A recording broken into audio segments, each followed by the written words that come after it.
The Denial of Death. Ernest Becker. Contents. Chapter 1. Introduction. Human Nature and the Heroic. Part. The Depth Psychology of Heroism. Chapter 2. The Terror of Death. Chapter 3. The Recasting of Some Basic Psychoanalytic Ideas. Chapter 4. Human Character as a Vital Lie. Chapter 5. The Psychoanalyst Kierkegaard. Chapter 6. The Problem of Freud's Character, Neue Einmal. Part. The Failures of Heroism. Chapter 7. The Spell Cast by Persons, the Nexus of Unfreedom. Chapter 8. Otto Rank and the Closure of Psychoanalysis on Kierkegaard. Chapter 9. The Present Outcome of Psychoanalysis. Chapter 10. A General View of Mental Illness. Part. Retrospect and Conclusion. The Dilemmas of Heroism. Chapter 11. Psychology and Religion. What is the heroic individual? Not to laugh, not to lament, not to curse, but to understand. Spinoza. Chapter 1. Introduction. Human Nature and the Heroic. In times such as ours, there is a great pressure to come up with concepts that help men understand their dilemma. There is an urge toward vital ideas, toward a simplification of needless intellectual complexity.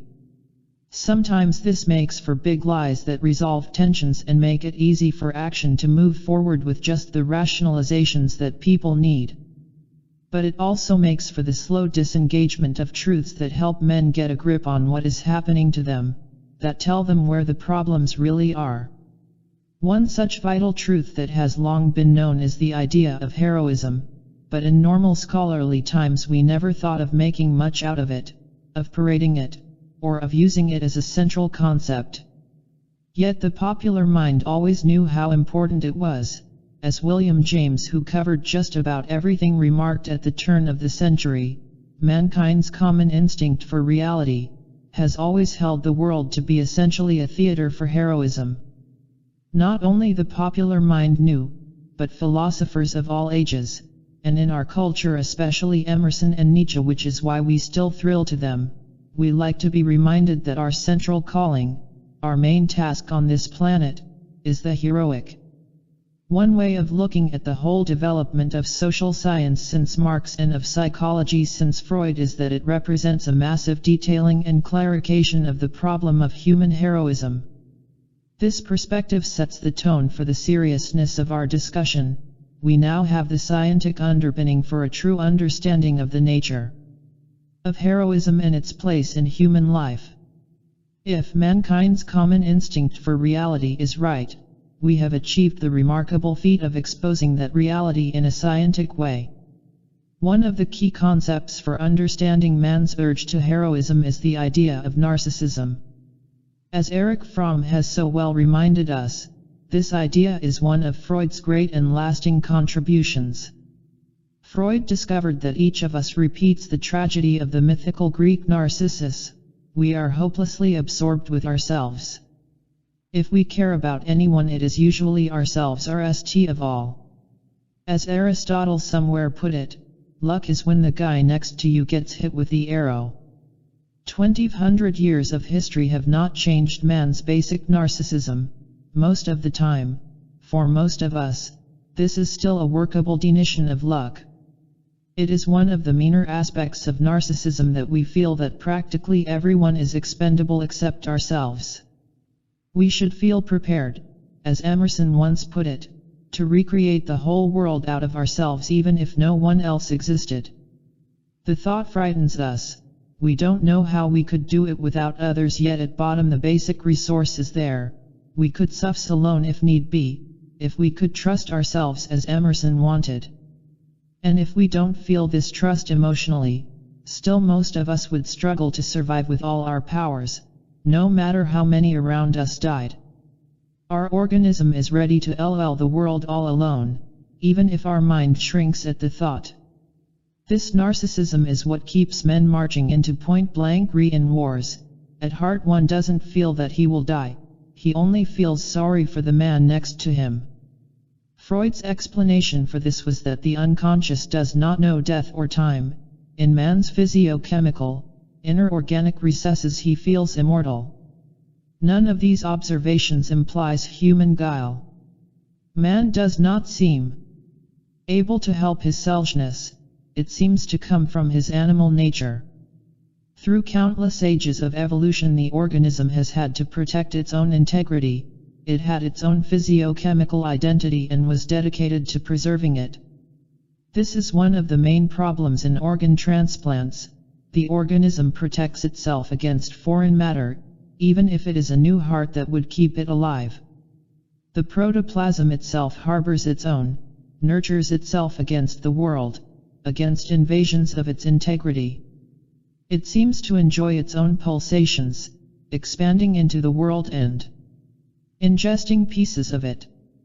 If you took a blind and dumb organism and gave it self-consciousness and a name, if you made it stand out of nature and know consciously that it was unique, then you would have narcissism. In man, physiochemical identity and the sense of power and activity have become conscious. In man, a working level of narcissism is inseparable from self-esteem, from a basic sense of self-worth.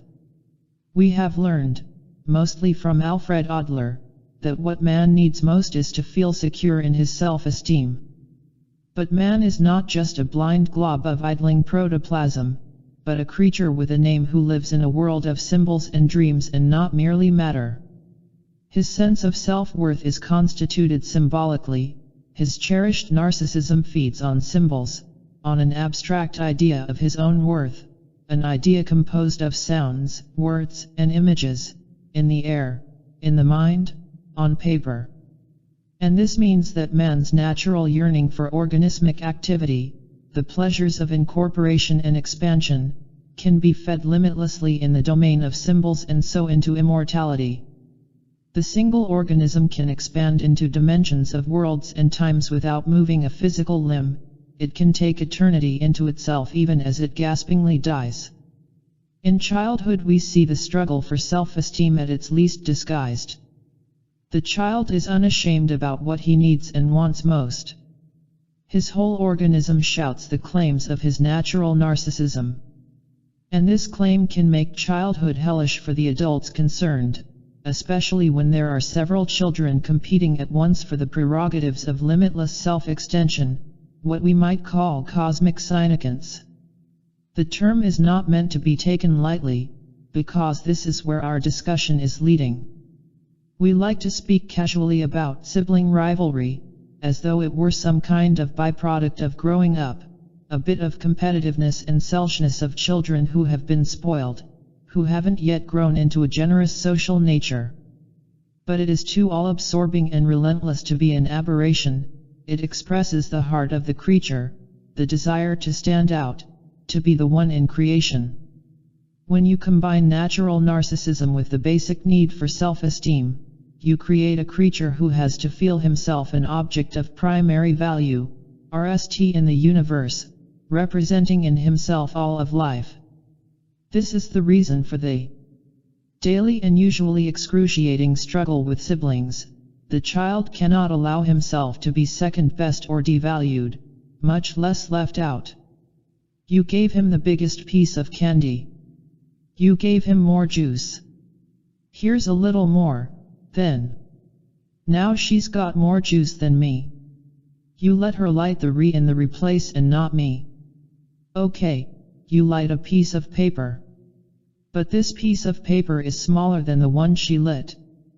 And so on and on. An animal who gets his feeling of worth symbolically has to minutely compare himself to those around him, to make sure he doesn't come off second best.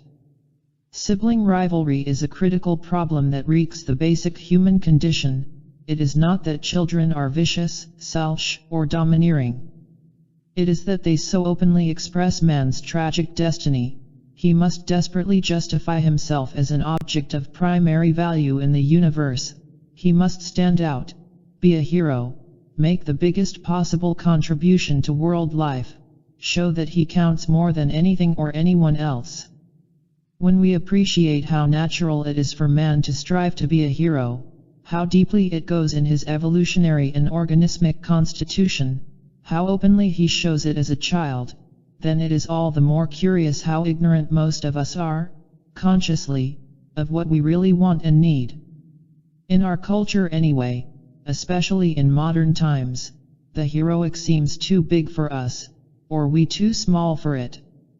Tell a young man that he is entitled to be a hero and he will blush. We disguise our struggle by piling up gers in a bank book to wreak privately our sense of heroic worth. Or by having only a little better home in the neighborhood, a bigger car, brighter children. But underneath throbs the ache of cosmic specialness, no matter how we mask it in concerns of smaller scope. Occasionally someone admits that he takes his heroism seriously, which gives most of us a chill, as did U.S. Congressman Mendel Rivers, who fed appropriations to the military machine and said he was the most powerful man since Julius Caesar. We may shudder at the crassness of earthly heroism, of both Caesar and his imitators, but the fault is not theirs. It is in the way society sets up its hero system and in the people it allows to LL its roles. The urge to heroism is natural, and to admit it honest. For everyone to admit it would probably release such pent-up force as to be devastating to societies as they now are. The fact is that this is what society is and always has been, a symbolic action system, a structure of statuses and roles, customs, and rules for behavior, designed to serve as a vehicle for earthly heroism. Each script is somewhat unique, each culture has a different hero system. What the anthropologists call cultural relativity is thus really the relativity of hero systems the world over. But each cultural system is a dramatization of earthly heroics. Each system cuts out roles for performances of various degrees of heroism, from the high heroism of a Churchill, a Mao, or a Buddha, to the low heroism of the coal miner, the peasant, the simple priest, the plain, everyday, earthy heroism wrought by gnarled working hands guiding a family through hunger and disease. It doesn't matter whether the cultural hero system is frankly magical, religious, and primitive or secular, scientific, and civilized. It is still a mythical hero system in which people serve in order to earn a feeling of primary value, of cosmic specialness, of ultimate usefulness to creation, of unshakable meaning. They earn this feeling by carving out a place in nature, by building an Edus that reeks human value, a temple, a cathedral, a totem pole, a skyscraper, a family that spans 3 generations. The hope and belief is that the things that man creates in society are of lasting worth and meaning, that they outlive or outshine death and decay, that man and his products count. When Norman O. Brown said that Western society since Newton, no matter how scientific or secular it claims to be, is still as religious as any other, this is what he meant. Civilized society is a hopeful belief and protest that science, money, and goods make man count for more than any other animal. In this sense, everything that man does is religious and heroic, and yet in danger of being titious and fallible. The question that becomes then the most important one that man can put to himself is simply this: how conscious is he of what he is doing to earn his feeling of heroism? I suggested that if everyone honestly admitted his urge to be a hero, it would be a devastating release of truth. It would make men demand that culture give them their due, a primary sense of human value as unique contributors to cosmic life. How would our modern societies contrive to satisfy such an honest demand, without being shaken to their foundations? Only those societies we today call primitive provided this feeling for their members. The minority groups in present-day industrial society who shout for freedom and human dignity are really clumsily asking that they be given a sense of primary heroism of which they have been cheated historically. This is why their insistent claims are so troublesome and upsetting. How do we do such an unreasonable thing within the ways in which society is now set up? They are asking for the impossible, is the way we usually put our Baphomet. But the truth about the need for heroism is not easy for anyone to admit, even the very ones who want to have their claims recognized. There's the rub. As we shall see from our subsequent discussion, to become conscious of what one is doing to earn his feeling of heroism is the main self-analytic problem of life. Everything painful and sobering in what psychoanalytic genius and religious genius have discovered about man revolves around the terror of admitting what one is doing to earn his self-esteem. This is why human heroics is a blind drivenness that burns people up, in passionate people, a screaming for glory as uncritical and reactive as the howling of a dog. In the more passive masses of mediocre men it is disguised as they humbly and complainingly follow out the roles that society provides for their heroics and try to earn their promotions within the system, wearing the standard uniforms but allowing themselves to stick out, but ever so little and so safely, with a little ribbon or a red boutonniere, but not with head and shoulders. If we were to peel away this massive disguise, the blocks of repression over human techniques for earning glory, we would arrive at the potentially most liberating question of all, the main problem of human life: how empirically true is the cultural hero system that sustains and drives men? We mentioned the meaner side of man's urge to cosmic heroism, but there is obviously the noble side as well. Man will lay down his life for his country, his society, his family. He will choose to throw himself on a grenade to save his comrades. He is capable of the highest generosity and self-sacrifice.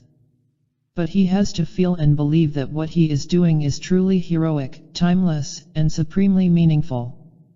The crisis of modern society is precisely that the youth no longer feel heroic in the plan for action that their culture has set up. They don't believe it is empirically true to the problems of their lives and times. We are living a crisis of heroism that reaches into every aspect of our social life: the dropouts of university heroism, of business and career heroism, of political action heroism, the rise of anti-heroes, those who would be heroic each in his own way or like Charles Manson with his special family, those whose tormented heroics lash out at the system that itself has ceased to represent agreed heroism. The great perplexity of our time, the churning of our age, is that the youth have sensed, for better or for worse, a great social historical truth, that just as there are useless self-sacrifices in unjust wars, so too is there an ignoble heroics of whole societies.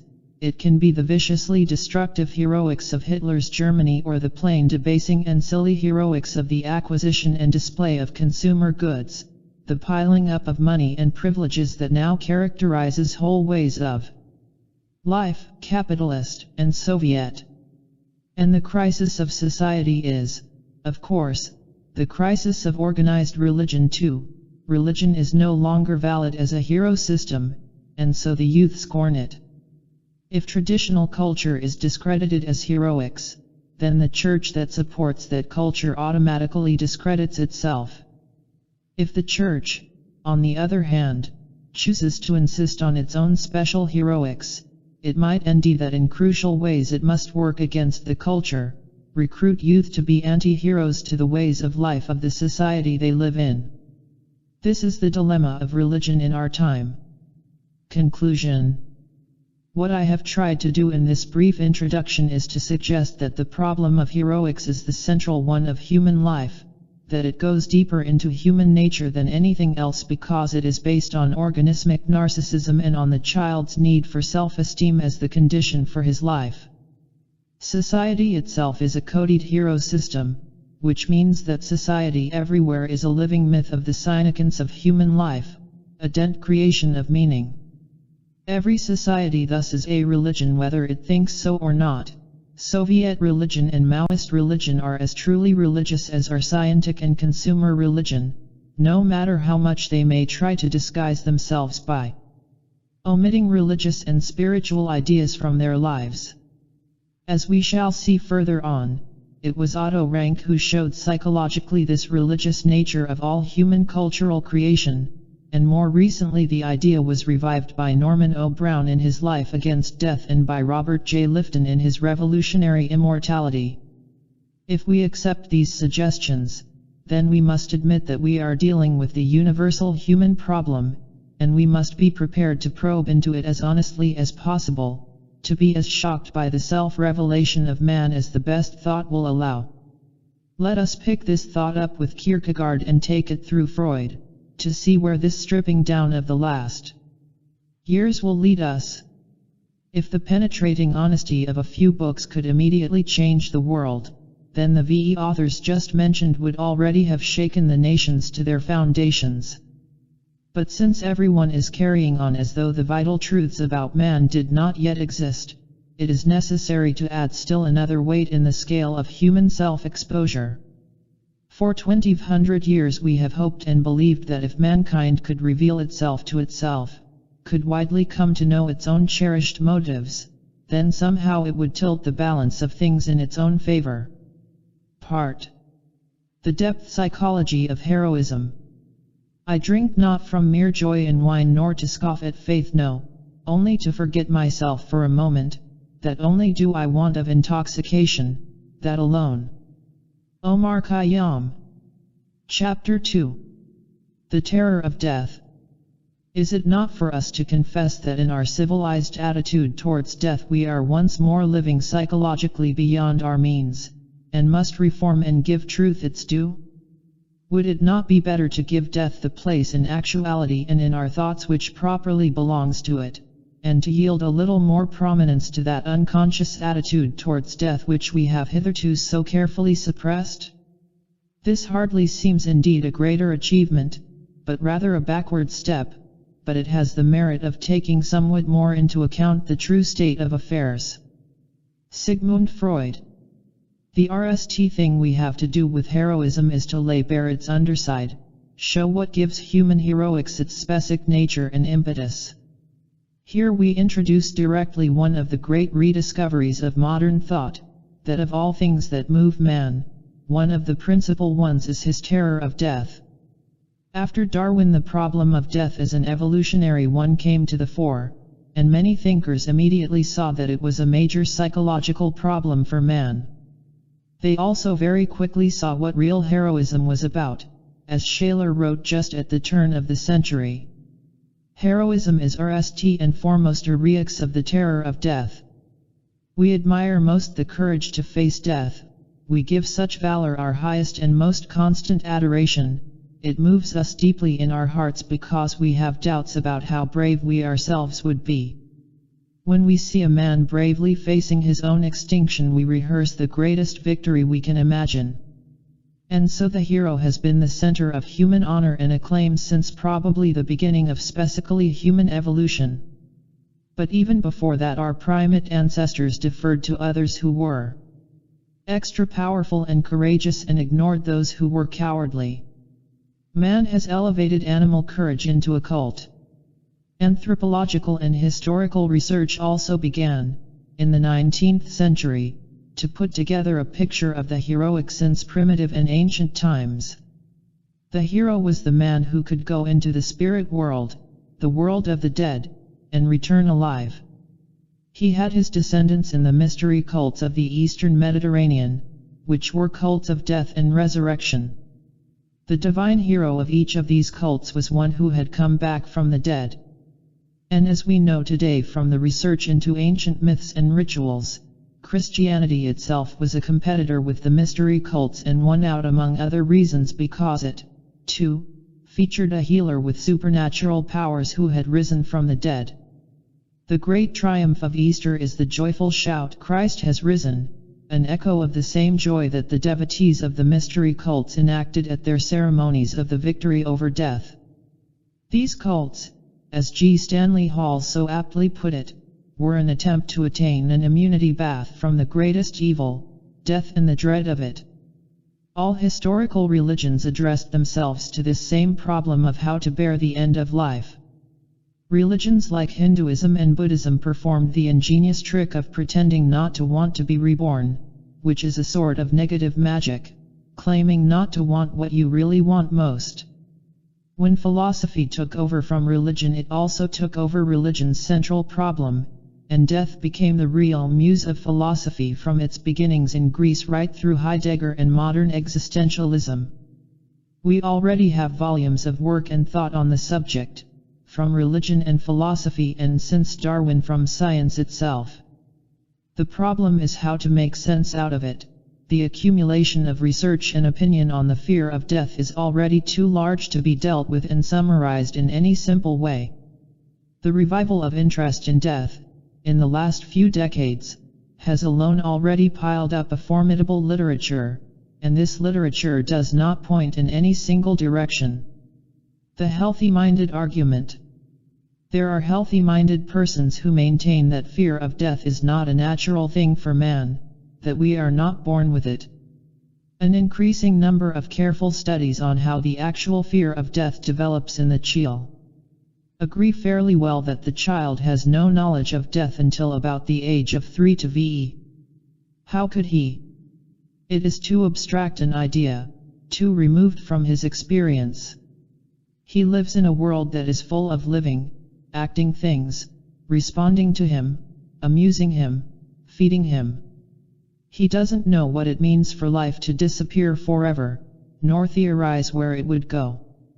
Only gradually does he recognize that there is a thing called death that takes some people away forever. Very reluctantly he comes to admit that it sooner or later takes everyone away, but this gradual realization of the inevitability of death can take up until the 9th or 10th year. If the child has no knowledge of an abstract idea like absolute negation, he does have his own anxieties. He is absolutely dependent on the mother, experiences loneliness when she is absent, frustration when he is deprived of gratification, irritation at hunger and discomfort, and so on. If he were abandoned to himself, his world would drop away, and his organism must sense this at some level. We call this the anxiety of object loss. Isn't this anxiety, then, a natural, organismic fear of annihilation? Again, there are many who look at this as a very relative matter. They believe that if the mother has done her job in a warm and dependable way, the child's natural anxieties and guilts will develop in a moderate way, and he will be able to place them RMLY under the control of his developing personality. The child who has good maternal experiences will develop a sense of basic security and will not be subject to morbid fears of losing support, of being annihilated, or the like. As he grows up to understand death rationally by the age of 9 or 10, he will accept it as part of his worldview, but the idea will not poison his self-condemned attitude toward life. The psychiatrist Reingold says categorically that annihilation anxiety is not part of the child's natural experience but is engendered in him by bad experiences with a depriving mother. This theory puts the whole burden of anxiety onto the child's nurture and not his nature. Another psychiatrist, in a less extreme vein, sees the fear of death as greatly heightened by the child's experiences with his parents, by their hostile denial of his life impulses, and, more generally, by the antagonism of society to human freedom and self-expansiveness. As we will see later on, this view is very popular today in the widespread movement toward unrepressed living, the urge to a new freedom for natural biological urges, a new attitude of pride and joy in the body, the abandonment of shame, guilt, and self-hatred. From this point of view, fear of death is something that society creates and at the same time uses against the person to keep him in submission. The psychiatrist Maloney talked about it as a culture mechanism, and Marcuse as an ideology. Norman O. Brown, in a vastly unusual book that we shall discuss at some length, went so far as to say that there could be a birth and development of the child in a second innocence that would be free of the fear of death because it would not deny natural vitality and would leave the child fully open to physical living. It is easy to see that, from this point of view, those who have bad early experiences will be most morbidly zated on the anxiety of death, and if by chance they grow up to be philosophers they will probably make the idea a central dictum of their thought, as did Schopenhauer, who both hated his mother and went on to pronounce death the muse of philosophy. If you have a sour character structure or especially tragic experiences, then you are bound to be pessimistic. One psychologist remarked to me that the whole idea of the fear of death was an import by existentialists and Protestant theologians who had been scarred by their European experiences or who carried around the extra weight of a Calvinist and Lutheran heritage of life denial. Even the distinguished psychologist Gardner Murphy seems to lean to this school and urges us to study the person who exhibits the fear of death, who places anxiety in the center of his thought. And Murphy asks why the living of life in love and joy cannot also be regarded as real and basic. The morbidly minded argument. The healthy-minded argument just discussed is one side of the picture of the accumulated research and opinion on the problem of the fear of death, but there is another side. A large body of people would agree with these observations on early experience and would admit that experiences may heighten natural anxieties and later fears. But these people would also claim very strongly that nevertheless the fear of death is natural and is present in everyone, that it is the basic fear that influences all others, a fear from which no one is immune, no matter how disguised it may be. William James spoke very early for this school, and with his usual colorful realism he called death the worm at the core of man's pretensions to happiness.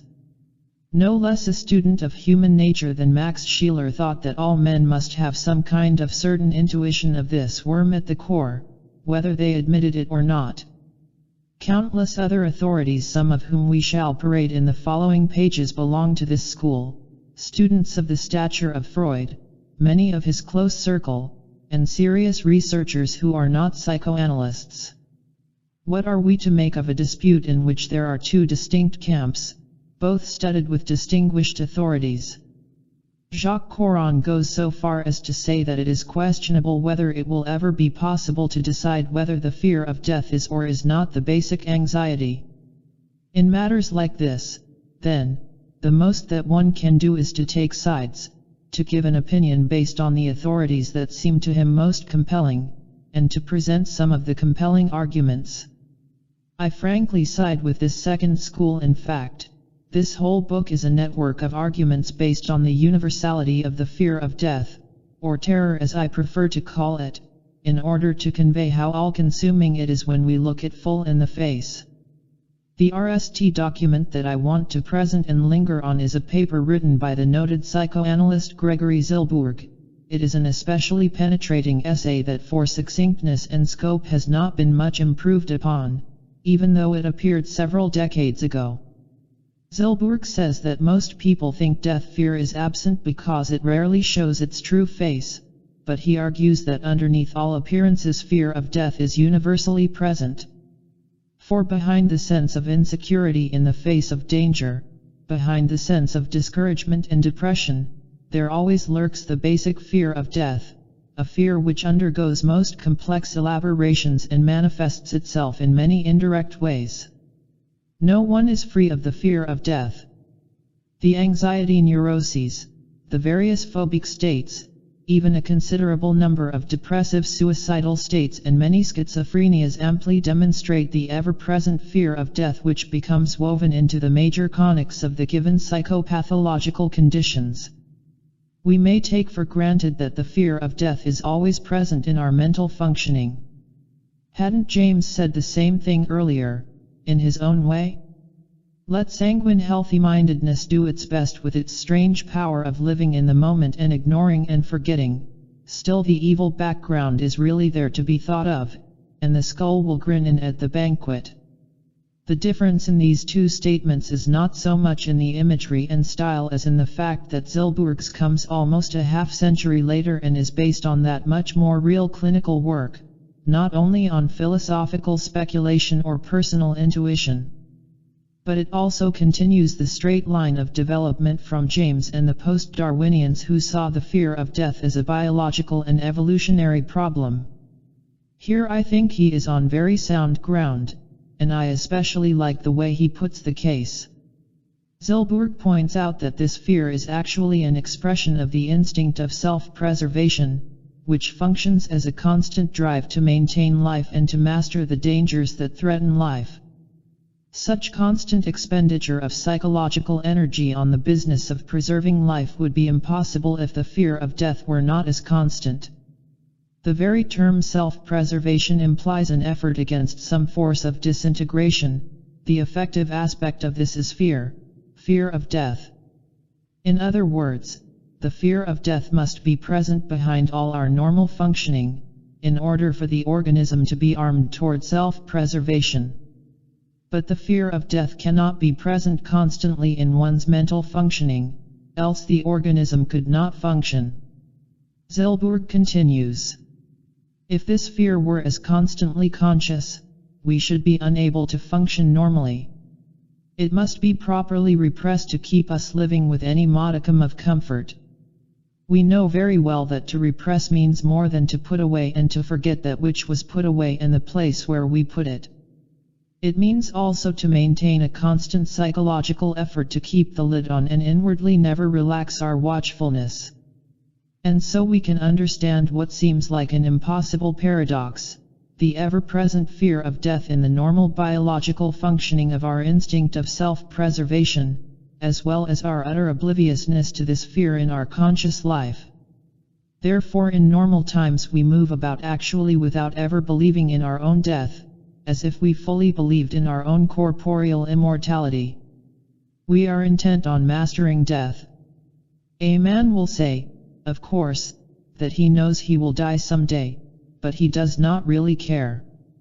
He is having a good time with living, and he does not think about death and does not care to bother about it, but this is a purely intellectual, verbal admission.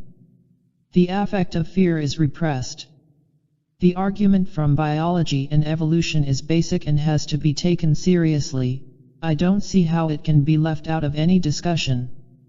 Animals in order to survive have had to be protected by fear responses, in relation not only to other animals but to nature itself. They had to see the real relationship of their limited powers to the dangerous world in which they were immersed. Reality and fear go together naturally. As the human infant is in an even more exposed and helpless situation, it is foolish to assume that the fear response of animals would have disappeared in such a weak and highly sensitive species.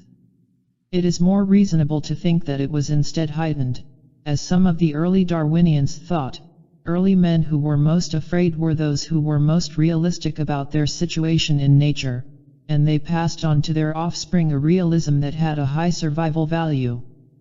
The result was the emergence of man as we know him, a hyper-anxious animal who constantly invents reasons for anxiety even where there are none. The argument from psychoanalysis is less speculative and has to be taken even more seriously. It showed us something about the child's inner world that we had never realized, namely, that it was more led with terror, the more the child was different from other animals. We could say that fear is programmed into the lower animals by ready-made instincts, but an animal who has no instincts has no programmed fears. Man's fears are fashioned out of the ways in which he perceives the world. Now, what is unique about the child's perception of the world?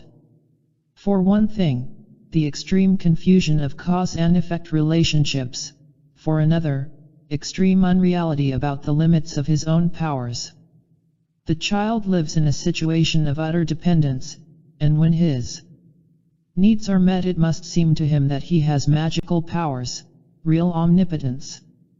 If he experiences pain, hunger, or discomfort, all he has to do is to scream and he is relieved and lulled by gentle, loving sounds. He is a magician and a telepath who has only to mumble and to imagine and the world turns to his desires. But now the penalty for such perceptions. In a magical world where things cause other things to happen just by a mere thought or a look of displeasure, anything can happen to anyone. When the child experiences inevitable and real frustrations from his parents, he directs hate and destructive feelings toward them, and he has no way of knowing that malevolent feelings cannot be fooled by the same magic as were his other wishes. Psychoanalysts believe that this confusion is a main cause of guilt and helplessness in the child. In his very essay Wall summed up this paradox. The socialization processes for all children are painful and frustrating, and hence no child escapes forming hostile death wishes toward his socializers. Therefore, none escape the fear of personal death in either direct or symbolic form. Repression is usually immediate and effective. The child is too weak to take responsibility for all this destructive feeling, and he can't control the magical execution of his desires. This is what we mean by an immature ego. The child doesn't have the sure ability to organize his perceptions and his relationship to the world. He can't control his own activity, and he doesn't have sure command over the acts of others. He thus has no real control over the magical cause and effect that he senses, either inside himself or outside in nature and in others. His destructive wishes could explode, his parents' wishes likewise. The forces of nature are confused, externally and internally, and for a weak ego this fact makes for quantities of exaggerated potential power and added terror. The result is that the child at least some of the time lives with an inner sense of chaos that other animals are immune to. Ironically, even when the child makes out real cause and effect relationships, they become a burden to him because he overgeneralizes them. One such generalization is what the psychoanalysts call the Italian principle. The child crushes insects, sees the cat eat a mouse, and make it vanish, joins with the family to make a pet rabbit disappear into their interiors, and so on. He comes to know something about the power relations of the world but can't give them relative value. The parents could eat him and make him vanish, and he could likewise eat them.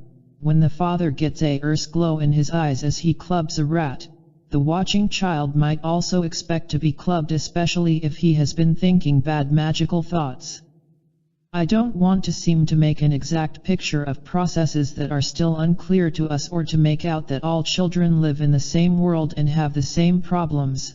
Also, I wouldn't want to make the child's world seem more lurid than it really is most of the time, but I think it is important to show the painful contradictions that must be present in it at least some of the time, and to show how fantastic a world it surely is for the few years of the child's life. Perhaps then we could understand better why Zilberg said that the fear of death undergoes most complex elaborations and manifests itself in many indirect ways. Or, as Wall so perfectly put it, death is a complex symbol and not any particular, sharply defined thing to the child. The child's concept of death is not a single thing, but it is rather a composite of mutually contradictory paradoxes. Death itself is not only a state, but a complex symbol, the significance of which will vary from one person to another and from one culture to another. We could understand, too, why children have their recurrent nightmares, their universal phobias of insects and mean dogs. In their tortured interiors radiate complex symbols of many inadmissible realities: terror of the world, the horror of one's own wishes, the fear of vengeance by the parents, the disappearance of things, one's lack of control over anything, really. It is too much for any animal to take, but the child has to take it, and so he wakes up screaming with almost punctual regularity during the period when his weak ego is in the process of consolidating things. The disappearance of the fear of death. Yet, the nightmares become more and more widely spaced, and some children have more than others. We are back again to the beginning of our discussion. To those who do not believe that the fear of death is normal, who think that it is a neurotic exaggeration that draws on bad early experiences. Otherwise, they say, how explain that so many people, the vast majority, seem to survive the era of childhood nightmares and go on to live a healthy, more or less optimistic life, untroubled by death? As Montaigne said, the peasant has a profound indifference and a patience toward death and the sinister side of life. And if we say that this is because of his stupidity, then let's all learn from stupidity. Today, when we know more than Montaigne, we would say let's all learn from repression, but the moral would have just as much weight. Repression takes care of the complex symbol of death for most people. But its disappearance doesn't mean that the fear was never there. The argument of those who believe in the universality of the innate terror of death rests its case mostly on what we know about how effective repression is. The argument can probably never be cleanly decided. If you claim that a concept is not present because it is repressed, you can't lose. It is not a fair game, intellectually, because you always hold the trump card. This type of argument makes psychoanalysis seem unscientific to many people. The fact that its proponents can claim that someone denies one of their concepts because he represses his consciousness of its truth. But repression is not a magical word for winning arguments. It is a real phenomenon, and we have been able to study many of its workings. This study gives it legitimacy as a scientific concept and makes it a more or less dependable ally in our argument. For one thing, there is a growing body of research trying to get at the consciousness of death denied by repression that uses psychological tests such as measuring galvanic skin responses. It strongly suggests that underneath the most bland exterior lurks the universal anxiety, the worm at the core. For another thing, there is nothing like shocks in the real world to jar loose repressions. Recently, psychiatrists reported an increase in anxiety neuroses in children as a result of the earth tremors in Southern California. For these children, the discovery that life really includes cataclysmic danger was too much for their still imperfect denial systems. Hence open outbursts of anxiety. With adults we see this manifestation of anxiety in the face of impending catastrophe where it takes the form of panic. Recently, several people suffered broken limbs and other injuries after forcing open their airplane's safety door during takeoff and jumping from the wing to the ground. The incident was triggered by the back of an engine. Obviously, underneath these harmless noises, other things are rumbling in the creature. But even more important is how repression works. It is not simply a negative force opposing life energies. It lives on life energies and uses them creatively. I mean that fears are naturally absorbed by expansive organismic striving. Nature seems to have built into organisms an innate healthy-mindedness. It expresses itself in self-delight, in the pleasure of unfolding one's capacities into the world, in the incorporation of things in that world, and in feeding on its limitless experiences. This is a lot of very positive experience, and when a powerful organism moves with it, it gives contentment. As Santayana once put it, a lion must feel more secure that God is on his side than a gazelle. On the most elemental level, the organism works actively against its own fragility by seeking to expand and perpetuate itself in living experience. Instead of shrinking, it moves toward more life. Also, it does one thing at a time, avoiding needless distractions from all-absorbing activity. In this way, it would seem, fear of death can be carefully ignored or actually absorbed in the life-expanding processes. Occasionally we seem to see such a vital organism on the human level. I am thinking of the portrait of Zorba the Greek drawn by Nikos Kazantzakis. Zorba was an ideal of the nonchalant victory of all-absorbing daily passion over timidity and death, and he purged others in his life-affirming aim. But Kazantzakis himself was no Zorba, which is partly why the character of Zorba rang a bit false, nor are most other men. Still, everyone enjoys a working amount of basic narcissism, even though it is not a lion's. The child who is well nourished and loved develops, as we said, a sense of magical omnipotence, a sense of his own indestructibility, a feeling of proven power and secure support. He can imagine himself, deep down, to be eternal. We might say that his repression of the idea of his own death is made easy for him because he is fortified against it in his very narcissistic vitality. This type of character probably helped Freud to say that the unconscious does not know death. Anyway, we know that basic narcissism is increased when one's childhood experiences have been securely life-supporting and warmly enhancing to the sense of self, to the feeling of being really special, truly number one in creation. The result is that some people have more of what the psychoanalyst Leon J. Saul has aptly called inner sustainment. It is a sense of bodily condence in the face of experience that sees the person more easily through severe life crises and even sharp personality changes. It almost seems to take the place of the directive instincts of lower animals. One can't help thinking of Freud again, who had more inner sustainment than most men. Thanks to his mother and favorable early environment, he knew the condence and courage that it gave to a man, and he himself faced up to life and to a fatal cancer with a stoic heroism. Again, we have evidence that the complex symbol of fear of death would be very variable in its intensity. It would be, as Wall concluded, profoundly dependent upon the nature and the vicissitudes of the developmental process. But I want to be careful not to make too much of natural vitality and inner sustainment. As we will see in Chapter 6, even the unusually favored Freud suffered his whole life from phobias and from death anxiety, and he came to fully perceive the world under the aspect of natural terror. I don't believe that the complex symbol of death is ever absent, no matter how much vitality and inner sustainment a person has. Even more, if we say that these powers make repression easy and natural, we are only saying the half of it. Actually, they get their very power from repression.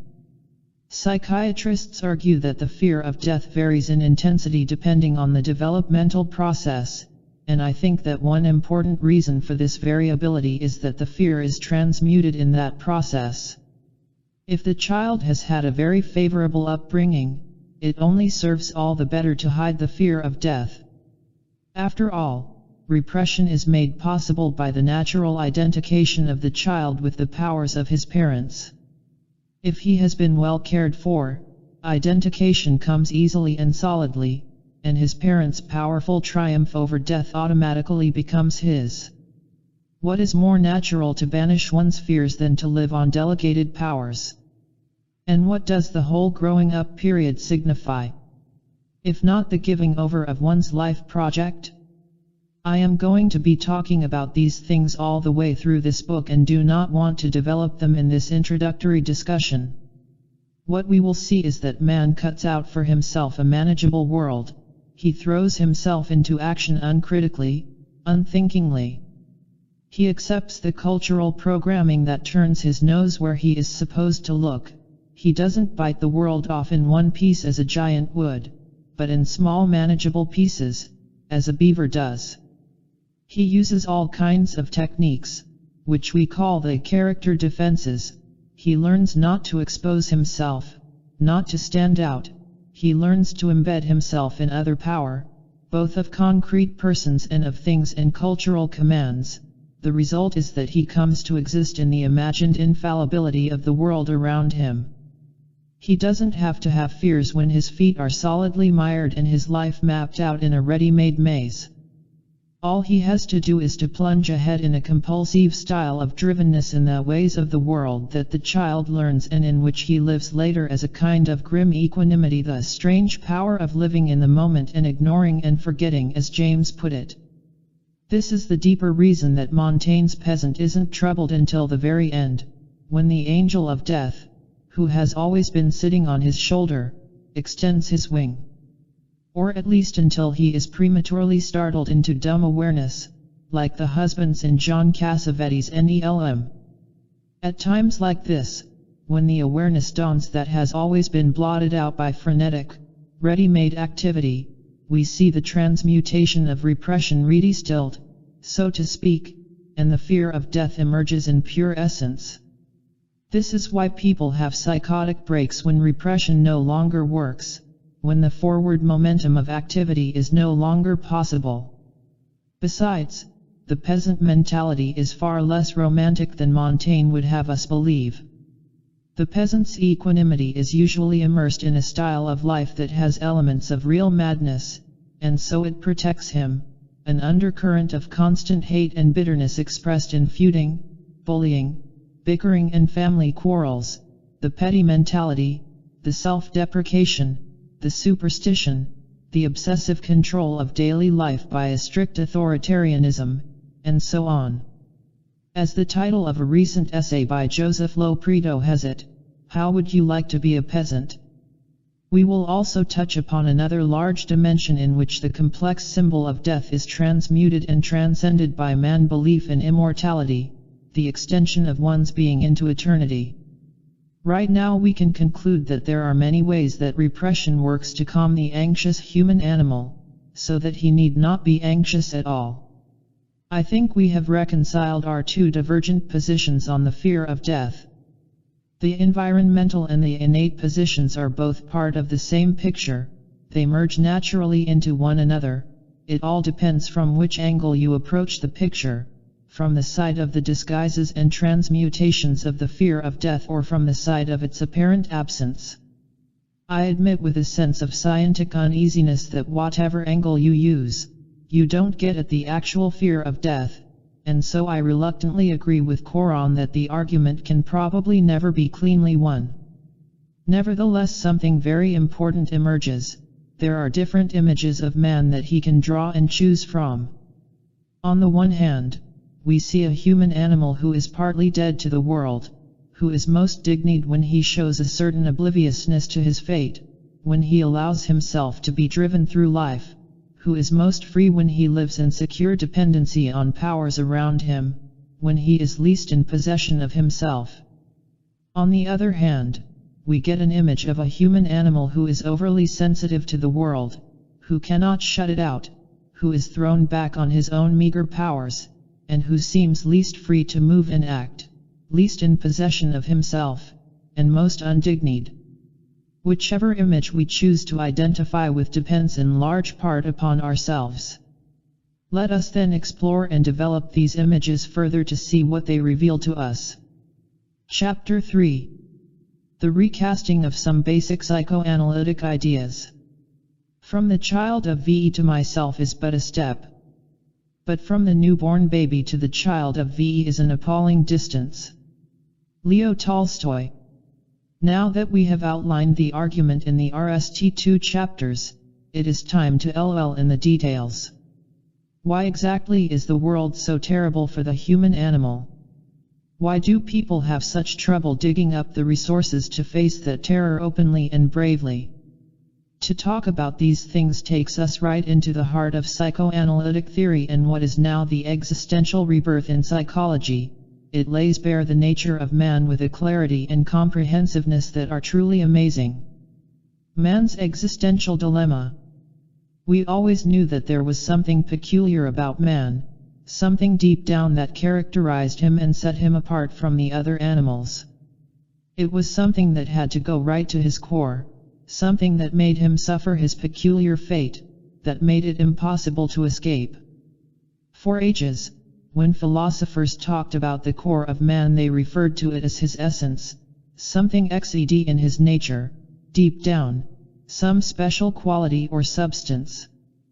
But nothing like it was ever found. Man's peculiarity still remained a dilemma. The reason it was never found, as Erich Fromm put it in an excellent discussion, was that there was no essence, that the essence of man is really his paradoxical nature, the fact that he is half animal and half symbolic. As we shall see in Chapter 5, it was Kierkegaard who forcefully introduced the existential paradox into modern psychology, with his brilliant analysis of the Adam and Eve myth that had conveyed that paradox to the Western mind for all time. In recent times, every psychologist who has done vital work has made this paradox the main problem of his thought.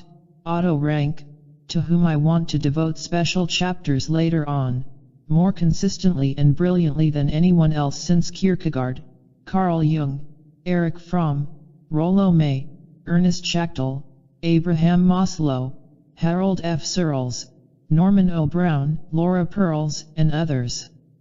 We might call this existential paradox the condition of individuality within knitted. Man has a symbolic identity that brings him sharply out of nature. He is a symbolic self, a creature with a name, a life history.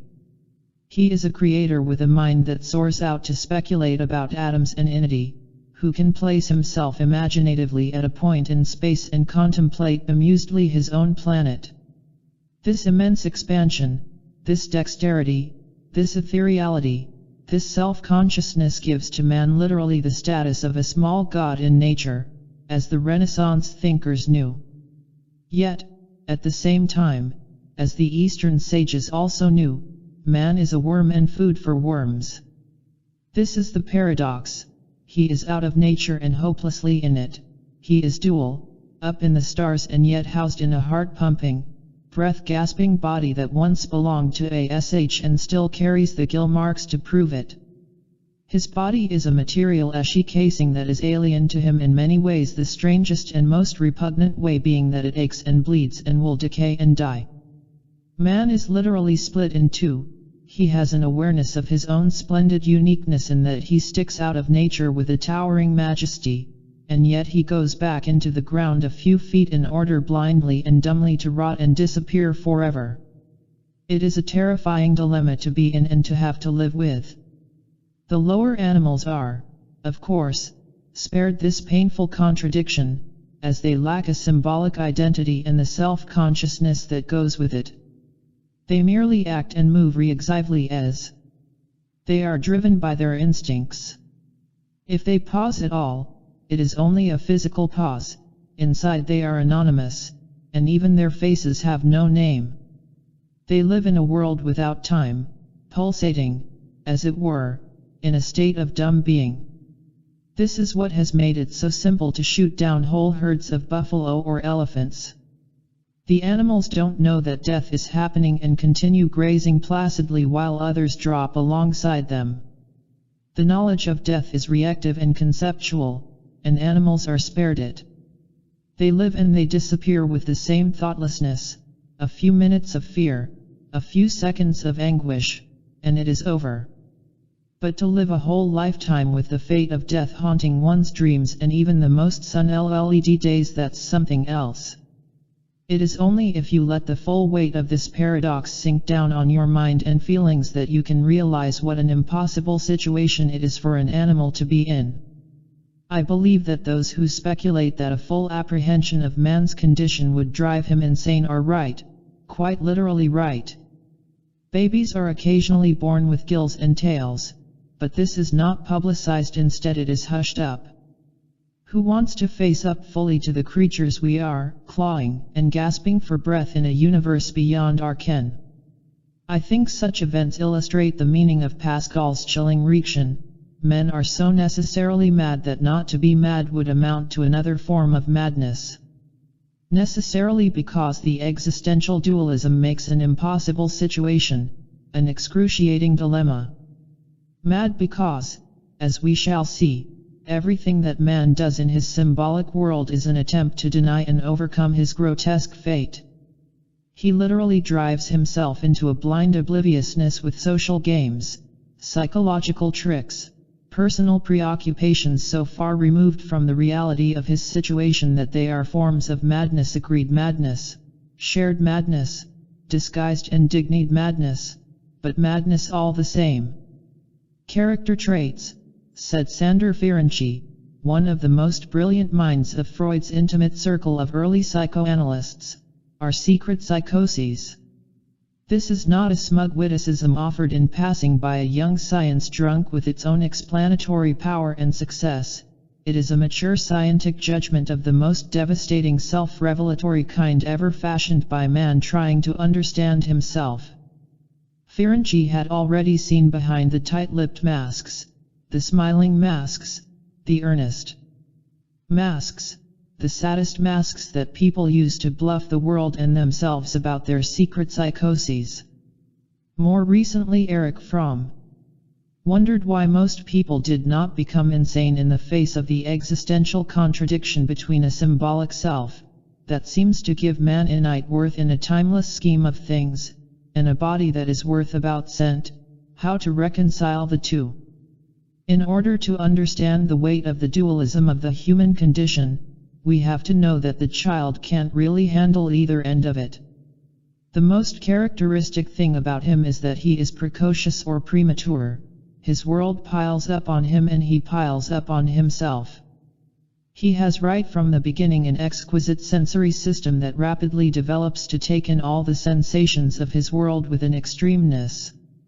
Add to it the quick development of language and the sense of self, and pile it all upon a helpless infant body trying vainly to grab the world correctly and safely. The result is ludicrous. The child is overwhelmed by experiences of the dualism of the self and the body from both areas, since he can be master of neither. He is not a condensed social self, adept manipulator of symbolic categories of words, thoughts, names, or places, or especially of time, that great mystery for him. He doesn't even know what a clock is. Nor is he a functioning adult animal who can work and procreate, do the serious things he sees happening around him. He can't do like father in any way. He is a prodigy in limbo. In both halves of his experience he is dispossessed, yet impressions keep pouring in on him and sensations keep welling up within him, suiting his body. He has to make some kind of sense out of them, establish some kind of ascendancy over them. Will it be thoughts over body, or body over thoughts? Not so easy. There can be no clear-cut victory or straightforward solution of the existential dilemma he is in. It is his problem right from the beginning almost of his life, yet he is only a child to handle it. Children feel hounded by symbols they don't understand the need of, verbal demands that seem picayune, and rules and codes that call them away from their pleasure in the straightforward expression of their natural energies. And when they try to master the body, pretend it isn't there, act like a little man, the body suddenly overwhelms them, submerges them in vomit or excrement, and the child breaks down in desperate tears over his melted pretense at being a purely symbolic animal. Often the child deliberately soils himself or continues to wet the bed, to protest against the imposition of artificial symbolic rules. He seems to be saying that the body is his primary reality and that he wants to remain in the simpler physical Eden and not be thrown out into the world of right and wrong. In this way we realize directly and poignantly that what we call the child's character is a modus vivendi achieved after the most unequal struggle any animal has to go through, a struggle that the child can never really understand because he doesn't know what is happening to him, why he is responding as he does, or what is really at stake in the battle. The victory in this kind of battle is truly Pyrrhic. Character is a face that one sets to the world, but it hides an inner defeat. The child emerges with a name, a family, a play world in a neighborhood, all clearly cut out for him. But his insides are full of nightmarish memories of impossible battles, terrifying anxieties of blood, pain, aloneness, darkness, mixed with limitless desires, sensations of unspeakable beauty, majesty, awe, mystery, and fantasies and hallucinations of mixtures between the two. The impossible attempt to compromise between bodies and symbols. We shall see in a few pages how sexuality enters in with its very denied focus, to further confuse and complicate the child's world. To grow up at all is to conceal the mass of internal scar tissue that throbs in our dreams. So we see that the two dimensions of human existence, the body and the self, can never be reconciled seamlessly, which explains the second half of Pascal's Reaction. Not to be mad would amount to another form of madness. Here Pascal proves that great students of human nature could see behind the masks of men long before scientific psychoanalysis. They lacked clinical documentation, but they saw that the coolest repression, the most convincing equanimity, or the warmest self-satisfaction were accomplished lies both toward the world and to oneself. With the clinical documentation of psychoanalytic thought, we got a fairly comprehensive picture of human character styles, what we can now call styles of madness after Pascal. We might say that psychoanalysis revealed to us the complex penalties of denying the truth of man's condition, what we might call the costs of pretending not to be mad. If we had to offer the briefest explanation of all the evil that men have wreaked upon themselves and upon their world since the beginnings of time right up until tomorrow, it would be not in terms of man's animal heredity, his instincts, and his evolution, it would be simply in the toll that his pretense of sanity takes, as he tries to deny his true condition. But more of this vital idea later. The meaning of analy. A sensitive thinker in the age of Freud has had to live a tortured intellectual life, at least this is an autobiographical reaction. There seems to be so much truth in the Freudian worldview, and at the same time so much of it seems so wrong-headed. The ambiguities of Freud's legacy were not in the wrong ideas that he had, since it has been relatively easy to lay these aside. The problem has been in his brilliantly true insights, which were stated in a way that they fell just to one side of reality, and we needed an immense amount of work and clarification in order to bring the two into line. Actually, what was needed was a framework into which to tee the corpus of psychoanalytic insight, so that the truth of it could emerge clearly and unambiguously, free of the 19th century reductionism, instinctivism, and biologism that Freud fettered it with. This framework is the existential one. Reinterpretations of Freud within an existential context give his insights their full scientific stature. This goal was recently achieved brilliantly by Norman O. Brow. In his reinterpretation of the idea of analy and its central role in psychoanalytic theory, probably the main value of that book historically is that it has reclaimed the most esoteric and inverted of the Freudian ideas and has made them the property of the human sciences. I am tempted to quote lavishly from the analytic riches of Brown's book, but there is no point in repeating what he has already written. Let us just observe that the basic key to the problem of analy is that it wreaks the dualism of man's condition, his self and his body. Analy and its problems arise in childhood because it is then that the child already makes the alarming discovery that his body is strange and fallible and has a denied ascendancy over him by its demands and needs. Try as he may to take the greatest heights of fancy, he must always come back to it. Strangest and most degrading of all is the discovery that the body has, located in the lower rear and out of sight, a hole from which stinking smells emerge, and even more, a stinking substance most disagreeable to everyone else and eventually even to the child himself. At RST the child is amused by his anus and feces, and gaily inserts his enger into the orus, smelling it, smearing feces on the walls, playing games of touching objects with his anus, and the like. This is a universal form of play that does the serious work of all play. It wreaks the discovery and exercise of natural bodily functions. It masters an area of strangeness.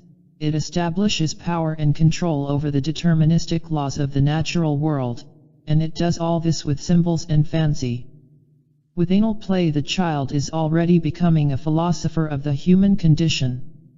But like all philosophers he is still bound by it, and his main task in life becomes the denial of what the anus represents, that in fact, he is nothing but body so far as nature is concerned. Nature's values are bodily values, human values are mental values, and though they take the loftiest heights they are built upon excrement, impossible without it, always brought back to it. As Montaigne put it, on the highest throne in the world man sits on his arse. Usually this epigram makes people laugh because it seems to reclaim the world from artificial pride and snobbery and to bring things back to egalitarian values. But if we push the observation even further and say men sit not only on their arse, but over a warm and fuming pile of their own excrement, the joke is no longer funny. The tragedy of man's dualism, his ludicrous situation, becomes too real.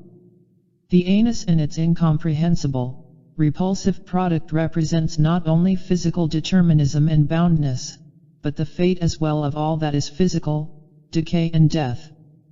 We now understand that what psychoanalysts have called analy, or anal character traits, are really forms of the universal protest against accident and death.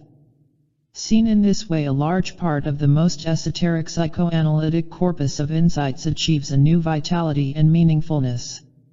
To say that someone is anal means that someone is trying extra hard to protect himself against the accidents of life and danger of death, trying to use the symbols of culture as a sure means of triumph over natural mystery, trying to pass himself off as anything but an animal. When we comb the anthropological literature, we envy that men everywhere have been anal in some basic levels of their cultural strivings, and we envy that primitives have often shown the most unashamed anally of all. They have been more innocent about what their real problem is, and they have not well disguised their disguise, so to speak, over the fallibilities of the human condition. We read that men of the Chaga tribe wear an anal plug all their lives, pretending to have sealed up the anus and not to need to defecate. An obvious triumph over mere physicalness. Or take the widespread practice of segregating women in special huts during menstruation and all the various taboos surrounding menstruation. It is obvious that man seeks to control the mysterious processes of nature as they manifest themselves within his own body. The body cannot be allowed to have the ascendancy over him. Annaly explains why men yearn for freedom from contradictions and ambiguities, why they like their symbols pure, their truth with a capital T. On the other hand, when men really want to protest against artificialities, when they rebel against the symbolisms of culture, they fall back on the physical. They call thoughts down to earth, mannerisms back to basic chemistry. A perfect example of this was in the recent anal LM Brewster McLeod, where speeches, official badges, and shiny manufactured surfaces were pummeled from the sky with obliterating excrement. The message was one that the modern lawmakers are making with great daring, calling the world back from hypocrisy by stressing basic things about life and the body. Stanley Kubrick jarred audiences when he showed in How Man stepped out into space like an ape dancing to schmaltzy Strauss waltz music, and again in A Clockwork Orange he showed how naturally and satisfyingly a man can murder and rape in tune with the heroic transcendence of Beethoven's Ninth. The upsetting thing about Annaly is that it reveals that all culture, all man's creative life ways, are in some basic part of them a fabricated protest against natural reality, a denial of the truth of the human condition, and an attempt to forget the pathetic creature that man is. One of the most stunning parts of Brown's study was his presentation of Annaly in Jonathan Swift. The ultimate horror for Swift was the fact that the sublime, the beautiful, and the divine are inextricable from basic animal functions. In the head of the adoring male is the illusion that sublime beauty is all head and wings, with no bottom to betray it. In one of Swift's poems, a young man explains the grotesque contradiction that is tearing him apart. Nor wonder how I lost my wits, oh. Cyelia, Cyelia, Cyelia shits. In other words, in Swift's mind there was an absolute contradiction between the state of being in love and an awareness of the excremental function of the beloved. Erwin Strauss, in his brilliant monograph on obsession, similarly earlier showed how repulsed Swift was by the animality of the body, by its dirt and decay. Strauss pronounced a more clinical judgment on Swift's disgust, seeing it as part of the typical obsessive's worldview, for all obsessive sex is severed from unication and procreation. Through the isolation of the genitals from the whole of the body, sexual functions are experienced as excretions and as decay. This degree of fragmentation is extreme, but we all see the world through obsessive eyes at least part of the time and to some degree, and as Freud said, not only neurotics take exception to the fact that we are born between urine and feces. In this horror of the incongruity of man, Swift the poet gives more tormented voice to the dilemma that haunts us all, and it is worth summing it up one little time. Excreting is the curse that threatens madness because it shows man his abjectitude, his physicalness, the likely unreality of his hopes and dreams. But even more immediately, it represents man's utter bafflement at the sheer nonsense of creation, to fashion the sublime miracle of the human face, the mysterium tremendum of radiant feminine beauty, the veritable goddesses that beautiful women are, to bring this out of nothing, out of the void, and make it shine in noonday, to take such a miracle and put miracles again within it, deep in the mystery of eyes that peer out, the eye that gave even the dry Darwin a chill, to do all this, and to combine it with an anus that shits. It is too much. Nature mocks us, and poets live in torture. I have tried to recapture just a bit of the shock of a scientific and poetic discussion of the problem of analy, and if I have succeeded in such an offhand way, we can understand what the existential paradox means, that what bothers people is really incongruity, life as it is. This view leads to a whole re-examination of Freudian theory, not only of the problem of analy, but also of Freud's central idea, the Oedipus complex. Let us now linger on this, again using Brown's brilliant reformulation. The Oedipal project. Freud often tended to understand human motives in what can be called a primitive way. Sometimes so much so that when disciples like Rank and Ferenczi pulled away from him, they accused him of simple-mindedness. The accusation is, of course, ludicrous, but there is something to it, probably what they were driving at, the doggedness with which Freud stuck to his stark sexual formulas. No matter how much he changed later in life, he always kept alive the letter of psychoanalytic dogma and fought against a watering down of the motives he thought he uncovered. We will understand better why in a later chapter. Take the Oedipus complex. In his early work, Freud had said that this complex was the central dynamic in the psychic life. In his view, the boy child had innate drives of sexuality, and he even wanted to possess his mother. At the same time, he knew that his father was his competitor, and he held in check a murderous aggressiveness toward him.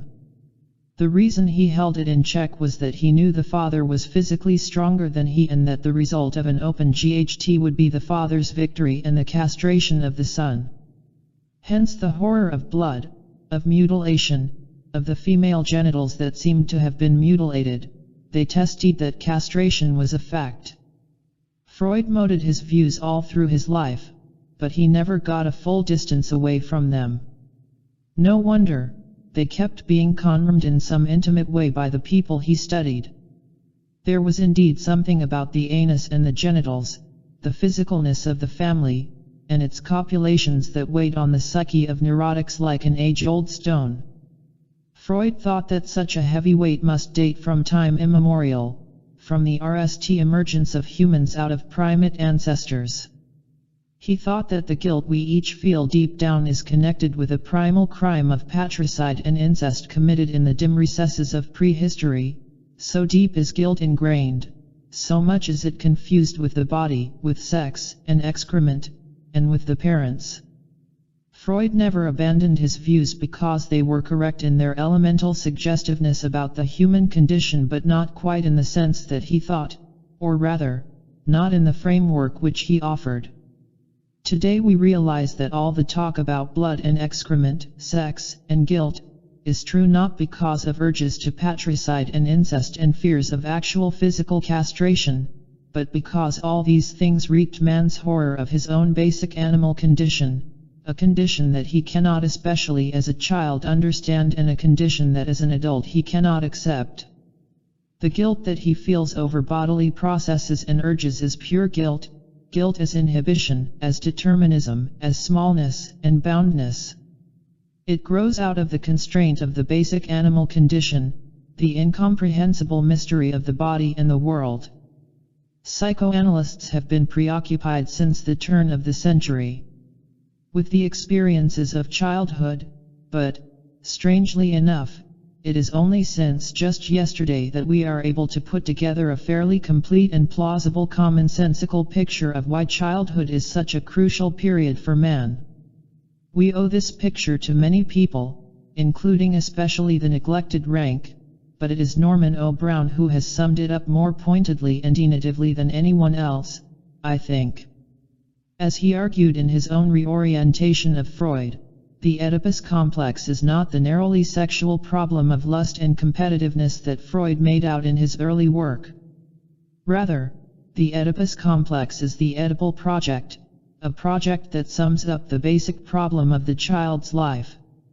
Whether he will be a passive object of fate, an appendage of others, a plaything of the world, or whether he will be an active center within himself, whether he will control his own destiny with his own powers or not. As Brown put it, the Oedipal project is not, as Freud's earlier formulations suggest, a natural love of the mother, but as his later writings recognize, a product of the conflict of ambivalence and an attempt to overcome that conflict by narcissistic inanition. The essence of the Oedipal complex is the project of becoming God in Spinoza's formula, causa sui. By the same token, it plainly exhibits infantile narcissism perverted by the id from death. If the child's major task is a id from helplessness and obliteration, then sexual matters are secondary and derivative, as Brown says. Thus again it appears that the sexual organizations, pregenital and genital, do not correspond to the natural distribution of eros in the human body. They represent a hypercathexis, a supercharge, of particular bodily functions and zones, a hypercathexis induced by the fantasies of human narcissism in id from death. Let us take these technical gems and spread them out a bit. The Oedipal project is the id from passivity, from obliteration, from contingency. The child wants to conquer death by becoming the father of himself, the creator and sustainer of his own life. We saw in Chapter 2 that the child has an idea of death by the age of 3, but long before that he is already at work to fortify himself against vulnerability. This process begins naturally in the very earliest stages of the infant's life in what is called the oral stage.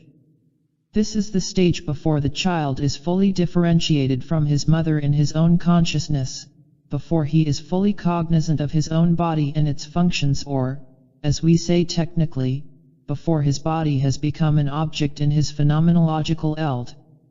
The mother, at this time, represents literally the child's life world.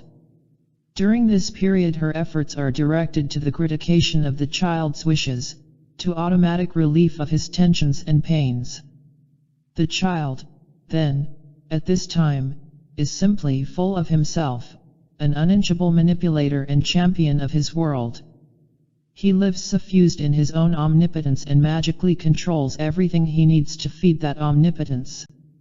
He has only to cry to get food and warmth, to point to demand the moon and get a delightful rattle in its place. No wonder we understand this period as characterized by primary narcissism. The child triumphantly controls his world by controlling the mother. His body is his narcissistic project, and he uses it to try to swallow the world. The anal stage is another way of talking about the period when the child begins to turn his attention to his own body as an object in his phenomenal eld. He discovers it and seeks to control it. His narcissistic project then becomes the mastery and the possession of the world through self-control. At each stage in the unfolding discovery of his world and the problems that it poses, the child is intent on shaping that world to his own aggrandizement. He has to keep the feeling that he has absolute power and control, and in order to do that he has to cultivate independence of some kind, the conviction that he is shaping his own life. That is why Brown, like Rank, could say that the Oedipal project is inevitably self-generated in the child and is directed against the parents, irrespective of how the parents behave. To put it paradoxically, children toilet train themselves. The profound meaning of this is that there is no perfect way to bring up a child, since he brings himself up by trying to shape himself into an absolute controller of his own destiny. As this aim is impossible, each character is, deeply and in some way, fantastically unreal, fundamentally imperfect. As Ferenczi so well summed it up, character is from the point of view of the psychoanalyst a sort of abnormality, a kind of mechanization of a particular way of reaction, rather similar to an obsessional symptom. The castration complex. In other words, the narcissistic project of self-creation, using the body as the primary base of operations, is doomed to failure. And the child NDS it out. This is how we understand the power and meaning of what is called the castration complex, as Freud came to develop it in his later writings and as Rand and Brown have detailed it. In the newer understanding of the castration complex, it is not the father's threats that the child reacts to. As Brown so well says, the castration complex comes into being solely in confrontation with the mother. This phenomenon is very crucial, and we must linger a bit on how it happens. It all centers on the fact that the mother monopolizes the child's world. At RST, she is his world. The child cannot survive without her, yet in order to get control of his own powers he has to get free of her. The mother thus represents two things to the child, and it helps us understand why the psychoanalysts have said that ambivalence characterizes the whole early growth period. On the one hand, the mother is a pure source of pleasure and satisfaction, a secure power to lean on. She must appear as the goddess of beauty and goodness, victory and power. This is her light side, we might say, and it is blindly attractive. But on the other hand, the child has to strain against this very dependency, or he loses the feeling that he has aegis over his own powers. That is another way of saying that the mother, by representing secure biological dependence, is also a fundamental threat. The child comes to perceive her as a threat, which is already the beginning of the castration complex in confrontation with her. The child observes that the mother's body is different from the male's, strikingly different. And this difference gradually comes to make him very uncomfortable. Freud never tried to ease the shock of the revelations of his theory, and he called this discomfort horror at the mutilated creature, the castrated mother, the sight of genitals devoid of a penis. Freud's shock effect seemed to many people to partake of caricature. The horror in the child's perception seemed too contrived, too pat, too much designed to tee into Freud's own addiction to sexual explanations and biological reductionism.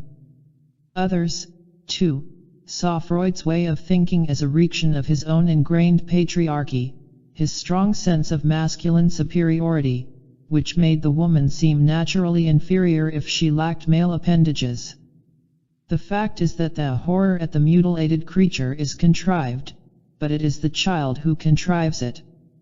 Psychoanalysts reported faithfully what their neurotic patients told them, even if they had to pry just the right words into their expressions. What troubles neurotics as it troubles most people is their own powerlessness. They must ND something to set themselves against. If the mother represents biological dependence, then the dependence can be fought against by focusing it on the fact of sexual differentiation.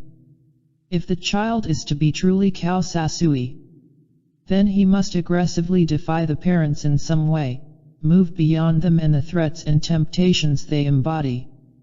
The genitals are a small thing in the child's perceptual world, hardly enough to be traumatic just because they lack protuberance.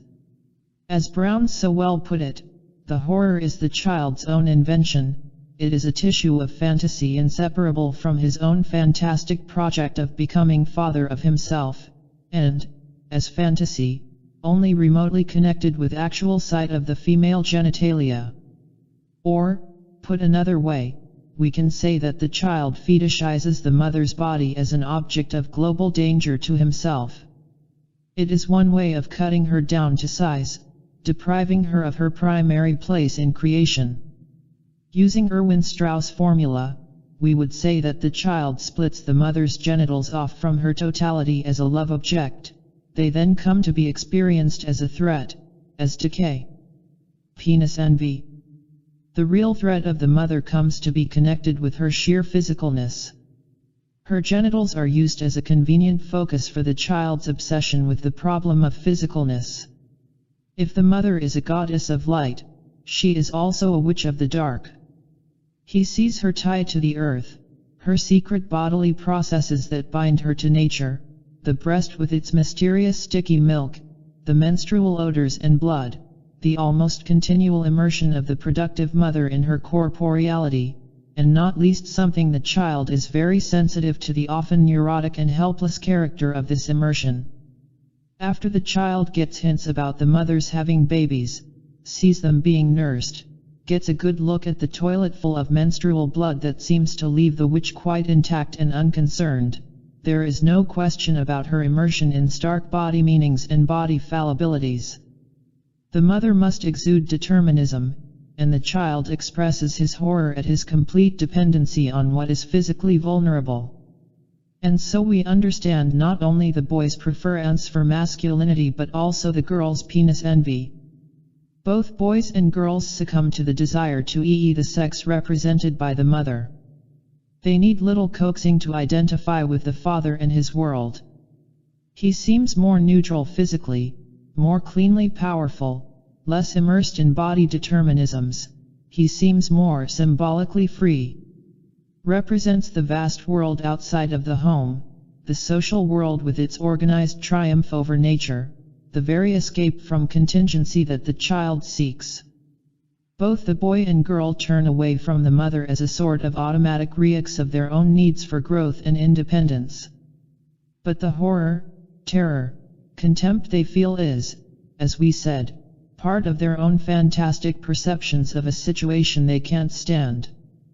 This situation is not only the biological dependency and physicalness represented by the mother, but also the terrible revelation of the problem of the child's own body. The mother's body not only reveals a sex that threatens vulnerability and dependency, it reveals much more. It presents the problem of two sexes and so confronts the child with the fact that his body is itself arbitrary. It is not so much that the child sees that neither sex is complete in itself, or that he understands that the particularity of each sex is a limitation of potential, a cheating of living fullness. In some ways he can't know these things or fully feel them. It is again not a sexual problem, it is more global, experienced as the curse of arbitrariness that the body represents. The child comes upon a world in which he could just as well have been born male or female, even dog, cat, or sh, for all that it seems to matter as regards power and control, capacity to withstand pain, annihilation, and death. The horror of sexual differentiation is a horror of biological fact, as Brown so well says. It is a fall out of illusion into sobering reality. It is a horror of assuming an immense new burden, the burden of the meaning of life and the body, of the fatality of one's incompleteness, his helplessness, his nitude. And this, Nelly, is the hopeless terror of the castration complex that makes men tremble in their nightmares. It expresses the realization by the child that he is saddled with an impossible project, that the Kausasui pursuit on which he is launched cannot be achieved by body sexual means. Even by protesting a body different from the mother. The fortress of the body, the primary base for narcissistic operations against the world in order to ensure one's boundless powers, crumbles like sand. This is the tragic dethroning of the child, the ejection from paradise that the castration complex represents. Once he used any bodily zone or appendage for his edible project of self-generation, now, the very genitals themselves mock his self-sufficiency. This brings up the whole matter of why sexuality is such a universal problem. No one has written about the problem of sexuality better than Rank in his stunning essay on sexual enlightenment. As I am going to talk about it in some detail in Chapter 8, there is no point in repeating that discussion here. But we can anticipate it by showing how sexuality is inseparable from our existential paradox, the dualism of human nature. The person is both a self and a body, and from the beginning there is the confusion about where he really is in the symbolic inner self or in the physical body. Each phenomenological realm is different. The inner self represents the freedom of thought, imagination, and the innate reach of symbolism.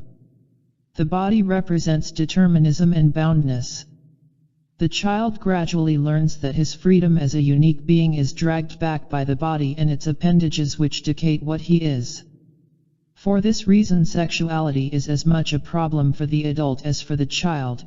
The physical solution to the problem of who we are and why we have emerged on this planet is no help. In fact, it is a terrible threat. It doesn't tell the person what he is deep down inside, what kind of distinctive gift he is to work upon the world. This is why it is so difficult to have sex without guilt. Guilt is there because the body casts a shadow on the person's inner freedom, his real self, that through the act of sex is being forced into a standardized, mechanical, biological role. Even worse, the inner self is not even being called into consideration at all. The body takes over completely for the total person, and this kind of guilt makes the inner self shrink and threaten to disappear. This is why a woman asks for assurance that the man wants me. And not only my body, she is painfully conscious that her own distinctive inner personality can be dispensed with in the sexual act. If it is dispensed with, it doesn't count. The fact is that the man usually does want only the body, and the woman's total personality is reduced to a mere animal role.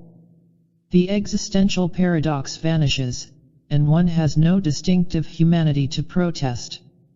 One creative way of coping with this is, of course, to allow it to happen and to go with it, what the psychoanalysts call regression in the service of the ego.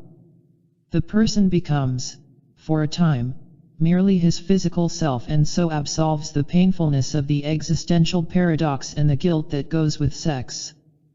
Love is one great key to this kind of sexuality because it allows the collapse of the individual into the animal dimension without fear and guilt, but instead with trust and assurance that his distinctive inner freedom will not be negated by an animal surrender. The primal scene. This is the right place to discuss another psychoanalytic idea that always seemed to many to bypass credulity, the so-called trauma of the primal scene. The orthodox psychoanalytic notion was that when the child witnessed sexual intercourse between the parents, the primal scene, it left him with a deep-seated trauma because he could not take part in it. Freud talked about the actual stimulation of sexual excitement upon observation of parental coitus. Put so bluntly, the idea seems incredible enough, but we must remember that Freud prided himself above all on the discovery of infantile sexuality. In the minds of other psychoanalysts, the idea is given a slightly different emphasis. Thus, as Roheim put it, the primal scene represents the child's wish for reunion with the mother fooled, but he sees his father in his place, and instead of a complete identification with the suckering mother, he sees the violent motion of a struggle. Finally, Ferenczi, who was a keen student of the effects of the parents on the child, gives the matter another slightly different twist from Freud's stark formulation. If intimate parental intercourse is observed by the child in the RST or second year of life, when its capacity for excitement is already there but it lacks as yet adequate outlets for its emotion, an infantile neurosis may result. Roheim and Ferenczi, then, are actually talking about quite different things from Freud's subject. Roheim is talking about identification with the mother, who represents the total support of the child, and the child's inability to understand the relation of his loved object with other objects like the father. Ferenczi is saying that the child is overwhelmed by emotions that he cannot yet organize. This is precisely where a more existential interpretation of the problem comes in. The child uses his body as his Kaosasui project. He only deliberately abandons this project when he learns the impossibility of it. Each of these alternatives is a life and death matter for him, and so, if we are going to talk about trauma, it must be because of a confusion of life and death matters. Even when we are grown, most of us experience some distaste and disillusionment at the idea of our parents having intercourse. It doesn't seem the right thing for them to do. I think the exact reason for our distaste is that their image is confounded in our eyes. The thing that the parents represent most of all is the discouragement of the body as a Kausasui project. They represent the castration complex, disillusionment with the body, and the fear of it. Even more, they themselves are the living embodiment of the cultural worldview that the child has to internalize in order for him to get out of his impasse with his body. When they themselves do not transcend the body in their most intimate relations, the child must experience some anxious confusion. How is his struggling ego to handle these double messages and make sense out of them? Furthermore, one of these messages is given in concrete physical grunts, groans, and movement that must be overwhelming, especially as it is precisely the horror of the body that the child is trying to overcome. If he tries to fall back on the body role and imitate his parents, they become anxious or furious. He can well feel betrayed by them. They reserve their bodies for the closest relationship but deny it to him. They discourage physicalness with all the powers at their command, and yet they themselves practice it with an all-absorbing vengeance. When we take all this together, we can see that the primal scene can truly be a trauma, not because the child can't get into the sexual act and express his own impulses, but rather because the primal scene is itself a complex symbol combining the horror of the body, the betrayal of the cultural superego, and the absolute blockage of any action that the child can take in the situation or any straightforward understanding that he can have of it. It is the symbol of an anxious multiple bind. The body, then, is one's animal fate that has to be struggled against. In some ways.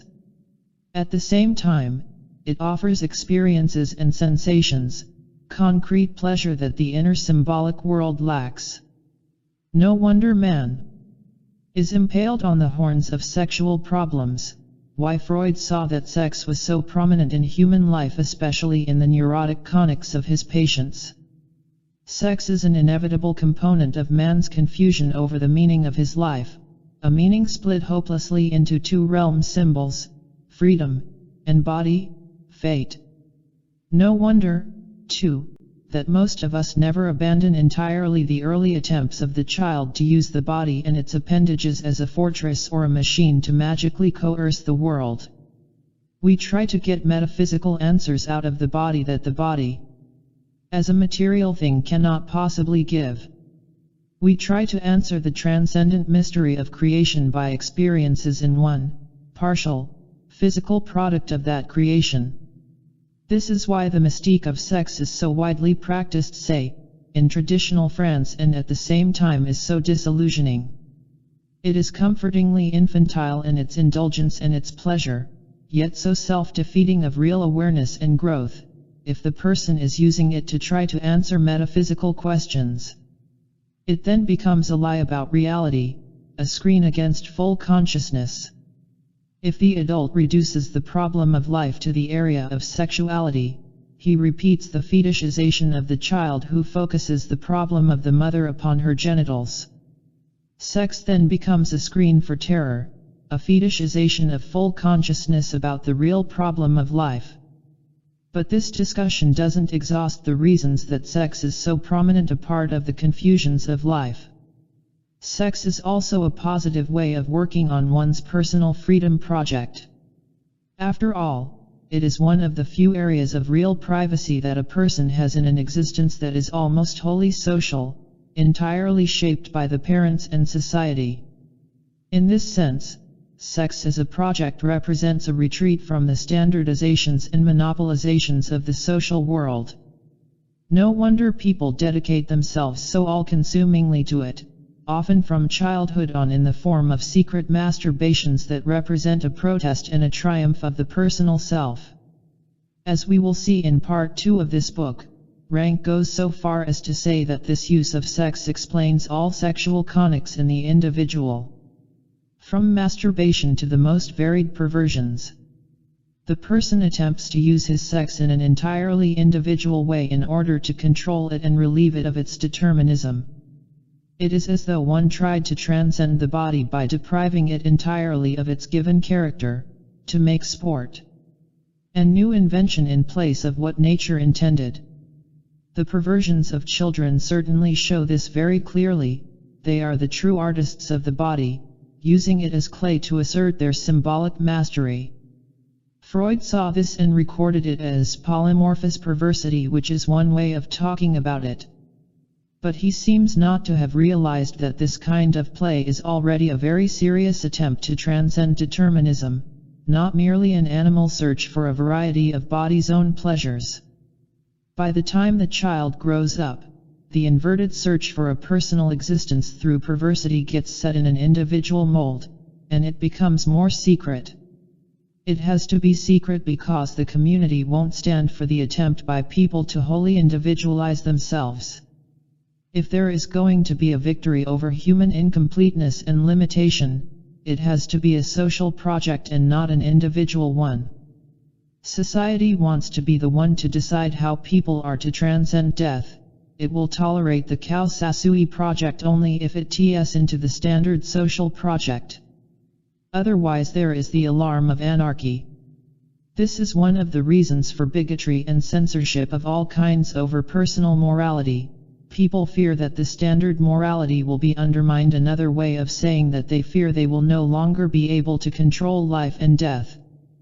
A person is said to be socialized precisely when he accepts to sublimate the body sexual character of his edible project. Now these euphemisms mean usually that he accepts to work on becoming the father of himself by abandoning his own project and by giving it over to the father's. The castration complex has done its work, and one submits to his social reality. He can now deed his own desires and claims and can play it safe in the world of the powerful elders. He can even give his body over to the tribe, the state, the embracing magical umbrella of the elders and their symbols. That way it will no longer be a dangerous negation for him.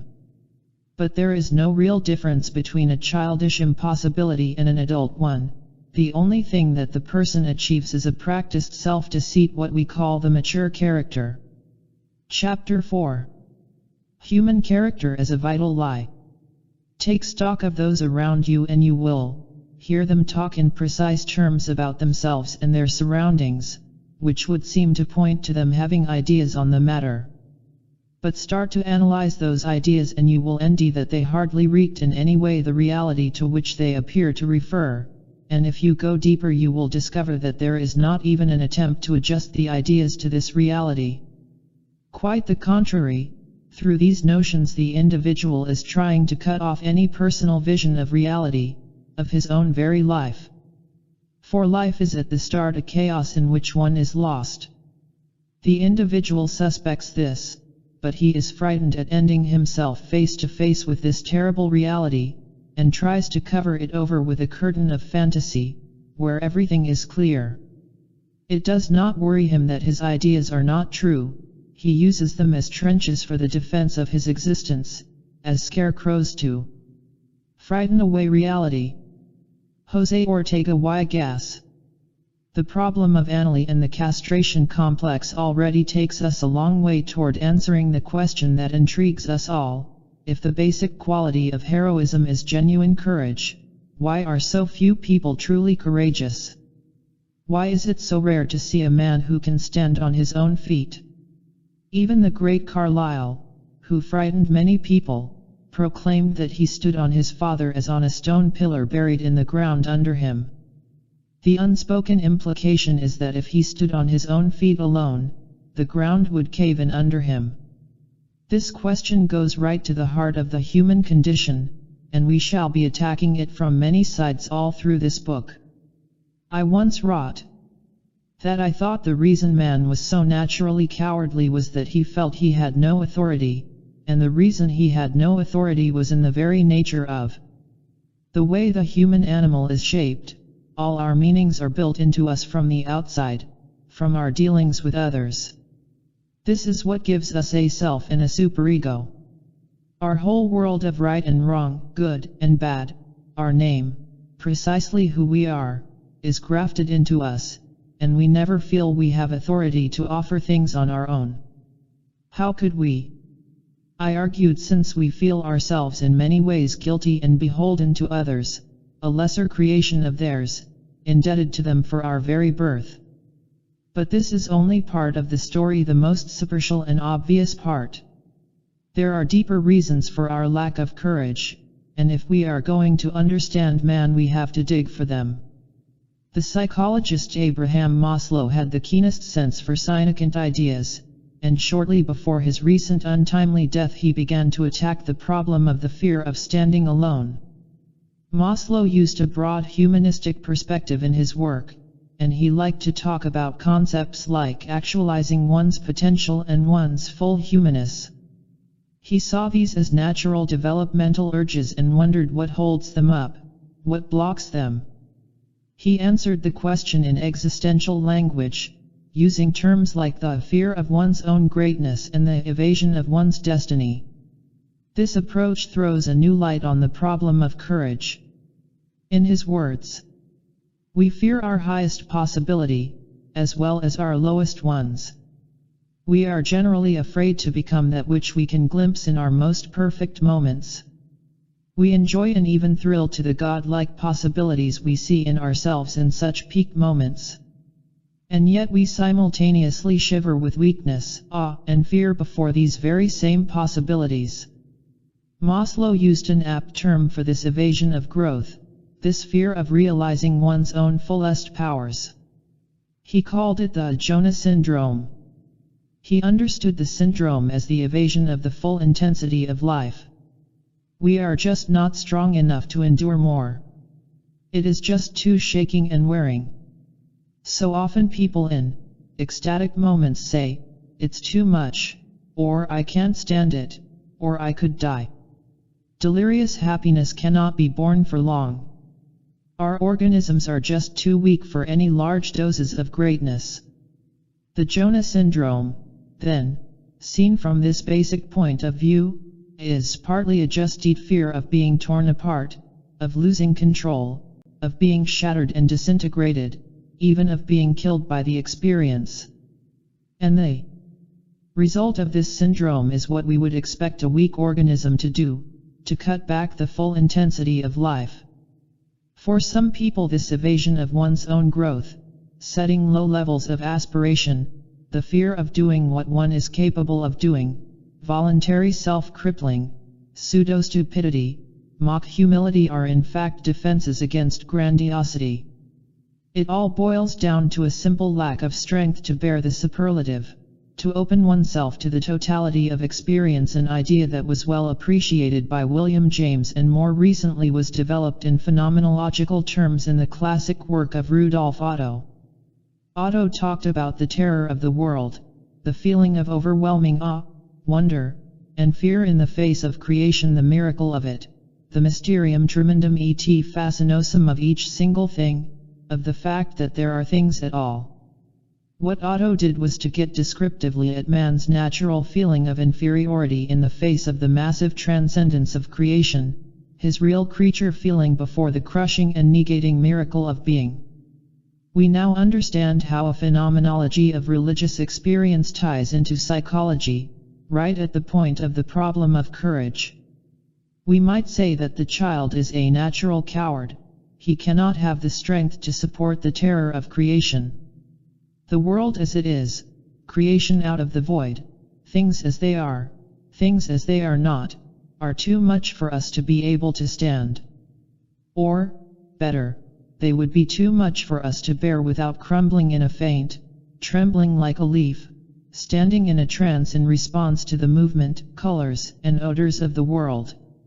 I say would be because most of us by the time we leave childhood have repressed our vision of the primary miraculousness of creation. We have closed it off, changed it, and no longer perceive the world as it is to raw experience. Sometimes we may recapture this world by remembering some striking childhood perceptions, how suffused they were in emotion, and wonder how a favorite grandfather looked, or one's RST love in his early teens. We change these heavily emotional perceptions precisely because we need to move about in the world with some kind of equanimity, some kind of strength and directness. We can't keep gaping with our heart in our mouth, greedily sucking up with our eyes everything great and powerful that strikes us. The great boon of Repression is that it makes it possible to live decisively in an overwhelmingly miraculous and incomprehensible world, a world so full of beauty, majesty, and terror that if animals perceived it all they would be paralyzed to act. But nature has protected the lower animal by endowing them with instincts. An instinct is a programmed perception that calls into play a programmed reaction. It is very simple. Animals are not moved by what they cannot react to. They live in a tiny world, a sliver of reality, one neurochemical program that keeps them walking behind their nose and shuts out everything else. But look at man, the impossible creature. Here nature seems to have thrown caution to the winds along with the programmed instincts. She created an animal who has no defense against full perception of the external world, an animal completely open to experience. Not only in front of his nose, in his Umwelt, but in many other Umwelten. He can relate not only to animals in his own species, but in some ways to all other species. He can contemplate not only what is edible for him, but everything that grows. He not only lives in this moment, but expands his inner self to yesterday, his curiosity to centuries ago, his fears to VE billion years from now when the sun will cool, his hopes to an eternity from now. He lives not only on a tiny territory, nor even on an entire planet, but in a galaxy, in a universe, and in dimensions beyond visible universes. It is appalling, the burden that man bears, the experiential burden. As we saw in the last chapter, man can't even take his own body for granted as can other animals. It is not just hind feet, a tail that he drags, that are just there, limbs to be used and taken for granted or chewed off when caught in a trap and when they give pain and prevent movement. Man's body is a problem to him that has to be explained. Not only his body is strange, but also its inner landscape, the memories and dreams. Man's very insides, his self, are foreign to him. He doesn't know who he is, why he was born, what he is doing on the planet, what he is supposed to do, what he can expect. His own existence is incomprehensible to him, a miracle just like the rest of creation, closer to him, right near his pounding heart, but for that reason all the more strange. Each thing is a problem, and man can shut out nothing. As Maslow has well said, it is precisely the godlike in ourselves that we are ambivalent about, fascinated by, and fearful of, motivated to and defensive against. This is one aspect of the basic human predicament, that we are simultaneously worms and gods. There it is again, gods with anuses. The historic value of Freud's work is that it came to grips with the peculiar animal that man was, the animal that was not programmed by instincts to close off perception and assure automatic equanimity and forceful action. Man had to invent and create out of himself the limitations of perception and the equanimity to live on this planet. And so the core of psychodynamics, the formation of the human character, is a study in human self-limitation and in the terrifying costs of that limitation. The hostility to psychoanalysis in the past, today, and in the future, will always be a hostility against admitting that man lives by lying to himself and about his world, and that character, to follow Ferenczi and Brown, is a vital lie. I particularly like the way Maslow has summed up this contribution of Freudian thought. Freud's greatest discovery, the one which lies at the root of psychodynamics, is that the great cause of much psychological illness is the fear of knowledge of oneself, of one's emotions, impulses, memories, capacities, potentialities, of one's destiny. We have discovered that fear of knowledge of oneself is very often isomorphic with, and parallel with, fear of the outside world. And what is this fear, but a fear of the reality of creation in relation to our powers and possibilities? In general, this kind of fear is defensive, in the sense that it is a protection of our self-esteem, of our love and respect for ourselves. We tend to be afraid of any knowledge that could cause us to despise ourselves or to make us feel inferior, weak, worthless, evil, shameful. We protect ourselves and our ideal image of ourselves by repression and similar defenses, which are essentially techniques by which we avoid becoming conscious of unpleasant or dangerous truths. The individual has to repress globally, from the entire spectrum of his experience, if he wants to feel a warm sense of inner value and basic security. This sense of value and support is something that nature gives to each animal by the automatic instinctive programming and in the pulsating of the vital processes. But man, poor denuded creature, has to build and earn inner value and security. He must repress his smallness in the adult world, his failures to live up to adult commands and codes. He must repress his own feelings of physical and moral inadequacy, not only the inadequacy of his good intentions but also his guilt and his evil intentions, the death wishes and hatreds that result from being frustrated and blocked by the adults. He must repress his parents' inadequacy, their anxieties and terrors, because these make it difficult for him to feel secure and strong. He must repress his own anomaly, his compromising bodily functions that spell his mortality, his fundamental expendability in nature. And with all this, and more that we leave unsaid, he must repress the primary awesomeness of the external world. In his later years, Freud evidently came to realize, as Adler had earlier, that the thing that really bothers the child is the nature of his world, not so much his own inner drives. He talked less about the power of the Oedipus complex and more about human perplexity and helplessness in the face of nature's dreaded forces, the terrors of nature, the painful riddle of death, our anxiety in the face of life's dangers, and the great necessities of fate, against which there is no remedy. And when it came to the central problem of anxiety, he no longer talked as he had in his early work about the child's being overwhelmed from within by his instinctual urges. Instead, Freud's formulations became existential. Anxiety was now seen largely as a matter of the reaction to global helplessness, abandonment, fate. I therefore maintain that the fear of death is to be regarded as an analog of the fear of castration, and that the situation to which the ego reacts is the state of being forsaken or deserted by the protecting superego, by the powers of destiny, which puts an end to security against every danger. This formulation indicates a great broadening of perspective. Add to it a generation or two of psychoanalytic clinical work, and we have achieved a remarkably faithful understanding of what really bothers the child, how life is really too much for him, how he has to avoid too much thought, too much perception, too much life.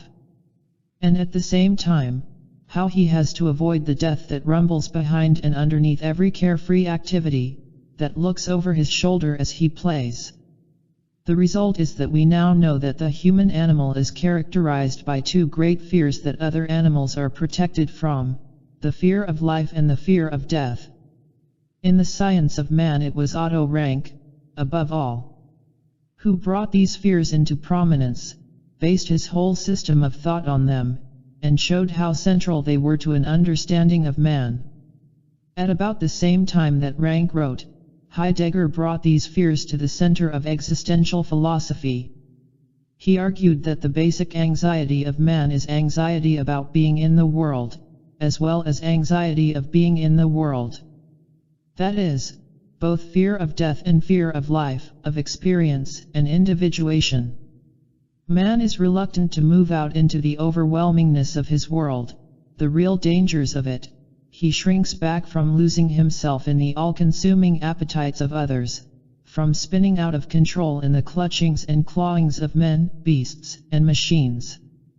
As an animal organism, man senses the kind of planet he has been put down on, the nightmarish, demonic frenzy in which nature has unleashed billions of individual organismic appetites of all kinds, not to mention earthquakes, meteors, and hurricanes, which seem to have their own hellish appetites. Each thing, in order to deliciously expand, is forever gobbling up others.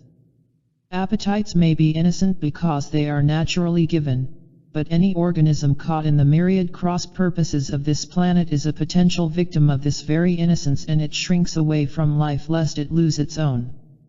Life can suck one up, sap his energies, submerge him, take away his self-control, give so much new experience so quickly that he will burst, make him stick out among others, emerge onto dangerous ground, load him up with new responsibilities which need great strength to bear, expose him to new contingencies, new chances.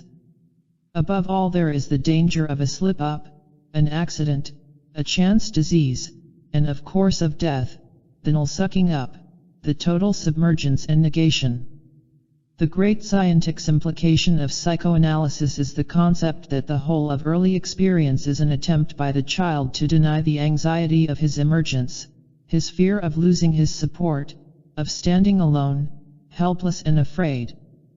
The child's character, his style of life, is his way of using the power of others, the support of the things and the ideas of his culture, to banish from his awareness the actual fact of his natural impotence. Not only his impotence to avoid death, but his impotence to stand alone, RMLY rooted on his own powers. In the face of the terror of the world, the miracle of creation, the crushing power of reality, not even the tiger has secure and limitless power, much less the child. His world is a transcendent mystery, even the parents to whom he relates in a natural and secure dependency are primary miracles. How else could they appear?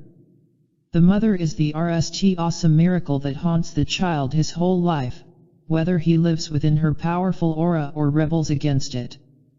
The superordinacy of his world intrudes upon him in the form of fantastic faces smiling up close through gaping teeth, rolling eerie eyes, piercing him from afar with burning and threatening glances. He lives in a world of ash and blood quackoodle masks that mock his self-sufficiency. The only way he could securely oppose them would be to know that he is as godlike as they, but he can never know this straightforwardly and unambiguously. There is no secure answer to the awesome mystery of the human face that scrutinizes itself in the mirror, no answer, at any rate, that can come from the person himself, from his own center. One's own face may be godlike in its miraculousness, but one lacks the godlike power to know what it means, the godlike strength to have been responsible for its emergence. In these ways, then, we understand that if the child were to give in to the overpowering character of reality and experience, he would not be able to act with the kind of equanimity we need in our non-instinctive world. So one of the things a child has to do is to learn to abandon ecstasy, to do without awe, to leave fear and trembling behind. Only then can he act with a certain oblivious self-confidence, when he has naturalized his world. We say naturalized, but we mean unnaturalized, falsified, with the truth obscured, the despair of the human condition hidden, a despair that the child glimpses in his night terrors and daytime phobias and neuroses. This despair he avoids by building defenses, and these defenses allow him to feel a basic sense of self-worth, of meaningfulness, of power. They allow him to feel that he controls his life and his death, that he really does live and act as a willful and free individual, that he has a unique and self-fashioned identity, that he is somebody, not just a trembling accident germinated on a hothouse planet that Carlyle for all time called a hall of doom. We called one's lifestyle a vital lie, and now we can understand better why we said it was vital. It is a necessary and basic dishonesty about oneself and one's whole situation. This revelation is what the Freudian revolution in thought really ends up in, and is the basic reason that we still strain against Freud. We don't want to admit that we are fundamentally dishonest about reality, that we do not really control our own lives. We don't want to admit that we do not stand alone, that we always rely on something that transcends us, some system of ideas and powers in which we are embedded and which support us. This power is not always obvious.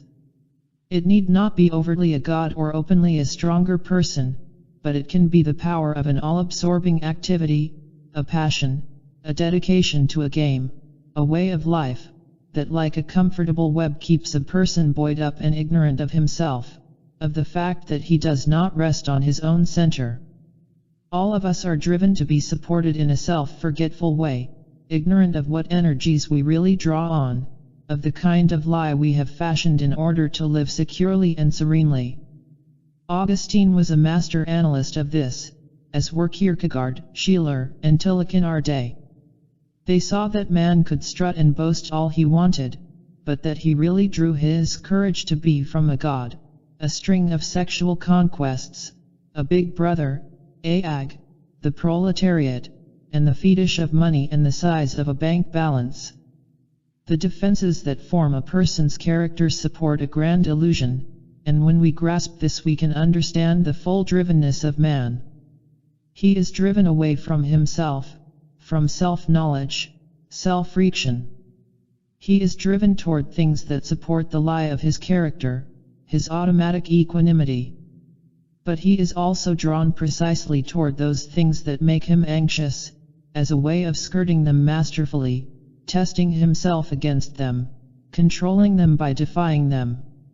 As Kierkegaard taught us, anxiety lures us on, becomes the spur to much of our energetic activity, weird with our own growth, but also dishonestly. This explains much of the friction in our lives. We enter symbiotic relationships in order to get the security we need, in order to get relief from our anxieties, our aloneness, and helplessness, but these relationships also bind us, they enslave us even further because they support the lie we have fashioned. So we strain against them in order to be more free. The irony is that we do this straining uncritically, in a struggle within our own armor, as it were, and so we increase our drivenness, the second-hand quality of our struggle for freedom. Even in our irritations with anxiety we are unconscious of our motives. We seek stress, we push our own limits, but we do it with our screen against despair and not with despair itself. We do it with the stock market, with sports cars, with atomic missiles, with the success ladder in the corporation or the competition in the university. We do it in the prison of a dialogue with our own little family, by marrying against their wishes or choosing a way of life because they frown on it, and so on. Hence the complicated and second-hand quality of our entire drivenness. Even in our passions we are nursery children playing with toys that represent the real world. Even when these toys crash and cost us our lives or our sanity, we are cheated of the consolation that we were in the real world instead of the playpen of our fantasies. We still did not meet our doom on our own manly terms, in contest with objective reality. It is fateful and ironic how the lie we need in order to live dooms us to a life that is never really ours. It was not until the working out of modern psychoanalysis that we could understand something the poets and religious geniuses have long known, that the armor of character was so vital to us that to shed it meant to risk death and madness. It is not hard to reason out. If character is a neurotic defense against despair and you shed that defense, you admit the full wound of despair, the full realization of the true human condition, what men are really afraid of, what they struggle against, and are driven toward and away from. Freud summed it up beautifully when he somewhere remarked that psychoanalysis cured the neurotic misery in order to introduce the patient to the common misery of life. Neurosis is another word for describing a complicated technique for avoiding misery, but reality is the misery. That is why from earliest times sages have insisted that to see reality one must die and be reborn. The idea of death and rebirth was present in shamanistic times, in Zen thought, in Stoic thought, in Shakespeare's King Lear, as well as in Judeo-Christian and modern existential thought. But it was not until scientific psychology that we could understand what was at stake in the death and rebirth, that man's character was a neurotic structure that went right to the heart of his humanness. As Frederick Perls put it, to Suffer one's death and to be reborn is not easy. And it is not easy precisely because so much of one has to die. I like the way Pearls conceived the neurotic structure as a thick edus built up of 4 layers. The RST2 layers are the everyday layers, the tactics that the child learns to get along in society by the facile use of words to win ready approval and to placate others and move them along with him. These are the glib, empty talk, cliché, and role-playing layers. Many people live out their lives never getting underneath them. The third layer is a stiff one to penetrate. It is the impasse that covers our feeling of being empty and lost, the very feeling that we try to banish in building up our character defenses. Underneath this layer is the fourth and most baffling one, the death or fear of death layer, and this, as we have seen, is the layer of our true and basic animal anxieties, the terror that we carry around in our secret heart. Only when we explode this fourth layer, says Pearls, do we get to the layer of what we might call our authentic self, what we really are without sham, without disguise, without defenses against fear. From this sketch of the complex rings of defense that compose our character, our neurotic shield that protects our pulsating vitality from the dread of truth, we can get some idea of the difficult and excruciatingly painful, all-or-nothing process that psychological rebirth is. And when it is through psychologically, it only begins humanly. The worst is not the death, but the rebirth itself. There's the rub. What does it mean to be born again for man? It means for the RST time to be subjected to the terrifying paradox of the human condition, since one must be born not as a god, but as a man, or as a god worm, or a god who shits. Only this time without the neurotic shield that hides the full ambiguity of one's life. And so we know that every authentic rebirth is a real ejection from paradise, as the lives of Tolstoy, Pegui, and others attest. It takes men of granite, men who were automatically powerful, secure in their drivenness we might say, and it makes them tremble, makes them cry as Pegui stood on the platforms of Parisian buses with hot tears rolling down his cheeks while he mumbled prayers. It was Rank who very early admitted that anxiety could not all be overcome therapeutically, and this is what he meant, that it is impossible to stand up to the terror of one's condition without anxiety. It was Andras Angeal who got to the heart of the matter of psychotherapeutic rebirth when he said that the neurotic who has had therapy is like a member of Alcoholics Anonymous. He can never take his cure for granted, and the best sign of the genuineness of that cure is that he lives with humility. Full humans and part humans. This discussion brings up a basic contradiction of the whole therapeutic enterprise that has not been aired widely enough. We are going to be dwelling on it at the close of this book, but this is the right place to introduce it.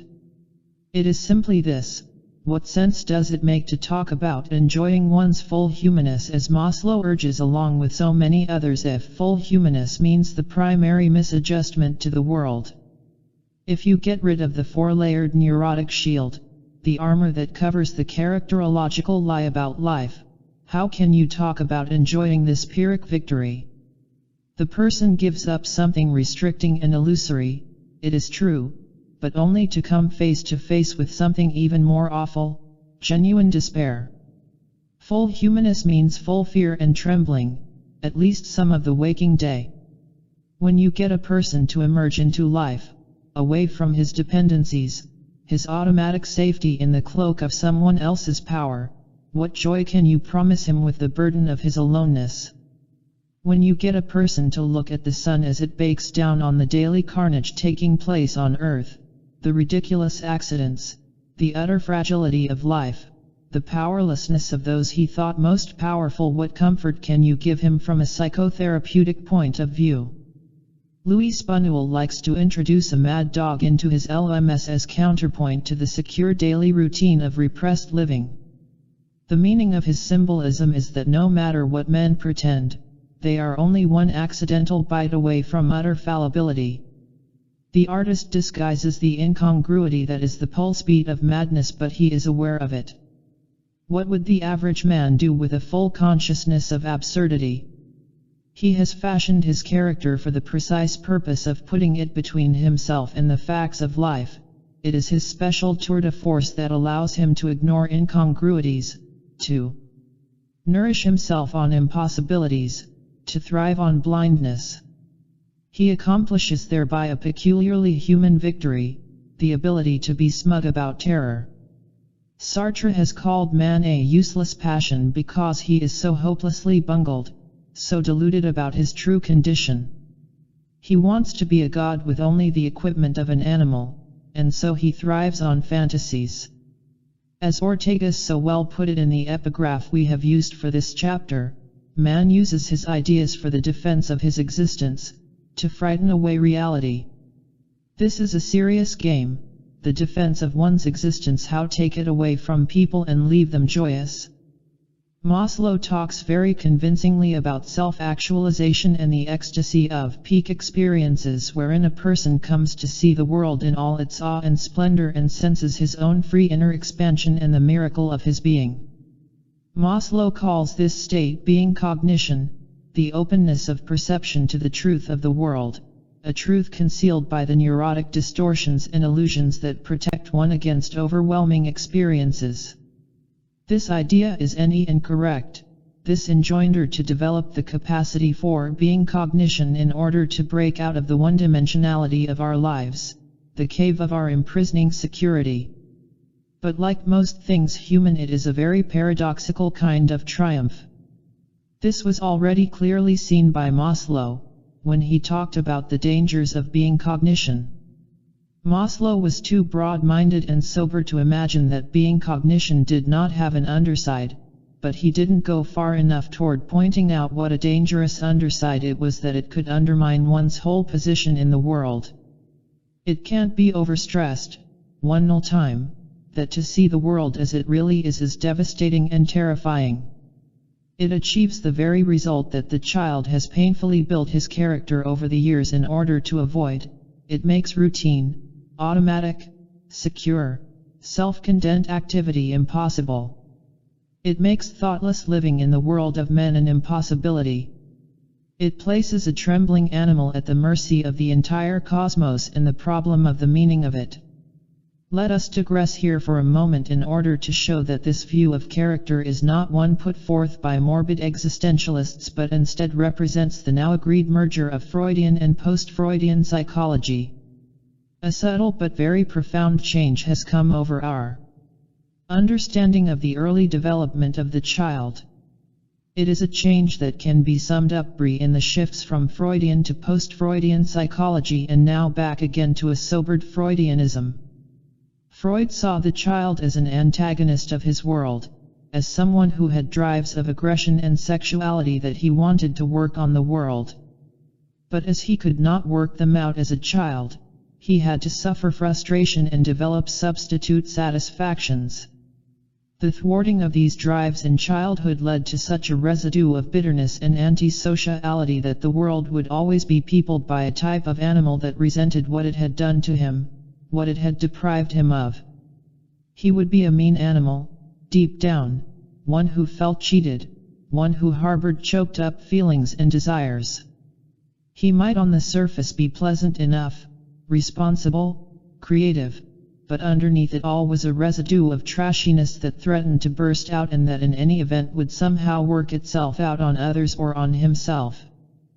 Freud's theory of innate instincts was undermined very early in social psychological quarters and very late within psychoanalysis itself, and a new view of the child came into vogue. It tended to see the child as neutral, instinct-free, basically malleable, apart from some unknown factors of hereditary constitution and temperament.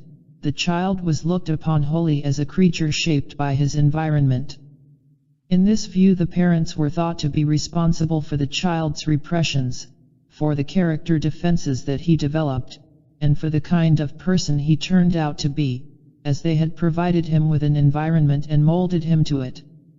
Even more than that, as the parents had opposed the child's natural energetic and free expansion and had demanded his surrender to their world, they could be considered in some fundamental way as guilty for whatever warpings his character had. If the child had no instincts, he at least had plenty of free energy and a natural innocence of the body. He sought continual activity and diversion, wanted to move about his world in its entirety, to bend it to his use and delight as much as possible.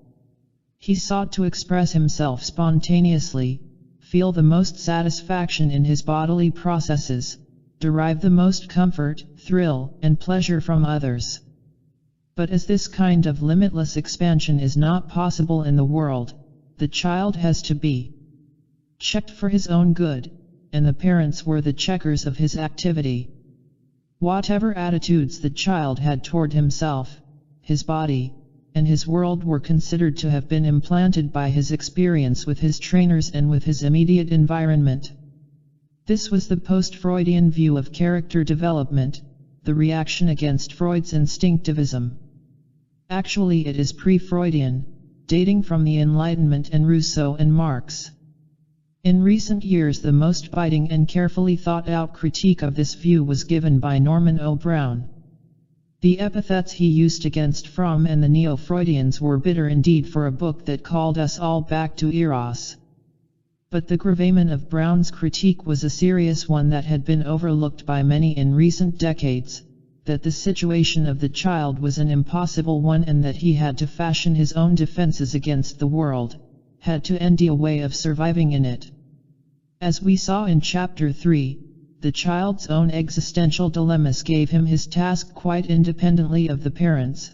His attitudes came to him from his need to adapt to the whole desperate human condition, not merely to attune himself to the whims of his parents.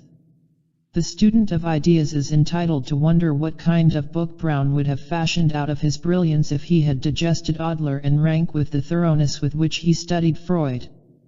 It was Adler and Rank, after all, who understood the desperate situation of the child, without falling either into the Freudian trap of inner instincts or that of easy environmentalism.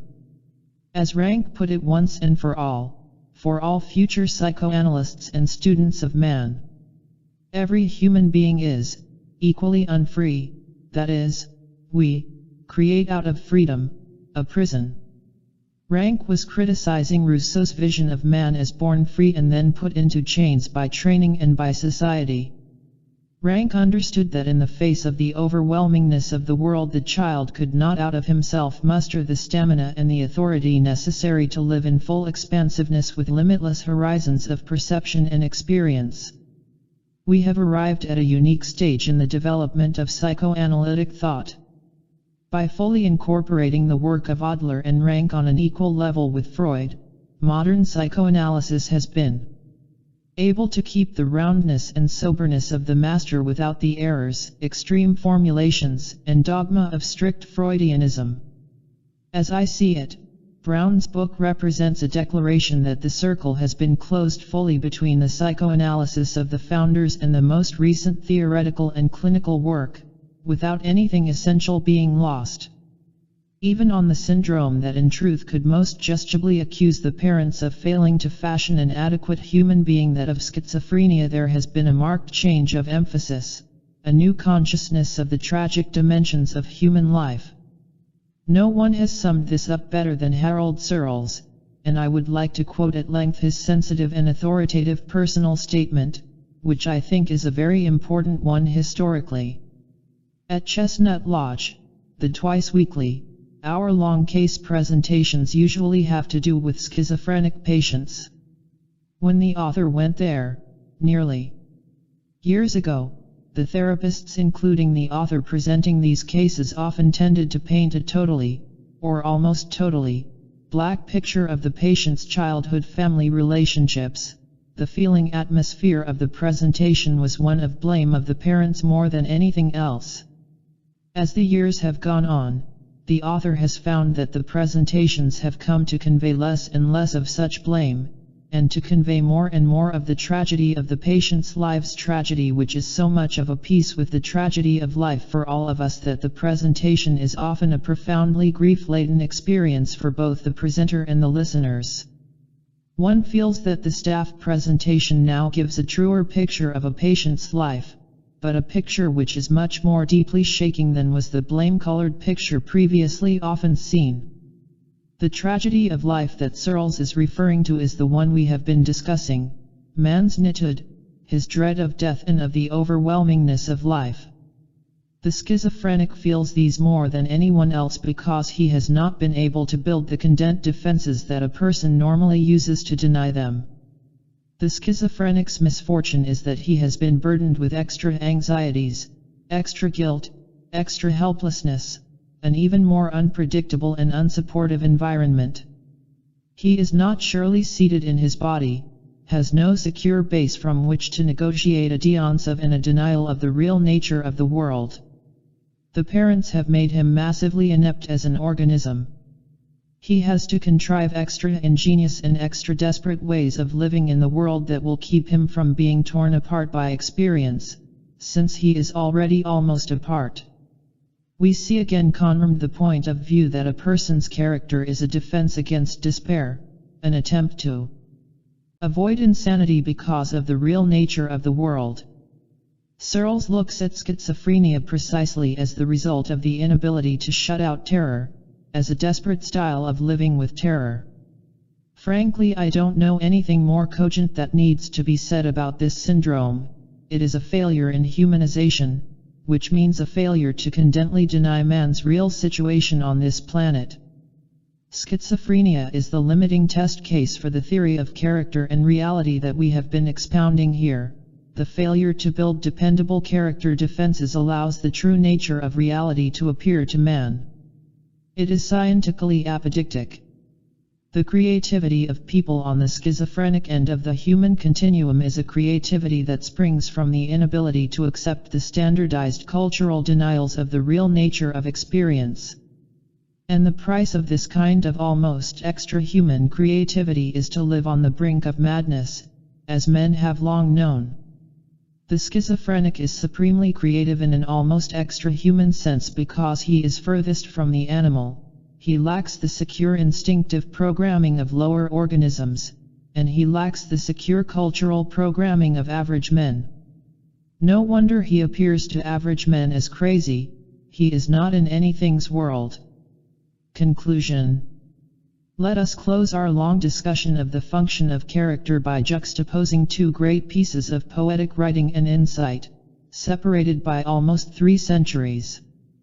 The RST, by Thomas Traherne, gives a beautiful description of the world as it appears to the perceptions of the child before he has been able to fashion automatic reactions. Traherne describes the pristine perceptions of the child. All appeared new and strange at RST, inexpressibly rare and delightful and beautiful. The corn was orient and immortal wheat, which never should be reaped, nor was ever sown. I thought it had stood from everlasting to everlasting. The dust and stones of the street were as precious as gold, the gates were at RST the end of the world. The green trees when I saw them RST through one of the gates transported and ravished me. Their sweetness and unusual beauty made my heart to leap, and almost mad with ecstasy.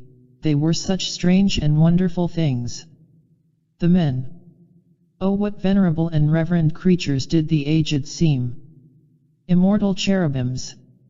And young men glittering and sparkling angels, and made strange seraphic pieces of life and beauty.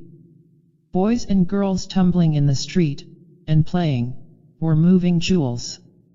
I knew not that they were born or should die. The city seemed to stand in Eden. We might call this the paradise of pre-oppression. But then, Traherne goes on to describe his fall from Eden, the development of cultural perceptions and denials of the pristine character of reality, and like a modern psychoanalyst in the early days of, say, Chestnut Lodge, he accuses the parents of this fall, makes his whole case against them. Thoughts are the most present things to thoughts, and of the most powerful unions. My soul was only apt and disposed to great things, but souls to souls are like apples to apples, one being rotten rots another. When I began to speak and go, nothing began to be present to me, but what was present to me in their thoughts. Nor was anything present to me any other way, than it was so to them. All things were absent which they talked not of. So I began among my playfellows to prize a drum, a coat, a penny, a gilded book, and comma. As for the heavens and the sun and stars, they disappeared, and were no more unto me than the bare walls. So that the strange riches of man's invention quite overcame the riches of nature, being learned more laboriously and in the second place. What is missing in this splendid portrayal of the child's fall from natural perception into the artificialities of the cultural world? Nothing less than what we have cited as the great post-Freudian merger on the human personality, Traherne's own complicity in the process, his need to fall from grace in order to grow, move about without anxiety, protect himself against the sun, the stars, the heavens. Traherne doesn't record his other pristine reactions, say, to the piercing screams of his playfellows as they cut their hands or smashed their noses and mouths and splashed him with globs of weird, warm red that sent terror into his bowels. He says that he knew not that they should die, that all seemed immortal, but did his parents introduce death into the world? This was the deep-lying rot that rubbed into his soul, and it rubbed in not from the parents but from the world, from the riches of nature. In some complex ways death edged itself as a symbol into his perceptions and chilled his soul, and to banish the facts of life Traherne had to remold his paradise, even to lying about it in his memory as we all do. True, the earth was the place of mystical beauty that he painted it, and that Carlyle later agreed to be a mystic temple, but it was at the same time a hall of doom that Traherne chose to deny in his memory of childhood. The totality of the human condition is the thing that is so hard for man to recapture. He wants his world safe for delight, wants to blame others for his fate. Compare to Traherne a modern poet's consciousness of the full roundness of the human condition. Marshall Lee Anderson tells us with penetrating brilliance how we have to live in a hall of doom, what we need to do to protect ourselves. We multiply diseases for delight.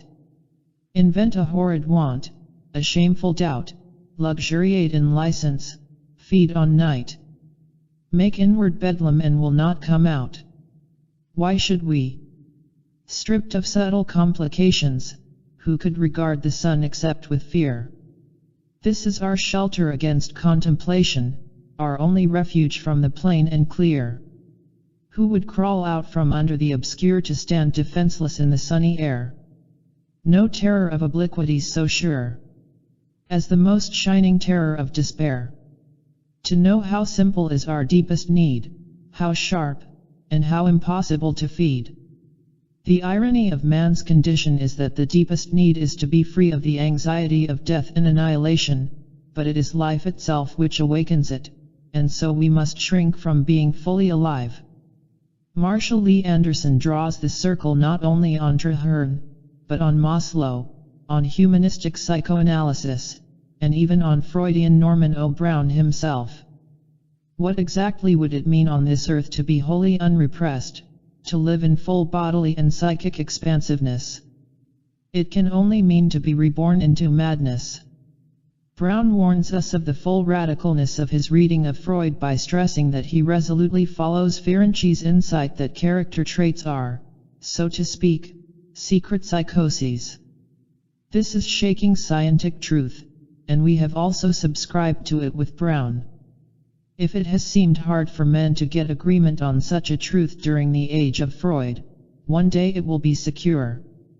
But the chilling reality behind this truth is even more upsetting, and there doesn't seem to be much that we can do with it or will ever be able to do with it. I mean that without character traits there has to be full and open psychosis. At the very end of this book I want to sum up the basic contradictions of Brown's argument for new men without character defenses, his hope for a rebirth of mankind into a second innocence. For now, it is enough to invoke Marshall Lee Anderson's complete scientific formula, stripped of subtle complications, i.e., of all the character defenses: repression, denial, misperception of reality, who could regard the sun except with fear. Chapter 5. The Psychoanalyst Kierkegaard. The whole order of things LLs me with a sense of anguish, from the gnat to the mysteries of incarnation, all is entirely unintelligible to me, and particularly my own person. Great is my sorrow, without limits. None knows of it, except God in heaven, and he cannot have pity. Soren Kierkegaard. Today we can call Kierkegaard a psychoanalyst without fear of being laughed at, or at least with convinced that the scoffers are uninformed. In the last few decades a new discovery of Kierkegaard has been taking place, a discovery that is momentous because it links him into the whole structure of knowledge in the humanities in our time. We used to think that there was a strict difference between science and belief, and that psychiatry and religion were consequently far apart. But now we envy that psychiatric and religious perspectives on reality are intimately related. For one thing, they grow out of one another historically, as we shall see in a later section. Even more importantly for now, they reinforce one another. Psychiatric experience and religious experience cannot be separated either subjectively in the person's own eyes or objectively in the theory of character development. Nowhere is this merger of religious and psychiatric categories clearer than in the work of Kierkegaard.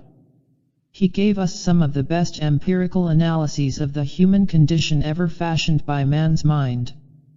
But ironically, it was not until the epoch of the scientific atheist Freud that we could see the scientific stature of the theologian Kierkegaard's work.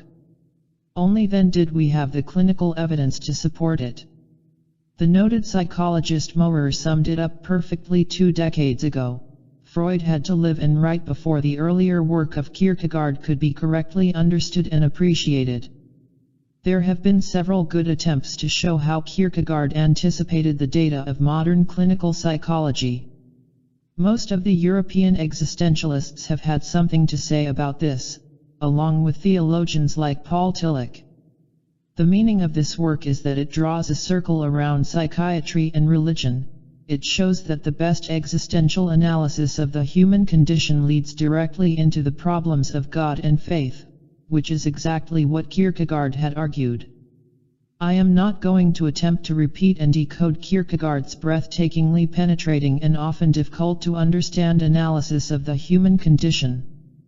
What I want to do instead is to try to present a summing up of the main argument contained in his psychological works, as pointedly and sparingly as possible, so that the reader can see in a nutshell what Kierkegaard was driving at. If I can do this without getting too involved because fascinated by Kierkegaard's genius, the reader should be struck by the result. The structure of Kierkegaard's understanding of man is almost exactly a recap of the modern clinical picture of man that we have sketched in the RST 4 chapters of this book. The reader can then judge for himself how congruent the two pictures are at basic points, even though I don't present Kierkegaard in his stunning detail. Why it is that we are today comparing Kierkegaard's stature in psychology to Freud's, and why I and others are prepared to call Kierkegaard as great a student of the human condition as was Freud. The fact is that, although writing in the he was really post-Freudian, which conveys the eternal uncanniness of genius. The existential paradox as the beginning of psychology and religion. The foundation stone for Kierkegaard's view of man is the myth of the fall, the ejection of Adam and Eve from the Garden of Eden. In this myth is contained, as we saw, the basic insight of psychology for all time, that man is a union of opposites, of self-consciousness, and of physical body. Man emerged from the instinctive thoughtless action of the lower animals and came to wreak on his condition. He was given a consciousness of his individuality and his part divinity in creation, the beauty and uniqueness of his face and his name.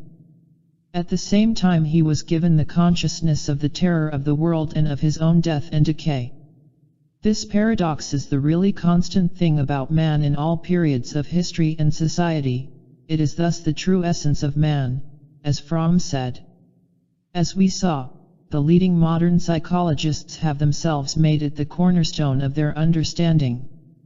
But Kierkegaard had already counseled them, further than this psychology cannot go, and moreover it can verify this point again and again in its observation of human life. The fall into self-consciousness, the emergence from comfortable ignorance in nature, had one great penalty for man: it gave him dread, or anxiety. One does not envy dread in the beast, says Kierkegaard, precisely for the reason that by nature the beast is not qualified by spirit. For spirit reads self or symbolic inner identity. The beast has none. It is ignorant, says Kierkegaard, therefore innocent, but man is a synthesis of the soulish and bodily and so experiences anxiety. Again, for soulish we must read self-conscious. If a man were a beast or an angel, he would not be able to be in dread. That is, if he were utterly unself-conscious or totally unanimal. Since he is a synthesis he can be in dread. Man himself produces dread. Man's anxiety is a function of his sheer ambiguity and of his complete powerlessness to overcome that ambiguity, to be straightforwardly an animal or an angel. He cannot live heedless of his fate, nor can he take sure control over that fate and triumph over it by being outside the human condition. The spirit cannot do away with itself, i.e., self-consciousness cannot disappear. Neither can man sink down into the vegetative life, i.e., be wholly an animal. He cannot from dread. But the real focus of dread is not the ambiguity itself, it is the result of the judgment on man, that if Adam eats of the fruit of the tree of knowledge, God tells him, "Thou shalt surely die." In other words, the null terror of self-consciousness is the knowledge of one's own death, which is the peculiar sentence on man alone in the animal kingdom. This is the meaning of the Garden of Eden myth and the rediscovery of modern psychology, that death is man's peculiar and greatest anxiety. Kierkegaard's characterology. Kierkegaard's whole understanding of man's character is that it is a structure built up to avoid perception of the terror, perdition, and annihilation that dwell next door to every man. He understood psychology the way a contemporary psychoanalyst does, that its task is to discover the strategies that a person uses to avoid anxiety. What style does he use to function automatically and uncritically in the world, and how does this style cripple his true growth and freedom of action and choice? Or, in words that are almost Kierkegaard's, how is a person being enslaved by his characterological lie about himself? Kierkegaard described these styles with a brilliance that today seems uncanny and with a vocabulary that sums up much of the psychoanalytic theory of character defenses. Whereas today we talk about the mechanisms of defense such as repression and denial, Kierkegaard talked about the same things with different terms. He referred to the fact that most men live in a half-obscurity about their own condition. They are in a state of shut-upness wherein they block off their own perceptions of reality. He understood the compulsive character, the rigidity of the person who has had to build extra thick defenses against anxiety, a heavy character armor, and he described him in the following terms. A partisan of the most rigid orthodoxy, knows it all, he bows before the holy, truth is for him an ensemble of ceremonies. He talks about presenting himself before the throne of God, of how many times one must bow. He knows everything the same way as does the pupil who is able to demonstrate a mathematical proposition with the letters ABC, but not when they are changed to def. He is therefore in dread whenever he hears something not arranged in the same order. There is no doubt that by shut-upness Kierkegaard means what we today refer to by repression. It is the closed personality, the one who has fenced himself around in childhood, not tested his own powers in action, not been free to discover himself and his world in a relaxed way. If the child is not burdened by too much parental blocking of his action, too much infection with the parent's anxieties, he can develop his defenses in a less monopolizing way, can remain somewhat wood and open in character. He is prepared to test reality more in terms of his own action and experimentation and less on the basis of delegated authority and prejudgment or preperception. Kierkegaard understood this difference by making a distinction between lofty shut-upness and mistaken shut-upness. He went on to give a Rousseau-like enjoinder for raising children with the right kind of character orientation. It is of innate importance that a child be brought up with a conception of the lofty shut-upness reserve, and be saved from the mistaken kind. In an external respect, it is easy to perceive when the moment has arrived that one ought to let the child walk alone. The art is to be constantly present and yet not be present, to let the child be allowed to develop itself, while nevertheless one has constantly a survey clearly before one. The art is to leave the child to itself in the very highest measure and on the greatest possible scale, and to express this apparent abandonment in such a way that, unobserved, one at the same time knows everything. And the father who educates or does everything for the child entrusted to him, but has not prevented him from becoming shut up, has incurred a great accountability. Just as Rousseau and Dewey, Kierkegaard is warning the parent to let the child do his own exploration of the world and develop his own sure experimental powers.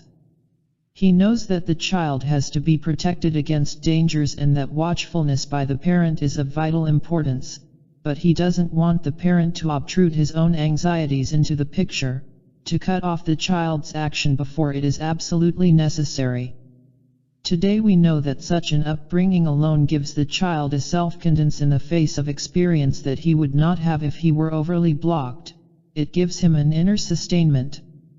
And it is precisely this inner sustainment that allows the child to develop a lofty shut-upness, or reserve, that is, an ego-controlled and self-content appraisal of the world by a personality that can open up more easily to experience.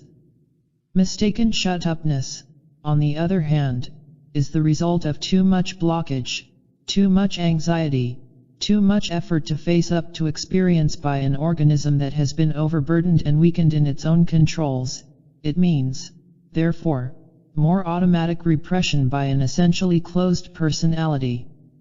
And so, for Kierkegaard, the good is the opening toward new possibility and choice, the ability to face into anxiety.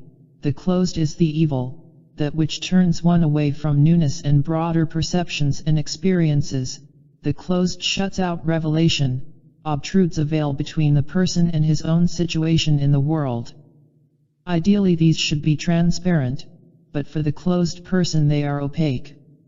It is easy to see that shut-upness is precisely what we have called the lie of character, and Kierkegaard calls it the same thing. It is easy to see that shut-upness eo ipso signis a lie, or, if you prefer, untruth. But untruth is precisely unfreedom. The elasticity of freedom is consumed in the service of close reserve. Close reserve was the effect of the negating retrenchment of the ego in the individuality.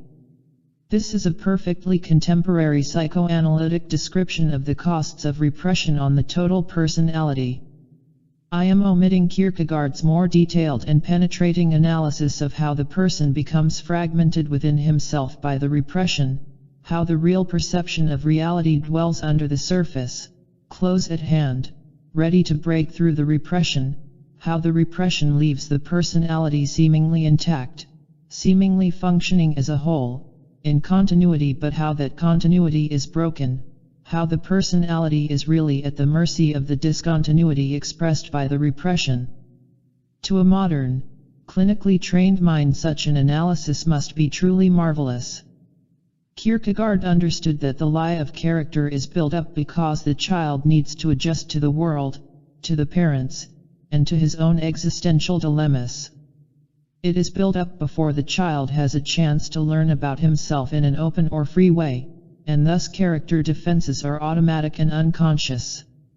The problem is that the child becomes dependent on them and comes to be encased in his own character armor, unable to see freely beyond his own prison or into himself, into the defenses he is using, the things that are determining his unfreedom. The best that the child can hope is that his shut-upness will not be of the mistaken or massive kind, in which his character is too fearful of the world to be able to open itself to the possibilities of experience. But that depends largely on the parents, on accidents of the environment, as Kierkegaard knew.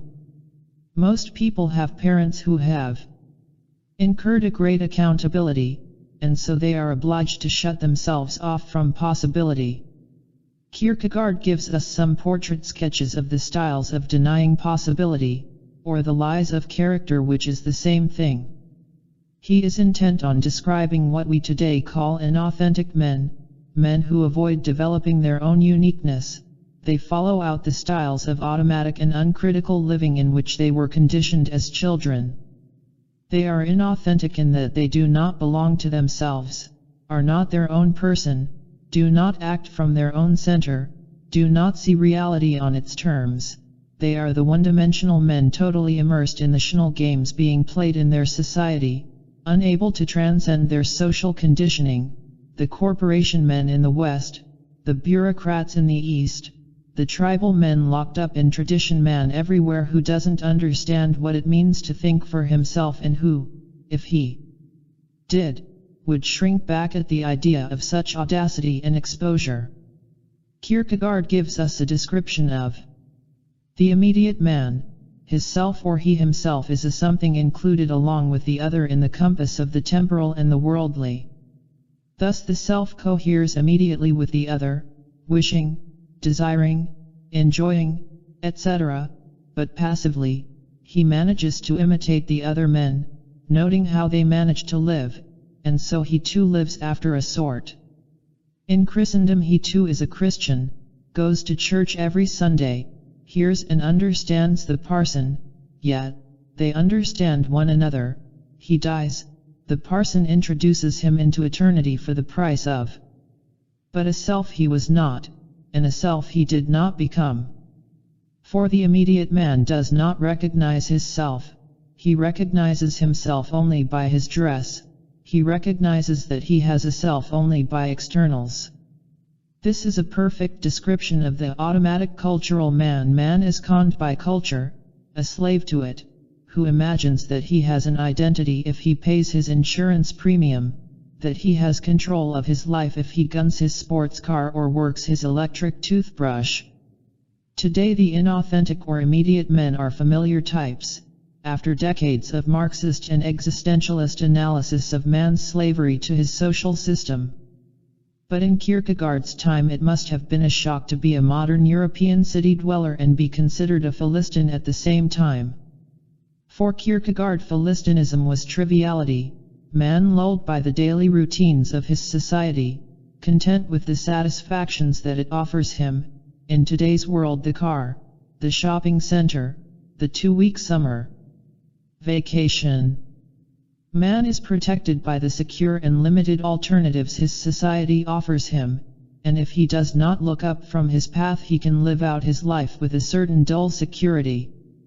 Devoid of imagination, as the Philistine always is, he lives in a certain trivial province of experience as to how things go, what is possible, what usually occurs. Philistinism tranquilizes itself in the trivial. Why does man accept to live a trivial life? Because of the danger of a full horizon of experience, of course. This is the deeper motivation of Philistinism, that it celebrates the triumph over possibility, over freedom. Philistinism knows its real enemy: freedom is dangerous. If you follow it too willingly, it threatens to pull you into the air. If you give it up too wholly, you become a prisoner of necessity. The safest thing is to toe the mark of what is socially possible. I think this is the meaning of Kierkegaard's observation. For Philistinism thinks it is in control of possibility. It thinks that when it has decoyed this prodigious elasticity into the eld of probability or into the madhouse, it holds it a prisoner. It carries possibility around like a prisoner in the cage of the probable, shows it off. Kierkegaard as theorist of the psychoses. But now something new enters our discussion. Kierkegaard talks about decoying the prodigious elasticity of freedom into the madhouse where it is held prisoner. What does he mean by such a condensed image? To me he means that one of the great dangers of life is too much possibility, and that the place where we envy people who have succumbed to this danger is the madhouse. Here Kierkegaard shows that he was a master theorist not only of normal cultural pathology but also of abnormal pathology or psychosis. He understands that psychosis is neurosis pushed to its extreme. At least this is how I read many of his observations in the section of his book called Despair viewed under the aspects of finitude/initude. Let us pause on this, because if my reading is correct it will help us understand further how the most extreme forms of mental derangement are clumsy attempts to come to grips with the basic problem of life. Kierkegaard is painting for us a broad and incredibly rich portrait of types of human failure, ways in which man succumbs to and is beaten by life and the world, beaten because he fails to face up to the existential truth of his situation, the truth that he is an inner symbolic self, which signs a certain freedom, and that he is bound by a night body, which limits that freedom. The attempt to ignore either aspect of man's situation, to repress possibility or to deny necessity, means that man will live a lie, fail to realize his true nature, be the most pitiful of all things. But man is not always so lucky, he cannot always get by with just being pitiful. If the lie that he attempts to live is too anting of reality, a man can lose everything during his lifetime, and this is precisely what we mean by psychosis, the complete and utter breakdown of the character structure. If Kierkegaard is to be considered a master analyst of the human situation, he must show us that he understands the extremes of man's condition as well as the everyday cultural middle. This is precisely what he does in his discussion of the extremes of too much and too little possibility. Too much possibility is the attempt by the person to overvalue the powers of the symbolic self.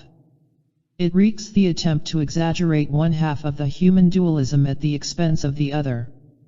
In this sense, what we call schizophrenia is an attempt by the symbolic self to deny the limitations of the night body. In doing so, the entire person is pulled off balance and destroyed. It is as though the freedom of creativity that stems from within the symbolic self cannot be contained by the body, and the person is torn apart. This is how we understand schizophrenia today, as the split of self and body, a split in which the self is unanchored, unlimited, not bound enough to everyday things, not contained enough in dependable physical behavior. And this is how Kierkegaard understands the problem. For the self is a synthesis in which the night is the limiting factor, and the innate is the expanding factor. Initude des despair is therefore the fantastical, the limitless.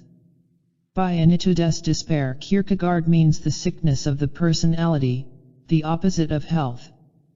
And so the person becomes sick by plunging into the limitless. The symbolic self becomes fantastic as it does in schizophrenia when it splits away from the body, from a dependable grounding in real experience in the everyday world. The full-blown schizophrenic is abstract, ethereal, unreal. He billows out of the earthly categories of space and time, oats out of his body, dwells in an eternal now, is not subject to death and destruction.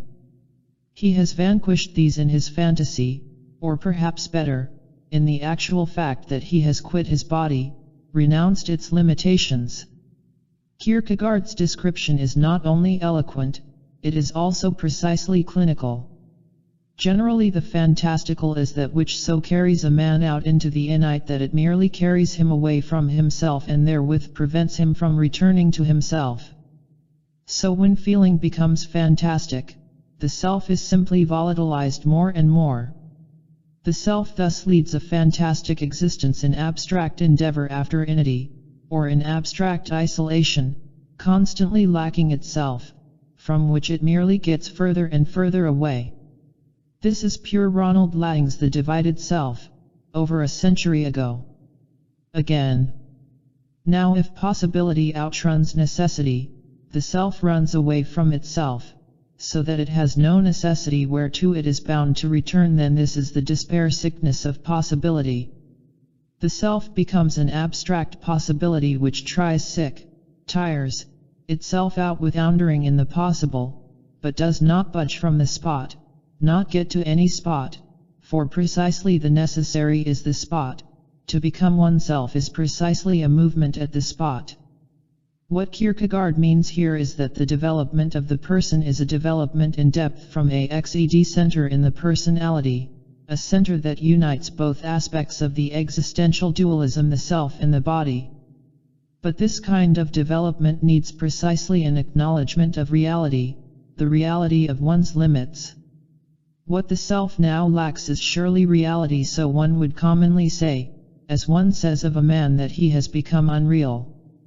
But upon closer inspection it is really necessity that man lacks.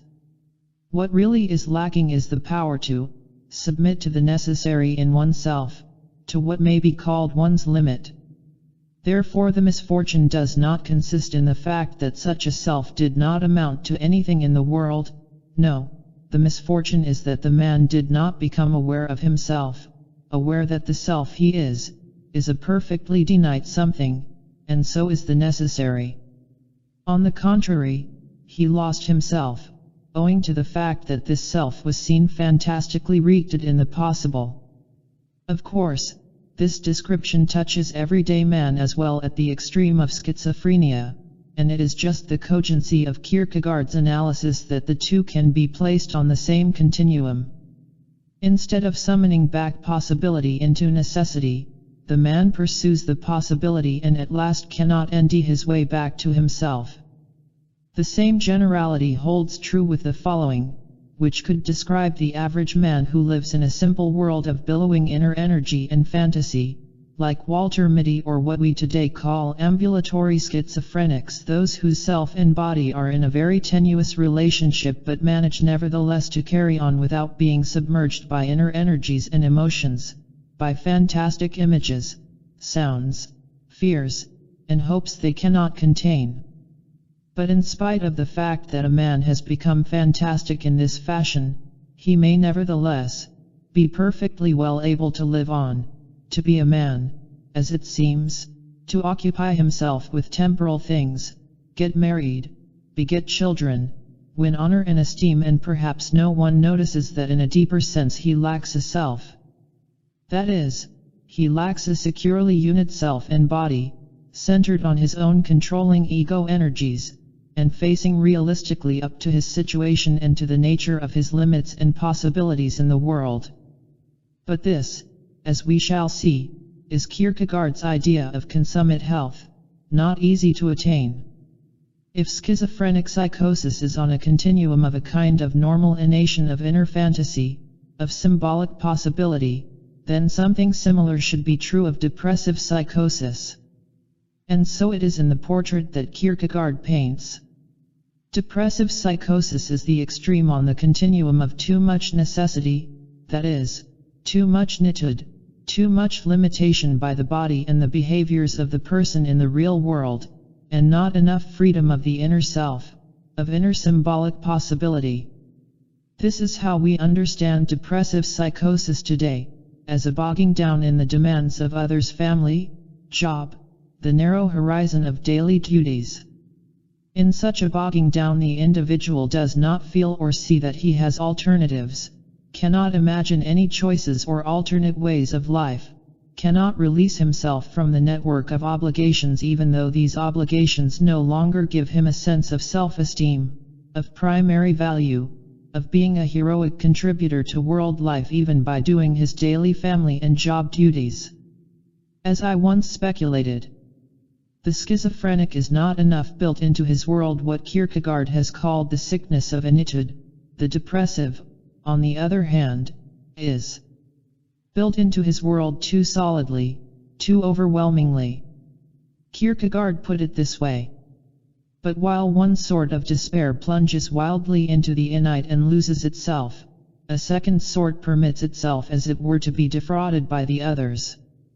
By seeing the multitude of men about it, by getting engaged in all sorts of worldly affairs, by becoming wise about how things go in this world, such a man forgets himself, does not dare to believe in himself, and is it too venturesome a thing to be himself, far easier and safer to be like the others, to become an imitation, a number, a cipher in the crowd.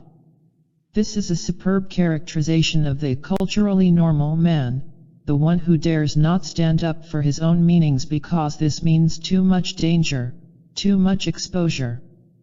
Better not to be oneself, better to live tucked into others, embedded in a safe framework of social and cultural obligations and duties. Again, too, this kind of characterization must be understood as being on a continuum, at the extreme end of which we enter depressive psychosis. The depressed person is so afraid of being himself, so fearful of exerting his own individuality, of insisting on what might be his own meanings, his own conditions for living, that he seems literally stupid. He cannot seem to understand the situation he is in, cannot see beyond his own fears, cannot grasp why he has bogged down. Kierkegaard phrases it beautifully. If one will compare the tendency to run wild in possibility with the efforts of a child to enunciate words, the lack of possibility is like being dumb, for without possibility a man cannot, as it were, draw breath. This is precisely the condition of depression, that one can hardly breathe or move. One of the unconscious tactics that the depressed person resorts to try to make sense out of his situation, is to see himself as immensely worthless and guilty. This is a marvelous invention really, because it allows him to move out of his condition of dumbness, and make some kind of conceptualization of his situation, some kind of sense out of it even if he has to take full blame as the culprit who is causing so much needless misery to others. Could Kierkegaard have been referring to just such an imaginative tactic when he casually observed, "Sometimes the inventiveness of the human imagination suffices to procure possibility"? In any event, the condition of depression might permit an inventiveness that creates the illusion of possibility, of meaning, of action, but it does not offer any real possibility. As Kierkegaard sums it up, the loss of possibility signifies either that everything has become necessary to man or that everything has become trivial. Actually, in the extreme of depressive psychosis we seem to see the merger of these two. Everything becomes necessary and trivial at the same time, which leads to complete despair. Necessity with the illusion of meaning would be the highest achievement for man, but when it becomes trivial there is no sense to one's life. Why would a person prefer the accusations of guilt, unworthiness, ineptitude, even dishonor and betrayal to real possibility?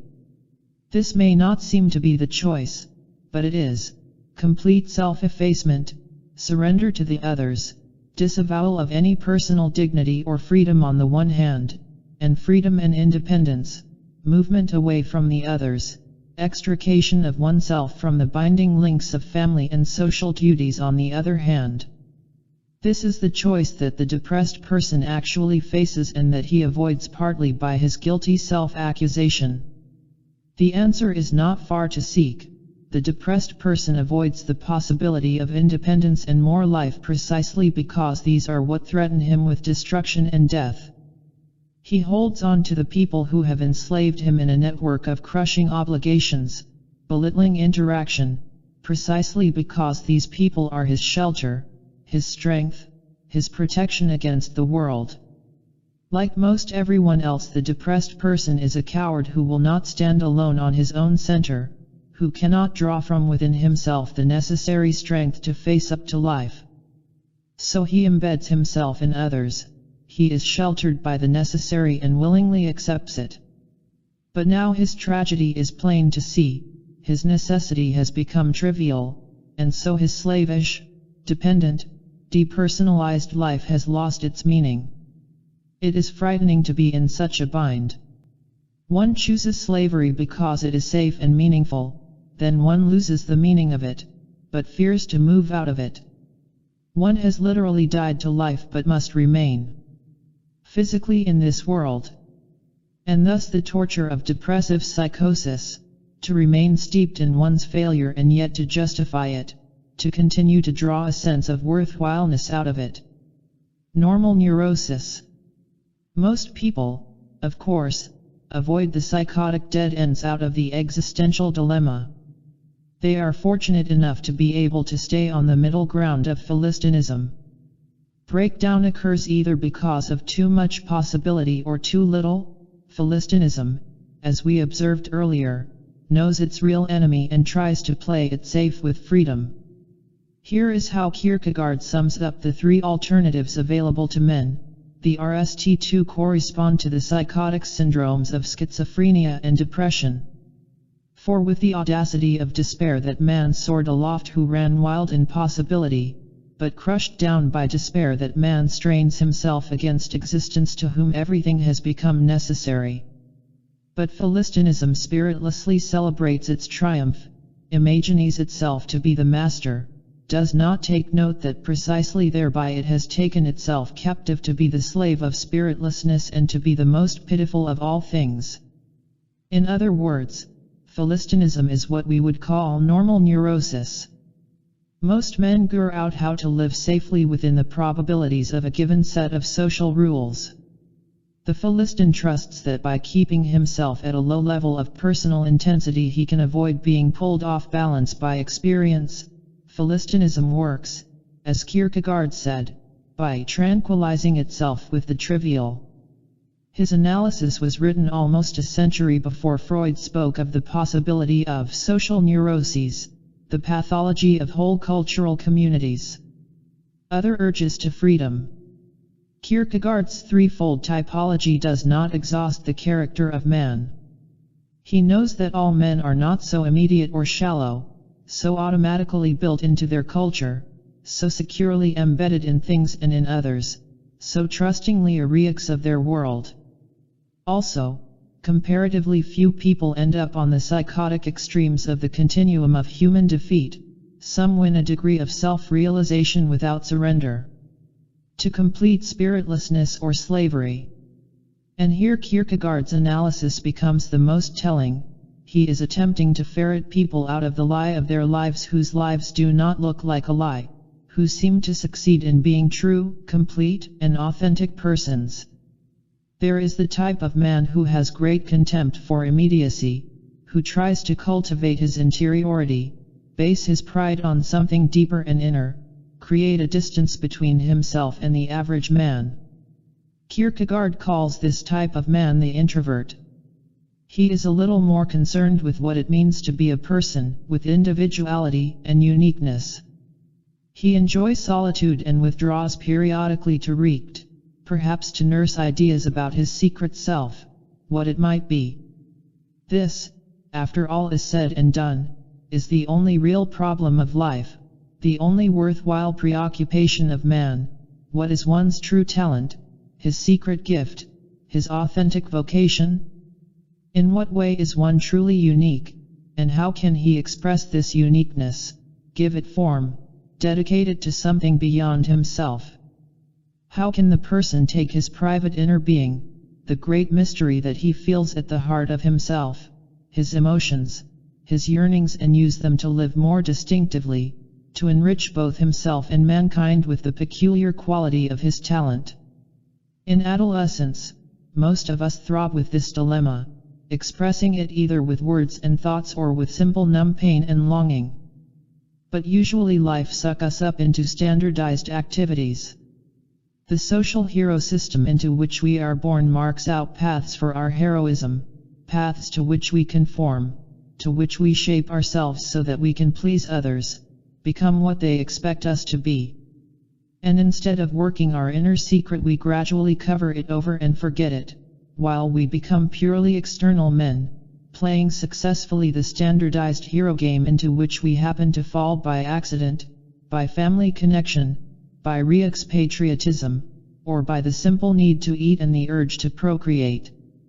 I am not saying that Kierkegaard's introvert keeps this inner quest fully alive or conscious, only that it represents somewhat more of a dimly aware problem than it does with the swallowed-up immediate man.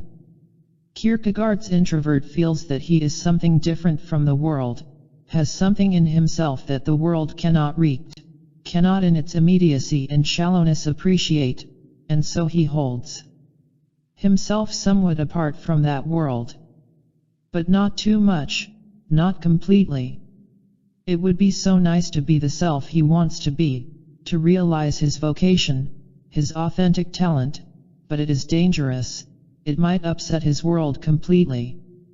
He is, after all, basically weak, in a position of compromise, not an immediate man, but not a real man either, even though he gives the appearance of it.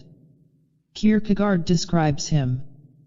Outwardly he is completely a real man. He is a university man, husband and father, an uncommonly competent civil functionary even, a respectable father, very gentle to his wife and carefulness itself with respect to his children. And a Christian? Well, yes, he is that too after a sort. However, he preferably avoids talking on the subject. He very seldom goes to church, because it seems to him that most parsons really don't know what they are talking about. He makes an exception in the case of one particular priest of whom he concedes that he knows what he is talking about, but he doesn't want to hear him for another reason, because he has a fear that this might lead him too far. Too far because he does not really want to push the problem of his uniqueness to any total confrontation. That which as a husband makes him so gentle and as a father so careful is, apart from his good nature and his sense of duty, the admission he has made to himself in his most inward reserve concerning his weakness. And so he lives in a kind of incognito, content to toy in his periodic solitudes with the idea of who he might really be, content to insist on a little difference, to pride himself on a vaguely felt superiority. But this is not an easy position to maintain with equanimity. It is rare, says Kierkegaard, to continue on in it. Once you pose the problem of what it means to be a person, even dumbly, weakly, or with a veneer of pride about your imagined difference from others, you may be in trouble. Introversion is impotence, but an impotence already self-conscious to a degree, and it can become troublesome.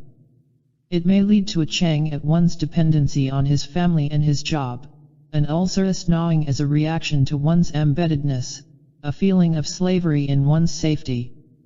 For a strong person it may become intolerable, and he may try to break out of it, sometimes by suicide, sometimes by drowning himself desperately in the world and in the rush of experience. And this brings us to Arnold type of man, the one who asserts himself out of defiance of his own weakness, who tries to be a god unto himself, the master of his fate, a self-created man. He will not be merely the pawn of others, of society. He will not be a passive sufferer and secret dreamer, nursing his own inner aim in oblivion. He will plunge into life, into the distractions of great undertakings. He will become a restless spirit, which wants to forget. Or he will seek forgetfulness in sensuality, perhaps in debauchery. At its extreme, dense self-creation can become demonic, a passion which Kierkegaard calls demoniac rage, an attack on all of life for what it has dared to do to one, a revolt against existence itself. In our time we would have no trouble recognizing these forms of dense self-creation.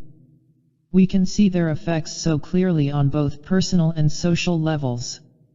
We are witness to the new cult of sensuality that seems to be repeating the sexual naturalism of the ancient Roman world.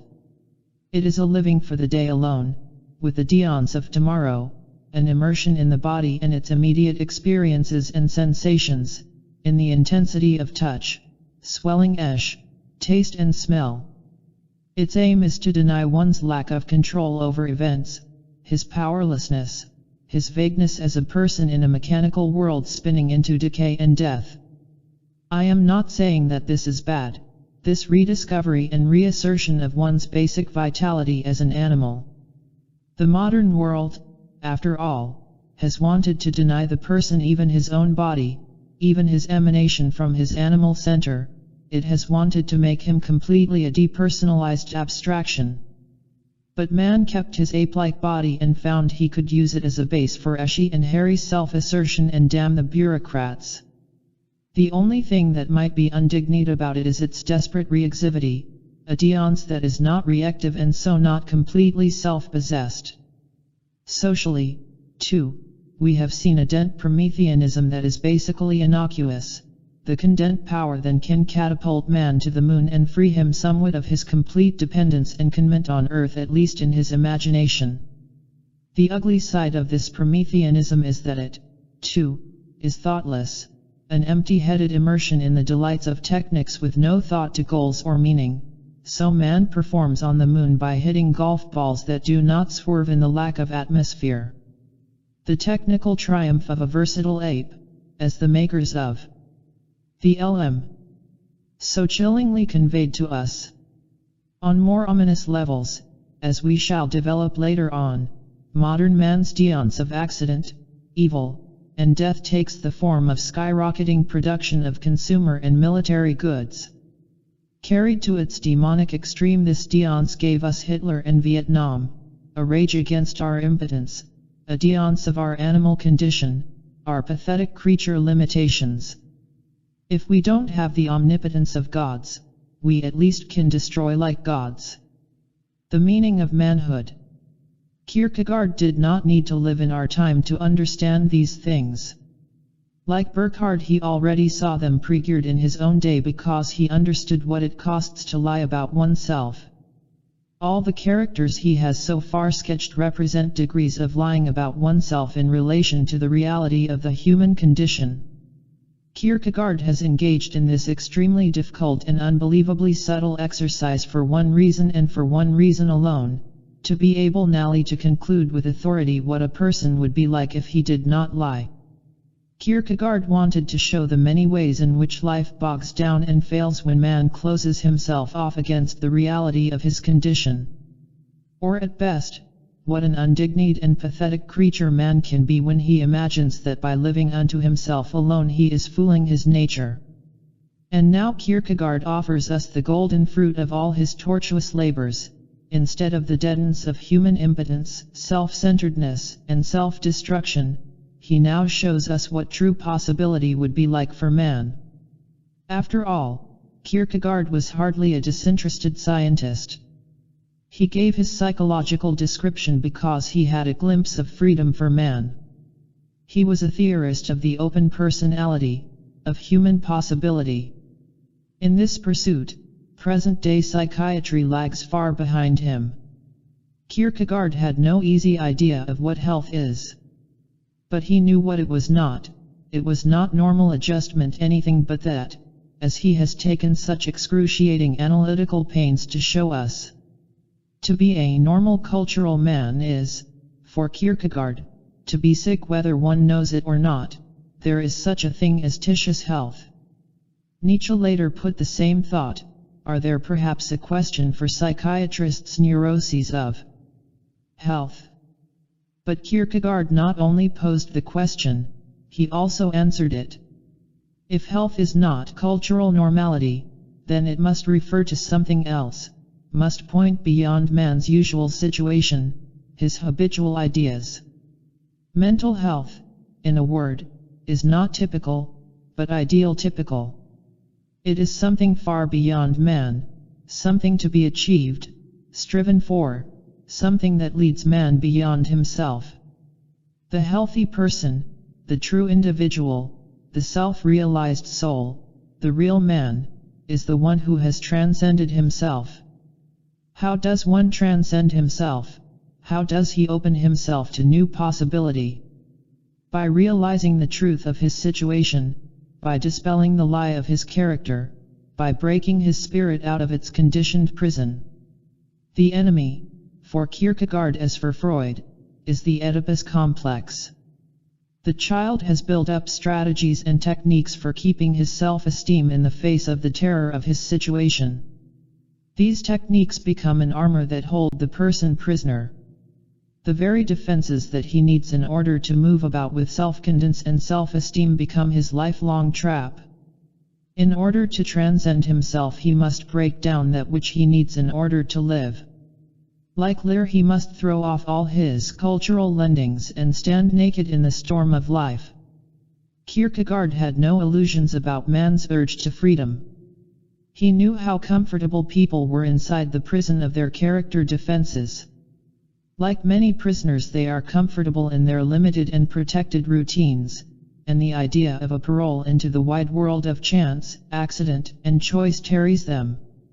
We have only to glance back at Kierkegaard's confession in the epigraph to this chapter to see why. In the prison of one's character, one can pretend and feel that he is somebody, that the world is manageable, that there is a reason for one's life, a ready justification for one's action. To live automatically and uncritically is to be assured of at least a minimum share of the programmed cultural heroics, what we might call prison heroism, the smugness of the insiders who know. Kierkegaard's torment was the direct result of seeing the world as it really is in relation to his situation as a creature. The prison of one's character is painstakingly built to deny one thing and one thing alone, one's creatureliness. The creatureliness is the terror. Once admit that you are a defecating creature and you invite the primeval ocean of creature anxiety to it over you. But it is more than creature anxiety, it is also man's anxiety, the anxiety that results from the human paradox that man is an animal who is conscious of his animal limitation. Anxiety is the result of the perception of the truth of one's condition. What does it mean to be a self-conscious animal? The idea is ludicrous, if it is not monstrous. It means to know that one is food for worms. This is the terror, to have emerged from nothing, to have a name, consciousness of self, deep inner feelings, an excruciating inner yearning for life and self-expression, and with all this yet to die. It seems like a hoax, which is why one type of cultural man rebels openly against the idea of God. What kind of deity would create such complex and fancy worm food? Cynical deities, said the Greeks, who use man's torments for their own amusement. But now Kierkegaard seems to have led us into an impasse, an impossible situation. He has told us that by realizing the truth of our condition we can transcend ourselves. And on the other hand, he tells us that the truth of our condition is our complete and abject creatureliness, which seems to push us down still further on the scale of self-realization, further away from any possibility of self-transcendence. But this is only an apparent contradiction. The id of anxiety is not the end for man. It is, rather, a school that provides man with the ultimate education, the null maturity. It is a better teacher than reality, says Kierkegaard. Because reality can be lied about, twisted, and tamed by the tricks of cultural perception and repression. But anxiety cannot be lied about. Once you face up to it, it reveals the truth of your situation, and only by seeing that truth can you open a new possibility for yourself. He who is educated by dread anxiety is educated by possibility. When such a person, therefore, goes out from the school of possibility, and knows more thoroughly than a child knows the alphabet that he demands of life absolutely nothing, and that terror, perdition, annihilation, dwell next door to every man, and has learned the protable lesson that every dread which alarms may the next instant become a fact, he will then interpret reality differently. No mistake about it, the curriculum in the school of anxiety is the unlearning of repression, of everything that the child taught himself to deny so that he could move about with a minimal animal equanimity. Kierkegaard is thus placed directly in the Augustinian Lutheran tradition. Education for man means facing up to his natural impotence and death. As Luther urged us, I say die, i.e., taste death as though it were present. It is only if you taste death with the lips of your living body that you can know emotionally that you are a creature who will die. What Kierkegaard is saying, in other words, is that the school of anxiety leads to possibility only by destroying the vital lie of character. It seems like the ultimate self-defeat, the one thing that one should not do, because then one will have truly nothing left. But rest assured, says Kierkegaard, the direction is quite normal. The self must be broken in order to become a self. William James summed up beautifully this Lutheran tradition in the following words. This is the salvation through self-despair, the dying to be truly born, of Lutheran theology, the passage into nothing of which Jacob Bimenbomer writes. To get to it, a critical point must usually be passed, a corner turned within one. Something must give way, a native hardness must break down and liquefy. Again, as we saw in the last chapter, this is the destruction of the emotional character armor of Lear, of the Zen Buddhists, of modern psychotherapy, and in fact of self-realized men in any epoch. That great spirit, Ortega, has given us a particularly powerful phrasing of it. His statement reads almost exactly like Kierkegaard. The man with the clear head is the man who frees himself from those fantastic ideas the characterological lie about reality and looks life in the face, realizes that everything in it is problematic, and feels himself lost. And this is the simple truth that to live is to feel oneself lost. He who accepts it has already begun to empty himself, to be on RM ground.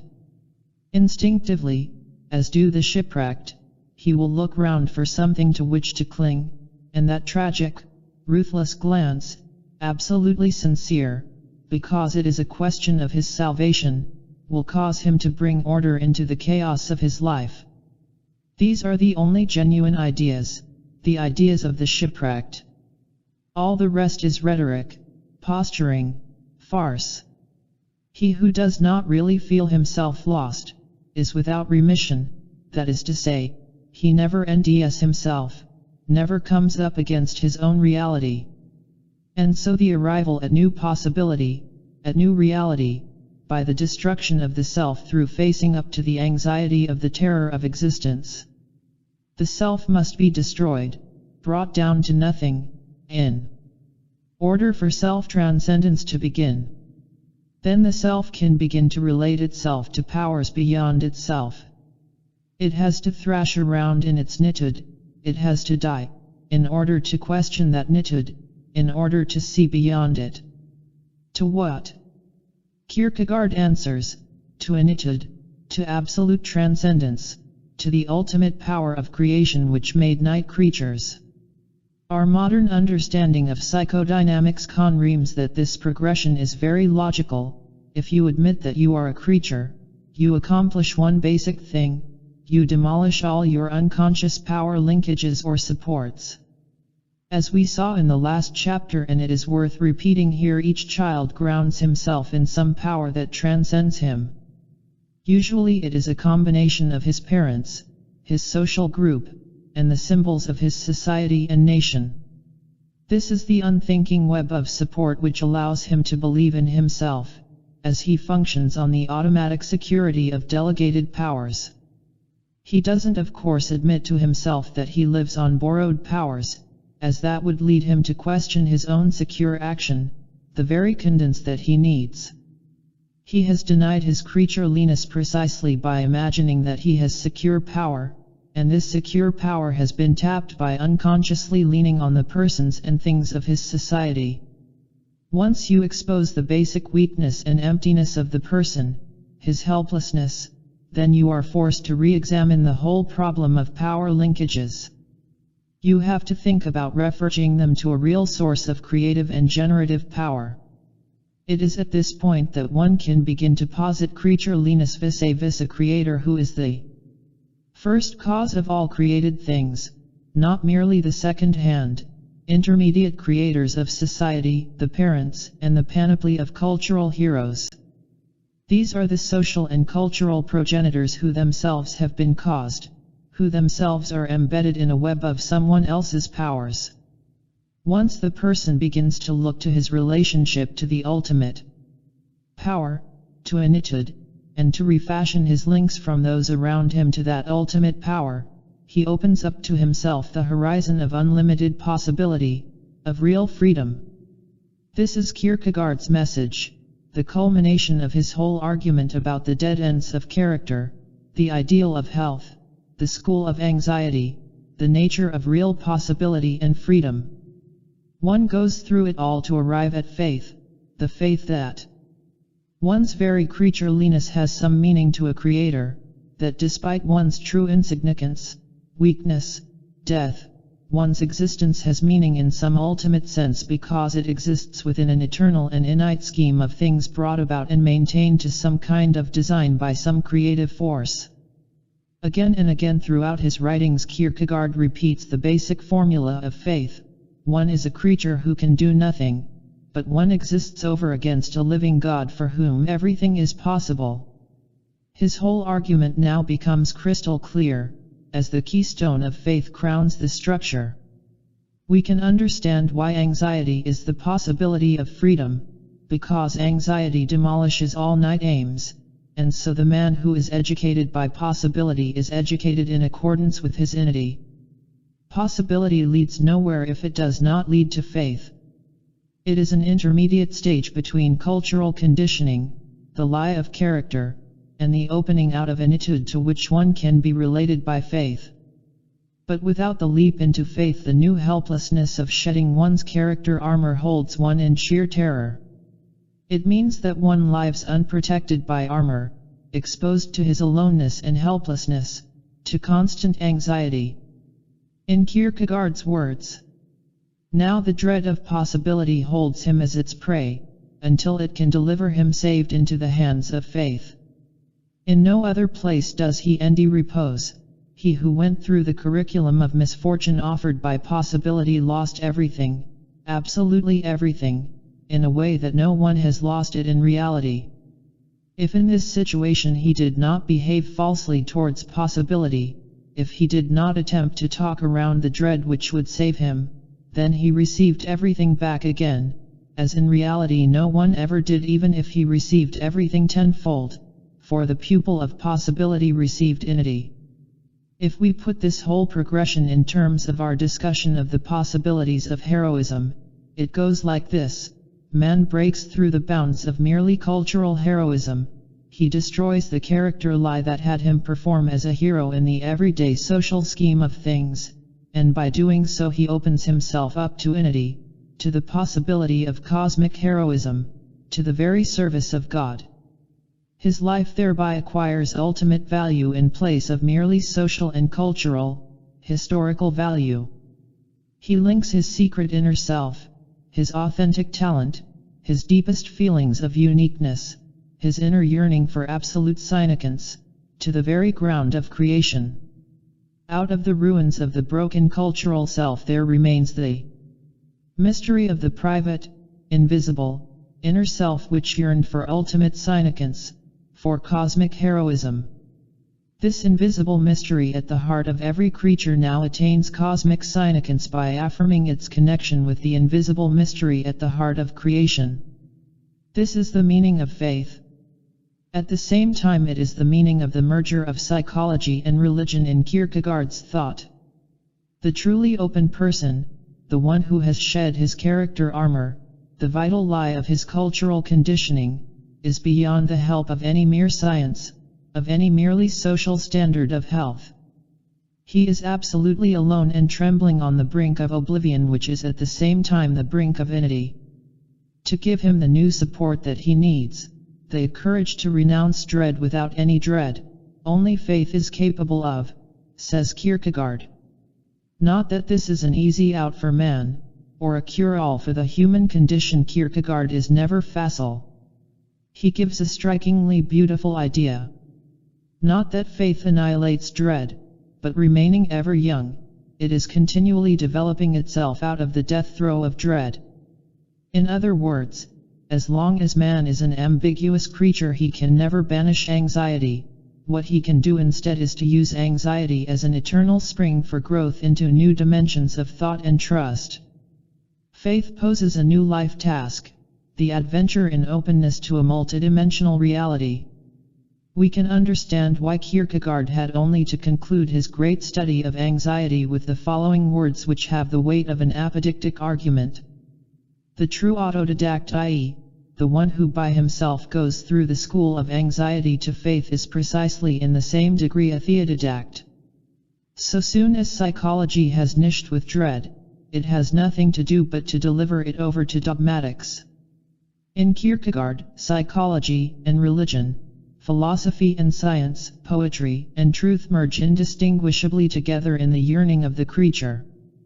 Let us now turn to the other towering guru in the history of psychology who had the same yearning, but for whom these things did not consciously merge. Why is it that probably the two greatest students of human nature could hold such diametrically opposed opinions of the reality of faith? Chapter 6. The problem of Freud's character. The whole of sexuality, and not merely anal erotism, is threatened with falling a victim to the organic repression consequent upon man's adoption of the erect posture and the lowering in value of the sense of smell. All neurotics, and many others too, take exception to the fact that inter urinas et feces nascimur. Thus we should nd, as the deepest root of the sexual repression that marches with culture, the organic defense of the new form of life that began with the erect posture. Sigmund Freud. I have tried in a few pages to show that Kierkegaard understood the problem of human character and growth with an acuity that showed the uncanny mark of genius, coming as it did so long before clinical psychology. He anticipated some of the fundamentals of psychoanalytic theory and pushed beyond that theory to the problem of faith, and so to the deepest understanding of man. This statement has to be defended, which is one of the tasks of this book. Inevitably, part of that defense must be some kind of sketch of the problem of Freud's character as I see it. Freud also pushed psychoanalytic theory to its limits but did not come out at faith. His character should tell us at least some of the reason. Psychoanalysis as a doctrine about man's creatureliness. One of the striking things about the Freudian revolution in thought is that we still haven't been able to digest it, nor have we been able to ignore it. Freudianism stands over and against contemporary man like an accusing specter. In this sense, as many have remarked, Freud is like a biblical prophet, a religious iconoclast who spoke a truth that no one wants to hear and no one may ever want to hear. And that truth is, as Norman O. Brown reminded us, that Freud had no illusions about man's basic creatureliness. He even quoted St. Augustine.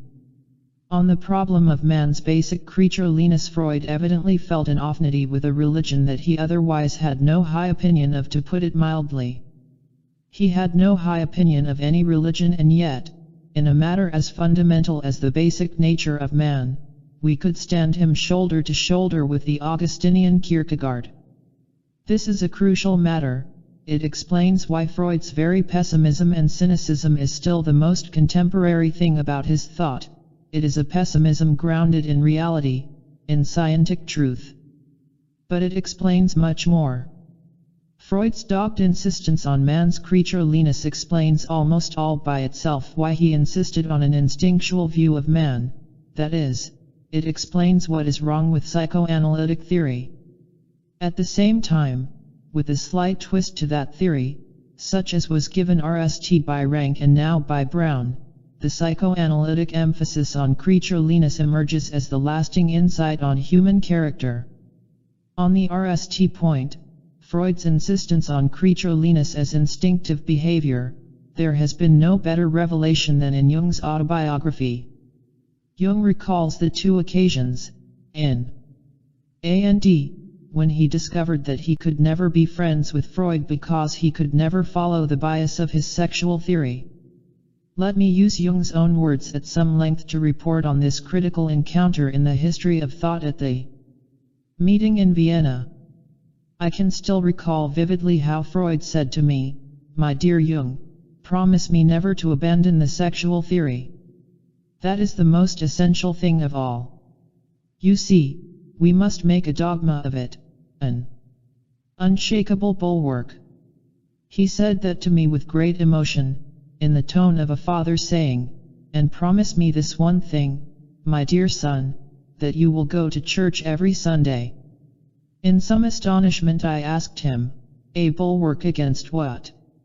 To which he replied, against the black tide of mud, and he hesitated for a moment, then added, of occultism.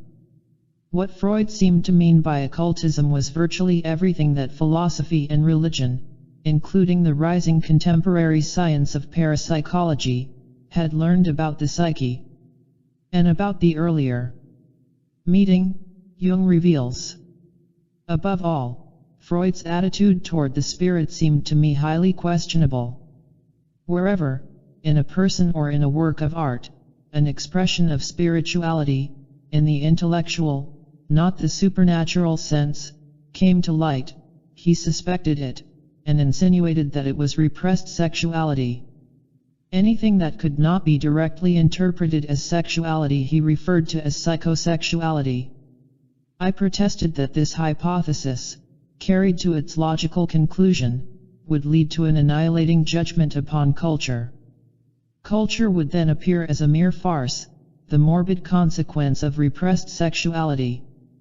Yes, he assented, so it is, and that is just a curse of fate against which we are powerless to contend. There was no mistaking the fact that Freud was emotionally involved in his sexual theory to an extraordinary degree. When he spoke of it, his tone became urgent, almost anxious. A strange, deeply moved expression came over his face. For Jung, such an attitude was unacceptable because it was not scientific. Freud seemed to him to have abandoned his normally critical and skeptical manner. To me the sexual theory was just as occult, that is to say, just as unproven an hypothesis, as many other speculative views. As I saw it, a scientific truth was a hypothesis which might be adequate for the moment but was not to be preserved as an article of faith for all time.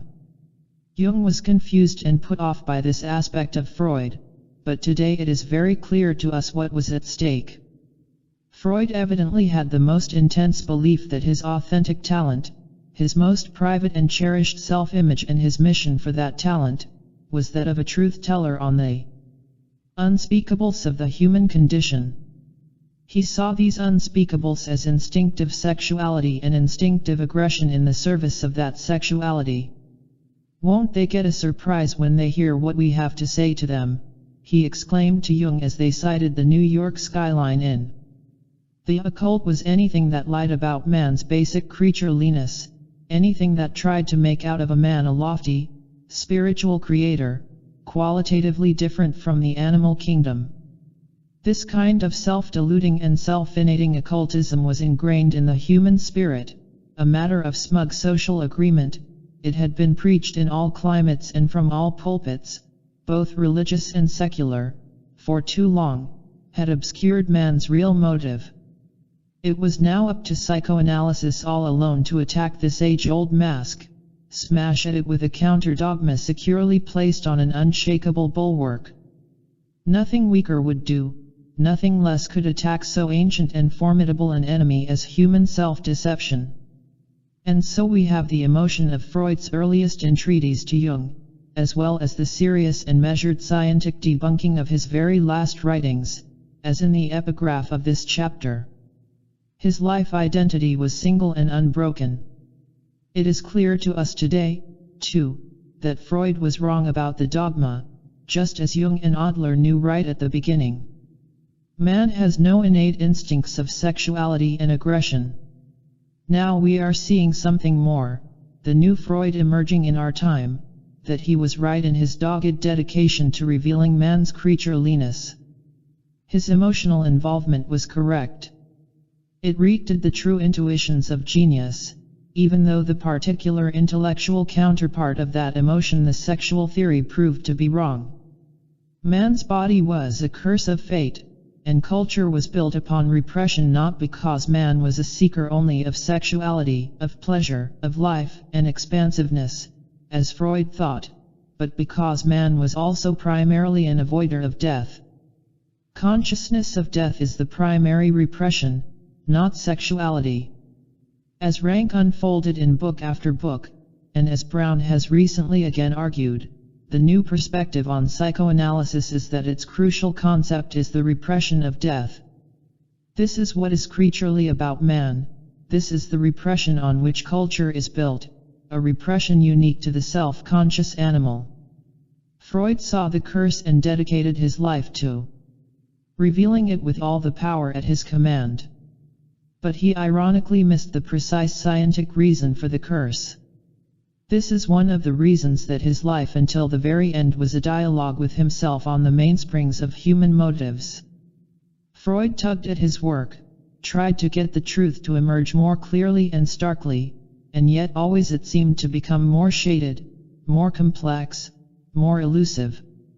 We admire Freud for his serious dedication, his willingness to retract, the stylistic tentativeness of some of his assertions, his lifelong review of his pet notions.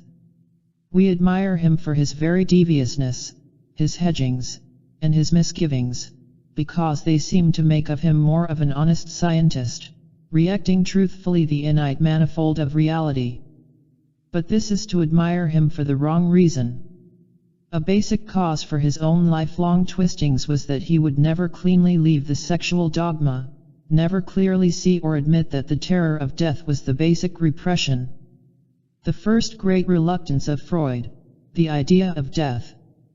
It would take us into too much complexity to try to trace this problem using the writings of Freud as evidence. We mentioned earlier that in his later work he moved away from narrow sexual formulations of the Oedipus complex and turned more to the nature of life itself, to the general problems of human existence. We might say that he moved from a father-fear theory of culture to a nature-terror one. But, as always, he hedged. He never became frankly an existentialist but remained bound to his instinct theory. There seems to have been a certain reluctance in Freud, and without attempting to probe minutely into his writings, I think that this reluctance can be revealed by one key idea. This is the most important idea that emerged in his later writings, the death instinct.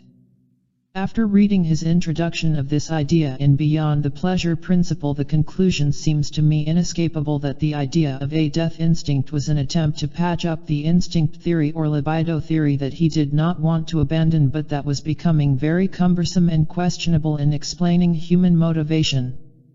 It was becoming difficult to maintain the casuistry of the dream theory that all dreams, even anxiety dreams, are fulfillments of wishes. It was becoming difficult to maintain the fundamental assertion of psychoanalysis that man is purely a pleasure-seeking animal. Also, man's terrors, his struggles with and against himself and others, were not easily explainable as an instinctual connect between sexuality and aggression, especially when the individual was thought to be animated by eros, by the libido, by the raw life force that seeks its own satisfaction and expansion. Freud's new idea of the death instinct was a device that enabled him to keep intact the earlier instinct theory, now by attributing human evil to a deeper organic substratum than merely ego connect with sexuality. He now held that there was a built-in urge toward death as well as toward life, and thereby he could explain violent human aggression, hate, and evil in a new yet still biological way. Human aggressiveness comes about through a fusion of the life instinct and the death instinct. The death instinct represents the organism's desire to die, but the organism can save itself from its own impulsion toward death by redirecting it outward. The desire to die, then, is replaced by the desire to kill, and man defeats his own death instinct by killing others. Here then was a simple new dualism that tidied up the libido theory, that allowed Freud to keep it as the bulwark of his main prophetic task, to proclaim man RMLY embedded in the animal kingdom. Freud could still keep his basic allegiance to physiology, chemistry, and biology and his hopes for a total and simple reductionist science of psychology. Admittedly, by talking about defusing the instinct to die by killing others, Freud did get at the connection between one's own death and the butchery practiced by mankind. But he got at it at the price of continually intruding instincts into explanations of human behavior. Again, we see how the fusion of truthful insight with fallacious explanation has made it so difficult to untangle Freud. He seems to have been unable to reach for the really direct existentialist level of explanation, to establish both man's continuity and his difference from the lower animals on the basis of his protest against death rather than his built-in instinctive urge toward it. The fearfulness of human aggression, the ease with which the animal governed by eros slaughters other living things, would be explained by such a theory even more simply and directly. Killing is a symbolic solution of a biological limitation. It results from the fusion of the biological level, animal anxiety, with the symbolic one, death fear, in the human animal. As we will see in the next section, no one explained this dynamic more elegantly than Rank. The death fear of the ego is lessened by the killing, the sacrifice, of the other. Through the death of the other, one buys oneself free from the penalty of dying, of being killed. Freud's tortuous formulations on the death instinct can now securely be relegated to the dustbin of history. They are of interest only as the ingenious efforts of a dedicated prophet to maintain intellectually intact his basic dogma. But the second conclusion that we draw from Freud's labors on that problem is much more important. Despite all his leanings toward the idea of death, the hopeless situation of the child, the real terror of the external world, and the like, Freud did not need to give them a central place in his thought. He did not need to rework his vision of man from that of primarily a pleasure seeker of sex to that of the terried, death-avoiding animal. All he had to do was to say that man carried death within him unconsciously as part of his biology. The vision of death as an instinct allowed Freud to keep the terror of death outside his formulations as a primary human problem of ego mastery. He did not have to say that death was repressed if the organism carried it naturally in its processes. In this formulation, it is not a general human problem, much less the primary human problem, but is magically transformed, as Rank so succinctly put it, from an unwished-for necessity to a desired instinctual goal. He adds that the comfort-giving nature of this ideology could stand neither logic nor experience for long. In this way, as Rank says, Freud disposed of the death problem and made it into a death instinct. Even when he narrowly stumbled upon the inescapable death problem, he sought to give a new meaning to that also in harmony with the wish, since he spoke of death instinct instead of death fear. The fear itself he had meantime disposed of elsewhere, where it was not so threatening. He made the general fear into a special sexual fear, castration fear, and then sought to cure this fear through the freeing of sexuality. This is a superb critique of psychoanalysis still today. As Rank lamented, if one had held to the phenomena, it would be impossible to understand how a discussion of the death impulse could neglect the universal and fundamental death fear to such an extent as is the case in psychoanalytic literature. The psychoanalytic literature remained almost silent on the fear of death until the late S in World War II. And the reason was as Rank revealed: how could psychoanalytic therapy scientifically cure the terror of life and death? But it could cure the problems of sex, which it itself posited. But more to the point of our discussion is whether the vision of the death instinct revealed anything in Freud's personal attitude toward reality. Rank intimates that it did. By mentioning the threatening nature of the death fear threatening, one must assume, not only to Freud's systematic theory. Another writer also says that it is highly probable that the idea of death as a natural goal of life brought some peace to Freud. And so we are back to Freud's personal character and whatever education we can get from it, specifically in relation to the most fundamental and terrifying problem of a human life. Fortunately, thanks largely to Ernest Jones's biographical labor of love, we have a well-documented picture of Freud the man. We know about his lifelong migraines, his sinus, his prostate trouble, his lengthy constipations, his compulsive smoking of cigars. We have a picture of how suspicious he was of people around him, how he wanted loyalty and recognition of his seniority and priority as a thinker, how ungenerous he was toward dissenters like Adler, Jung, and Rank. His famous comment on Adler's death is absolutely cynical. For a Jew boy out of a Viennese suburb, a death in Aberdeen is an unheard-of career in itself, and a proof how far he had got on. The world really rewarded him richly for his service of contradicting psychoanalysis. In his early years especially, Freud worked like a frenzy. This kind of frenzy requires a certain kind of work atmosphere, and Freud didn't hesitate to structure his family relations around his work in a truly patriarchal way. At the noonday meal after his psychoanalytic interviews, he observed a strict silence but required everyone to be there. If there were an empty chair, he would gesticulate questioningly with his fork to Martha about the absence. The completely rapt and slavish attitude of his daughter Anna alarmed even him, and he sent her to be analyzed. It is as though he was unaware of how his own staging of his greatness in the family could not fail to mesmerize those around him. We know he took his long vacation trips with his brother but never with his wife, and in dozens of ways arranged his life to wreak his own sense of mission and historical destiny. None of this is unusual, it is just interesting gossip about a great man. I mention it merely to show that Freud was neither better nor worse than other men. He seems to have had more narcissism than most, but his mother had raised him that way. As the special focus of attention and of her high hopes, she called him my golden Sitchi until her death. His whole lifestyle was of a dramatistic piece with the way he had always been treated. Certainly his mother's attitude had given him some added strength, as he remarked, and he carried his incurable cancer, with its horrible and painful effects, with an admirable dignity and patience. But is this, too, so truly out of the ordinary? Someone once lauded to him Franz Rosenzweig's courageous tolerance of his total paralysis, and Freud responded, what else can he do? The same remark can be turned on Freud, as it can on all of us who suffer from illness.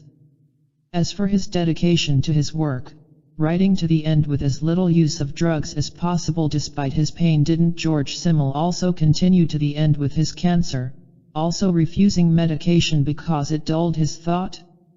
Yet no one thinks of Simmel as a particularly strong character. This kind of courage is not unusual in men who see themselves as historical figures.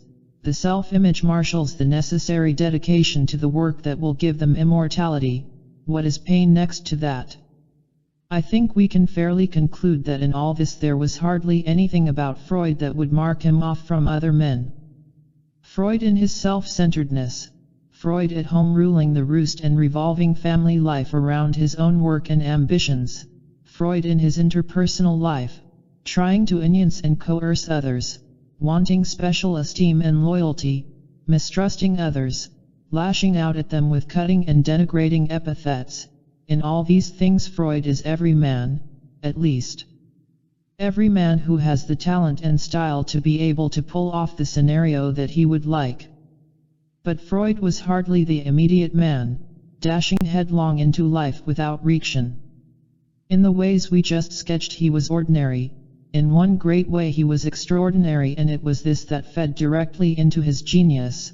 He was extremely self-analytic, lifted the veil from his own repressions, and tried to decipher his deepest motivations to the very end of his life. We remarked previously on what the death instinct might have meant to Freud personally, and this subject is out in the open. Unlike most men, Freud was conscious of death as a very personal and intimate problem. He was haunted by death anxiety all his life and admitted that not a day went by that he did not think about it. This is clearly unusual for the run of mankind, and it is here, I think, that we can justably search around for some hints about Freud's special orientation to reality and about a problem unique to him. If we get hints of such a problem, I think we can use it to throw light on the overall structure of his work and its possible limits. Freud's experiences seem to show two different approaches to the problem of death. The RST is what we might call a fairly routine compulsiveness, a magic toying with the idea. For example, he seems to have played with the date of his death all his life. His friend Flies played mystically with numbers, and Freud believed in his ideas. When Flies predicted Freud's death according to his calculations, Freud thought it more likely he would die in the 40s from rupture of the heart. When the age of passed uneventfully, Freud adopted another superstitious belief that he had to die in February. Freud often wrote and spoke to his disciples about his growing old, that he had not long to live. He especially feared dying before his mother because he was terrified at the thought that she might have to hear of his death, which would cause her grief. He had similar fears about dying before his father. Even as a young man he was in the habit of taking leave of friends by saying goodbye, "You may never see me again." What are we to make of all this? I think it is a fairly routine and superficial way of handling the problem of death. All these examples seem to boil down to magical control games. Freud's concern for his mother seems like transparent displacement and rationalization. My death does not terrify me. What terrifies me is the thought of the grief it would cause her. One is frightened by the emptiness, the gap that would be left by one's disappearance. One can't cope easily with it, but one can cope with someone else's grief over one's disappearance. Instead of experiencing the stark terror of losing oneself as a disappearing object, one clings to the image of someone else. There is nothing complicated in Freud's use of these intellectual devices. But there is another side to Freud's response to the problem of death that is very confused. According to his biographer Jones, Freud was subject to periodic anxiety attacks in which the anxiety was localized as a real dread of dying and of traveling by rail. In his attacks of dread of dying he had images of himself dying and of farewell scenes. Now this is quite a different matter than compulsive, magical games with the idea of death. Here Freud seems to have unrepressed the thought of his own fading away and to have responded to it with full emotional anxiety. The train anxiety is of course a slight displacement, but not as uncontrolled as a phobia would be, as Jones agrees. Now, right away we see problems with this line of speculation. It is impossible to be clear about these things when you are dealing with them at such a distance, with printed words and not the living man. We don't know exactly how the mind works in relation to emotion, how deeply words go when dealing with reality or with repressions. Sometimes just to admit an idea to consciousness is to experience that idea vitally.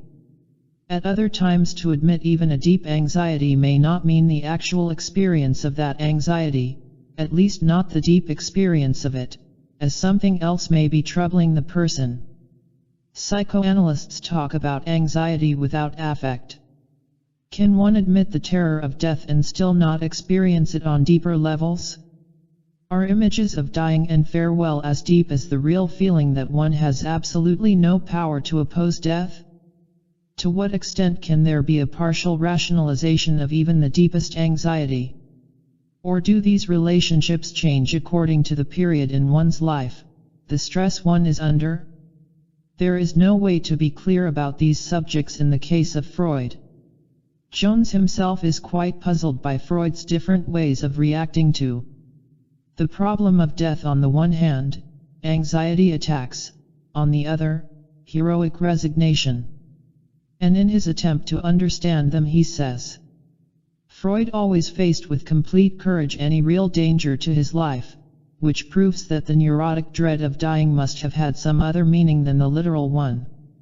Not necessarily, one can face up to the real danger of a known disease, as Freud did, because it gives one an object, an adversary, something against which to marshal one's courage. Disease and dying are still living processes in which one is engaged. But to fade away, leave a gap in the world, disappear into oblivion, that is quite another matter.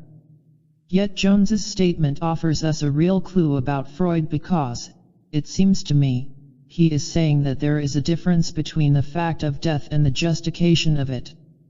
As one's whole life is a style or a scenario with which one tries to deny oblivion and to extend oneself beyond death in symbolic ways, one is often untouched by the fact of his death because he has been able to surround it by larger meanings. On the basis of this distinction, we can say some intelligible things about Freud's death anxiety.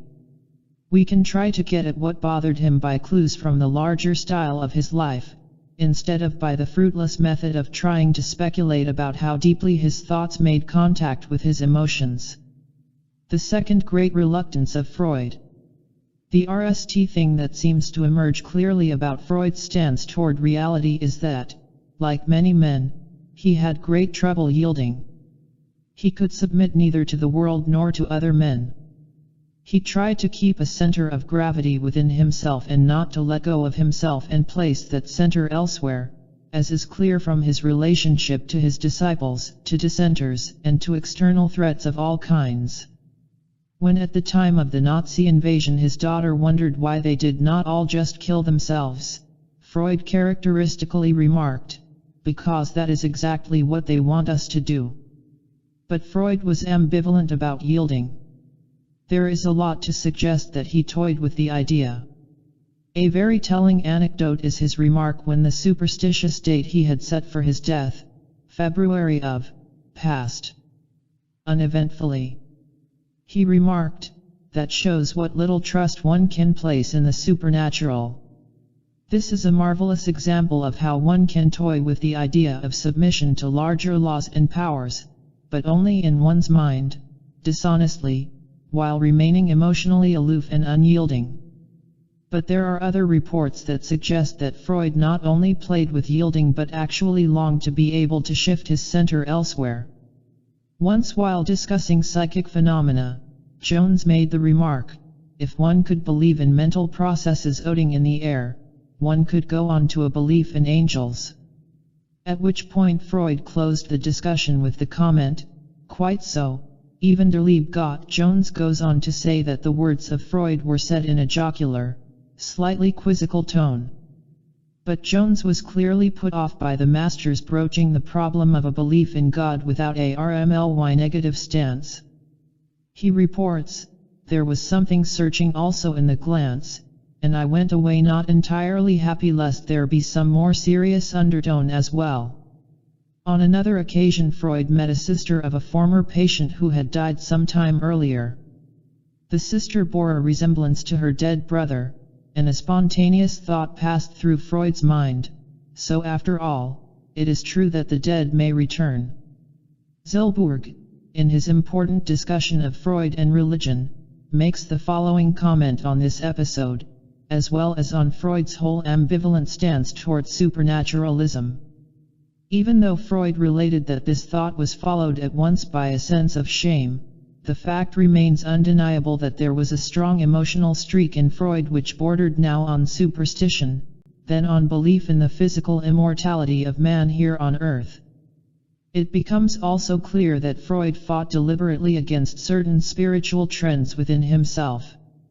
He seems to have been in a state of searching and painful conflict in which the positivist scholar, conscious, and the potential believer, unconscious, fought an open battle. Zillburg then makes the following conclusion about these spiritual trends, a conclusion that supports our view that Freud was toying ambivalently with yielding to transcendent powers, being very tempted in that direction. These trends tried to assert themselves by way of the well-known mechanism of distortion and secondary elaboration, described by Freud as characteristic of the unconscious and dreams. The trend took the form of anxious little superstitions, of involuntary and unreasonable beliefs in what the common jargon calls spiritualism. In other words, Freud gave as much vent to his spiritual trends as his character allowed him to, without his having to remake the basic foundations of that character. The most he could do was to give way to common superstitions. I think this conclusion is beyond dispute on the basis of Jones's reports alone, but we also have Freud's telling personal admission that my own superstition has its roots in suppressed ambition, immortality. That is, it has its roots in the strictly spiritual problem of transcending death, a problem that for Freud was characteristically one of ambition, of striving, and not of trust or yielding. The very next logical and vital question is this: what makes the matter of yielding an ambivalent one so difficult for Freud? The same reason that makes it so for every man. To yield is to disperse one's shored-up center, let down one's guard, one's character armor, admit one's lack of self-sufficiency.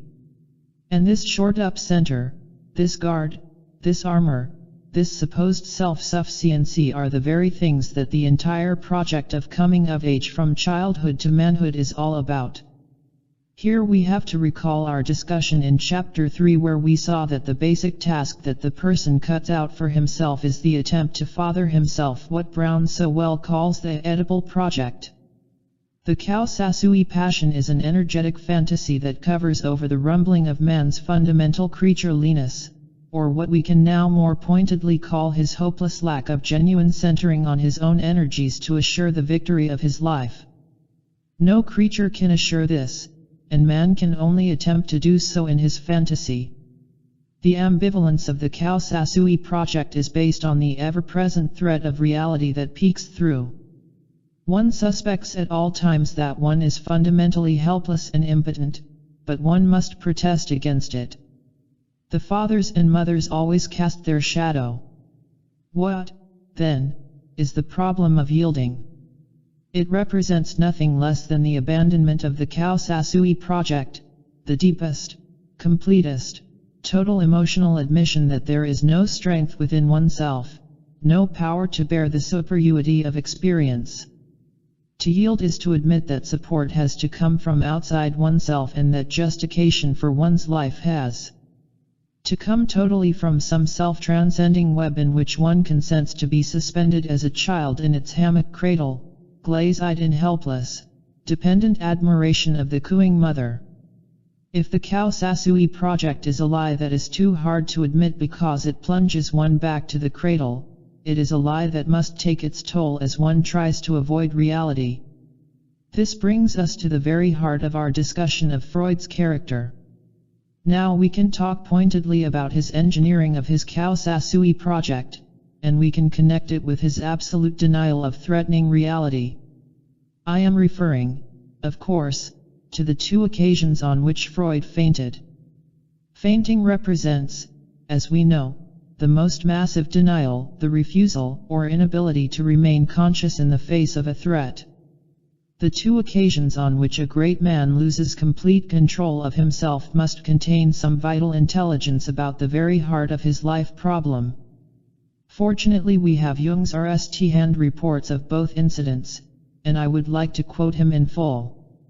The RST fainting took place in Bremen while Freud and Jung were on their way to the United States to lecture about their work. Jung says that this incident was provoked indirectly by his interest in the peat bog corpses. I knew that in certain districts of northern Germany these so-called bog corpses were to be found. They are the bodies of prehistoric men who either drowned in the marshes or were buried there. The bog water in which the bodies lie contains humic acid, which consumes the bones and simultaneously tans the skin, so that it and the hair are perfectly preserved.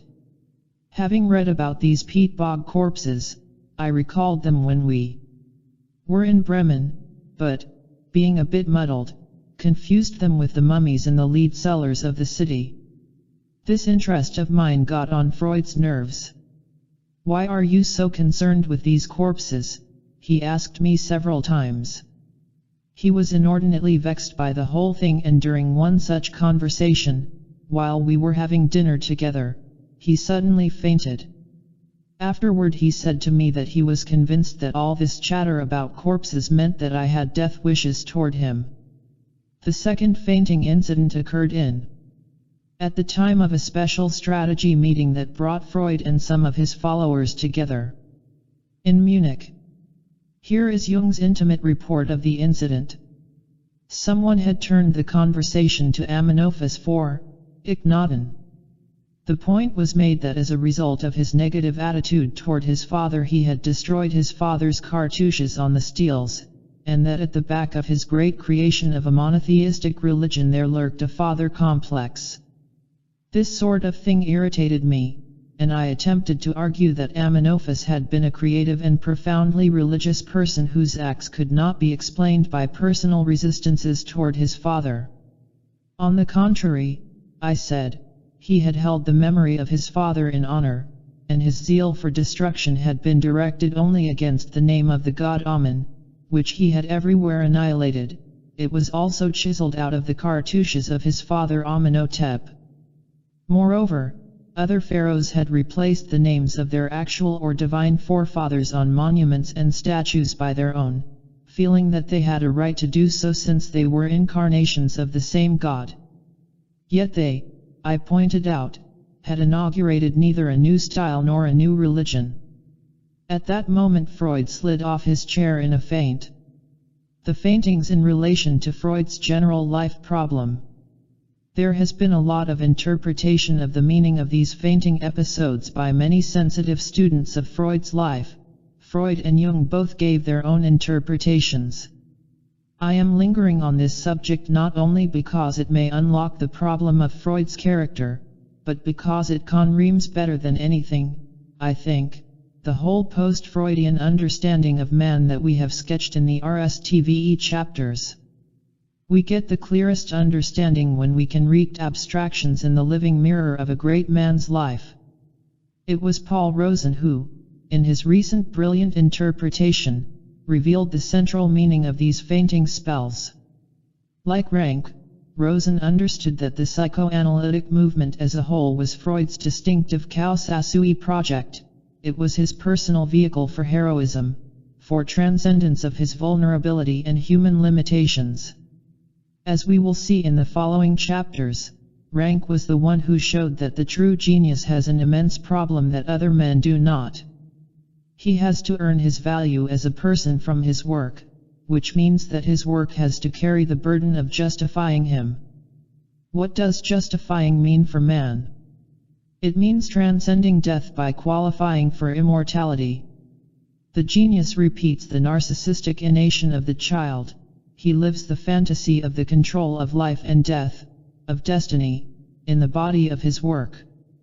The uniqueness of the genius also cuts off his roots. He is a phenomenon that was not foreshadowed. He doesn't seem to have any traceable debts to the qualities of others. He seems to have sprung self-generated out of nature. We might say that he has the purest Kaosasui project. He is truly without a family, the father of himself.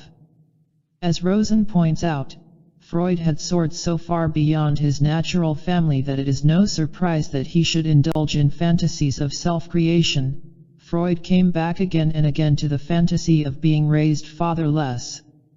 Now, you cannot become your own father until you can have your own sons, as Rosen so well says, and natural-born sons would not do, because they do not have the qualities of immortality associated with genius. This formulation is perfect. Ergo, Freud had to create a whole new family, the psychoanalytic movement. That would be his distinctive immortality vehicle. When he died, the genius of the movement would assure his eternal remembrance and hence an eternal identity in the minds of men and in the effects of his work on earth. But now the problem of the Kaosasui project of the genius. In the normal Oedipal project, the person internalizes the parents and the superego they embody, that is, the culture at large. But the genius cannot do this because his project is unique. It cannot be led up by the parents or the culture. It is created specifically by a renunciation of the parents, a renunciation of what they represent and even of their own concrete persons, at least in fantasy, as there doesn't seem to be anything in them that has caused the genius. Here we see whence the genius gets his extra burden of guilt. He has renounced the father both spiritually and physically. This act gives him extra anxiety because now he is vulnerable in his turn, as he has no one to stand on. He is alone in his freedom. Guilt is a function of fear, as Rank said. It is no surprise, then, that Freud would be particularly sensitive to the idea of father murder. We can imagine that father murder would be a complex symbol for him, comprising the heavy guilt of standing alone in his vulnerability, an attack on his identity as a father, on the psychoanalytic movement as his causasui vehicle, and thus on his immortality. In a word, father murder would mean his own insignificance as a creature. It is just such an interpretation that the fainting episodes point to. The years around were the time when the future of the psychoanalytic movement crystallized as a problem. Freud was looking for an heir, and it was Jung who was to be the son whom he had proudly chosen as his spiritual successor and who would assure the success and continuation of psychoanalysis. Freud literally burdened Jung with his hopes and expectations, so prominent was his place in Freud's life plan. Thus we can understand how completely logical it is that Jung's defection from the movement would all by itself invoke the complex symbol of father murder and stand for the death of Freud. No wonder that on the occasion of the RST fainting Freud accused Jung of death wishes toward him and that Jung felt himself entirely innocent of any such wishes. He says that he was more than surprised by this interpretation. To him these were fantasies of Freud's, but fantasies of great intensity, so strong that, obviously, they could cause him to faint. Of the second occasion, Jung says that the whole atmosphere was very tense. Whatever other causes may have contributed to Freud's fainting, the fantasy of father murder was evidently again involved. In fact, the atmosphere of rivalry hovered over the whole luncheon meeting. It was a strategy meeting loaded with possibilities of dissension in the psychoanalytic ranks. Jones communicated this in his version of the faintings. As we were finishing luncheon, Freud began reproaching the two Swiss, Jung and Ricklin, for writing articles expounding psychoanalysis in the Swiss periodicals without mentioning his name. Jung replied that they had thought it unnecessary to do so, it being so well known, but Freud had sensed already the RST signs of the dissension that was to follow a year later. He persisted, and I remember thinking he was taking the matter rather personally. Suddenly, to our consternation, he fell on the oar in a dead faint. Jung is hardly convincing in his graceful denials of rivalry with Freud, in his disingenuous explanations for why the Swiss were omitting to mention Freud's name. Even in his denial of harboring death wishes toward Freud, he makes plain his competitiveness. Why should I want him to die? I had come to learn. He was not standing in my way, he was in Vienna, I was in Zurich. On the one hand he admits that he is in a learning relationship to Freud the master, on the other he attempts to establish that he stands on his own, on equal footing. Freud could surely sense the threat to his priority, which would actually be an act of legal treason to him. Jung was drifting away from the fold, threatening a rivalry with the Swiss branch of psychoanalysis. What would happen to the father then, and all he stood for? The fact is that Freud fainted at the precise moment that Jung made light of the matter of priorities in the founding of a new Egyptian religion by Amenophis IV. This threatened Freud's whole life's missionary work. Freud had a picture of the Sphinx and the pyramids prominently displayed in his consulting room, his innermost sanctum. This was for him no romantic image or archaeological hobby. Egypt stood for the whole mysterious and dark past of mankind that psychoanalysis was chosen to decipher.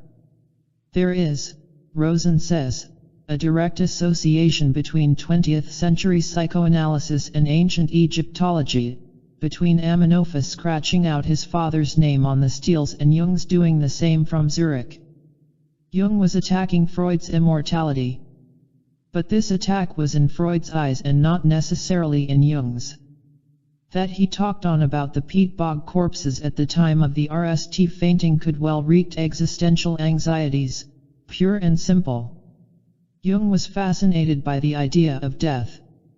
We can well imagine the younger Jung, also anxious about the voyage to America, lingering on the problem of bodies in the presence of a man he looked up to because he wanted to broach something that fascinated him to a thinker who might ruminate with him, perhaps add his own insight into the mystery of bodies, death, and destiny.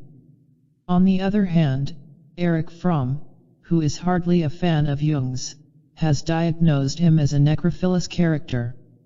On the basis of one of Jung's dreams at the time of his break with Freud, Fromm believes that Jung did have unconscious death wishes toward Freud. Yet all this speculation is beside the point, because we are talking about Freud's own perceptions and problems. From this point of view, the significant thing about the occasion of the RST fainting is that the talk of mummies came up because of Jung's confusion about the corpses.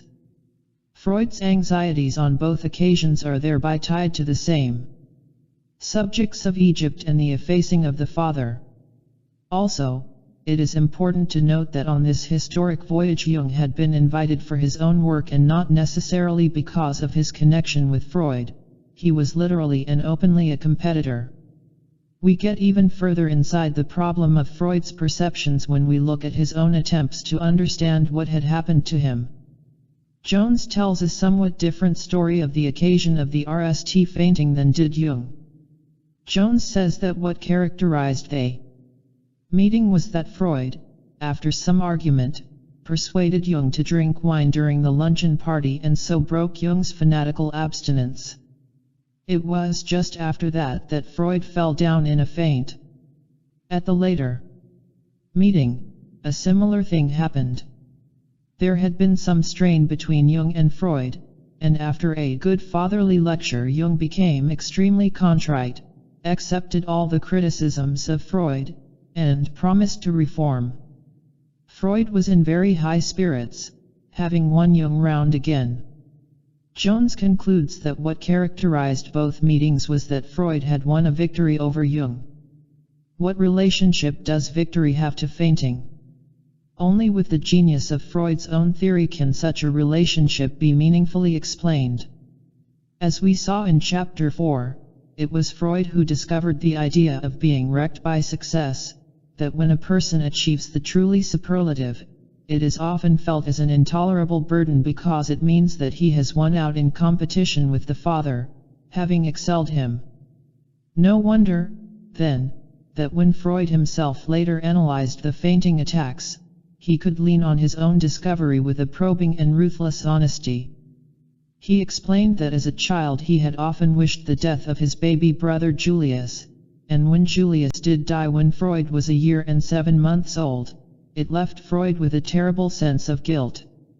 Jones comments, "It would therefore seem that Freud was himself a mild case of the type he described as those who are wrecked by success, in this case the success of defeating an opponent Jung, the earliest example of which was his successful death wish against his little brother Julius." One thinks in this connection of the curious attack of obfuscation Freud suffered on the Acropolis in one which, when he was 81 years old, he analyzed and traced to his having granted the forbidden wish to excel his father. In fact, Freud himself mentioned the resemblance between that experience and the type of reaction we are considering. In other words, all victories over a rival, including his own father, reawaken the guilt of victory and trigger the reaction of being unable to bear it. We have to understand what victory means in Freud's cosmology in order to get the impact of the anxiety and understand why one would faint. It is explained by the dynamics of the classic Oedipus complex. The victory prize is of course the mother whom the boy covets, and to win out against the father means to do away with him. If the child loses, the vengeance will be terrible, and if he wins, the guilt is naturally overwhelming. Now the classic Oedipus complex does undoubtedly explain some cases of fear of victory, but Freud himself later abandoned the strictly sexual dynamics of the problem, at least in his own case. He frankly admitted toward the end of his life that his reluctance to surpass his father was based on a feeling of piety for him. This was the meaning of the attack on the Acropolis that Jones mentions. Today, as some writers are arguing, we would guess that the word piety might be a euphemism for other feelings that Freud had toward his father, that he was really troubled by the weakness of his father, which cast a shadow on his own strength, and that for that reason he felt exposed and anxious when he thought about his own success. We are thus already on a broader and more existential ground in explaining the overwhelmingness of victory. Already 2 generations of students have raised their eyebrows over how a month-old Freud could be so acutely analytic about his experience that he could reproach himself that his jealousy and evil wishes resulted in his brother Julius's death. Even Freud himself discounted this level of awareness in his own theoretical work. He said that it was almost impossible for a child that young to be jealous of a newcomer. Jones, who recorded all this, evidently cannot make sense out of it. Jones says that Freud's own wrecked by success analysis of his fainting is confirmed by the fact that on the occasion of each fainting there was an argumentative discussion on the topic of death wishes. This is perfectly true, but not in the precise way that Freud wanted to show it, as tied to the strength of victory. Very likely Freud is making a mistake that he often makes, of trying to peg down too precisely what is actually part of a complex symbol in a much larger problem. I mean, of course, the sense of the overwhelmingness of experience, of being carried too far off one's home base, of not having the power to support the superlative. That sense is what characterizes both fainting incidents, in addition to the specific presence of Jung. It is reasonable to broaden the burden placed on Freud beyond that of a reaction to Jung alone. After all, he supported on his shoulders one of the great iconoclastic movements of human thought, against all competition, all hostility, all denigration, all the other more spiritual, occult, meanings that mankind held so sacred, all the other minds who thought such sublime thoughts, insisted on such widely held truths, enjoyed so much support and acclaim throughout the ages. His organism in its deepest layers is well entitled to feel impossibly burdened by such a weight and to sink beneath it in pleasureful oblivion. Would we dare to imagine that one can support all this superordinacy easily, without superhuman powers on which to lean? How to take a stance toward all this impersonal and historical, as well as personal, concrete, and physical transcendence, the pyramids, the peat bog corpses, one's own new religion? It is as though one's whole organism were to declare, I can't bear it, I haven't the strength to stand up to it. Admittedly, the strong and large gur of Jung, an original thinker, standing independently and even arguing and opposing Freud, adds to all this, but Jung's concrete presence is only one aspect of a general power problem. In this sense, even to nally win out against Jung was for Freud to put the whole weight of the psychoanalytic movement squarely on his own shoulders. We can see how apt the wrecked by success insight is, though not according to the specific dynamics that Freud had in mind. The emotional ambivalence of Kaosasui.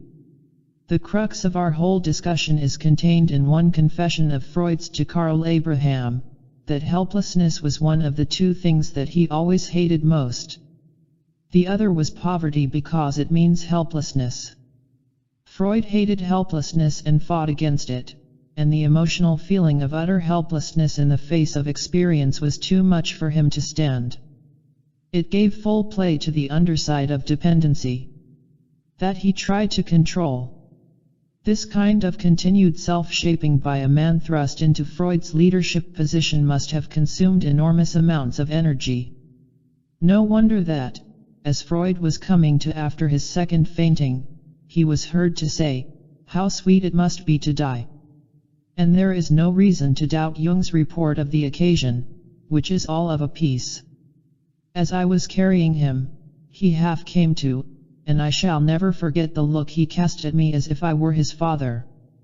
How sweet it must be to let go of the colossal burden of a self-dominating, self-forming life, to relax one's grip on one's own center, and to yield passively to a superordinate power and authority, and what joy in such yielding, the comfort, the trust, the relief in one's chest and shoulders, the lightness in one's heart, the sense of being sustained by something larger, less fallible. With his own distinctive problems, man is the only animal who can often willingly embrace the deep sleep of death, even while knowing that it means oblivion. But there is the ambivalence that Freud, like all of us, was caught in. To melt oneself trustingly into the Father, or the Father substitute, or even the Great Father in the sky, is to abandon the Kaosasui project, the attempt to be father of oneself. And if you abandon that, you are diminished. Your destiny is no longer your own. You are the eternal child making your way in the world of the elders. And what kind of world is that, if you are trying to bring into it something of your own, something distinctively new, world historical, and revolutionary? That is why Freud had to GHT against yielding. He risked effacing his whole identity. He was spinning his own web. How could he suspend himself in someone else's? It was rank more than anyone who understood the problem of mere mortals who are saddled with the works of genius. Where are they to get the support for their own daring and overshadowing creations? We will see Rank's views in the next chapter. Here it is already obvious that Freud chose to pursue his Kaosasui project by using his own work and his own organization, the psychoanalytic movement, as a mirror to wreak power back upon himself. We said earlier that the Kaosasui project is a lie that must take its toll. Now we can understand that this toll is an emotional one that must always carry both the temptation to admit helpless dependence and the GHT against that admission. One lives with a certain amount of tight-lipped determination. There is further support for this view in Freud's 15-year relationship with Fliess. Brome is of the opinion that this relationship was an emotional one, more powerful than any previous biographer has acknowledged, and he cites Freud's own admissions of his very profound and obscure feelings in relation to Fliess. It is more than a coincidence, then, that years earlier Freud had suffered symptoms in relationship to Fliess similar to those he suffered toward Jung, and in the very same room of the same hotel as at the meeting. At that earlier time the symptoms were not so intense, and they were directed not toward a strong opposing group but toward an ailing Fliess.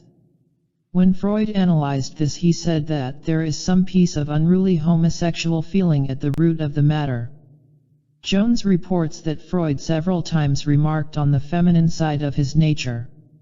Even though Freud's self-analytic honesty was unusual, we still have to be skeptical about it. It is possible for any man to have specific homosexual urges, and Freud need be no exception. Still, knowing Freud's lifelong tendency to reduce vaguely anxious feelings to specific sexual motivations, we are entitled to assume that his unruly urges could just as well have represented the ambivalence of dependency needs. Jones himself has honestly averaged the problem of homosexuality into his appraisal of Freud's character, and I think gave it its proper weight. Jones says that this was part of the underside of dependency in Freud, a dependency that led him astray in some ways, for example, in his tendency to overestimate certain people, Breuer, especially Fliess, and also Jung. Jones goes so far as to say that this side of Freud stemmed from some impairment of self-confidence. Certainly Freud loathed this side of his nature and welcomed the self-dependence he earned when a part of his homosexual dependency was revealed for the weakness that it was. He wrote to Ferenczi on October, that he had overcome the passivity he experienced toward Fliess and that he no longer had any need to uncover his personality completely. Since Fliess's case, that need has been extinguished. A part of homosexual cathexis has been withdrawn and made use of to enlarge my ego. The ego is the thing, it alone gives self-governance, the ability to have a certain freedom of action and choice, to shape one's own destiny as much as possible. Today we generally see homosexuality as a broad problem of ineptness, vague identity, passivity, helplessness, all in all, an inability to take a powerful stance toward life. In this sense, Jones would be right to talk about an impairment of self-confidence in Freud, as he showed it both toward the strong Gur of Jung and the ailing one of Fliess. In both cases it is one's own strength that is threatened with an added burden. On the other hand, our modern understanding of homosexuality goes to an even deeper level of the problem, to the level of immortality and heroism that we have already discussed in relation to Freud and to genius in general. Rank wrote about this subject brilliantly. We will want to talk about his work in Chapter 10, but we need to linger on it here in specific relation to Freud. We said that the truly gifted and free spirit attempts to bypass the family as the instrument of distinctive procreation. It is only logical, then, that if the genius is going to follow to the letter the Causagioi project, he comes up against one large temptation, to bypass the woman and the species role of his own body. It is as though he reasons, I do not exist to be used as an instrument of physical procreation in the interests of the race. My individuality is so total and integral that I include my body in my Causagioi project.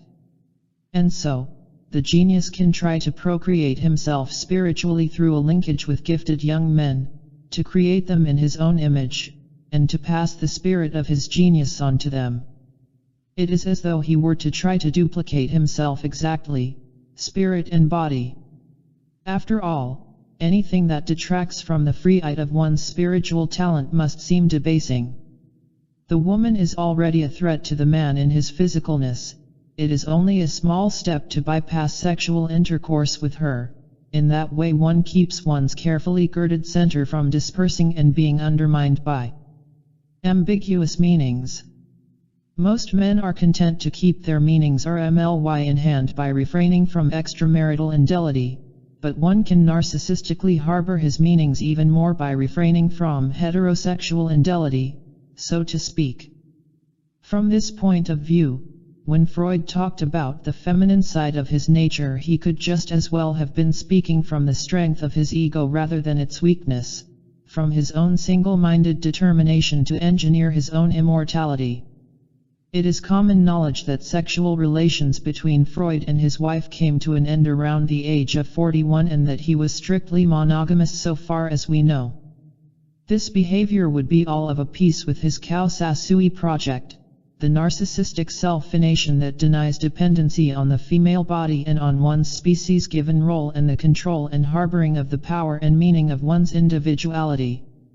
As Rosen points out, in Freud's own words, he saw his hero as a man whose sexual need and activity were exceptionally reduced, as if a higher aspiration had raised him above the common animal need of mankind. Evidently Freud poured his whole passion into the psychoanalytic movement and his own immortality. They were his higher aspiration, which could also reasonably include a spiritual homosexuality that offered no threat as an animal need. The conceptual ambivalence of Causagioi. So far we have been talking about emotional ambivalence, but there is also a conceptual side to the matter. It is one thing to face up to and admit an emotional reaction to the experience of fading away, it is still another thing to justify that fading. Freud could admit dependency and helplessness, but how give his own death any meaning? He either had to justify it from within his Causagioi project, the psychoanalytic movement, or somewhat from outside that project. Here is the ambivalence of Causagioi on a conceptual level. How can one trust any meanings that are not man-made? These are the only meanings that we securely know. Nature seems unconcerned, even viciously antagonistic to human meanings, and we GHT by trying to bring our own dependable meanings into the world. But human meanings are fragile, ephemeral, they are constantly being discredited by historical events and natural calamities. One Hitler can efface centuries of scientific and religious meanings. One earthquake can negate 1,000,000 times the meaning of a personal life. Mankind has reacted by trying to secure human meanings from beyond. Man's best efforts seem utterly fallible without appeal to something higher for justification, some conceptual support for the meaning of one's life from a transcendental dimension of some kind. As this belief has to absorb man's basic terror, it cannot be merely abstract but must be rooted in the emotions, in an inner feeling that one is secure in something stronger, larger, more important than one's own strength and life. It is as though one were to say, my life pulse ebbs, I fade away into oblivion, but God, or it, remains, even grows more glorious within through my living sacris. At least, this feeling is belief at its most effective for the individual. The problem of how far a life has to reach to earn secure heroic meaning obviously bothered Freud very much. According to psychoanalytic theory, the child meets the terror of life and aloneness RST by asserting his own omnipotence and then by using the cultural morality as the vehicle for his immortality. By the time we grow up, this content, delegated immortality becomes a major defense in the service of the equanimity of our organism in the face of danger. One of the main reasons that it is so easy to march men off to war is that deep down each of them feels sorry for the man next to him who will die. Each protects himself in his fantasy until the shock that he is bleeding. It is logical that if you are one of the few who admits the anxiety of death, then you must question the fantasy of immortality, which is exactly the experience of Freud. Zilberg affirms that the problem troubled Freud all his life. He yearned for fame, anticipated it, hoped that through it he could create his own immortality. Immortality means being loved by many anonymous people. This definition is the Enlightenment view of immortality, living in the esteem of men yet unborn, for the works that you have contributed to their life and betterment. But it isn't entirely this worldly immortality there's the rub. It must have rubbed Freud very gratingly. His views on immortality were charged with a severe ambivalence, even multivalence. Even early in life he told his aunts that he had destroyed all the letters he had received, adding ironically and triumphantly that his future biographers would be hard put to ND data about him after he had gone from this earth. Later in life he said a similar thing about his letters to Flius. If he had gotten hold of them instead of one of his disciples, he would have destroyed them rather than letting so-called posterity have them. Zilberg seems to think that this oscillation between desire for immortality and scorn for it wreaks Freud's unfortunate habit of forming polarities in his thought, but to me it seems like more magical toying with reality, as you fear that life in this dimension may not count, may not have any real meaning. You relieve your anxiety by being especially scornful of the very thing that you wish for most, while underneath your writing desk you have your angers crossed. On the one hand you make psychoanalysis your private religion, your own royal road to immortality, on the other you are unique and isolated enough to question the whole career of man on this planet. At the same time you cannot abandon the project of your own creation of immortality, because the religious promise of immortality is a pure illusion, for children and for the credulous man in the street. Freud was in this terrible bind, as he confessed to the Reverend Oscar Piester. I can imagine that several million years ago in the Triassic Age all the great Odins and Therias were very proud of the development of the Saurian race and looked forward to heaven knows what magnificent future for themselves. And then, with the exception of the wretched crocodile, they all died out. You will object that man is equipped with mind, which gives him the right to think about and believe in his future. Now there is certainly something special about mind, so little is known about it and its relation to nature. I personally have a vast respect for mind, but has nature? Mind is only a little bit of nature, the rest of which seems to be able to get along very well without it. Will it really allow itself to be influenced to any great extent by regard for mind? Enviable he who can feel more content about that than I. It is hard for a man to work steadfastly when his work can mean no more than the digestive noises, wind breakings, and cries of dinosaurs, noises now silenced forever. Or perhaps one works all the harder to defy the callous unconcern of nature. In that way one might even compel her to defer to the products of mysterious mind, by making words and thoughts an unshakable monument to man's honesty about his condition. This is what makes man strong and true, that he dees the illusory comforts of religion. Human illusions prove that men do not deserve any better than oblivion. So Freud must have reasoned as he made psychoanalysis the competitor of religion. Psychoanalytic science would establish the true facts of the moral world and would reform it if anything could. We see why psychoanalysis itself was a religion for Freud, as so many authoritative thinkers from Jung and Rank to Zilberg and Reif have remarked. All this can be put another way, that Freud set out to defy nature by redoubling efforts to make true the lie of Kausasui. Zilberg, in his penetrating assessment of Freud and religion, closed on these remarks. Ever since man started his so-called conquest of nature, he has tried to fancy himself the conqueror of the universe. In order to assure himself of the mastery of a conqueror, he grabbed the trophy, nature, universe. He had to feel that the maker of the trophy was annihilated, or his own fantasied sovereignty over the universe would be endangered. It is this trend that is rooted in Freud's unwillingness to accept religious faith in its true meaning.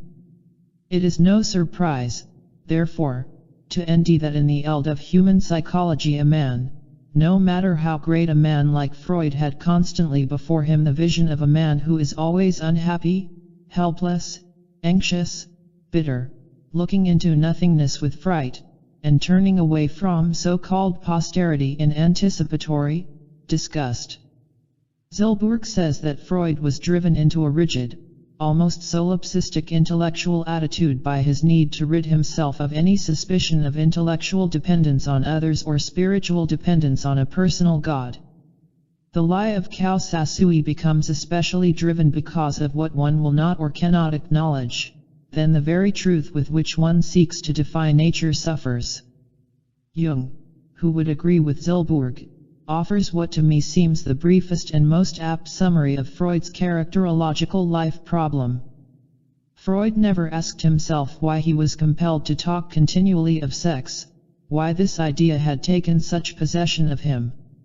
He remained unaware that his monotony of interpretation expressed a it from himself, or from that other side of him which might perhaps be called mystical. So long as he refused to acknowledge that side, he could never be reconciled with himself. There was nothing to be done about this one-sidedness of Freud's. Perhaps some inner experience of his own might have opened his eyes. He remained the victim of the one aspect he could recognize, and for that reason I see him as a tragic guru, for he was a great man, and what is more, a man in the grip of his daimon. What, actually, does it mean to be a tragic guru RMLY in the grip of one's daimon? It means to possess great talent, to relentlessly pursue the expression of that talent through the unswerving affirmation of the Kausasui project that alone gives it birth and form. One is consumed by what he must do to express his gift. The passion of his character becomes inseparable from his dogma. Jung says the same thing beautifully when he concludes that Freud must himself be so profoundly affected by the power of eros that he actually wished to elevate it into a dogma, like a religious Newman. Eros is precisely the natural energy of the child's organism that will not let him rest, that keeps propelling him forward in a driven way while he fashions the lie of his character, which ironically permits that very drivenness to continue, but now under the illusion of self-control. Conclusion. Now as we draw the circle on the very beginning of our discussion of Freud, we can see that his two great reluctances, as we have called them, are related, and in fact merge into one. On the one hand, he refused to move away cleanly from his instinct theory to the more blanket idea of a death fear. In the second place, he refused to move into a yielding posture toward external nature. He was unable to give large expression to the mystical, dependent side of himself. It seems to me that the two reluctances are related in his refusal to abandon the Kausasui project, which would have led to a larger problematic view of human creatureliness. But such a view is the seeding ground of faith, or at least brings the person right up to faith as an experiential reality and not an illusion. Freud never allowed himself to step upon this ground. Eros is a narrowing down, in Freud, of a broader experiential horizon. Or, put another way, in order to move from scientific creatureliness to religious creatureliness, the terror of death would have to replace sex, and inner passivity would have to replace obsessive eros, the drive of the creature. And it was just this twofold yielding inner emotional and conceptual that Freud could not quite manage. For to do so, as Jung judged with understanding, would mean to abandon his own daimon, his whole unique passion as a genius, the very gift that he had fashioned for mankind. Part 2. The failures of heroism. Neurosis and psychosis are modes of expression for human beings who have lost courage. Anyone who has acquired this much insight will thenceforth refrain from undertaking with persons in this state of discouragement tedious excursions into mysterious regions of the psyche. Alfred Adler. Chapter 7. The spell cast by persons, the nexus of unfreedom. Monday share, for anyone who is alone, without God and without a master, the weight of days is dreadful. Hence one must choose a master, God being out of style. Albert Camus. Men, incapable of liberty, who cannot stand the terror of the sacred that manifests itself before their open eyes, must turn to mystery, must hide the truth. Carlo Levi. For ages men have reproached themselves for their folly, that they gave their loyalty to this one or that they believed so blindly and obeyed so willingly. When men snap out of a spell that has very nearly destroyed them and muse on it, it doesn't seem to make sense. How can a mature man be so fascinated, and why? We know that all through history masses have followed leaders because of the magic aura they projected, because they seemed larger than life. On the surface this explanation seems enough because it is reasonable and true to fact. Men worship and fear power and so give their loyalty to those who dispense it. But this touches only the surface and is besides too practical. Men don't become slaves out of mere calculating self-interest. The slavishness is in the soul, as Gorky complained. The thing that has to be explained in human relations is precisely the fascination of the person who holds or symbolizes power. There is something about him that seems to radiate out to others and to melt them into his aura, a fascinating effect, as Christine Olden called it, of the narcissistic personality, or, as Jung preferred to call him, the monopersonality. But people don't actually radiate blue or golden auras. The monopersonality may try to work up a gleam in his eye or a special mystication of painted signs on his forehead, a costume, and a way of holding himself, but he is still Homo sapiens, standard vintage, practically indistinguishable from others unless one is especially interested in him. The mana of the monopersonality is in the eyes of the beholder, the fascination is in the one who experiences it. This is the very thing that has to be explained. If all people are more or less alike, why do we burn with such all-consuming passions for some of them? What are we to make of the following report by a winner of the Miss Maryland contest who describes her RST meeting with Frank Sinatra, a crooner and LM star who gained wealth and notoriety in the middle decades of the century in the United States? He was my date. I got a massage, and I must have taken VE aspirins to calm myself down. In the restaurant, I saw him from across the room, and I got such butteries in my stomach and such a thing that went from head to toe. He had like a halo around his head of stars to me. He projected something I have never seen in my life. When I'm with him I'm in awe, and I don't know why I can't snap out of it. I can't think. He's so fascinating. Imagine a scientific theory that could explain human slavishness by getting at its nexus. Imagine that after ages of laments about human folly men would at last understand exactly why they were so fatally fascinated, imagine being able to detail the precise causes of personal thraldom as coldly and as objectively as a chemist separates elements. When you imagine all these things, you will realize better than ever the world historical importance of psychoanalysis, which alone revealed this mystery. Freud saw that a patient in analysis developed a peculiarly intense attachment to the person of the analyst. The analyst became literally the center of his world and his life. He devoured him with his eyes. His heart swelled with joy at the sight of him. The analyst led his thoughts even in his dreams. The whole fascination has the elements of an intense love affair, but it is not limited to women. Men show the same attachment to the physician, the same overestimation of his qualities, the same adoption of his interest, the same jealousy against all those connected with him. Freud saw that this was an uncanny phenomenon, and in order to explain it he called it transference. The patient transfers the feelings he had towards his parents as a child to the person of the physician. He blows the physician up larger than life just as the child sees the parents. He becomes as dependent on him, draws protection and power from him just as the child merges his destiny with the parents, and so on.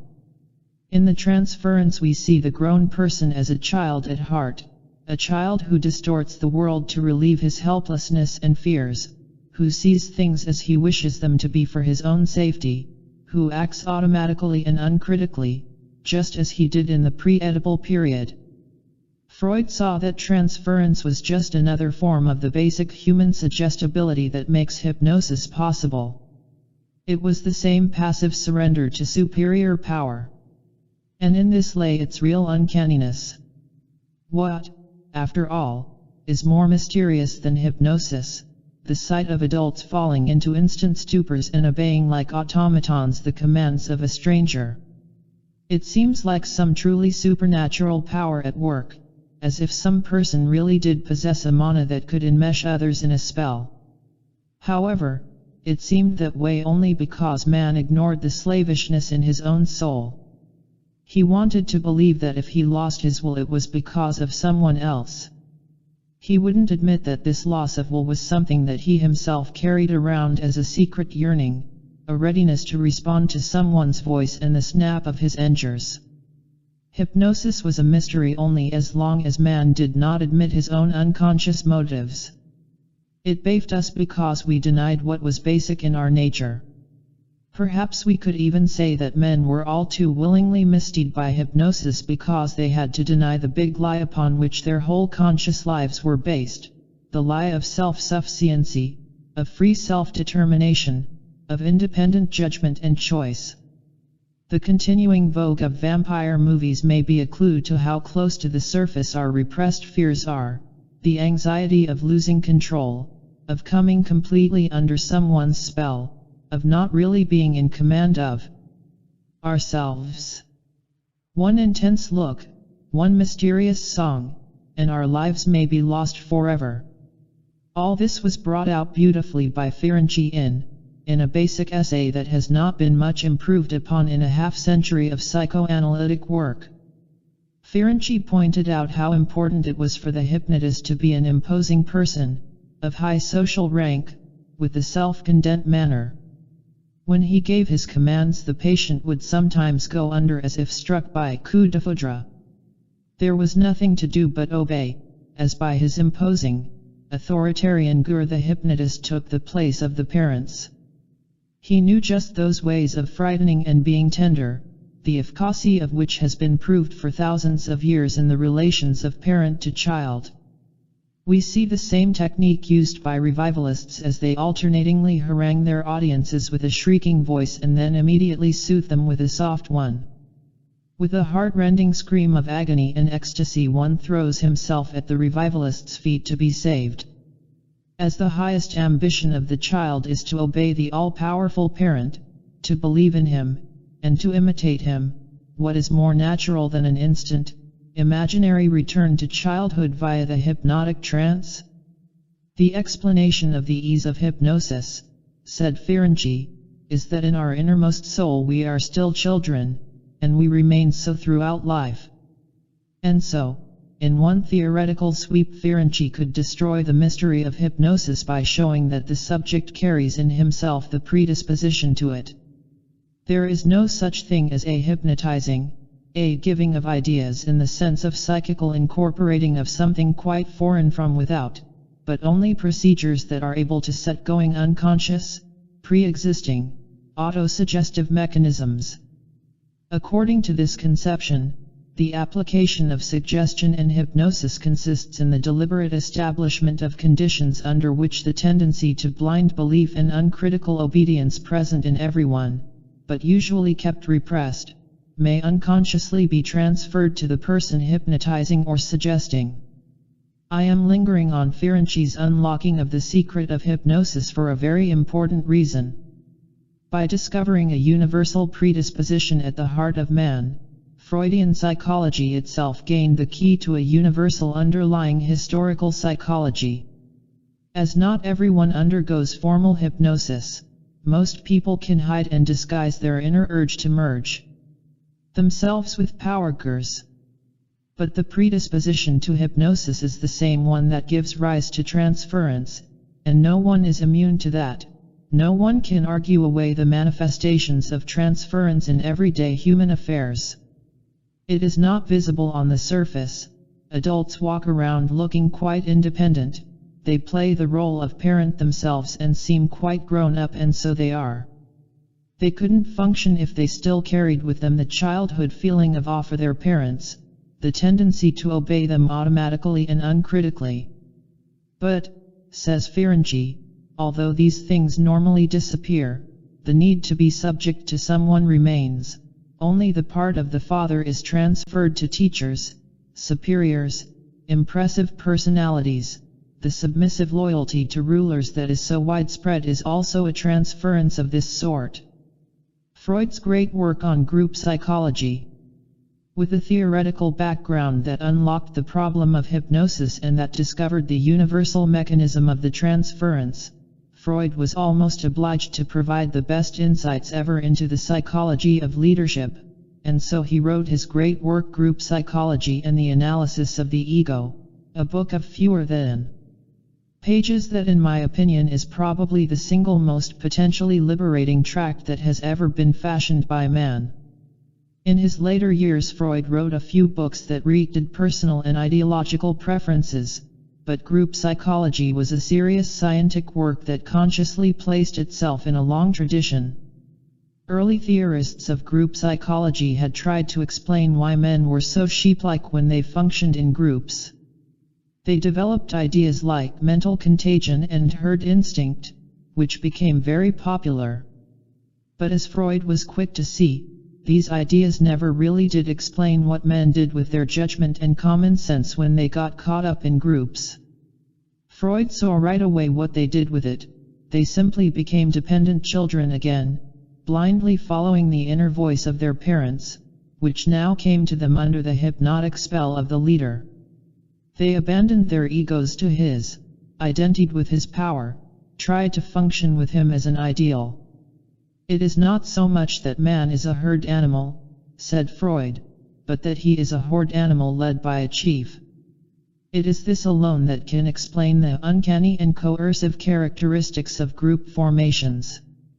The chief is a dangerous personality, toward whom only a passive masochistic attitude is possible, to whom one's will has to be surrendered, while to be alone with him, to look him in the face, appears a hazardous enterprise.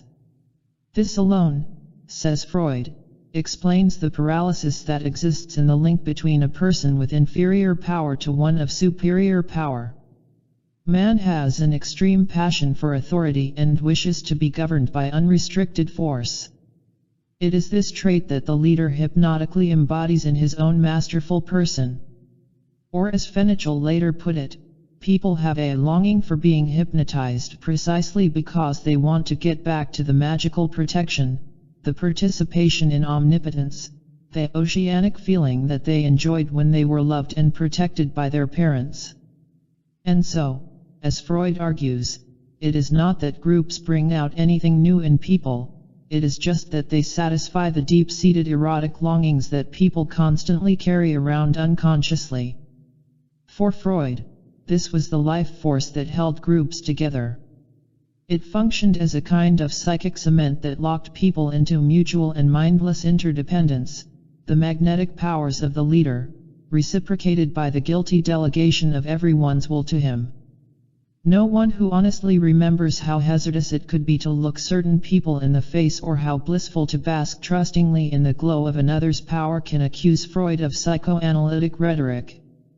By explaining the precise power that held groups together, Freud could also show why groups did not fear danger. The members do not feel that they are alone with their own smallness and helplessness, as they have the powers of the hero leader with whom they are identified. Natural narcissism, the feeling that the person next to you will die, but not you, is reinforced by trusting dependence on the leader's power. No wonder that hundreds of thousands of men marched up from trenches in the face of blistering gunra in World War I. They were partially self-hypnotized, so to speak. No wonder men imagine victories against impossible odds. Don't they have the omnipotent powers of the parental guru? Why are groups so blind and stupid? Men have always asked. Because they demand illusions, answered Freud.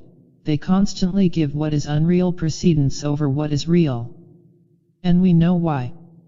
The real world is simply too terrible to admit. It tells man that he is a small, trembling animal who will decay and die. Illusion changes all this, makes man seem important, vital to the universe, immortal in some way. Who transmits this illusion, if not the parents, by imparting the macro lie of the cultural kaosasui? The masses look to the leaders to give them just the untruth that they need. The leader continues the illusions that triumph over the castration complex and magnifies them into a truly heroic victory. Furthermore, he makes possible a new experience, the expression of forbidden impulses, secret wishes, and fantasies. In group behavior, anything goes because the leader okays it. It is like being an omnipotent infant again, encouraged by the parent to indulge oneself plentifully, or like being in psychoanalytic therapy where the analyst doesn't censure you for anything you feel or think. In the group, each man seems an omnipotent hero who can give full vent to his appetites under the approving eye of the father. And so we understand the terrifying sadism of group activity. Thus Freud's great work on group psychology, on the dynamics of blind obedience, illusion, communal sadism. In recent writings, Erich Fromm especially has seen the durable value of Freud's insights, as part of a developing and continuing critique of human viciousness and blindness. From his early work Escape from Freedom to his recent The Heart of Man, Fromm has developed Freud's views on the need for a magic helper. He has kept alive Freud's basic insight into narcissism as the primary characteristic of man, how it innates one with the importance of his own life and makes for the devaluation of others' lives, how it helps to draw sharp lines between those who are like me or belong to me and those who are outsiders and aliens. Fromm has insisted, too, on the importance of what he calls incestuous symbiosis, the fear of emerging out of the family and into the world on one's own responsibility and powers, the desire to keep oneself tucked into a larger source of power. It is these things that make for the mystique of group, nation, blood, mother or fatherland, and the like. These feelings are embedded in one's earliest experiences of comfortable merger with the mother. As Fromm put it, they keep one in the prison of the motherly racial national religious session. Fromm is exciting reading, and there is no point in my repeating or developing what he has already so well said. One has to go directly to him and study how compelling are these insights, how well they continue what is essential in Freud and apply it to present-day problems of slavishness, viciousness, and continuing political madness. This, it seems to me, is the authentic line of cumulative critical thought on the human condition. The astonishing thing is that this central line of work on the problem of freedom since the Enlightenment occupies so little of the concern and ongoing activity of scientists. It should form the largest body of theoretical and empirical work in the human sciences, if these sciences are to have any human meaning. Developments beyond Freud. Today we do not accept uncritically all of Freud's arguments on group dynamics or consider them necessarily complete. One of the weaknesses of Freud's theory was that he was too fond of his own phylogenetic myth of the primal horde, Freud's attempt to reconstruct the earliest beginnings of society, when proto-men like baboons lived under the tyrannical rule of a dominant male. For Freud, this craving of people for the strong personality, their awe and fear of him, remained the model for the basic functioning of all groups. It was Redl, in his important essay, who showed that Freud's attempt to explain everything by the strong personality was not true to fact. Redl, who studied many different kinds of groups, found that domination by a strong personality occurred in some of them, but not all. But he did envy that in all groups there was what he called a central person who held the group together due to certain of his qualities. This shift of emphasis is slight and leaves Freud basically intact, but it allows us to make more subtle analyses of the real dynamics of groups. For example, Freud found that the leader allows us to express forbidden impulses and secret wishes. Redl saw that in some groups there is indeed what he perfectly calls the infectiousness of the unconnected person. There are leaders who seduce us because they do not have the connects that we have. We admire their equanimity where we feel shame and humiliation. Freud saw that the leader wipes out fear and permits everyone to feel omnipotent. Redl read this somewhat by showing how important the leader often was by the simple fact that it was he who performed the initiatory act when no one else had the daring to do it. Redl calls this beautifully the magic of the initiatory act. This initiatory act can be anything from swearing to sex or murder. As Redl points out, according to its logic only the one who commits murder is the murderer, all others are followers. Freud has said in Totem and Taboo that acts that are illegal for the individual can be justified if the whole group shares responsibility for them. But they can be justified in another way. The one who initiates the act takes upon himself both the risk and the guilt. The result is truly magic. Each member of the group can repeat the act without guilt. They are not responsible, only the leader is. Redl calls this, aptly, priority magic. But it does something even more than relieve guilt, it actually transforms the fact of murder. This crucial point initiates us directly into the phenomenology of group transformation of the everyday world. If one murders without guilt, and in imitation of the hero who runs the risk, why then it is no longer murder, it is holy aggression. For the RST1 it was not. In other words, participation in the group redistills everyday reality and gives it the aura of the sacred, just as, in childhood, play created a heightened reality. This penetrating vocabulary of initiatory acts, the infectiousness of the unconnected person, priority magic, and so on allows us to understand more subtly the dynamics of group sadism, the utter equanimity with which groups kill. It is not just that Father permits it or orders it. It is more, the magical heroic transformation of the world and of oneself. This is the illusion that man craves, as Freud said, and that makes the central person so effective a vehicle for group emotion. I am not going to try to repeat or sum up the subtleties of Redl's essay here. Let us just underline the brunt of his argument, which is that the spell cast by persons, as we have called it, is a very complex one, which includes many more things than meet the eye. In fact, it may include everything but a spell. Redl showed that groups use leaders for several types of exculpation or relief of conflict, for love, or for even just the opposite targets of aggressions and hate that pulls the group together in a common bond. As one recent popular LM advertisement put it, they follow him bravely into hell only for the pleasure of killing him and revenging themselves. Redl was not out to replace Freud's basic insights but only to extend and add nuances to them. The instructive thing about his examples is that most of the central person's functions do have to do with guilt, expiation, and unambiguous heroics. The important conclusion for us is that the groups use the leader sometimes with little regard for him personally, but always with regard to fooling their own needs and urges.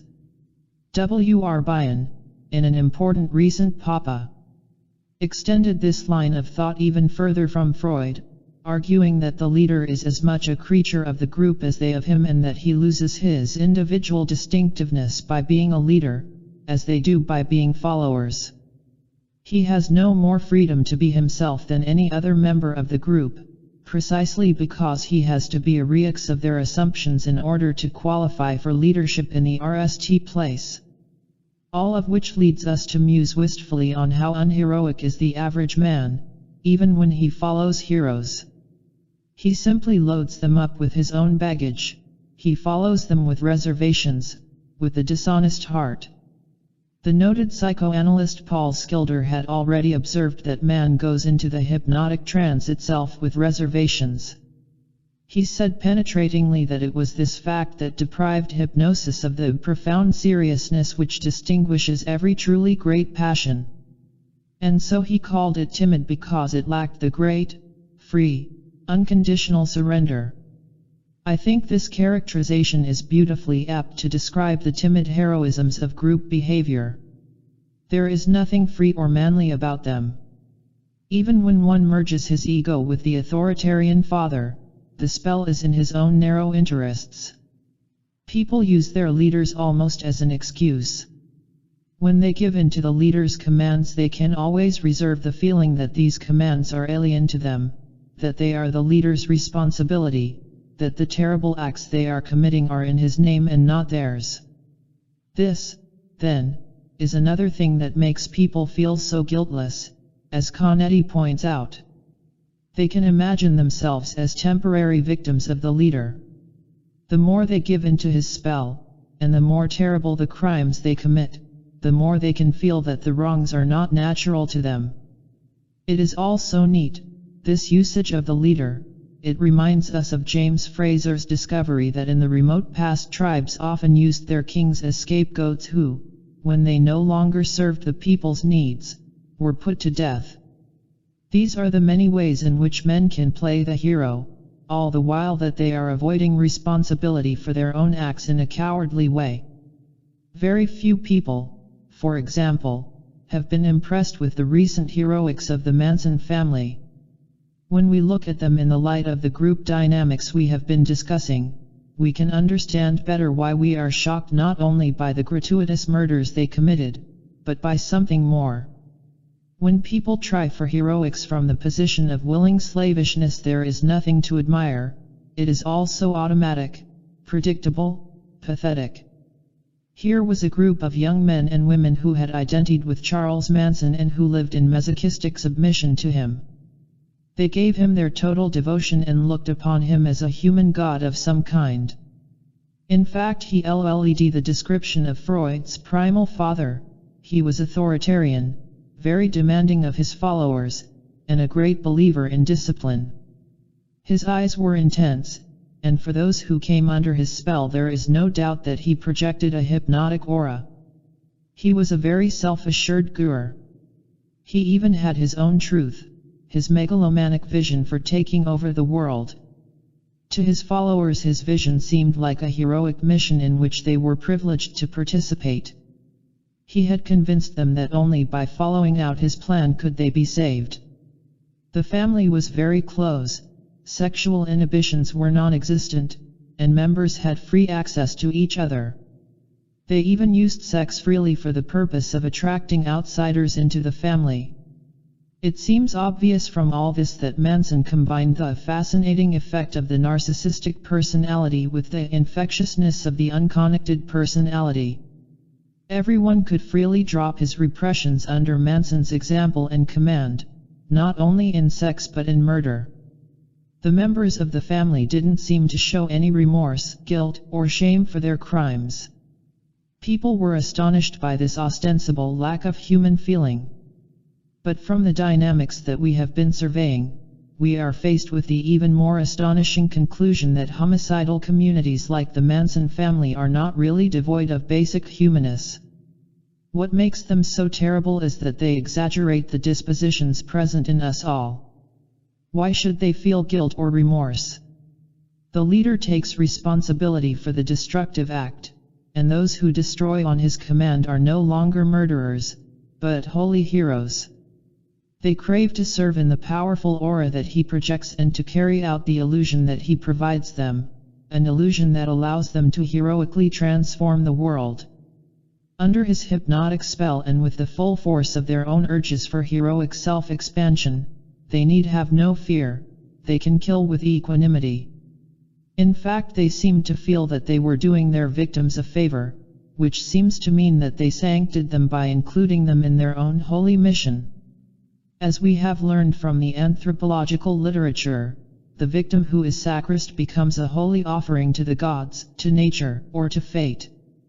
The community gets more life by means of the victim's death, and so the victim has the privilege of serving the world in the highest possible way by means of his own sacrificial death. One direct way, then, of understanding homicidal communities like the Manson family is to view them as magical transformations, wherein passive and empty people, torn with conics and guilt, earn their cheap heroism, really feeling that they can control fate and Inyan's life and death. Cheap because not in their command, not with their own daring, and not in the grip of their own fears, everything is done with the leader's image stamped on their psyche. The larger view of transference. From this discussion of transference we can see one great cause of the large-scale ravages that man makes on the world.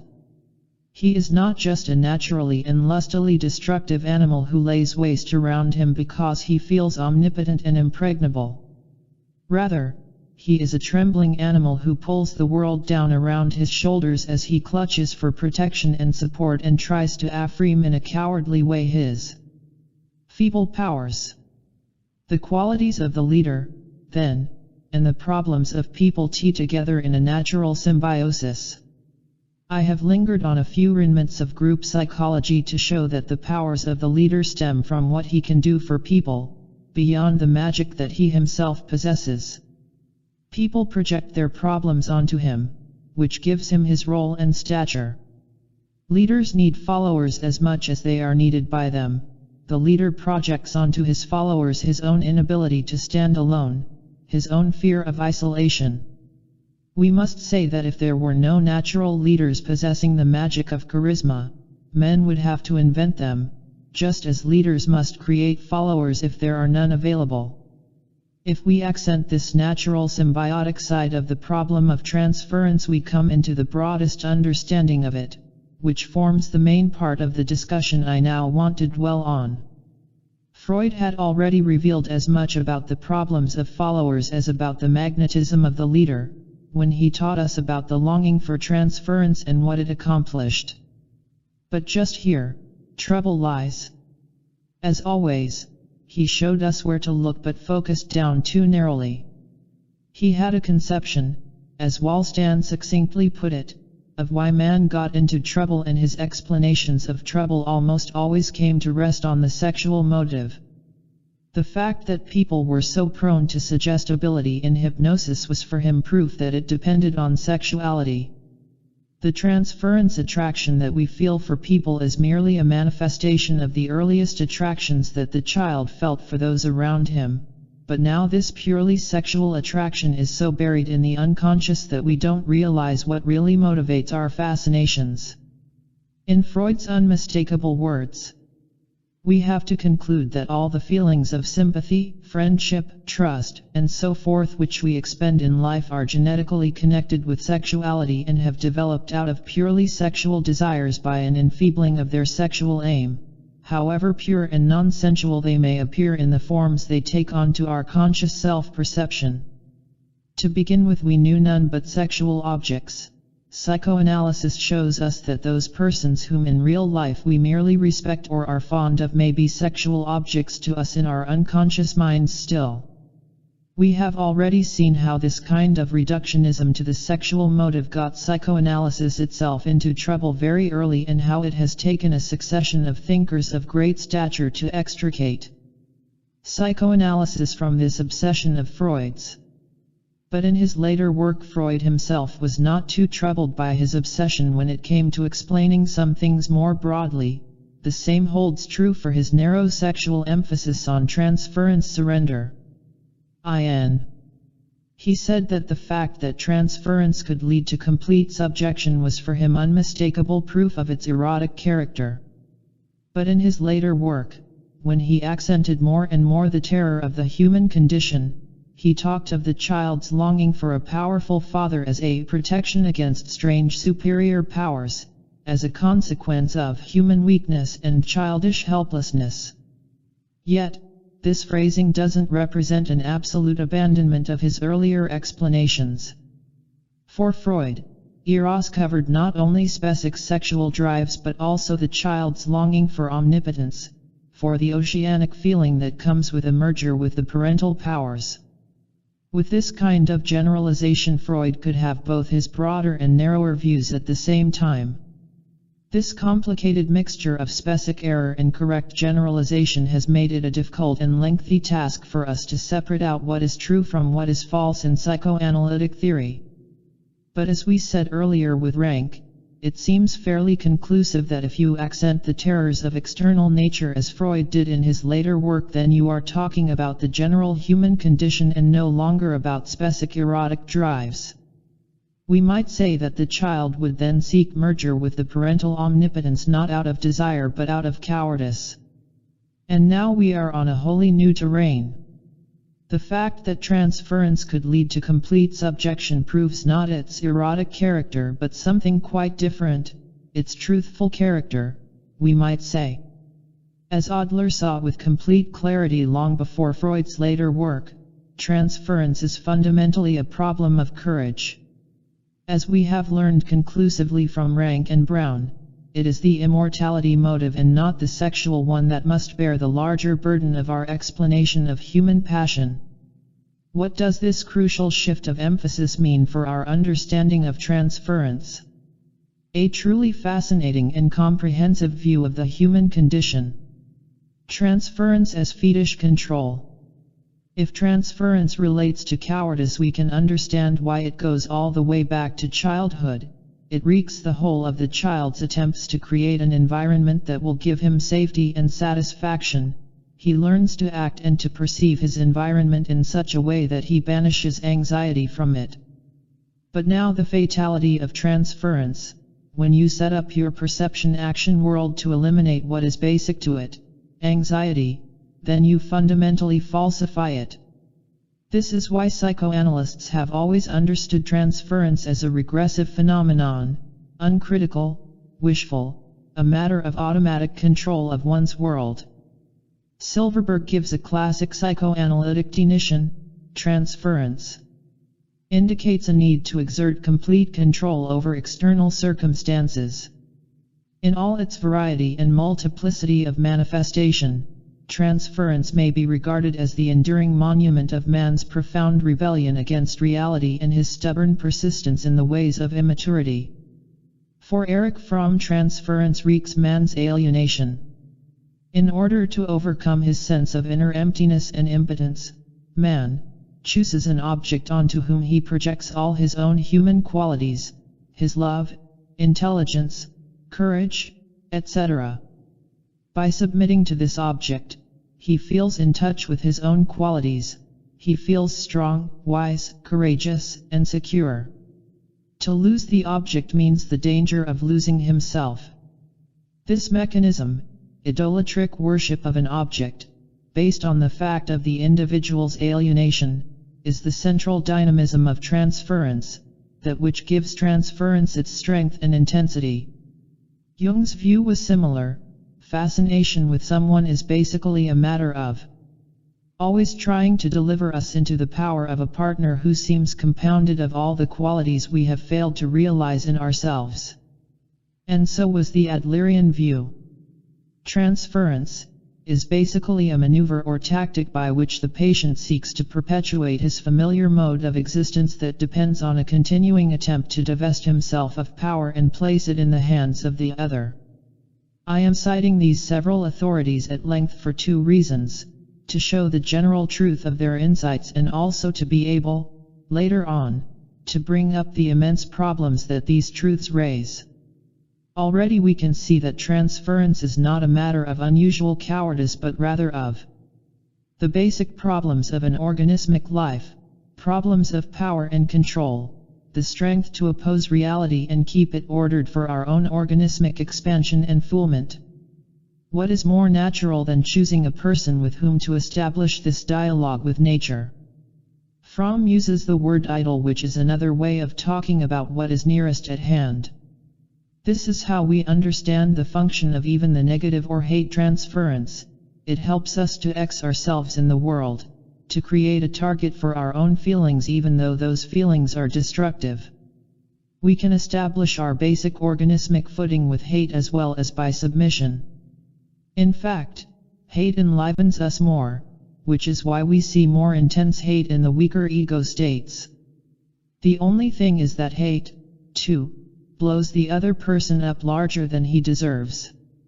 As Jung put it, the negative form of transference in the guise of resistance, dislike, or hate endows the other person with great importance from the start.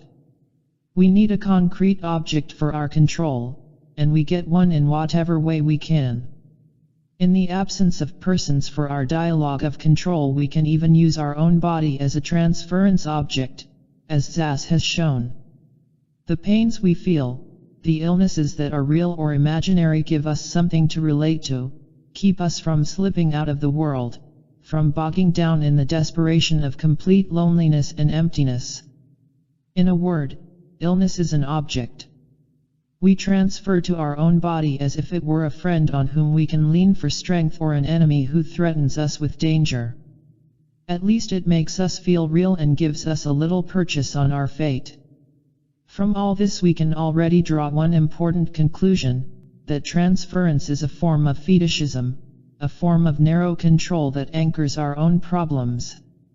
We take our helplessness, our guilt, our conics, and we X them to a spot in the environment. We can create any locus at all for projecting our cares onto the world, even the locus of our own arms and legs. Our own cares are the thing. And if we look at the basic problems of human slavishness, it is always them that we see. As Jung put it in some beautiful words, unless we prefer to be made fools of by our illusions, we shall, by carefully analyzing every fascination, extract from it a portion of our own personality, like a quintessence, and slowly come to recognize that we meet ourselves time and again in 1,000 disguises on the path of life. Transference as fear of life. But this discussion has led us even further away from a simple, clinical approach to the phenomenon of transference. The fact is that fascination is a reax of the fatality of the human condition, and as we saw in part I of this book, the human condition is just too much for an animal to take, it is overwhelming. It is on this aspect of the problem of transference that I now want to dwell.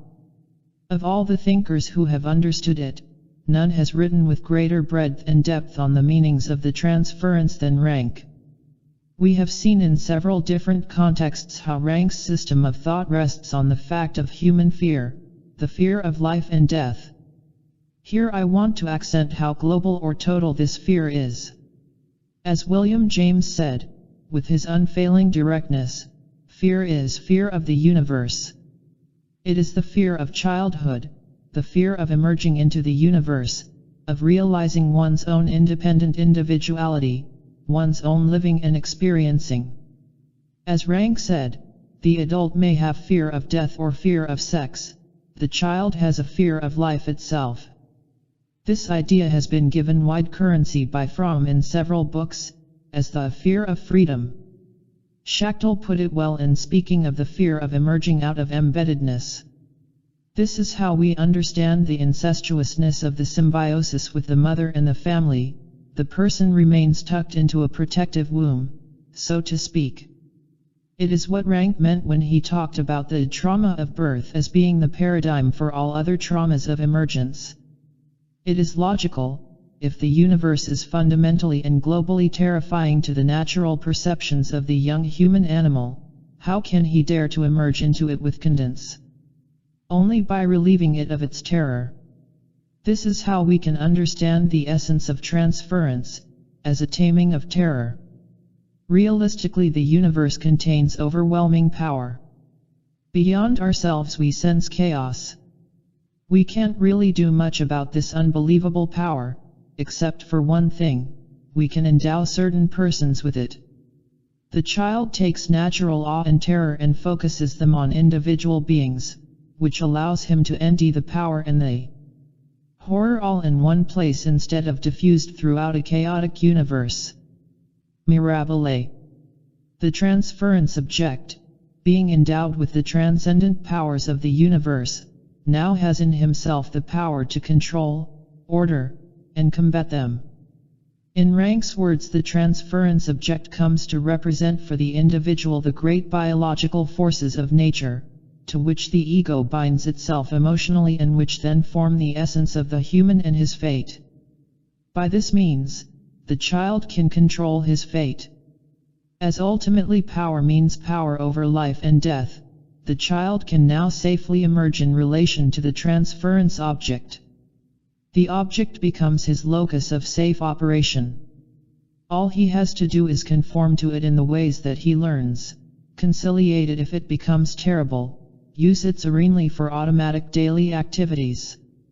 For this reason, Angel could well say that transference is not an emotional mistake but the experience of the other as one's whole world, just as the home actually is, for the child, his whole world. This totality of the transference object also helps explain its ambivalence. In some complex ways the child has to GHT against the power of the parents in their awesome miraculousness. They are just as overwhelming as the background of nature from which they emerge. The child learns to naturalize them by techniques of accommodation and manipulation. At the same time, however, he has to focus on them the whole problem of terror and power, making them the center of it in order to cut down and naturalize the world around them. Now we see why the transference object poses so many problems. The child does partly control his larger fate by it, but it becomes his new fate. He binds himself to one person to automatically control terror, to mediate wonder, and to defeat death by that person's strength. But then he experiences transference terror, the terror of losing the object, of displeasing it, of not being able to live without it. The terror of his own nitude and impotence still haunts him, but now in the precise form of the transference object. How implacably ironic is human life! The transference object always looms larger than life size because it represents all of life and hence all of one's fate. The transference object becomes the focus of the problem of one's freedom because one is compulsively dependent on it. It sums up all other natural dependencies and emotions. This quality is true of either positive or negative transference objects. In the negative transference, the object becomes the focalization of terror, but now experienced as evil and constraint. It is the source, too, of much of the bitter memories of childhood and of our accusations of our parents. We try to make them the sole repositories of our own unhappiness in a fundamentally demonic world. We seem to be pretending that the world does not contain terror and evil but only our parents. In the negative transference, too, then, we see an attempt to control our fate in an automatic way. No wonder Freud could say that transference was a universal phenomenon of the human mind that dominates the whole of each person's relation to his human environment. Or that Ferenczi could talk about the neurotic passion for transference, the stimulus-hungry affects of neurotics.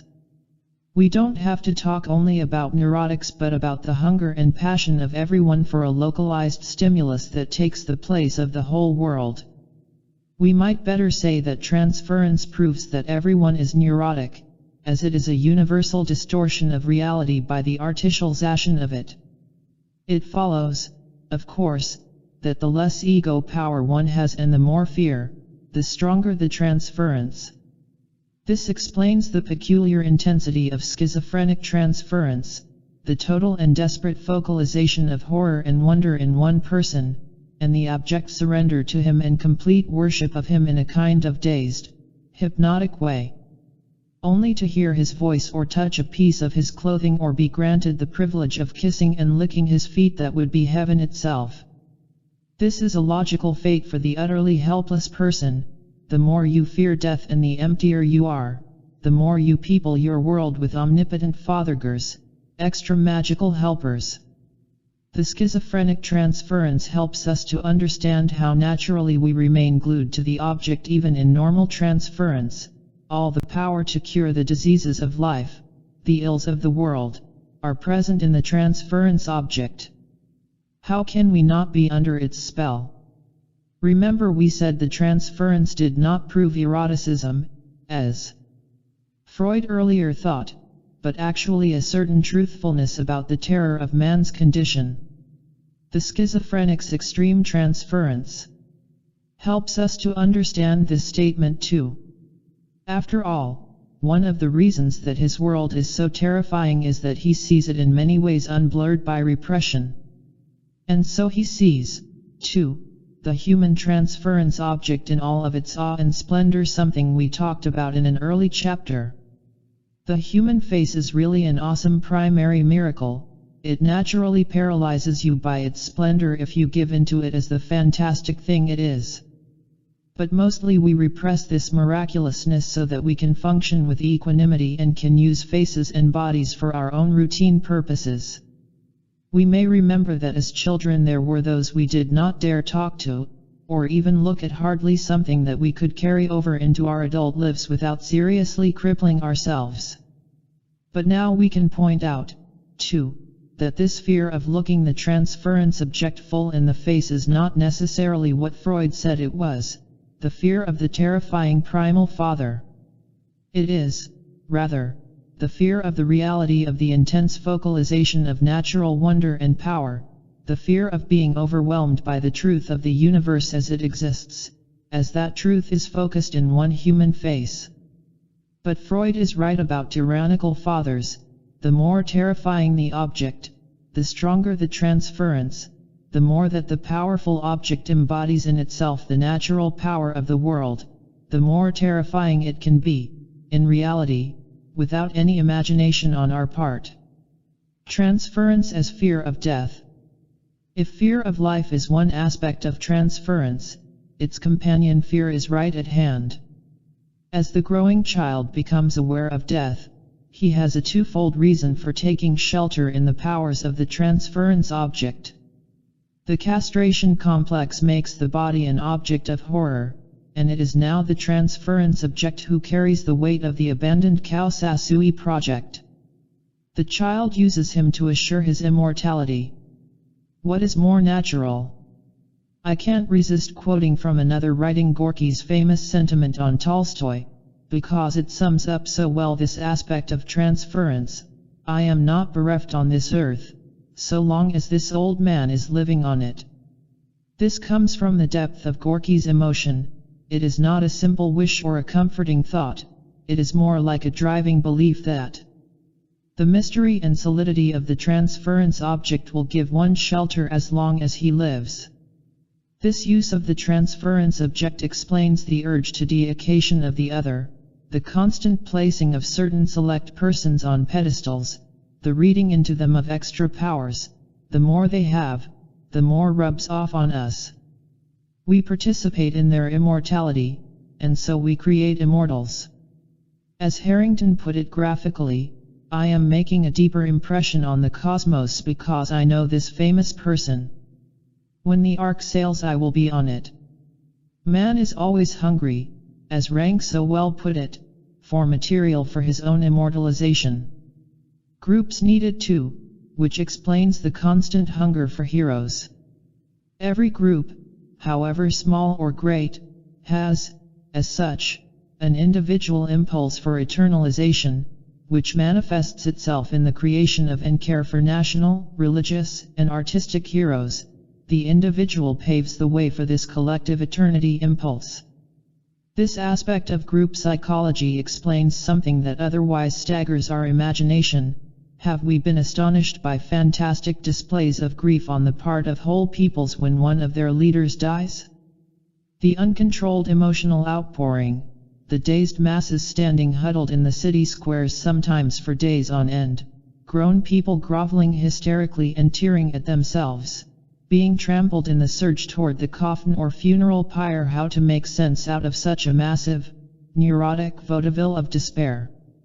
In one way only: it shows a profound state of shock at losing one's bulwark against death.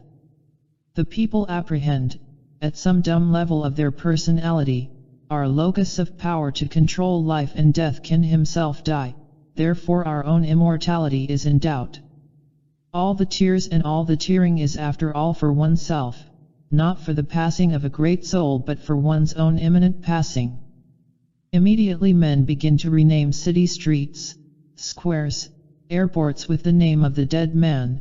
It is as though to declare that he will be immortalized physically in the society, in spite of his own physical death. Compare the recent mournings of the Americans for the Kennedys, the French for de Gaulle, and especially the Egyptians for Nasser, which was a more primitive and elemental outpouring. Immediately the cry was raised to renew the war with Israel. As we have learned, only scapegoats can relieve one of his own stark death fear. I am threatened with death, let us kill plentifully. On the demise of an immortality guru, the urge to scapegoating must be especially intense.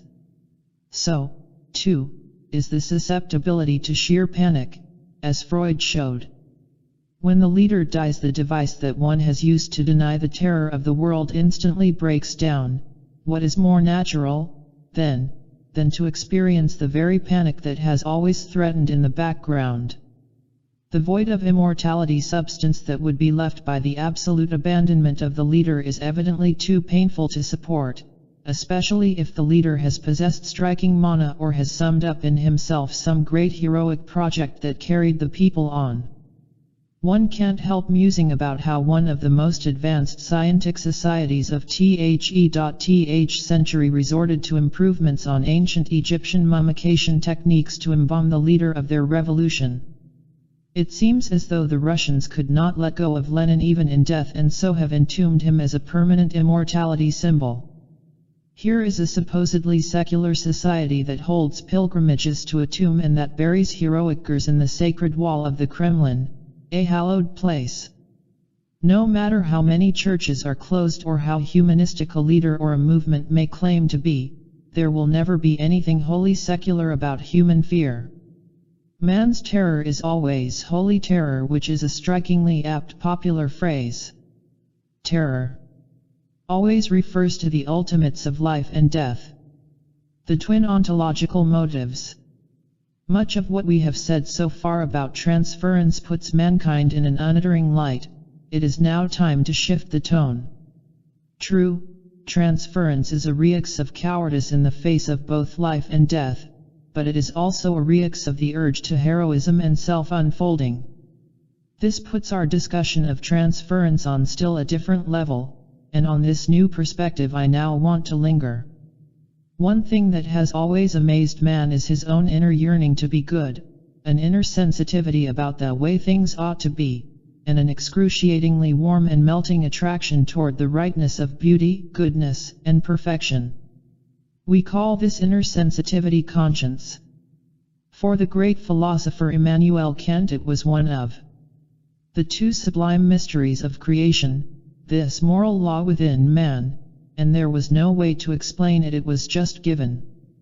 Nature carries feeling right in her own heart, in the interiors of striving organisms. This self-feeling in nature is more fantastic than any scientific fact. Any philosophy or any science that is going to speak intelligently about the meaning of life has to take it into account and treat it with the highest reverence, as century thinkers like Vincenzo Gioberti and Antonio Rosmini understood. Curiously, this vital ontology of organismic self-feeling, which was central for thinkers like Thomas Davidson and Henri Bergson, hardly made a rustle in modern science until the appearance of the new humanistic psychology. This fact alone seems to me to explain the unbelievable sterility of the human sciences in our time and, more especially, their willingness to manipulate and negate man.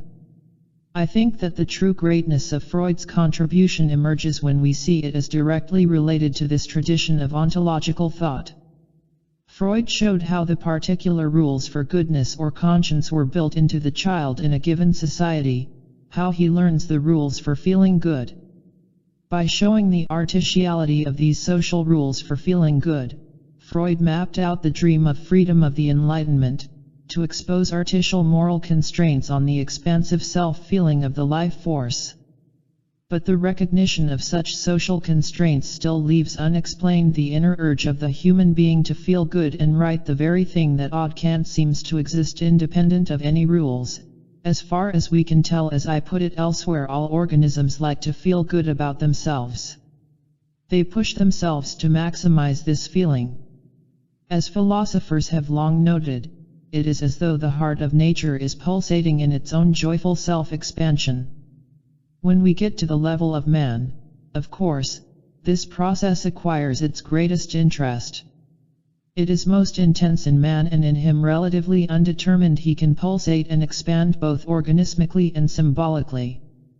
This expansion takes the form of man's tremendous urge for a feeling of total rightness about himself and his world.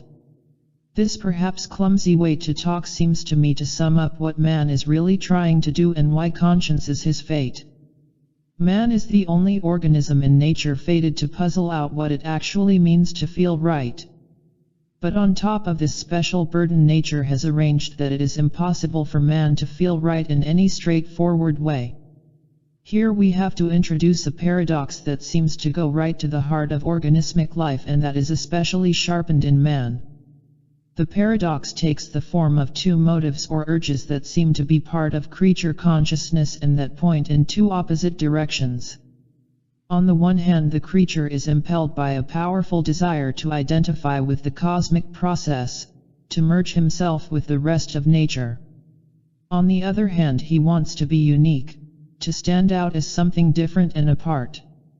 The RST motive, to merge and lose oneself in something larger, comes from man's horror of isolation, of being thrust back upon his own feeble energies alone. He feels tremblingly small and impotent in the face of transcendent nature.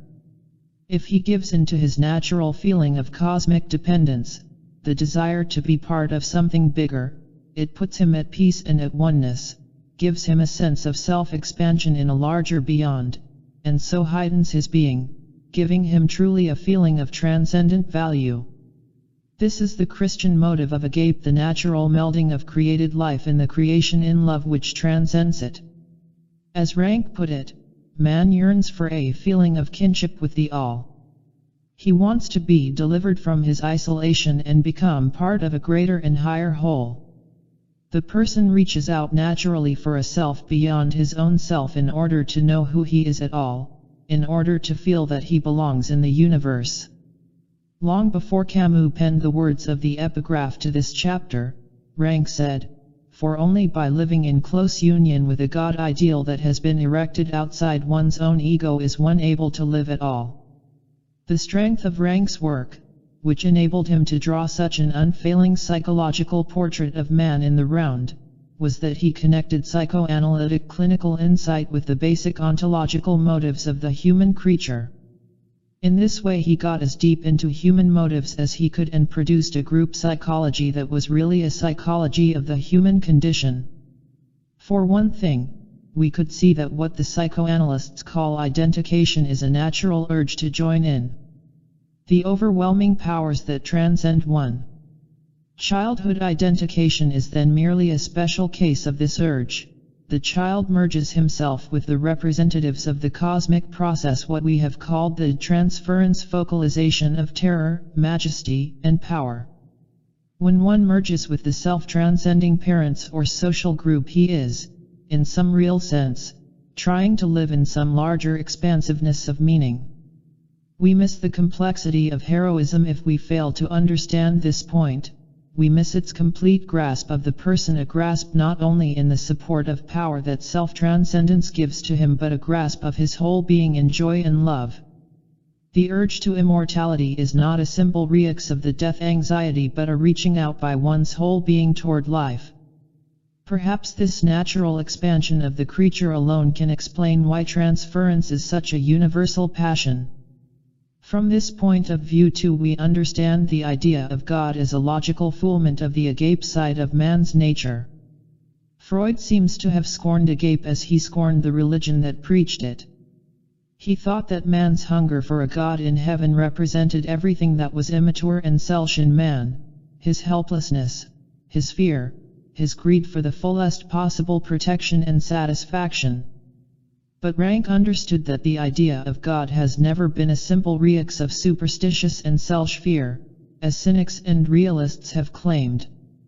Instead, it is an outgrowth of genuine life longing, a reaching out for a plenitude of meaning, as James taught us. It seems that the yielding element in heroic belongingness is inherent in the life force itself, one of the truly sublime mysteries of created life. It seems that the life force reaches naturally even beyond the earth itself, which is one reason why man has always placed God in the heavens. We said it is impossible for man to feel right in any straightforward way, and now we can see why. He can expand his self-feeling not only by agape merger but also by the other ontological motive, eros, the urge for more life, for exciting experience, for the development of the self-powers, for developing the uniqueness of the individual creature, the impulsion to stick out of nature and shine. Life is, after all, a challenge to the creature, a fascinating opportunity to expand. Psychologically, it is the urge for individuation. How do I realize my distinctive gifts, make my own contribution to the world through my own self-expansion? Now we see what we might call the ontological or creature tragedy that is so peculiar to man. If he gives in to agape, he risks failing to develop himself, his active contribution to the rest of life. If he expands eros too much, he risks cutting himself off from natural dependency, from duty to a larger creation. He pulls away from the healing power of gratitude and humility that he must naturally feel for having been created, for having been given the opportunity of life experience. Man thus has the absolute tension of the dualism. Individuation means that the human creature has to oppose itself to the rest of nature. It creates precisely the isolation that one can't stand and yet needs in order to develop distinctively. It creates the difference that becomes such a burden. It accents the smallness of oneself and the sticking outness at the same time. This is natural guilt. The person experiences this as unworthiness or badness and dumb inner dissatisfaction. And the reason is realistic. Compared to the rest of nature, man is not a very satisfactory creation. He is riddled with fear and powerlessness. The problem becomes how to get rid of badness, of natural guilt, which is really a matter of reversing one's position vis-a-vis the universe. It is a matter of achieving size, importance, durability, how to be bigger and better than one really is. The whole basis of the urge to goodness is to be something that has value, that endures. We seem to know it intuitively when we console our children after their nightmares and other frights. We tell them not to worry, that they are good and nothing can hurt them, and so on. Goodness equals safety and special immunity. You might say that the urge to morality is based entirely on the physical situation of the creature. Man is moral because he senses his true situation and what lies in store for him, whereas other animals don't.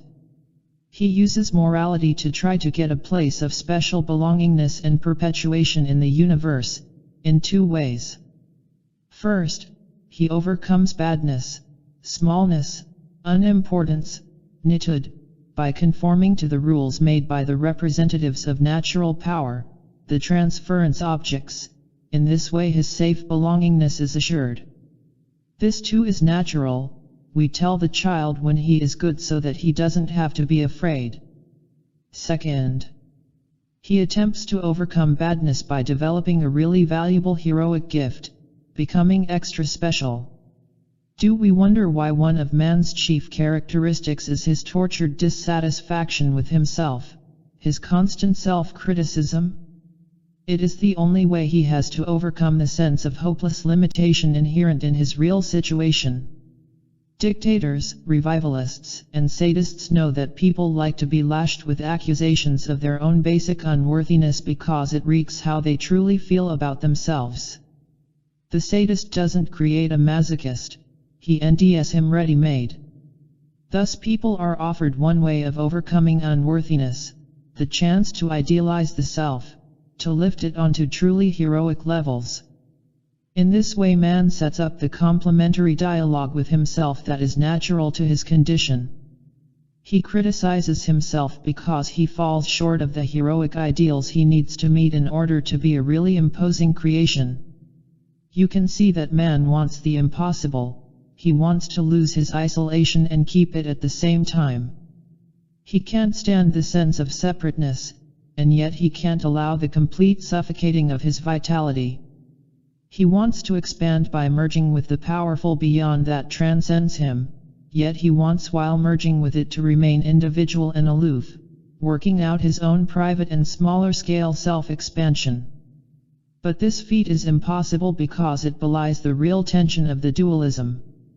One obviously can't have merger in the power of another thing and the development of one's own personal power at the same time, at any rate not without ambivalence and a degree of self-deception. But one can get around the problem in one way. One can, we might say, control the glaringness of the contradiction. You can try to choose the ding kind of beyond, the one in which you find it most natural to practice self-criticism and self-idealization. In other words, you try to keep your beyond safe. The fundamental use of transference, of what we could better call transference heroics, is the practice of a safe heroism. In it we see the reach of the ontological dualism of motives right into the problem of transference and heroism, and we are now in a position to sum up this matter. Transference as the urge to higher heroism. The point of our brief discursus on ontological motives is to make compellingly clear how transference is connected to the foundations of organismic life. We can now understand fully how wrong it would be to look at transference in a totally derogatory way when it fools such vital drives toward human wholeness. Man needs to infuse his life with values so that he can pronounce it good. The transference object is then a natural fetishization for man's highest yearnings and strivings. Again we see what a marvelous talent transference is. It is a form of creative fetishism, the establishment of a locus from which our lives can draw the powers they need and want. What is more wanted than immortality power? How wonderful and how facile to be able to take our whole immortality striving and make it part of a dialogue with a single human being. We don't know, on this planet, what the universe wants from us or is prepared to give us. We don't have an answer to the question that troubled Kant of what our duty is, what we should be doing on earth. We live in utter darkness about who we are and why we are here, yet we know it must have some meaning. What is more natural, then, than to take this unspeakable mystery and dispel it straight away by addressing our performance of heroics to another human being, knowing thus daily whether this performance is good enough to earn us eternity. If it is bad, we know that it is bad by his reactions and so are able instantly to change it. Rank sums up this vital matter in a particularly rich, synthetic paragraph. Here we come upon the age-old problem of good and evil, originally designating eligibility for immortality, in its emotional significance of being liked or disliked by the other person. On this plane, personality is shaped and formed according to the vital need to please the other person whom we make our God, and not incur his or her displeasure. All the twistings of the self, with its artificial striving for perfection and the unavoidable relapses into badness, are the result of these attempts to humanize the spiritual need for goodness. As we will see in the next chapters, one can nourish and expand his identity of all kinds of gods, on heavens as well as hells. How a person solves his natural yearnings for self-expansion and significance determines the quality of his life. Transference heroics gives man precisely what he needs, a certain degree of sharply defined individuality, a definite point of reference for his practice of goodness, and all within a certain secure level of safety and control. If transference heroics were safe heroism, we might think it demeaning. Heroism is by definition defiance of safety. But the point that we are making is that all the strivings for perfection, the twistings and turnings to please the other, are not necessarily cowardly or unnatural. What makes transference heroics demeaning is that the process is unconscious and reactive, not fully in one's control. Psychoanalytic therapy directly addresses itself to this problem. Beyond that, the other person is man's fate and a natural one. He is forced to address his performance to qualify for goodness to his fellow creatures, as they form his most compelling and immediate environment, not in the physical or evolutionary sense in which like creatures huddle unto like, but more in the spiritual sense. Human beings are the only things that mediate meaning, which is to say that they give the only human meaning we can know. Jung has written some particularly brilliant and penetrating pages on transference, and he has seen that the urge is so strong and natural that he has even called it an instinct, a kinship libido. This instinct, he says, cannot be satisfied in any abstract way. It wants the human connection. That is the core of the whole transference phenomenon, and it is impossible to argue it away, because relationship to the self is at once relationship to our fellow man. A century earlier Herman Melville had put the same thought into the mouth of Ahab. Stand close to me, Starbuck, let me look into a human eye, it is better than to gaze into sea or sky, better than to gaze upon God. By the green land, by the bright hearthstone. This is the magic glass, man, I see my wife and my child in thine eye. The meaning of this need for other men to affirm oneself was seen beautifully by the theologian Martin Buber. He called it imagining the real, seeing in the other person the self-transcending life process that gives to oneself the larger nourishment it needs. In terms of our earlier discussion, we could say that the transference object contains its own natural awesomeness, its own miraculousness, which infects us with the significance of our own lives if we give into it.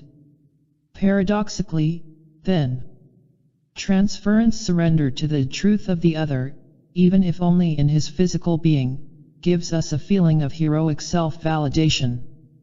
No wonder that Jung could say that it is impossible to argue away. No wonder too, for anal time, that transference is a universal passion. It represents a natural attempt to be healed and to be whole, through heroic self-expansion in the other. Transference represents the larger reality that one needs, which is why Freud and Ferenczi could already say that transference represents psychotherapy, the self-taught attempts on the patient's part to cure himself. People create the reality they need in order to discover themselves. The implications of these remarks are perhaps not immediately evident, but they are immense for a theory of the transference. If transference represents the natural heroic striving for a beyond that gives self-validation, and if people need this validation in order to live, then the psychoanalytic view of transference as simply unreal projection is destroyed.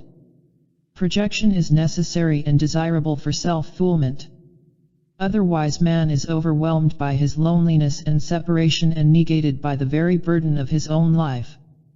As Rank so wisely saw, projection is a necessary unburdening of the individual. Man cannot live closed upon himself and for himself. He must project the meaning of his life outward, the reason for it, even the blame for it. We did not create ourselves, but we are stuck with ourselves. Technically, we say that transference is a distortion of reality. But now we see that this distortion has two dimensions: distortion due to the fear of life and death, and distortion due to the heroic attempt to assure self-expansion and the intimate connection of one's inner self to surrounding nature. In other words, transference wreaks the whole of the human condition and raises the largest philosophical question about that condition. How big a piece of reality can man bite off without narrowing it down distortingly? If Rank, Camus, and Buber are right, man cannot stand alone but has to reach out for support.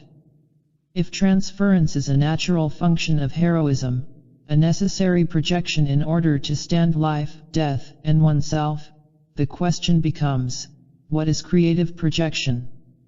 What is life-enhancing illusion? These are questions that take us way beyond the scope of this chapter, but we shall see the reach of them in our concluding section. Chapter 8. Otto Rank and the Closure of Psychoanalysis on Kierkegaard. It seems to be difficult for the individual to realize that there exists a division between one's spiritual and purely human needs, and that the satisfaction or fulfillment for each has to be found in different spheres. As a rule, we envy the two aspects hopelessly confused in modern relationships, where one person is made the godlike judge over good and bad in the other person. In the long run, such symbiotic relationship becomes demoralizing to both parties, for it is just as unbearable to be God as it is to remain an utter slave. Otto Rank. One of the things we see as we glance over history is that creature consciousness is always absorbed by culture. Culture opposes nature and transcends it. Culture is in its most intimate intent a heroic denial of creatureliness. But this denial is more effective in some epochs than in others. When man lived securely under the canopy of the Judeo-Christian world picture, he was part of a great whole. To put it in our terms, his cosmic heroism was completely mapped out. It was unmistakable. He came from the invisible world into the visible one by the act of God, did his duty to God by living out his life with dignity and faith, marrying as a duty, procreating as a duty, offering his whole life as Christ had to the Father. In turn, he was justified by the Father and rewarded with eternal life in the invisible dimension. Little did it matter that the earth was a vale of tears, of horrid sufferings, of incommensurateness, of torturous and humiliating daily pettiness, of sickness and death, a place where man felt he did not belong, the wrong place, as Chesterton said. The place where man could expect nothing, achieve nothing for himself. Little did it matter, because it served God and so would serve the servant of God. In a word, man's cosmic heroism was assured, even if he was as nothing. This is the most remarkable achievement of the Christian world picture, that it could take slaves, cripples, imbeciles, the simple and the mighty, and make them all secure heroes, simply by taking a step back from the world into another dimension of things, the dimension called heaven. Or we might better say that Christianity took creature consciousness, the thing man most wanted to deny, and made it the very condition for his cosmic heroism.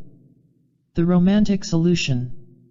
Once we realize what the religious solution did, we can see how modern man edged himself into an impossible situation.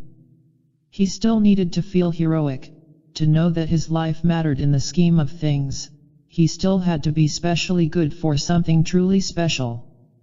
Also, he still had to merge himself with some higher, self-absorbing meaning, in trust and in gratitude, what we saw as the universal motive of the agape merger. If he no longer had God, how was he to do this? One of the ways that occurred to him, as Rank saw, was the romantic solution. he exced his urge to cosmic heroism onto another person in the form of a love object. The self-glorification that he needed in his innermost nature he now looked for in the love partner. The love partner becomes the divine ideal within which to fool one's life. All spiritual and moral needs now become focused in one individual. Spirituality, which once referred to another dimension of things, is now brought down to this earth and given form in another individual human being. Salvation itself is no longer referred to an abstraction like God but can be sought in the beatification of the other. We could call this transference beatification. Man now lives in a cosmology of two. To be sure, all through history there has been some competition between human objects of love and divine ones. We think of Heloise and Abelard, Alcibiades and Socrates, or even the Song of Solomon. But the main difference is that in traditional society the human partner would not absorb into himself the whole dimension of the divine. In modern society he does. In case we are inclined to forget how day-eyed the romantic love object is, the popular songs continually remind us. They tell us that the lover is the springtime, the angel glow, with eyes like stars, that the experience of love will be divine, like heaven itself, and so on and on. Popular love songs have surely had this content from ancient times and will likely continue to have it as long as man remains a mammal and a cousin of the primates. These songs reek the hunger for real experience, a serious emotional yearning on the part of the creature. The point is that if the love object is divine perfection, then one's own self is elevated by joining one's destiny to it.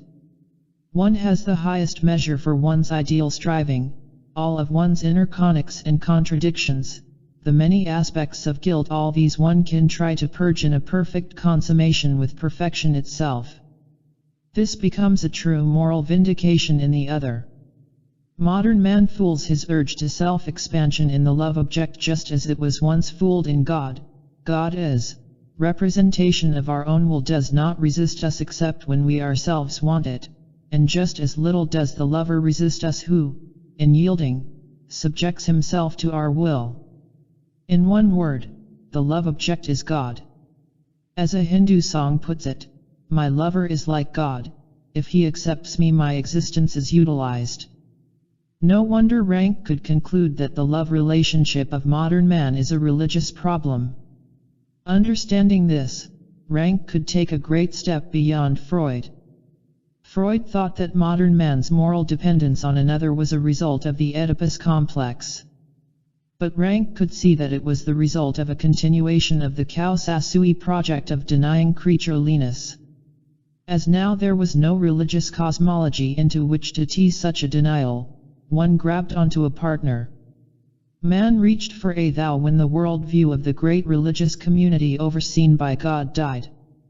Modern man's dependency on the love partner, then, is a result of the loss of spiritual ideologies, just as is his dependency on his parents or on his psychotherapist. He needs somebody, some individual ideology of justification to replace the declining collective ideologies. Sexuality, which Freud thought was at the heart of the Oedipus complex, is now understood for what it really is, another twisting and turning, a groping for the meaning of one's life. If you don't have a God in heaven, an invisible dimension that justifies the visible one, then you take what is nearest at hand and work out your problems on that. As we know from our own experience, this method gives great and real benefits. Is one oppressed by the burden of his life? Then he can lay it at his divine partner's feet. Is self-consciousness too painful, the sense of being a separate individual, trying to make some kind of meaning out of who one is, what life is, and the like? Then one can wipe it away in the emotional yielding to the partner, forget oneself in the delirium of sex, and still be marvelously quickened in the experience. Is one weighed down by the guilt of his body, the drag of his animality that haunts his victory over decay and death? But this is just what the comfortable sex relationship is for. In sex the body and the consciousness of it are no longer separated, the body is no longer something we look at as alien to ourselves. As soon as it is fully accepted as a body by the partner, our self-consciousness vanishes, it merges with the body and with the self-consciousness and body of the partner. 4 fragments of existence melt into one unity and things are no longer disjointed and grotesque. Everything is natural, functional, expressed as it should be, and so it is stilled and justed. All the more is guilt wiped away when the body ends its natural usage in the production of a child. Nature herself then proclaims one's innocence. How fitting it is that one should have a body, be basically a procreative animal. But we also know from experience that things don't work so smoothly or unambiguously. The reason is not far to seek, it is right at the heart of the paradox of the creature. Sex is of the body, and the body is of death. As Rank reminds us, this is the meaning of the biblical account of the ending of paradise, when the discovery of sex brings death into the world. As in Greek mythology too, Eros and Thanatos are inseparable. Death is the natural twin brother of sex. Let us linger on this for a moment because it is so central to the failure of romantic love as a solution to human problems and is so much a part of modern man's frustration. When we say that sex and death are twins, we understand it on at least 2 levels. The RST level is philosophical biological. Animals who procreate, die. Their relatively short lifespan is somehow connected with their procreation. Nature conquers death not by creating eternal organisms but by making it possible for ephemeral ones to procreate. Evolutionarily, this seems to have made it possible for really complex organisms to emerge in the place of simple and almost literally eternal self-dividing ones. But now the rub for man. If sex is a fulfillment of his role as an animal in the species, it reminds him that he is nothing himself but a link in the chain of being, exchangeable with any other and completely expendable in himself. Sex represents, then, species consciousness and, as such, the defeat of individuality, of personality. But it is just this personality that man wants to develop, the idea of himself as a special cosmic hero with special gifts for the universe. He doesn't want to be a mere fornicating animal like any other. This is not a truly human meaning, a truly distinctive contribution to world life. From the very beginning, then, the sexual act represents a double negation, by physical death and of distinctive personal gifts. This point is crucial because it explains why sexual taboos have been at the heart of human society since the very beginning. They affirm the triumph of human personality over animal sameness. With the complex codes for sexual self-denial, man was able to impose the cultural map for personal immortality over the animal body. He brought sexual taboos into being because he needed to triumph over the body, and he sacrificed the pleasures of the body to the highest pleasure of all, self-perpetuation as a spiritual being through all eternity. This is the substitution that Rahim was really describing when he made his penetrating observation on the Australian Aborigines. The repression and sublimation of the primal scene is at the bottom of totemistic ritual and religion, that is, the denial of the body as the transmitter of peculiarly human life. This explains why people chafe at sex, why they resent being reduced to the body, why sex to some degree tarries them. It represents 2 levels of the negation of oneself. Resistance to sex is a resistance to fatality. Here Rank has written some of his most brilliant lines. He saw that the sexual conflict is thus a universal one because the body is a universal problem to a creature who must die. One feels guilty toward the body because the body is a bind, it overshadows our freedom. Rank saw that this natural guilt began in childhood and led to the anxious questions of the child about sexual matters. He wants to know why he feels guilt. Even more, he wants the parents to tell him that his guilt feeling is justified. Here we have to remind ourselves of the perspective we used in Part I to introduce the problem of human nature. We saw that the child stands right at the crossroads of the human dualism. He discovers that he has a fallible body, and he is learning that there is a whole cultural worldview that will permit him to triumph over it. The questions about sex that the child asks are thus not at a fundamental level about sex at all. They are about the meaning of the body, the terror of living with a body. When the parents give a straightforward biological answer to sexual questions, they do not answer the child's question at all. He wants to know why he has a body, where it came from, and what it means for a self-conscious creature to be limited by it. He is asking about the ultimate mystery of life, not about the mechanics of sex. As Rank says, this explains why the adults suffer as much from the sexual problem as the child. The biological solution of the problem of humanity is also ungratifying and inadequate for the adult as for the child. Sex is a disappointing answer to life's riddle, and if we pretend that it is an adequate one, we are lying both to ourselves and to our children. As Rank beautifully argues, in this sense sex education is a kind of wishful thinking, a rationalization, and a pretense. We try to make believe that if we give instruction in the mechanics of sex we are explaining the mystery of life. We might say that modern man tries to replace vital awe and wonder with a how-to-do-it manual. We know why. If you cloak the mystery of creation in the easy steps of human manipulations you banish the terror of the death that is reserved for us as species sexual animals. Rank goes so far as to conclude that the child is sensitive to this kind of lying. He refuses the correct scientific explanation of sexuality, and he refuses too the mandate to guilt-free sex enjoyment that it implies. I think that the reason probably is that if he is to grow into an immortal culture hero he must have a clear antagonist, especially at the beginning of his struggles to incorporate the cultural Kaosasui project. As the body is the clear problem over which he must triumph in order to build a cultural personality at all, he must resist, at some level, the adult's attempt to deny that the body is an adversary. We might say that the child is still too weak to be able to bear the conflict of trying to be a personality and a species animal at the same time. The adult is, too, but he has been able to develop the necessary mechanisms of defense, repression, and denial, that allow him to live with the problem of serving two masters. After this reminder of the fundamental problems of the child and the adult that we talked about in part I hope that we can better understand the roots of Rank's critique of the romantic psychological type that has emerged in modern times.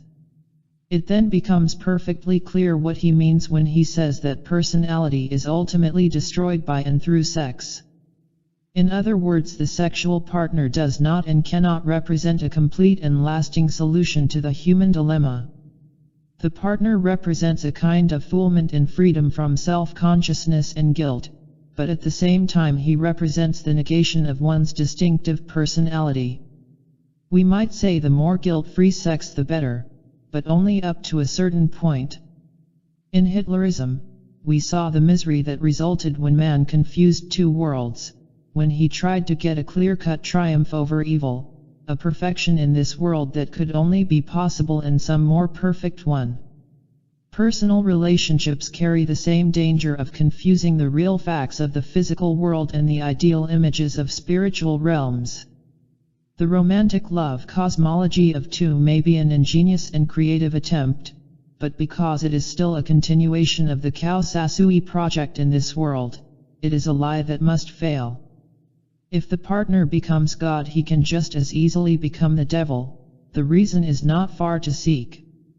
For one thing, one becomes bound to the object in dependency. One needs it for self-justification.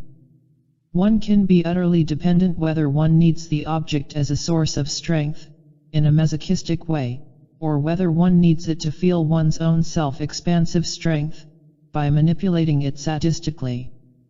In either case one's self-development is restricted by the object, absorbed by it. It is too narrow a fetishization of meaning, and one comes to resent it and chafe at it. If you envy the ideal love and try to make it the sole judge of good and bad in yourself, the measure of your strivings, you become simply the reacts of another person. You lose yourself in the other, just as obedient children lose themselves in the family. No wonder that dependency, whether of the god or the slave in the relationship, carries with it so much underlying resentment. As Rank put it, explaining the historical bankruptcy of romantic love, a person no longer wanted to be used as another's soul, even with its attendant compensations. When you confuse personal love and cosmic heroism, you are bound to fail in both spheres. The impossibility of the heroism undermines the love, even if it is real. As Rank so aptly says, this double failure is what produces the sense of utter despair that we see in modern man. It is impossible to get blood from a stone, to get spirituality from a physical being, and so one feels inferior that his life has somehow not succeeded, that he has not realized his true gifts, and so on. No wonder. How can a human being be a god like everything to another? No human relationship can bear the burden of godhood, and the attempt has to take its toll in some way on both parties. The reasons are not far to seek. The thing that makes God the perfect spiritual object is precisely that he is abstract, as Hegel saw. He is not a concrete individuality, and so he does not limit our development by his own personal will and needs. When we look for the perfect human object, we are looking for someone who allows us to express our will completely, without any frustration or false notes. We want an object that reeks a truly ideal image of ourselves. But no human object can do this. Humans have wills and counter-wills of their own. In 1,000 ways they can move against us. Their very appetites offend us. God's greatness and power is something that we can nourish ourselves in, without its being compromised in any way by the happenings of this world. No human partner can offer this assurance because the partner is real. However much we may idealize and idolize him, he inevitably wreaks earthly decay and imperfection. And as he is our ideal measure of value, this imperfection falls back upon us. If your partner is your all, then any shortcoming in him becomes a major threat to you. If a woman loses her beauty, or shows that she doesn't have the strength and dependability that we once thought she did, or loses her intellectual sharpness, or falls short of our own peculiar needs in any of 1,000 ways, then all the investment we have made in her is undermined. The shadow of imperfection falls over our lives, and with it death and the defeat of cosmic heroism. She lessens equals I die. This is the reason for so much bitterness, shortness of temper and recrimination in our daily family lives. We get back erection from our loved objects that is less than the grandeur and perfection that we need to nourish ourselves. We feel diminished by their human shortcomings. Our interiors feel empty or anguished, our lives valueless, when we see the inevitable pettinesses of the world expressed through the human beings in it. For this reason, too, we often attack loved ones and try to bring them down to size. We see that our gods have clay feet, and so we must hack away at them in order to save ourselves, to eat the unreal overinvestment that we have made in them in order to secure our own apotheosis. In this sense, the deletion of the overinvested partner, parent, or friend is a creative act that is necessary to correct the lie that we have been living, to reaffirm our own inner freedom of growth that transcends the particular object and is not bound to it. But not everybody can do this because many of us need the lie in order to live. We may have no other God and we may prefer to deet ourselves in order to keep the relationship, even though we glimpse the impossibility of it and the slavishness to which it reduces us. This is one direct explanation, as we shall see, of the phenomenon of depression. After all, what is it that we want when we elevate the love partner to the position of God? We want redemption, nothing less. We want to be rid of our faults, of our feeling of nothingness. We want to be justed, to know that our creation has not been in vain. We turn to the love partner for the experience of the heroic. For perfect validation, we expect them to make us good through love. Needless to say, human partners can't do this. The lover does not dispense cosmic heroism.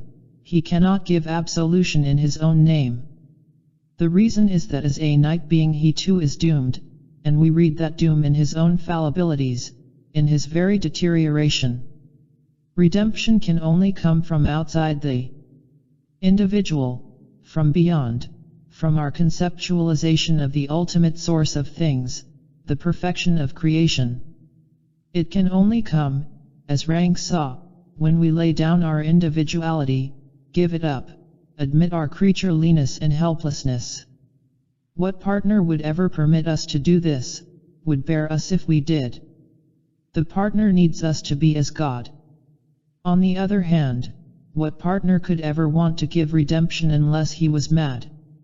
Even the partner who plays God in the relationship cannot stand it for long, as at some level he knows that he does not possess the resources that the other needs and claims. He does not have perfect strength, perfect assurance, secure heroism. He cannot stand the burden of godhood, and so he must resent the slave. Besides, the uncomfortable realization must always be there. How can one be a genuine God if one's slave is so miserable and unworthy? Rank saw too, with the logic of his thought, that the spiritual burdens of the modern love relationship were so great and impossible on both partners that they reacted by completely despiritualizing or depersonalizing the relationship. The result is the playboy mystique, overemphasis on the body as a purely sensual object. If I can't have an ideal that fools my life, then at least I can have guilt-free sex, so modern man seems to reason. But we can quickly conclude how self-defeating this solution is, because it brings us right back to the dreaded equation of sex with inferiority and death, with service to the species and the negation of one's distinctive personality, the real symbolic heroism. No wonder the sexual mystique is such a shallow creed.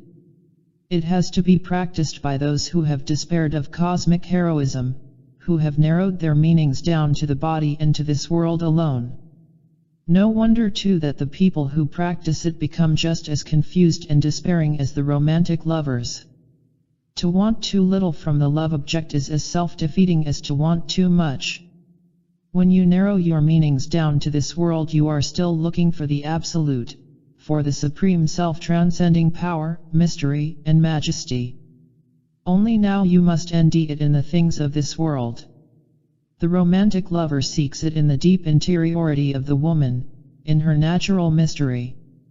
He looks for her to be a source of wisdom, of sure intuition, a bottomless well of continually renewed strength. The sensualist seeks the absolute no longer in the woman, who is a mere thing that one works on.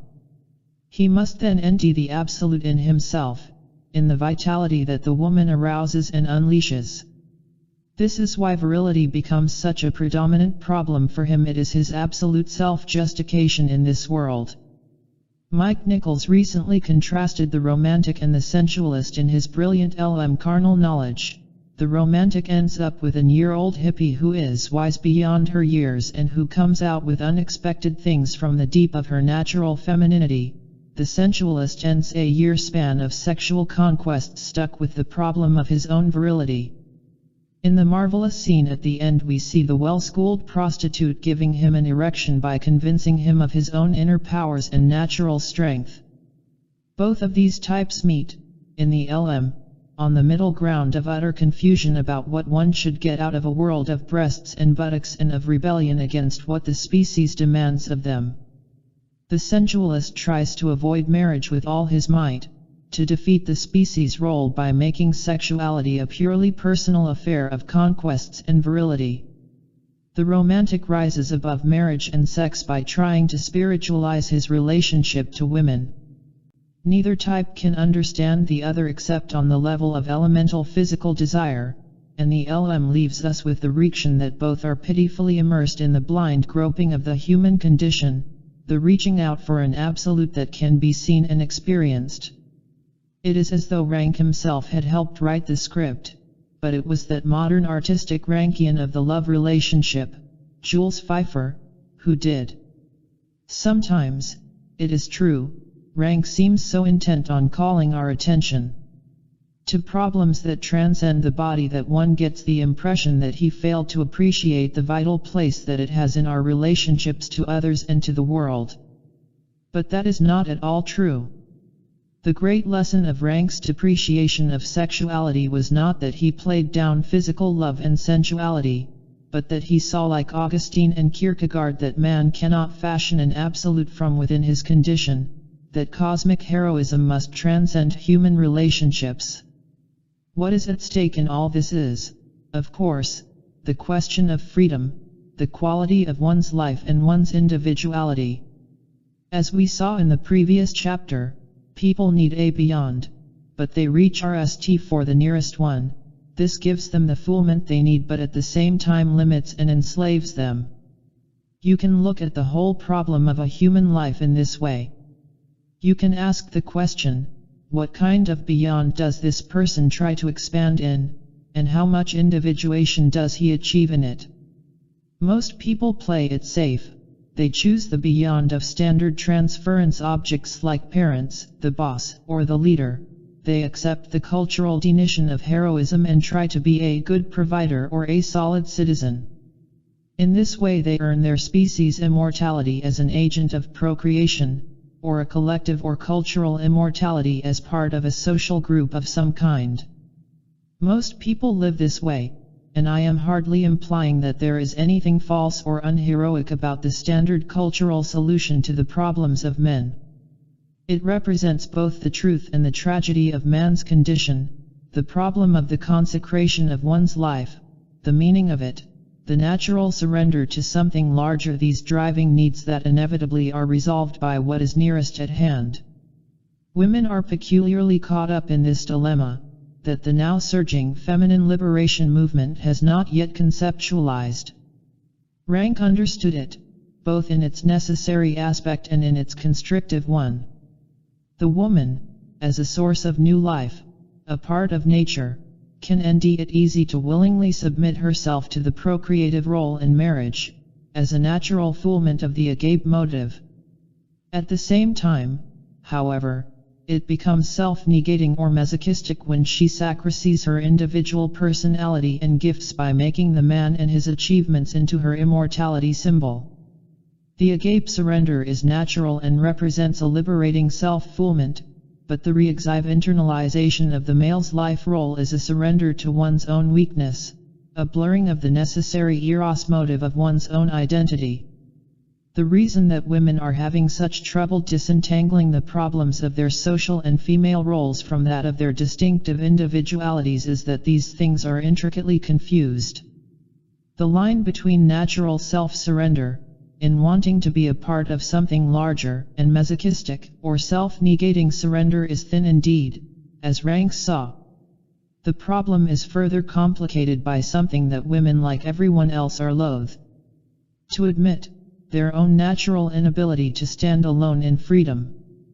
This is why almost everyone consents to earn his immortality in the popular ways mapped out by societies everywhere, in the beyonds of others and not their own. The creative solution. The upshot of all this is that personal heroism through individuation is a very daring venture precisely because it separates the person out of comfortable beyonds. It takes a strength and courage the average man doesn't have and couldn't even understand, as Jung so well points out. The most terrifying burden of the creature is to be isolated, which is what happens in individuation. One separates himself out of the herd. This move exposes the person to the sense of being completely crushed and annihilated because he sticks out so much, has to carry so much in himself. These are the risks when the person begins to fashion consciously and critically his own framework of heroic self-reference. Here is precisely the definition of the artist type, or the creative type generally. We have crossed a threshold into a new type of response to man's situation. No one has written about this type of human response more penetratingly than Rank, and of all his books, art, an artist is the most secure monument to his genius.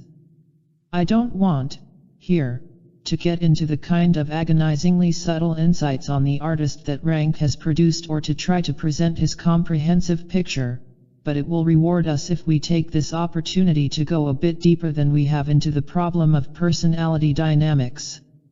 It will prepare us, too, for a discussion of Rank's views on neurosis, which are unparalleled in the psychoanalytic literature so far as I know. The key to the creative type is that he is separated out of the common pool of shared meanings. There is something in his life experience that makes him take in the world as a problem. As a result, he has to make personal sense out of it. This holds true for all creative people to a greater or lesser extent, but it is especially obvious with the artist. Existence becomes a problem that needs an ideal answer, but when you no longer accept the collective solution to the problem of existence, then you must fashion your own.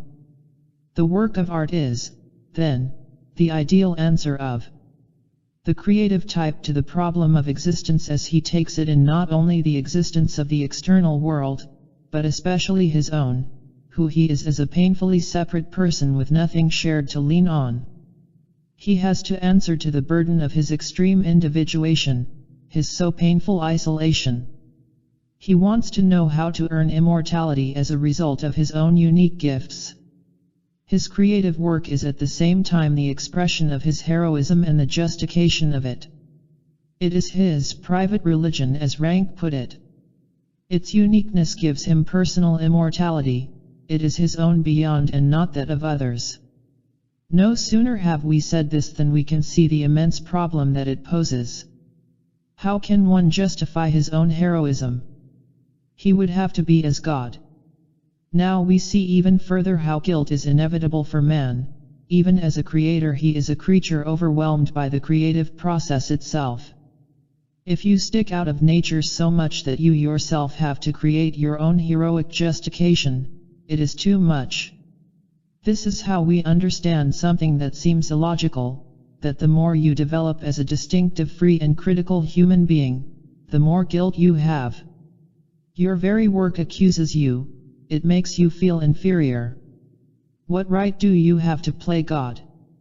Especially if your work is great, absolutely new, and different. You wonder where to get authority for introducing new meanings into the world, the strength to bear it. It all boils down to this: the work of art is the artist's attempt to justify his heroism objectively, in the concrete creation.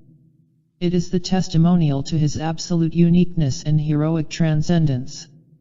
But the artist is still a creature, and he can feel it more intensely than anyone else. In other words, he knows that the work is therefore bad, ephemeral, potentially meaningless unless justified from outside himself and outside itself. In Jung's terms that we noted previously, the work is the artist's own transference projection, and he knows that consciously and critically. Whatever he does, he is stuck with himself, can't get securely outside and beyond himself.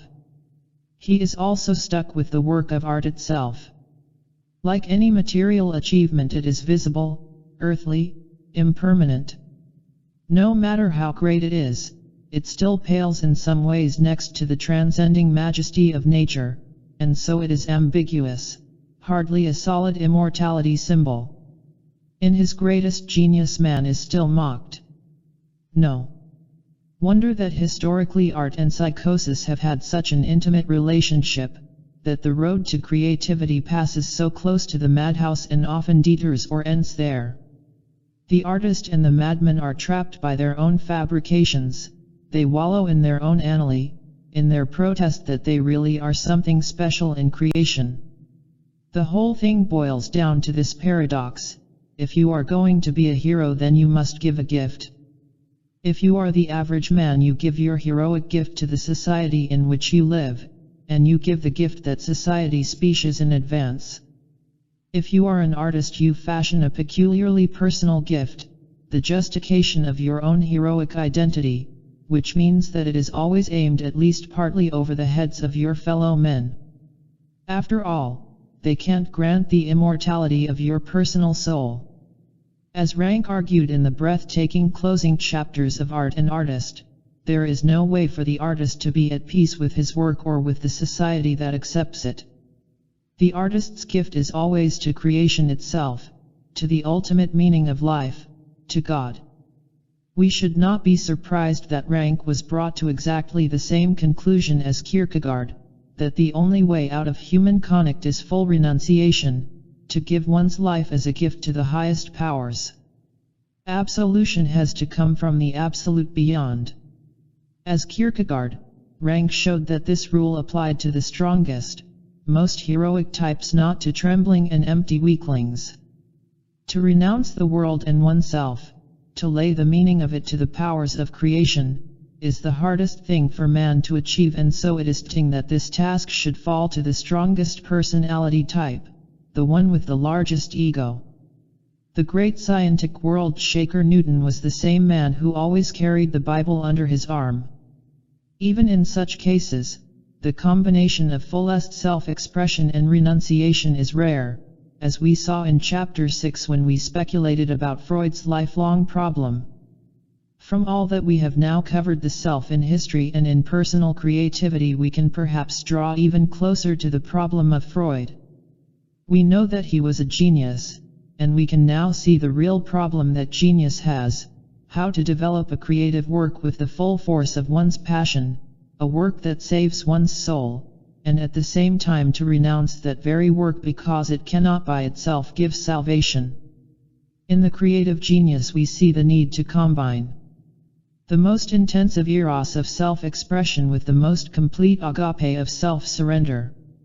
It is almost too much to ask of men that they contrive to experience fully both these intensities of ontological striving.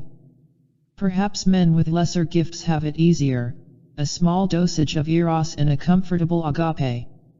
Freud lived the daimon of his eros to the hilt and more honestly than most, and it consumed him and others around him, as it always does more or less. Psychoanalysis was his personal heroic bid for immortality. As Rank said, he himself could so easily confess his agnosticism while he had created for himself a private religion. But this was precisely Freud's bind. As an agnostic he had no one to offer his gift to, no one, that is, who had any more security of immortality than he did himself. Not even mankind itself was secure. As he confessed, the specter of the dinosaurs still haunts man and will always haunt him. Freud was anti-religious because he somehow could not personally give the gift of his life to a religious ideal. He saw such a step as weakness, a passivity that would defeat his own creative urge for more life. Here Rank joins Kierkegaard in the belief that one should not stop and circumscribe his life with beyonds that are near at hand, or a bit further out, or created by oneself.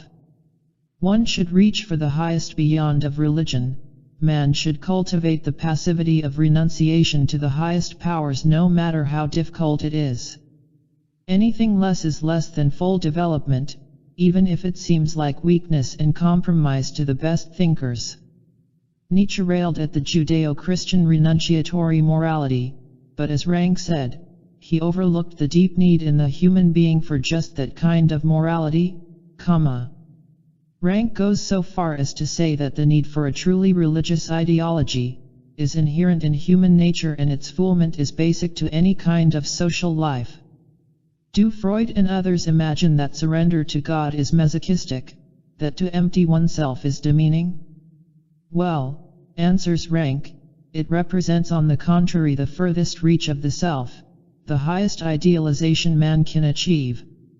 It represents the fulfillment of the agape love expansion, the achievement of the truly creative type. Only in this way, says Rank, only by surrendering to the bigness of nature on the highest, least fetishized level, can man conquer death. In other words, the true heroic validation of one's life lies beyond sex, beyond the other, beyond the private religion. All these are makeshifts that pull man down or that hem him in, leaving him torn with ambiguity. Man feels inferior precisely when he lacks true inner values in the personality, when he is merely a reax of something next to him and has no steadying inner gyroscope, no centering in himself. And in order to get such centering, man has to look beyond the Tao, beyond the consolations of others and of the things of this world. Man is a theological being, concludes Rank, and not a biological one. In all this it is as though Tillich were speaking and, behind him, Kierkegaard and Augustine, but what makes it uncanny in the present world of science is that these are the conclusions of the life work of a psychoanalyst, not a theologian. The net effect of it is overwhelming, and to someone trained narrowly in a field of science the whole thing seems confused. Such a mixture of intensive clinical insight and pure Christian ideology is absolutely heady. One doesn't know what kind of emotional attitude to assume towards it. It seems to pull one in several irreconcilable directions at the same time. At this point the tough-minded scientist, as he likes to call himself, slams shut the covers of the book by Rank and turns away with a shudder. What a shame that Freud's closest collaborator should turn so soft in the head, should deliver over to the easy consolations of religion the hard-won knowledge of psychoanalysis. So he would think. And he would be wrong. Rank made complete closure of psychoanalysis on Kierkegaard, but he did not do it out of weakness or wishfulness. He did it out of the logic of the historical psychoanalytic understanding of man. There is simply no way for the critic of Rank to get around this. If he thinks Rank is not hard-headed or empirical enough, it is because he has not really come to grips with the heart of Rank's whole work, his elaboration of the nature of neurosis. This is Rank's answer to those who imagine that he stopped short in his scientific quest or went soft out of personal motives. Rank's understanding of the neurotic is the key to his whole thought. It is of vital importance for a full post-Freudian understanding of man and at the same time represents the locus of the intimate merger of Rank's thought with Kierkegaard's, on terms and in language that Kierkegaard himself would have found comfortable. Let us explore it in more detail in the next chapter. Chapter 9. The present outcome of psychoanalysis. If man is the more normal, healthy, and happy, the more he can, successfully, repress, displace, deny, rationalize, dramatize himself and deceive others, then it follows that the suffering of the neurotic comes from painful truth. Spiritually, the neurotic has been long since where psychoanalysis wants to bring him without being able to, namely at the point of seeing through the deception of the world of sense, the falsity of reality. He suffers, not from all the pathological mechanisms which are psychically necessary for living and wholesome, but in the refusal of these mechanisms, which is just what robs him of the illusions important for living. He is much nearer to the actual truth psychologically than the others, and it is just that from which he suffers. Otto Rank. Rank wrote about neurosis all through his work, a line or a paragraph here, a page or two there, and he gave many different and even contradictory definitions of it. Sometimes he made it seem normal and universal, at other times he saw it as unhealthy and private, sometimes he used the term for small problems of living, at others he used it to include actual psychosis. This elasticity of Rank's is not due to confused thinking. The fact is, as we shall shortly see, that neurosis sums up all the problems of a human life. But Rank could have helped his own work enormously by putting conceptual order into his insights on mental illness. If a thinker throws off too many unsystematic and rich insights, there is no place to grab onto his thought. The thing he is trying to illuminate seems as elusive as before. It is certain that Freud's prominence is due to no small extent to his ability to make clear, simple, and systematic all of his insights, and always to reduce the most complex theory to a few fundamentals.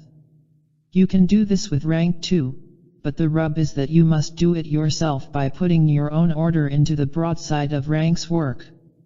Although Rank knew that this requirement wasn't fair either to the reader or to himself, He never did envy anyone to rewrite his books, and so we ourselves have to try to go beyond the confusion of insights and penetrate to the heart of the problem.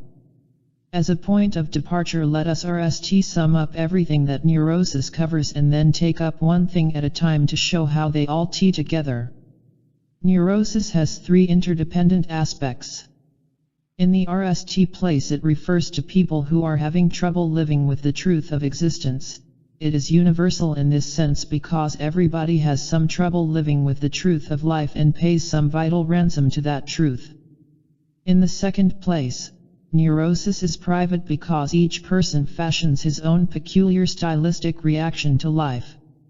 Finally, beyond both of these is perhaps the unique gift of Rank's work, that neurosis is also historical to a large extent, because all the traditional ideologies that disguised and absorbed it have fallen away and modern ideologies are just too thin to contain it. So we have modern man, increasingly slumping onto analysts' couches, making pilgrimages to psychological guru centers and joining therapy groups, handling larger and larger numbers of mental hospital beds. Let us look at each of these three aspects in more detail. The neurotic type. First, as a problem of personal character. When we say neurosis represents the truth of life, we again mean that life is an overwhelming problem for an animal free of instinct. The individual has to protect himself against the world, and he can do this only as any other animal would, by narrowing down the world, shutting off experience, developing an obliviousness both to the terrors of the world and to his own anxieties. Otherwise he would be crippled for action. We cannot repeat too often the great lesson of Freudian psychology, that repression is normal self-protection and creative self-restriction in a real sense, man's natural substitute for instinct. Rank has a perfect, key term for this natural human talent. He calls it partialization and very rightly sees that life is impossible without it. What we call the well-adjusted man has just this capacity to partialize the world for comfortable action. I have used the term fetishization, which is exactly the same idea. The normal man bites off what he can chew and digest of life, and no more. In other words, men aren't built to be gods, to take in the whole world. They are built like other creatures, to take in the piece of ground in front of their noses. Gods can take in the whole of creation because they alone can make sense of it, know what it is all about and for. But as soon as a man lifts his nose from the ground and starts sniffing at eternal problems like life and death, the meaning of a rose or a star cluster, then he is in trouble. Most men spare themselves this trouble by keeping their minds on the small problems of their lives just as their society maps these problems out for them. These are what Kierkegaard called the immediate men and the Philistines. They tranquilize themselves with the trivial and so they can lead normal lives. Right away we can see the immensely fertile horizon that opens up in all of our thinking on mental health and normal behavior. In order to function normally, man has to achieve from the beginning a serious constriction of the world and of himself. We can say that the essence of normality is the refusal of reality. What we call neurosis enters precisely at this point. Some people have more trouble with their lies than others. The world is too much with them, and the techniques that they have developed for holding it at bay and cutting it down to size nearly begin to choke the person himself. This is neurosis in a nutshell, the miscarriage of clumsy lies about reality. But we can also see at once that there is no line between normal and neurotic, as we all lie and are all bound in some ways by the lies. Neurosis is, then, something we all share. It is universal. Or, putting it another way, normality is neurosis, and vice versa. We call a man neurotic when his lie begins to show damaging effects on him or on people around him and he seeks clinical help for it or others seek it for him. Otherwise, we call the refusal of reality normal because it doesn't occasion any visible problems. It is really as simple as that. After all, if someone who lives alone wants to get out of bed a half dozen times to see if the door is really locked, or another washes and dries his hands exactly 3 times every time, or uses a half roll of toilet tissue each time he relieves himself, there is really no human problem involved. These people are earning their safety in the face of the reality of creatureliness in relatively innocuous and untroublesome ways. But the whole thing becomes more complex when we see how the lies about reality begin to miscarry. Then we have to begin to apply the label neurotic. And there are any number of occasions for this, from many ranges of human experience. Generally speaking, we call neurotic any lifestyle that begins to constrict too much, that prevents free forward momentum, new choices, and growth that a person may want and need. For example, a person who is trying to enter his salvation only in a love relationship but who is being defeated by this too narrow focus is neurotic. He can become overly passive and dependent, fearful of venturing out on his own, of making his life without his partner, no matter how that partner treats him. The object has become his all, his whole world, and he is reduced to the status of a simple reacts of another human being. This type frequently looks for clinical help. He feels stuck in his narrow horizon, needs his particular beyond but fears moving past it.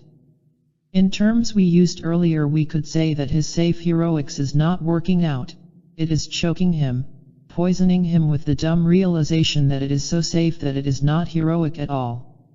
To lie to oneself about one's own potential development is another cause of guilt. It is one of the most insidious daily inner gnawings a person can experience. Guilt, remember, is the bind that man experiences when he is humbled and stopped in ways that he does not understand, when he is overshadowed in his energies by the world. But the misfortune of man is that he can experience this guilt in 2 ways, as bafflement from without and from within, by being stopped in relation to his own potential development. Guilt results from unused life, from the unlived in us.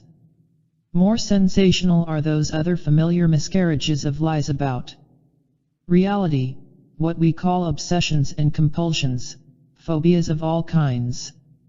Here we see the result of too much fetishization or partialization, too much narrowing down of the world for action. The result is that the person gets stuck in the narrowness.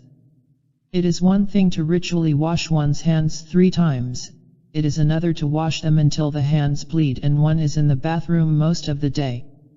Here we see in pure culture, as it were, what is at stake in all human repression, the fear of life and death.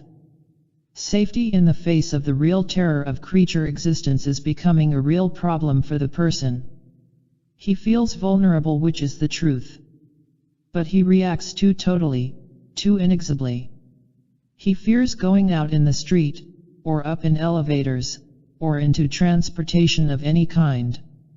At this extreme it is as though the person says to himself, if I do anything at all, I will die.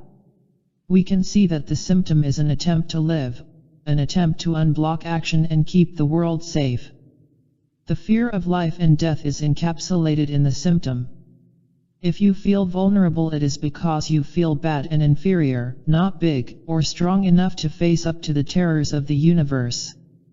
You work out your need for perfection, bigness, invulnerability, in the symptom, say, hand washing or the avoidance of sex in marriage. We might say that the symptom itself represents the locus of the performance of heroism.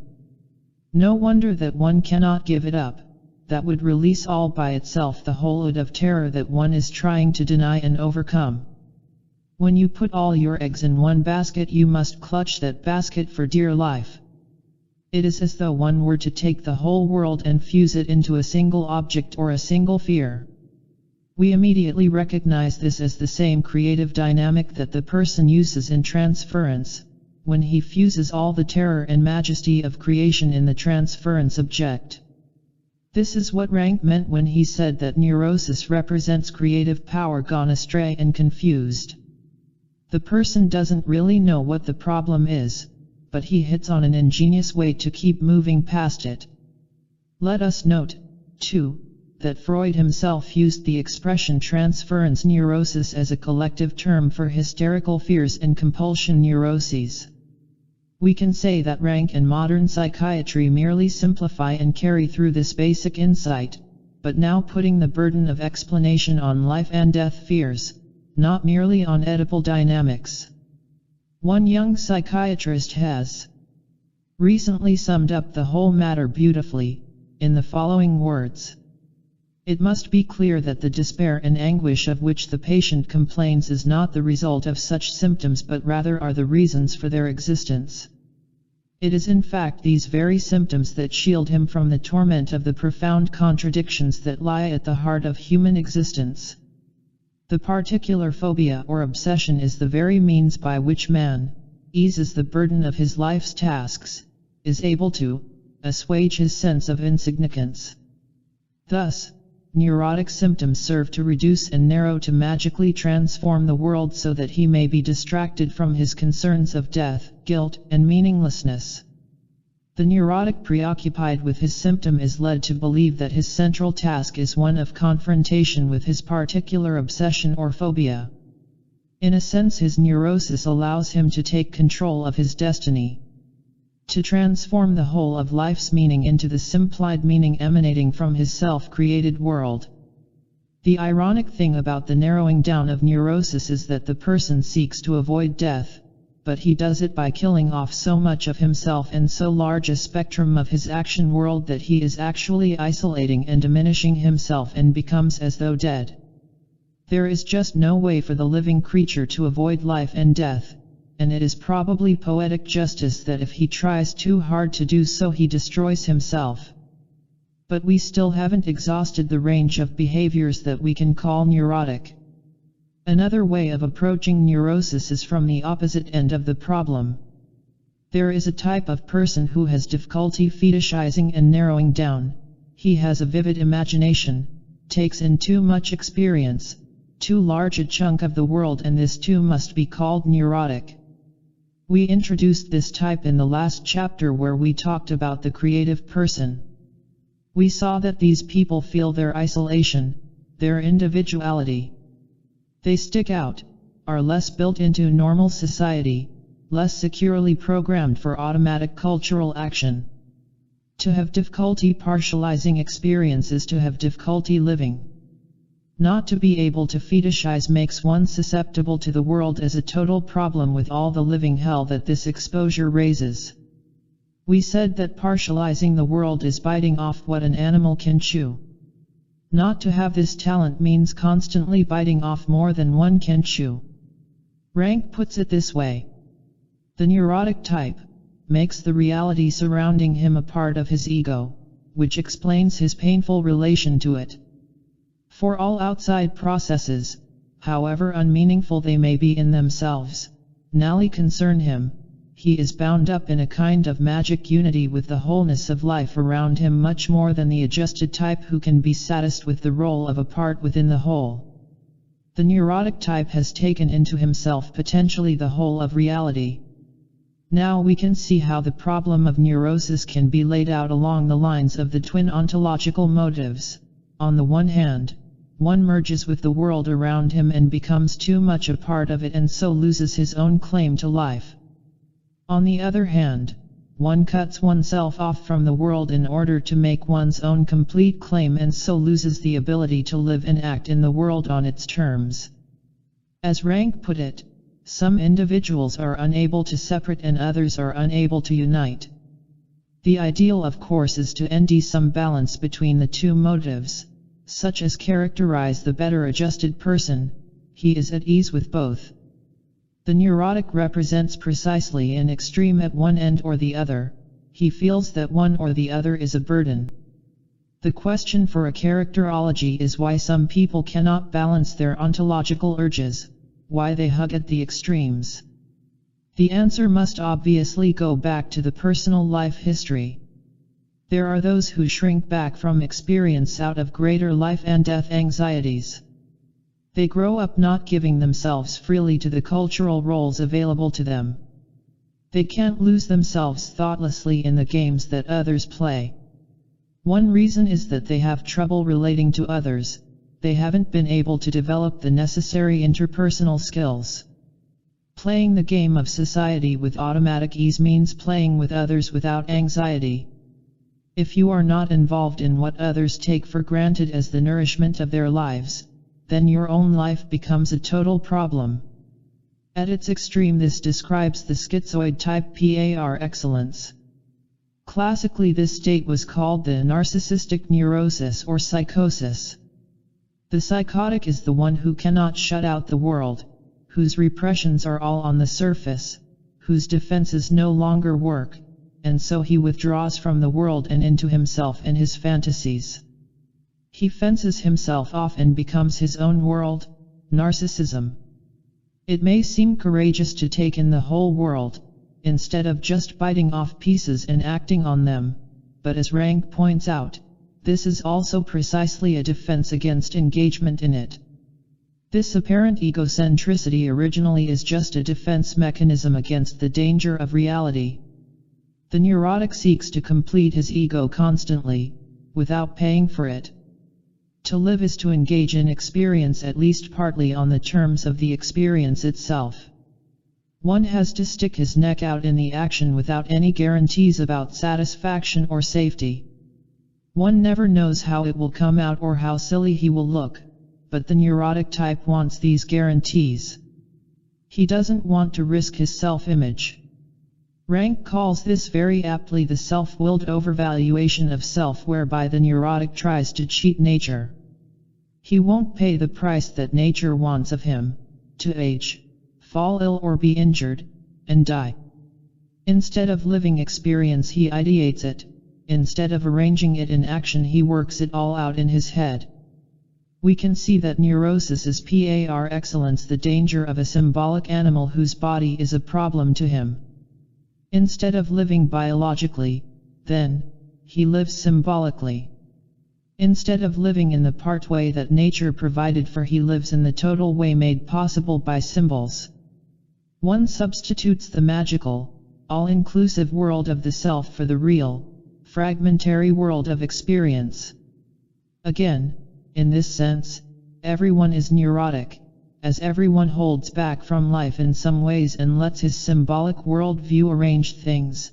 This is what cultural morality is for. In this sense, too, the artist is the most neurotic because he too takes the world as a totality and makes a largely symbolic problem out of it. If this neurosis characterizes everyone to a certain extent and the artist most of all, where do we cross the line into neurosis as a clinical problem? One way, as we saw, is by the production of a crippling symptom or a too constricting lifestyle. The person has tried to cheat nature by restricting his experience, but he remains sensitive to the terror of life at some level of his awareness. Besides, he can't arrange his triumph over life and death in his mind or in his narrow heroics without paying some price, the symptom or a bogging down in guilt and futility because of an unlived life. A second way of crossing the line into clinical neurosis follows naturally from everything we have said. Rank asked why the artist so often avoids clinical neurosis when he is so much a candidate for it. Because of his vivid imagination, his openness to the nest and broadest aspects of experience, his isolation from the cultural worldview that satisfies everyone else. The answer is that he takes in the world, but instead of being oppressed by it, he reworks it in his own personality and recreates it in the work of art. The neurotic is precisely the one who cannot create the artiste manque, as Rank so aptly called him. We might say that both the artist and the neurotic bite off more than they can chew, but the artist spews it back out again and chews it over in an objective way, as an external, active, work project. The neurotic can't marshal this creative response embodied in a specific work, and so he chokes on his introversions. The artist has similar large-scale introversions, but he uses them as material. In Rank's inspired conceptualization, the difference is put like this. It is this very fact of the ideologization of purely psychical conics that makes the difference between the productive and the unproductive types, the artist and the neurotic.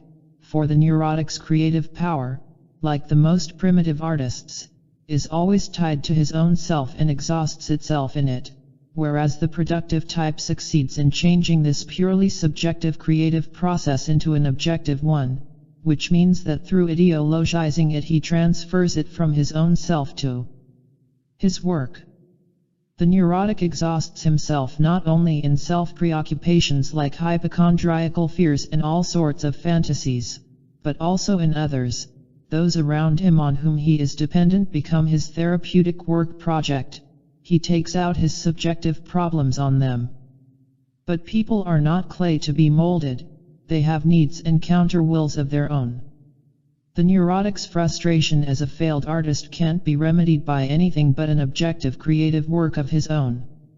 Another way of looking at it is to say that the more totally one takes in the world as a problem, the more inferior or bad one is going to feel inside oneself. He can try to work out this badness by striving for perfection, and then the neurotic symptom becomes his creative work. Or he can try to make himself perfect by means of his partner. But it is obvious to us that the only way to work on perfection is in the form of an objective work that is fully under your control and is perfectible in some real ways. Either you eat up yourself and others around you, trying for perfection, or you objectify that imperfection in a work, on which you then unleash your creative powers. In this sense, some kind of objective creativity is the only answer man has to the problem of life.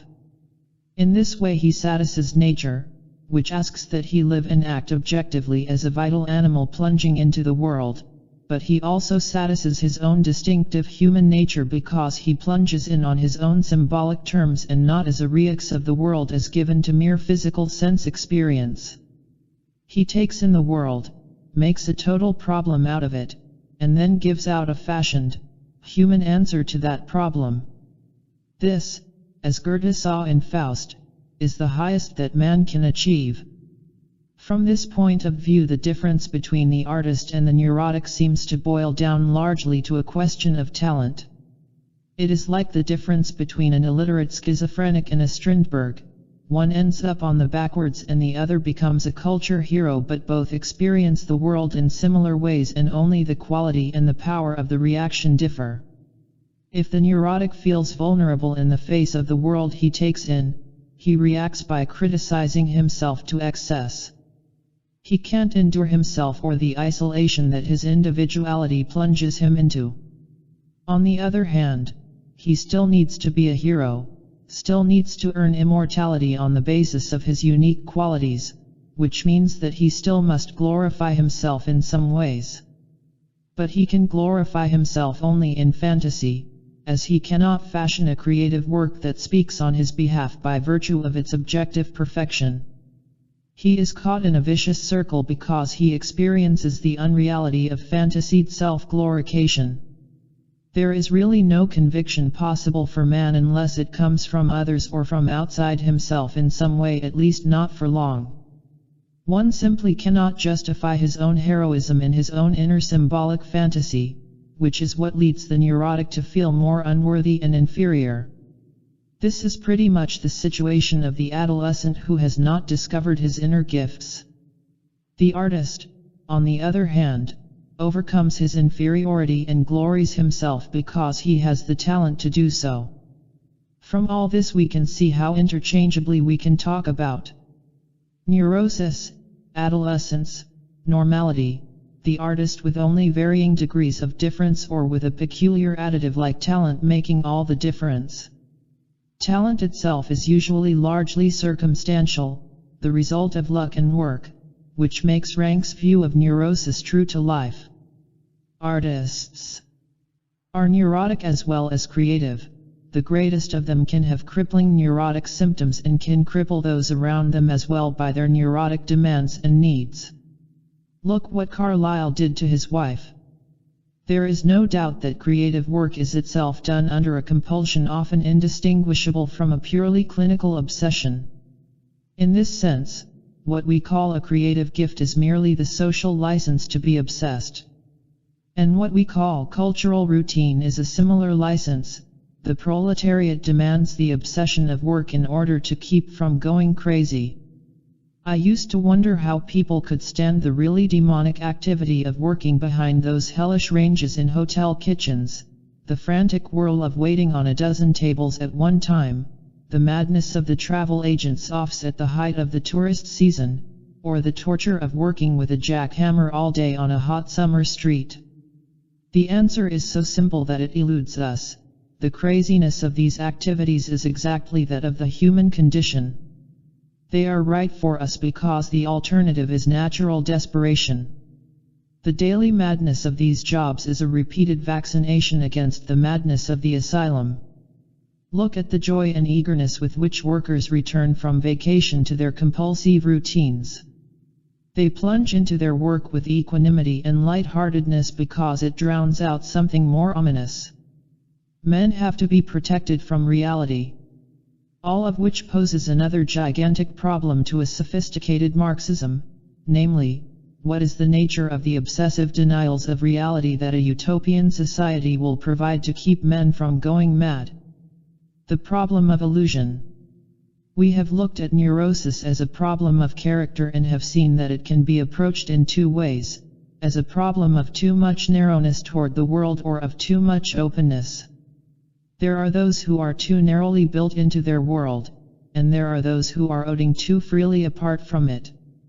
Rank makes a special type out of the hypersensitive, open neurotic, and if we put him on the schizoid continuum, this is probably true. But it is very risky to try to be hard and fast about types of personality. There are all kinds of blends and combinations that defy precise compartmentalization. After all, one of the reasons we narrow down too much is that we must sense on some level of awareness that life is too big and threatening a problem. And if we say that the average man narrows down just about right, we have to ask who this average man is. He may avoid the psychiatric clinic, but somebody around has to pay for it. We are reminded of those Roman portrait busts that stuff our museums. To live in this tight-lipped style as an average good citizen must have created some daily hell. Of course, we are not talking only about daily pettinesses and the small sadisms that are practiced on family and friends. Even if the average man lives in a kind of obliviousness of anxiety, it is because he has erected a massive wall of repressions to hide the problem of life and death. His analy may protect him, but all through history it is the normal, average men who, like locusts, have laid waste to the world in order to forget themselves. Perhaps this blending in of normalcy and neurosis becomes even clearer if we look at the problem not only as one of character but also under another general aspect, as a question of reality and illusion. Here again Rank has scored a triumph of insight. In terms of everything we have said so far, this way of looking at neurosis will be easy to grasp. We have seen that what we call the human character is actually a lie about the nature of reality. The Kaosasui project is a pretense that one is invulnerable because protected by the power of others and of culture, that one is important in nature and can do something about the world. But in back of the Kaosasui project whispers the voice of possible truth, that human life may not be more than a meaningless interlude in a vicious drama of flesh and bones that we call evolution, that the Creator may not care any more for the destiny of man or the self-perpetuation of individual men than he seems to have cared for the dinosaurs or the Tasmanians. The whisper is the same one that slips incongruously out of the Bible in the voice of Ecclesiastes, that all is vanity, vanity of vanities. Some people are more sensitive to the lie of cultural life, to the illusions of the Kaosasui project that others are so thoughtlessly and trustingly caught up in. The neurotic is having trouble with the balance of cultural illusion and natural reality. The possible horrible truth about himself and the world is seeping into his consciousness. The average man is at least secure that the cultural game is the truth, the unshakable, durable truth.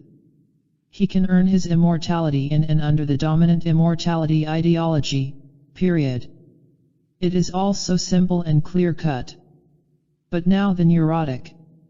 He perceives himself as unreal and reality as unbearable, because with him the mechanisms of illusion are known and destroyed by self-consciousness. He can no longer deceive himself about himself and disillusions even his own ideal of personality.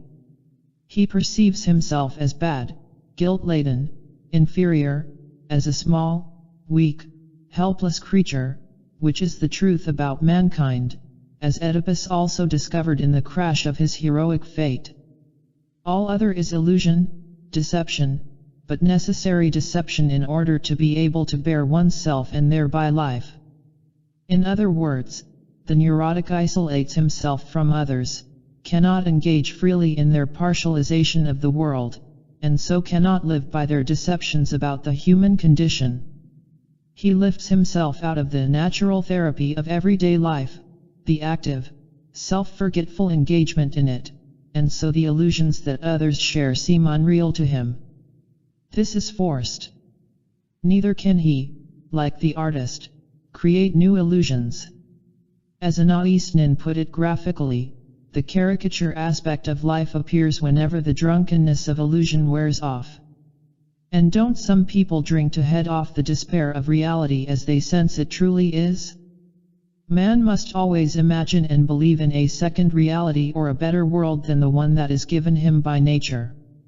In this sense, the neurotic symptom is a communication about truth, that the illusion that one is invulnerable is a lie.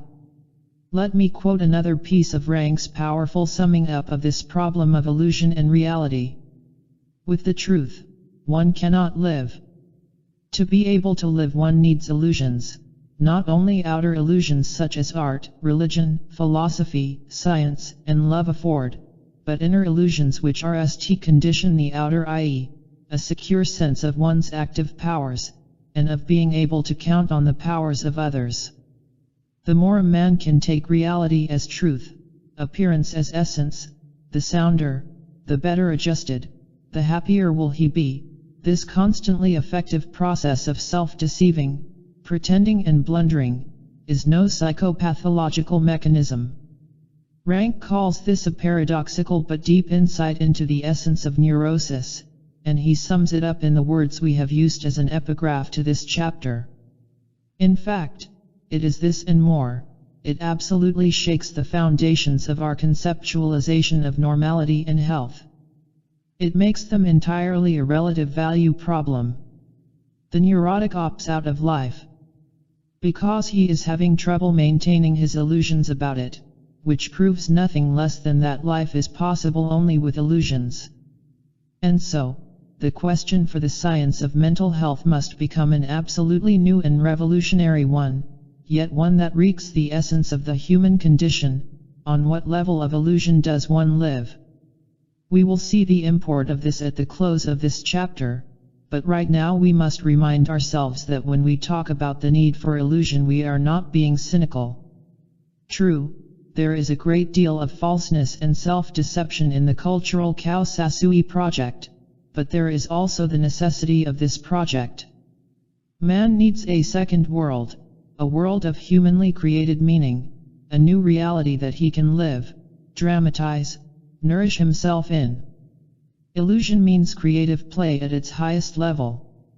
Cultural illusion is a necessary ideology of self-justification, a heroic dimension that is life itself to the symbolic animal.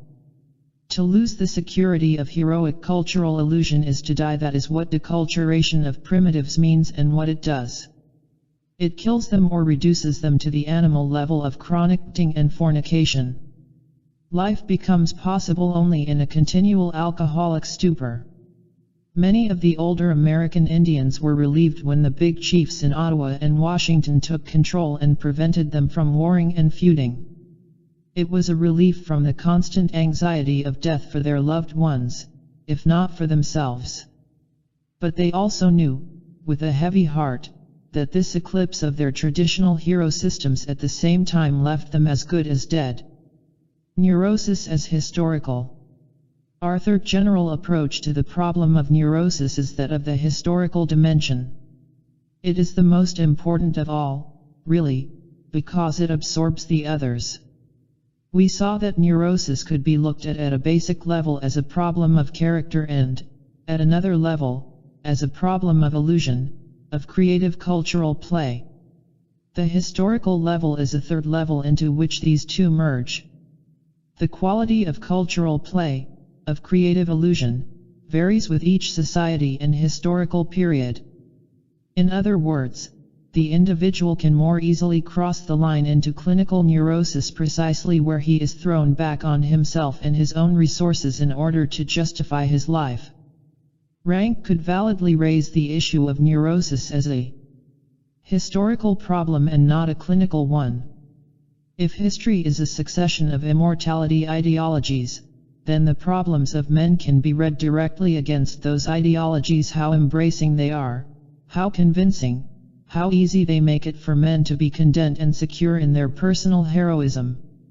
What characterizes modern life is the failure of all traditional immortality ideologies to absorb and quicken man's hunger for self-perpetuation and heroism. Neurosis is today a widespread problem because of the disappearance of convincing dramas of heroic apotheosis of man. The subject is summed up succinctly in Pinel's famous observation on how the Salpêtrière mental hospital got cleared out at the time of the French Revolution. All the neurotics found a ready-made drama of self-transcending action and heroic identity. It was as simple as that.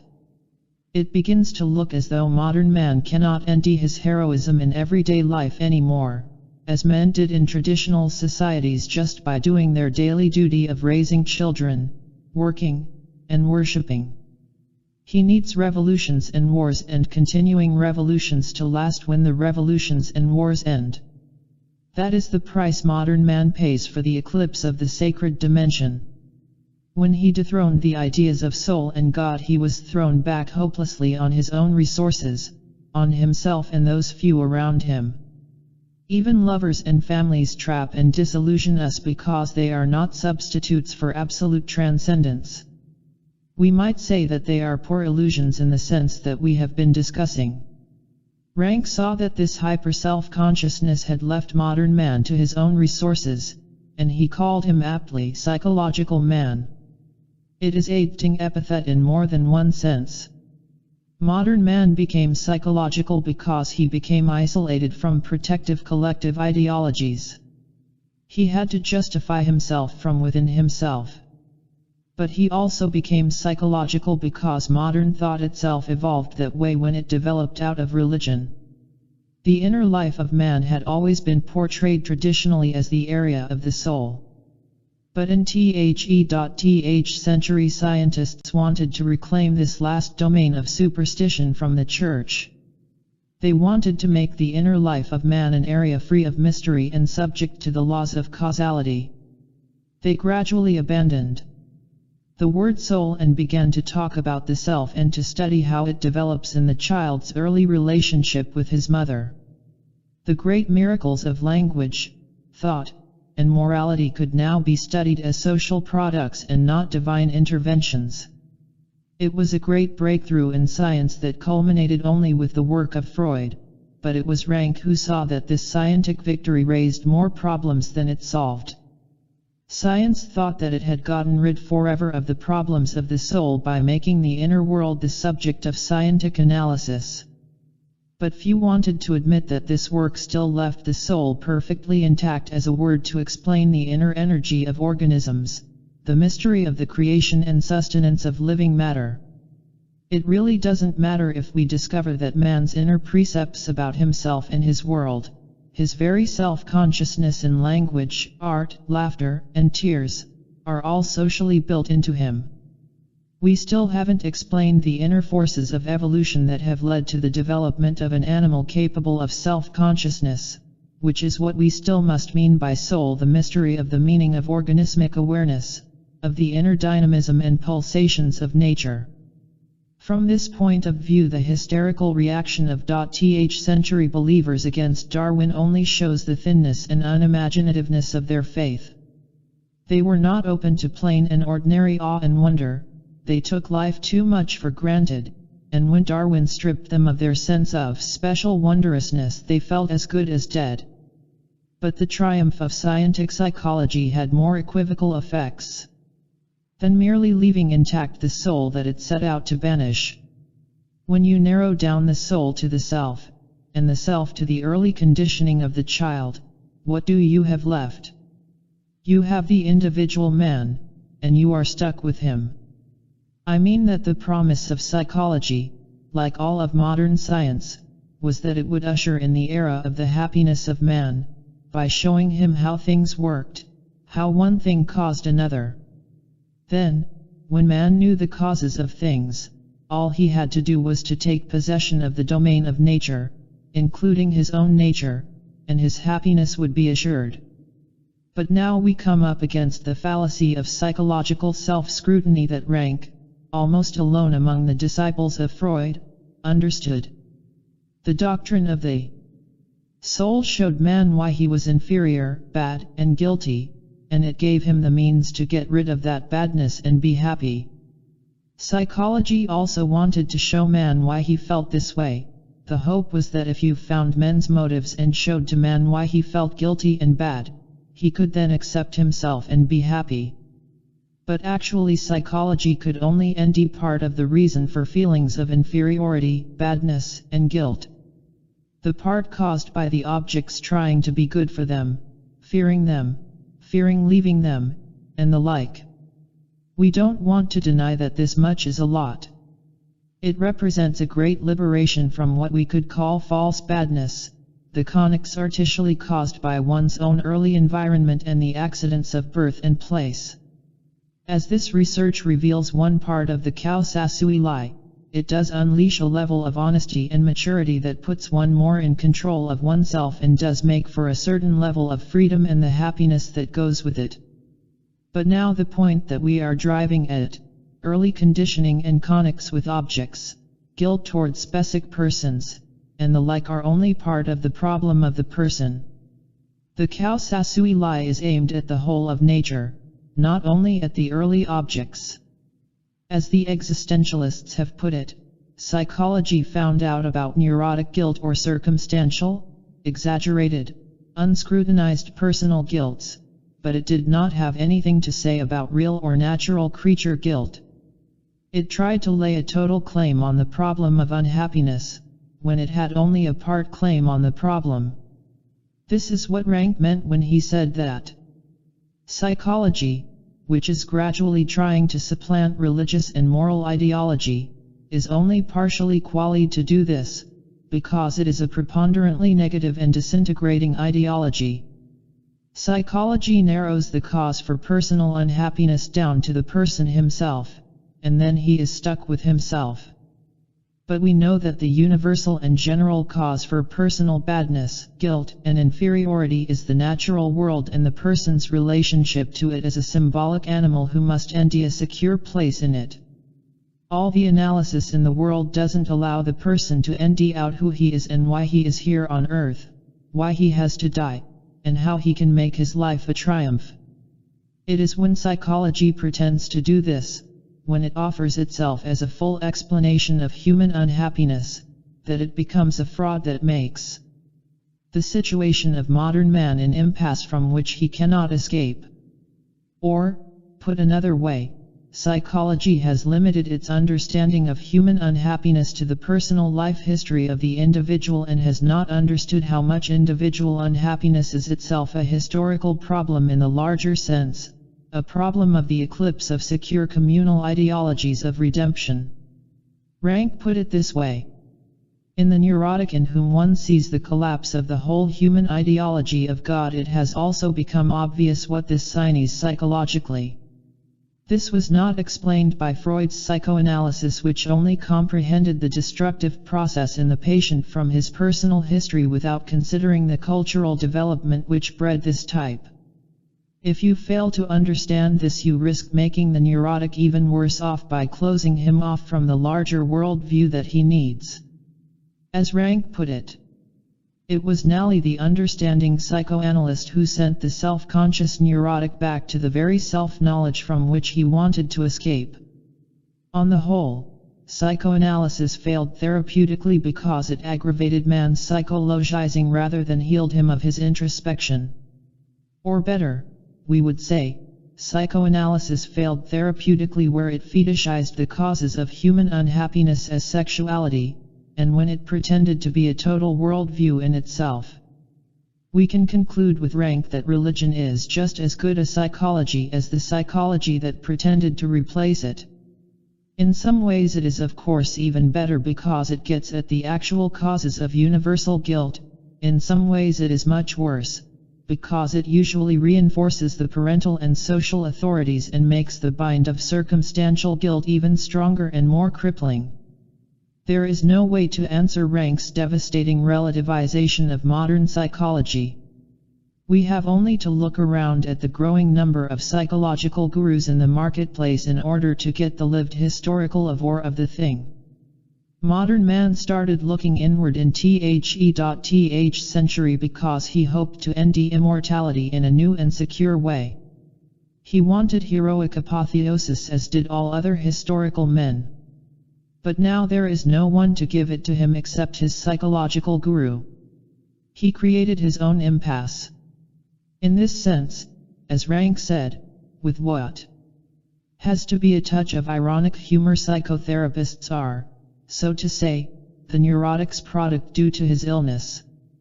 Modern man needs a thou to whom to turn for spiritual and moral dependence, and as God was in eclipse, the therapist has had to replace him just as the lover and the parents did. For generations now, the psychoanalysts, not understanding this historical problem, have been trying to figure out why the determination of the transference in therapy is such a devilish problem in many cases. Had they read and understood Rank, they would quickly have seen that the thou of the therapist is the new God who must replace the old collective ideologies of redemption. As the individual cannot serve as God, he must give rise to a truly devilish problem.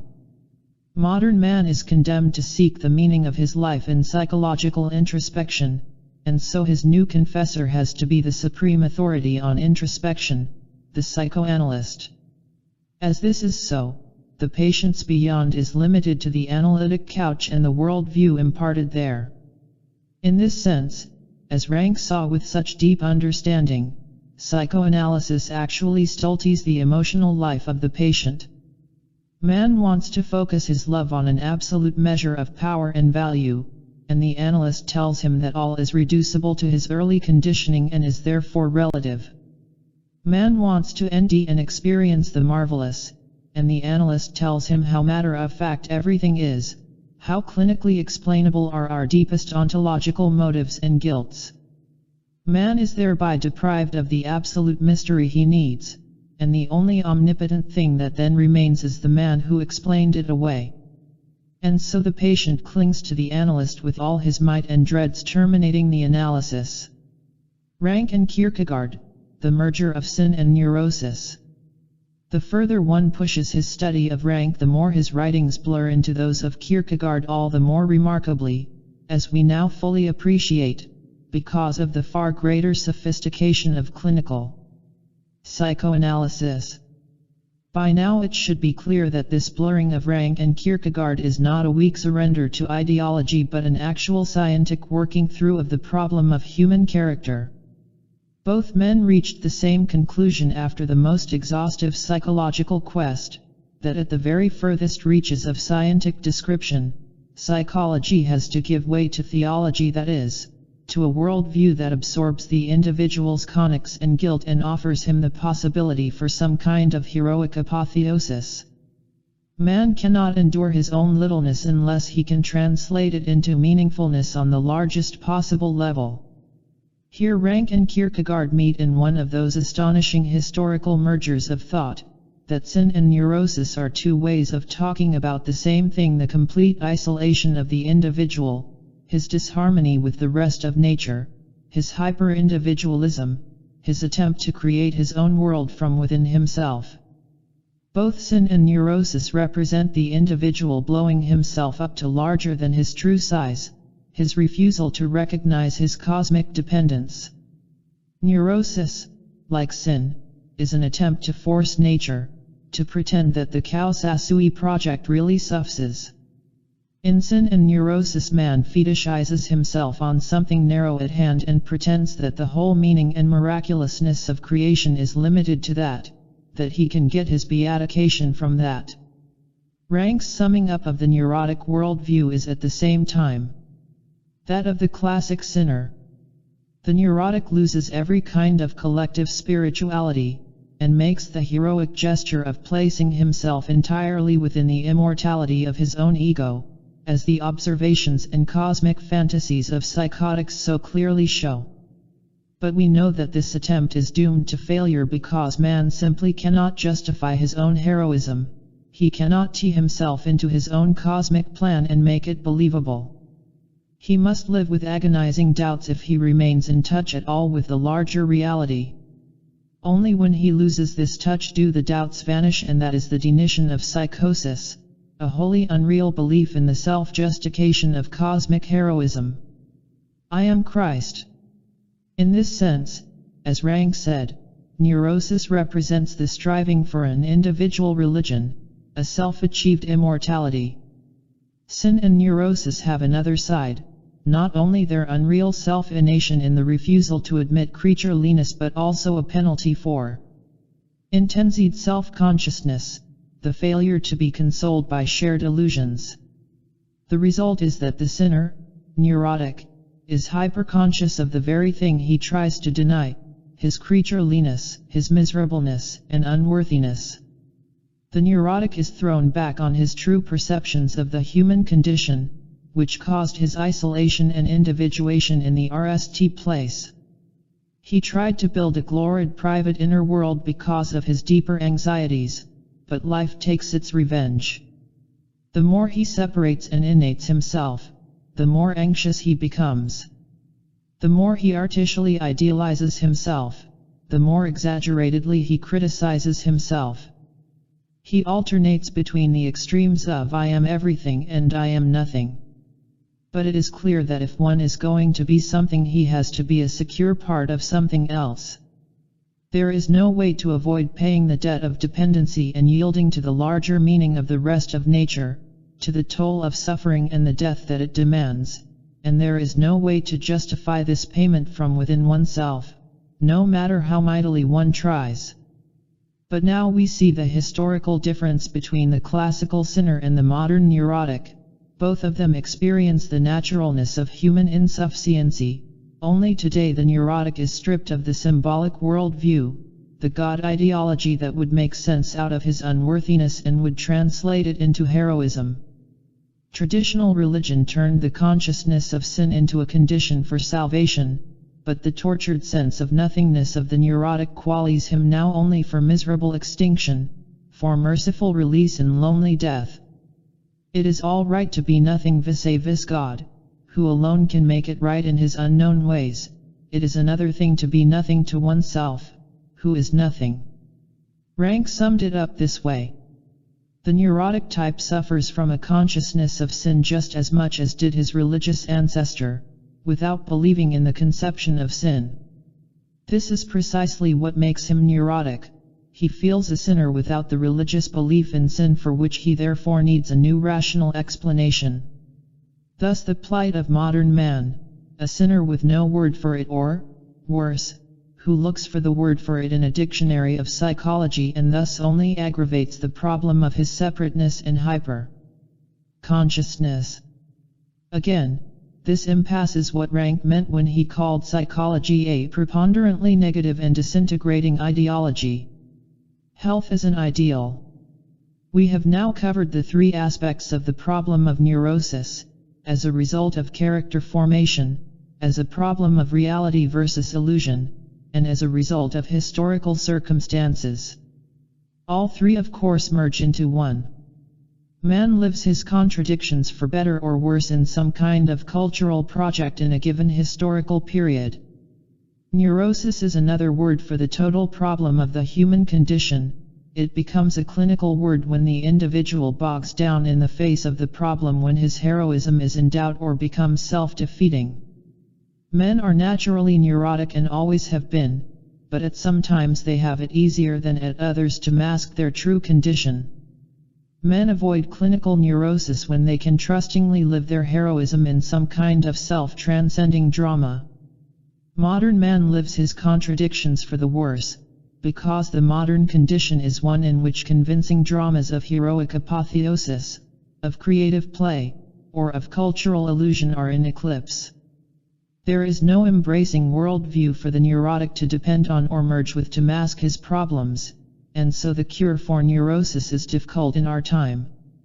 This is Rank's devastating Kierkegaardian conclusion: if neurosis is sin, and not disease, then the only thing which can cure it is a worldview, some kind of affirmative collective ideology in which the person can perform the living drama of his acceptance as a creature. Only in this way can the neurotic come out of his isolation to become part of such a larger and higher wholeness as religion has always represented. In anthropology we called these the myth-ritual complexes of traditional society. Does the neurotic lack something outside him to absorb his need for perfection? Does he eat himself up with obsessions? The myth-ritual complex is a social form for the channeling of obsessions. We might say that it places creative obsession within the reach of every man, which is precisely the function of ritual. This function is what Freud saw when he talked about the obsessive quality of primitive religion and compared it to neurotic obsession. But he didn't see how natural this was, how all social life is the obsessive ritualization of control in one way or another. It automatically engineers safety and banishes despair by keeping people focused on the noses in front of their faces.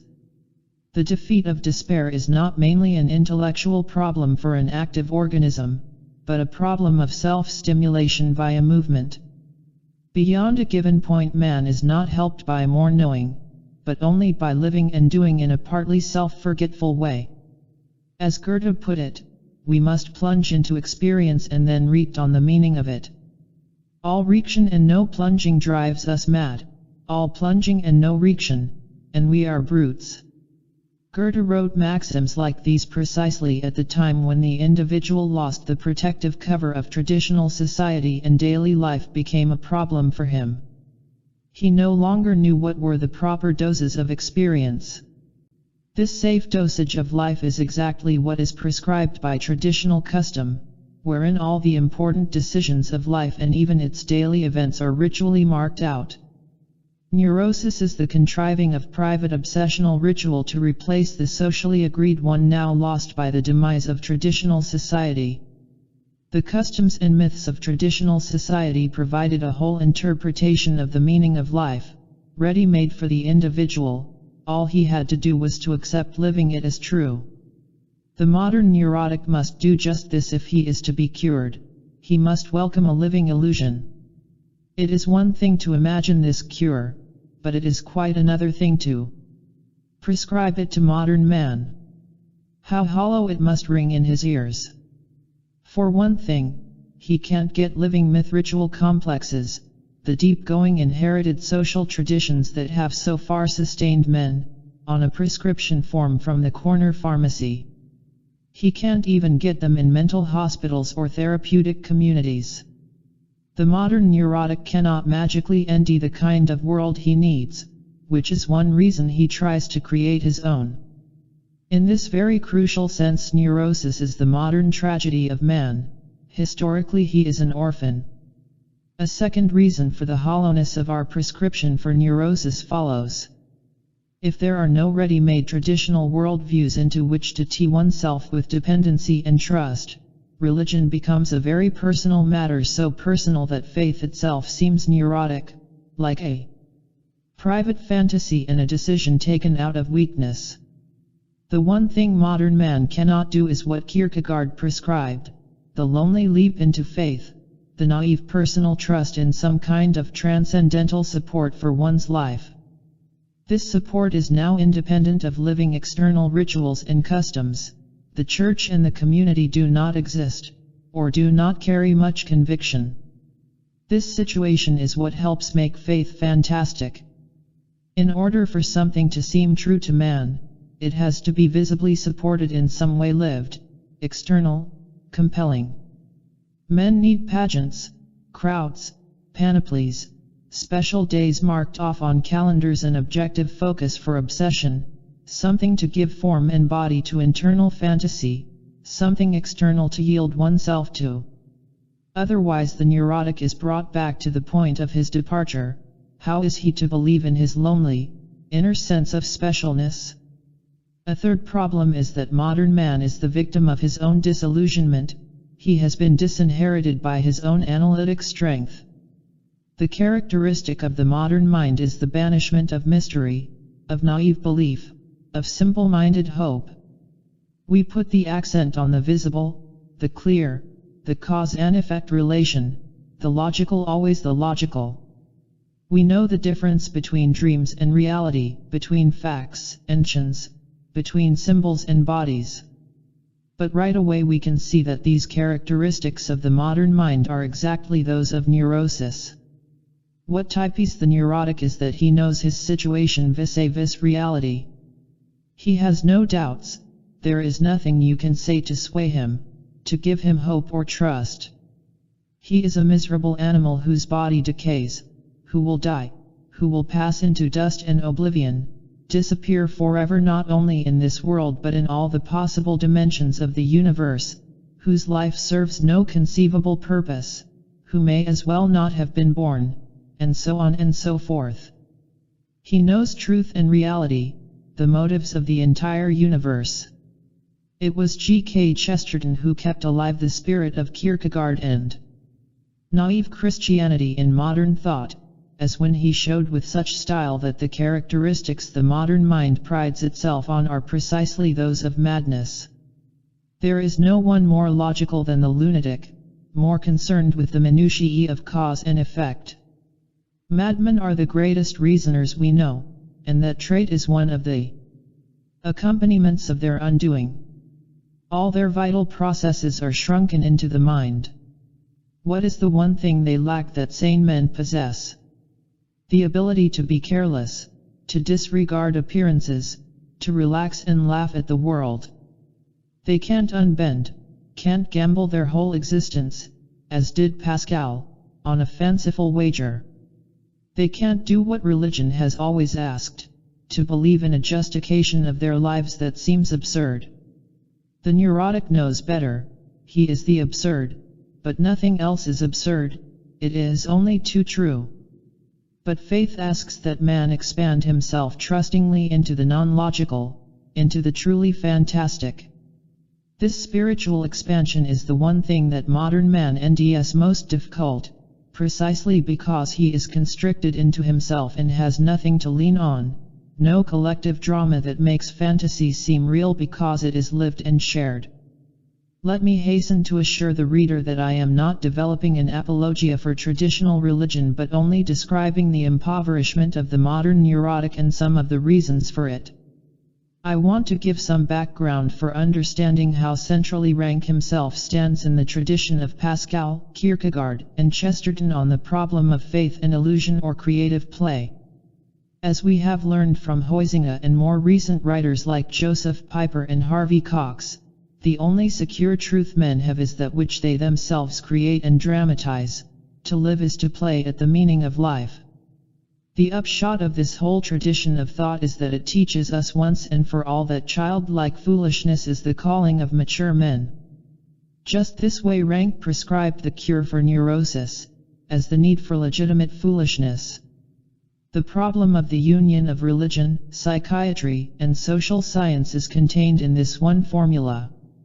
We said earlier that the question of human life is, on what level of illusion does one live?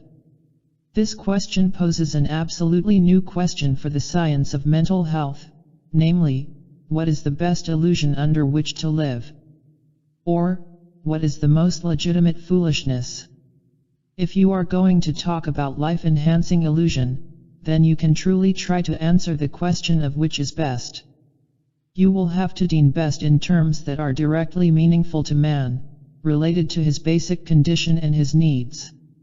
I think the whole question would be answered in terms of how much freedom, dignity, and hope a given illusion provides. These three things absorb the problem of natural neurosis and turn it to creative living. We have to look for the answer to the problem of freedom where it is most absent, in the transference, the fatal and crushing enslaver of men.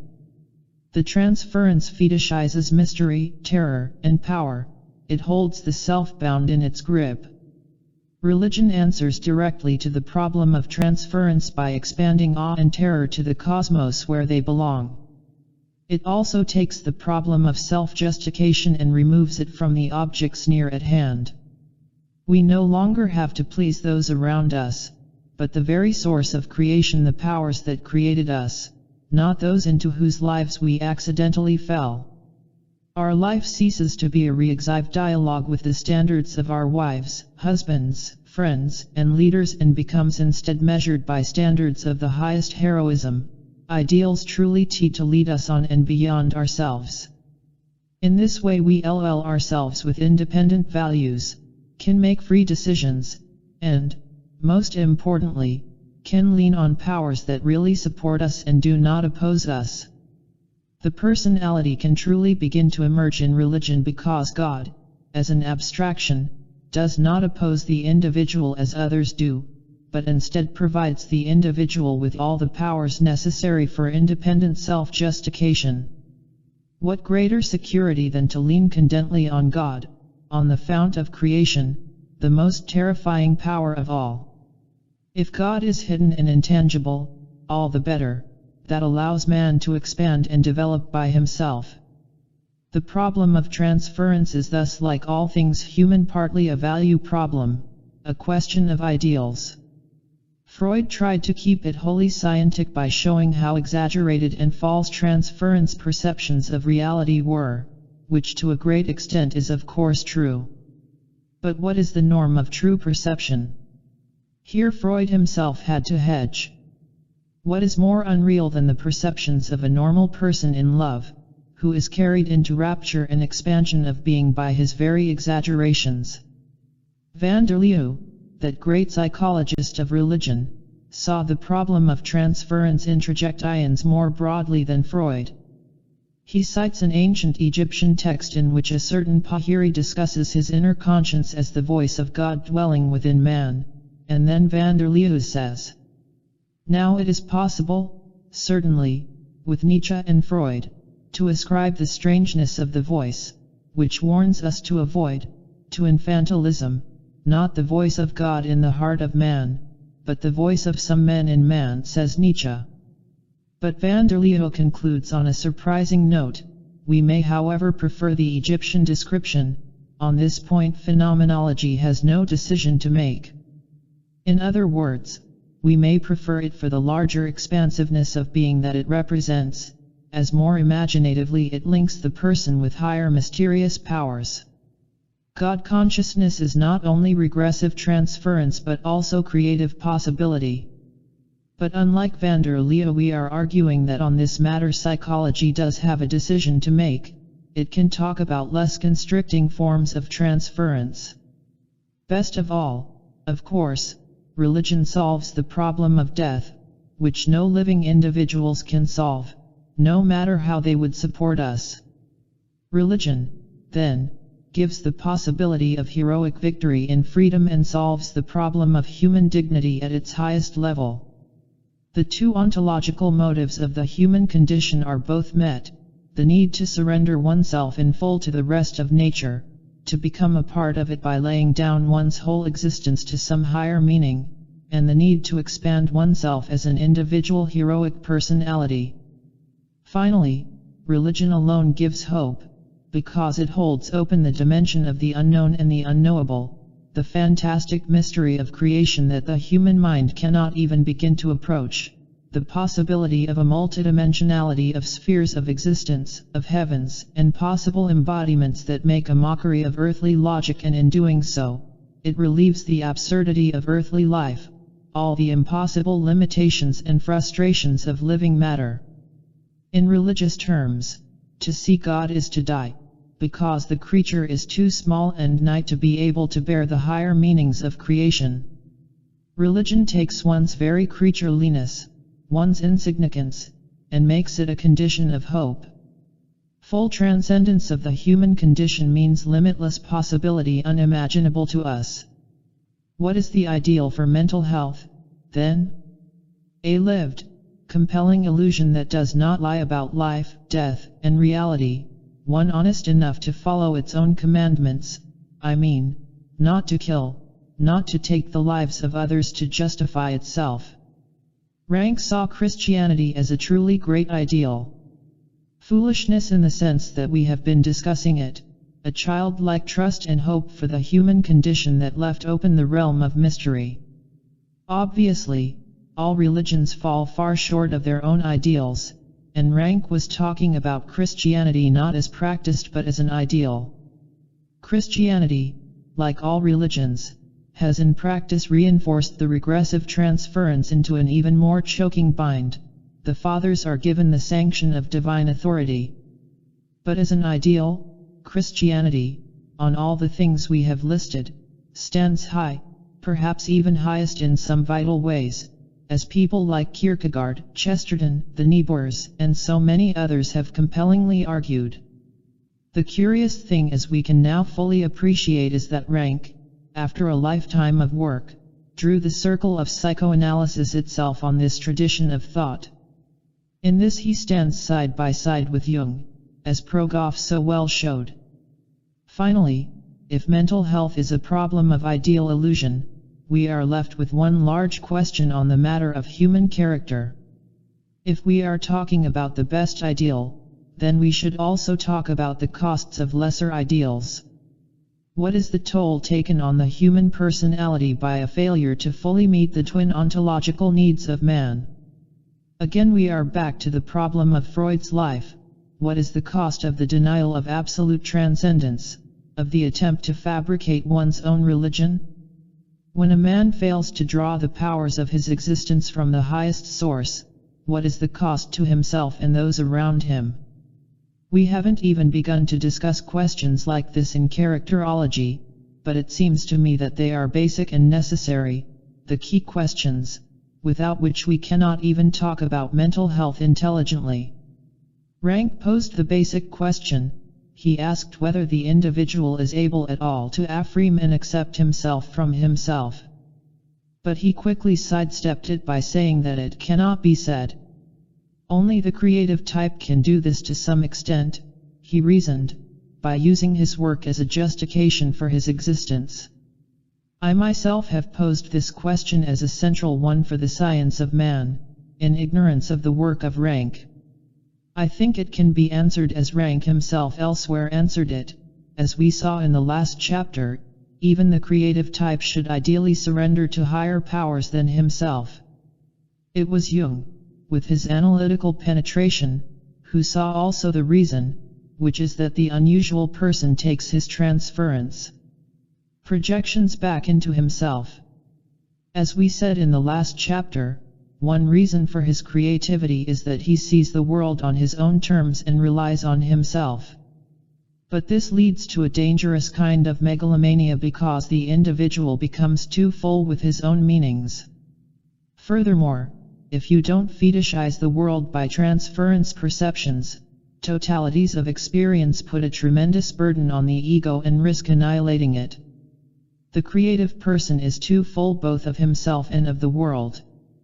Again, as the creative person has the same personality problems as the neurotic and the same biting off of the wholeness of experience, he needs some kind of resolution in a new and greater dependency, ideally, a freely chosen dependency, as Rank said. As we saw so poignantly with Freud, the strongest among us faint away like children when pushed to take the whole meaning of life on themselves, to support it with their own meager creature powers. We said at the end of chapter 6 that Freud couldn't take the step from scientific to religious creatureliness. As Jung understood only too well, that would have meant Freud's abandoning of his own peculiar passion as a genius. Jung must have understood it from within his own experience. he himself could never bring himself to visit Rome because, as he admitted, Rome raised questions which were beyond my powers to handle. In my old age I wished to repair this omission, but was stricken with a faint while I was buying tickets. After that, the plans for a trip to Rome were once and for all laid aside. What are we to make of all these giants fainting at the prospect of what to us seems simple tourism? Freud, too, had not been able to visit Rome until later in life and turned back each time he approached the city. I think we can fully understand this problem now that we have discussed Ranke's closure on Kierkegaard, especially his psychology of the artist. These men had problems that no simple tourist knows. They were innovators who tried to give a whole new meaning to creation and history, which meant that they had to support and justify all previous meanings and all possible alternative ones on their shoulders alone. Probably Rome epitomized these meanings in herself, her ruins and her history, and so she made their legs quiver. How much human blood was soaked into her soil, how many human dramas were played out there. With what must seem, in the perspective of history, such unfeeling and extravagant wastefulness. It raises a problem just like that of the dinosaurs that troubled Freud or of the deformed infants that mocked Luther, only now on the level of all human beings. We mentioned in Chapter 6 that when Freud himself came to analyze his reluctances about Rome and his strange experience on the Acropolis, he saw that somehow the memory of his father stood in judgment of his own achievements. He said he was troubled by a feeling of piety for him. I think if we push the analysis to its ultimate point, we have to say that each earthly father accuses us of our impotence if we become truly creative personalities. They remind us that we are born of men and not gods. No living person can give genius the powers it needs to shoulder the meaning of the world. Yet, what are we to say about this problem if even Jung, who always relied on God, could still faint away with the burden of life? Probably in the last analysis only this, that all men are here to use themselves up, and the problem of ideal illusion doesn't spare any man from that. It only addresses the question of the best quality of work and life that men can achieve, depending on the beliefs they have and the powers they lean on. And this subject, as we said, is a matter for discussion by the empirical science of psychology itself. We have to reason about the highest actualization that man can achieve. At its ultimate point, the science of psychology meets again the questioning gur of Kierkegaard. What worldview? What powers? For what heroism? Chapter 10. A general view of mental illness. The essential, basic arch-anxiety, primal anxiety, is innate to all isolated, individual forms of human existence. In the basic anxiety human existence is afraid of as well as anxious about its being in the world. Only if we understand this can we conceive of the seemingly paradoxic phenomenon that people who are afraid of living are also especially frightened of death. Medad Boss. I remember one of my college professors, a man very much admired as a teacher of medieval history, confessing that the more he learned about the period the less he was prepared to say. The epoch was so complex, so diverse that no general statement could safely be made about it.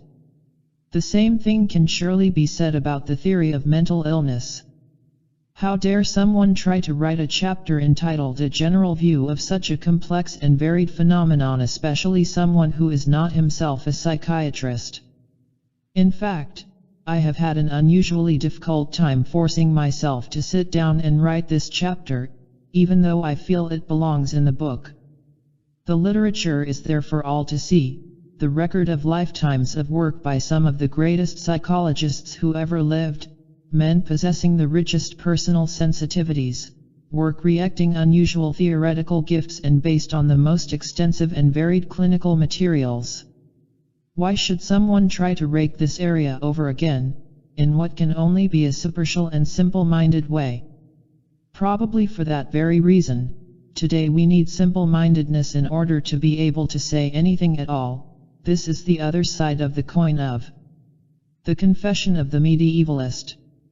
The great characteristic of our time is that we know everything important about human nature that there is to know. Yet never has there been an age in which so little knowledge is securely possessed, so little a part of the common understanding. The reason is precisely the advance of specialization, the impossibility of making safe general statements, which has led to a general imbecility. What I would like to do in these few pages is to run the risk of simple-mindedness in order to make some dent in the unintended imbecility brought about by specialization and its mountains of fact. Even if I succeed only poorly, it seems like a worthwhile barter. In such a sting and crushing scientific epic, someone has to be willing to play the fool in order to relieve the general myopia. Right away the expert will say that it is presumptuous to talk about a general theory of mental illness, that this is something far in the future, a distant and perhaps unattainable goal, as if we didn't already have such a theory securely lodged in the countless volumes that crowd our libraries and bookstores. The giganticers of modern psychology have given us a thorough understanding of human behavior in both its neurotic and psychotic aspects, as well as its perversions of all types. The problem is, as we said, how to put some kind of general order into this wealth of insight and knowledge. One way is to make the most general statements about it, the same kind of statements that we have used so far in this book to tie together diverse areas of fact. Is man an animal who fears death, who seeks self-perpetuation and heroic transcendence of his fate? Then, failure for such an animal is failure to achieve heroic transcendence. As Adler put it so succinctly in the epigraph we have borrowed for this part of the book, mental illness is a way of talking about people who have lost courage, which is the same as saying that it reeks the failure of heroism. This conclusion follows logically from the discussion of the problem of neurosis in the previous chapter. We saw there that the neurotic was one who especially could not stand his own creatureliness, who couldn't surround his analy with convincing illusion. It was Adler who saw that low self-esteem was the central problem of mental illness. When does the person have the most trouble with his self-esteem? Precisely when his heroic transcendence of his fate is most in doubt, when he doubts his own immortality, the abiding value of his life, when he is not convinced that his having lived really makes any cosmic difference. From this point of view we might well say that mental illness represents styles of bogging down in the denial of creatureliness. Depression. We would not get very far with general statements like these if we could not show how they sum up the specifics of each syndrome. Fortunately, we can do just that. Adler had already revealed how perfectly depression or melancholia is a problem of courage, how it develops in people who are afraid of life, who have given up any semblance of independent development and have been totally immersed in the acts and the aid of others.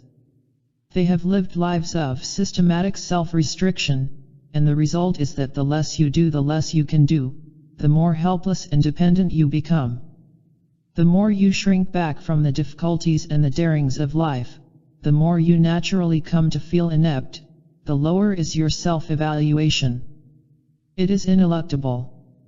If one's life has been a series of silent retreats, one ends up RMLY wedged into a corner and has nowhere else to retreat. This state is the bogging down of depression. Fear of life leads to excessive fear of death, as Boss 2 reminds us in the epigraph we have borrowed for this chapter. Finally, one doesn't dare to move. The patient lies in bed for days on end, not eating, letting the housework pile up, fouling the bed. The moral of this example of failure of courage is that in some way one must pay with life and consent daily to die, to give oneself up to the risks and dangers of the world, allow oneself to be engulfed and used up. Otherwise one ends up as though dead in trying to avoid life and death.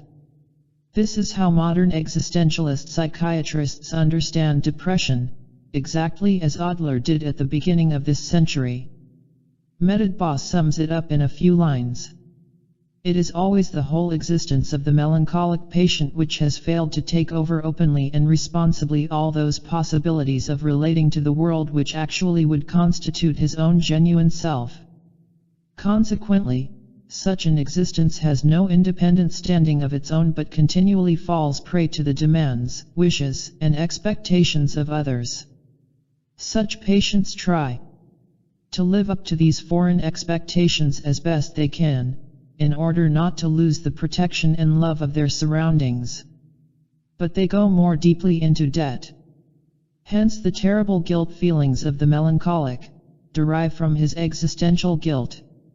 The interesting scientific question here is why we have had so much trouble getting agreement on the simple dynamics of depression, when it had been revealed so early and so lucidly by Adler and now again by the school of existential psychiatry. One of the reasons is that the dynamics are not so simple as they appear. They go very deeply into the heart of the human condition, and we have not been able to read this heart in any straightforward or easy way.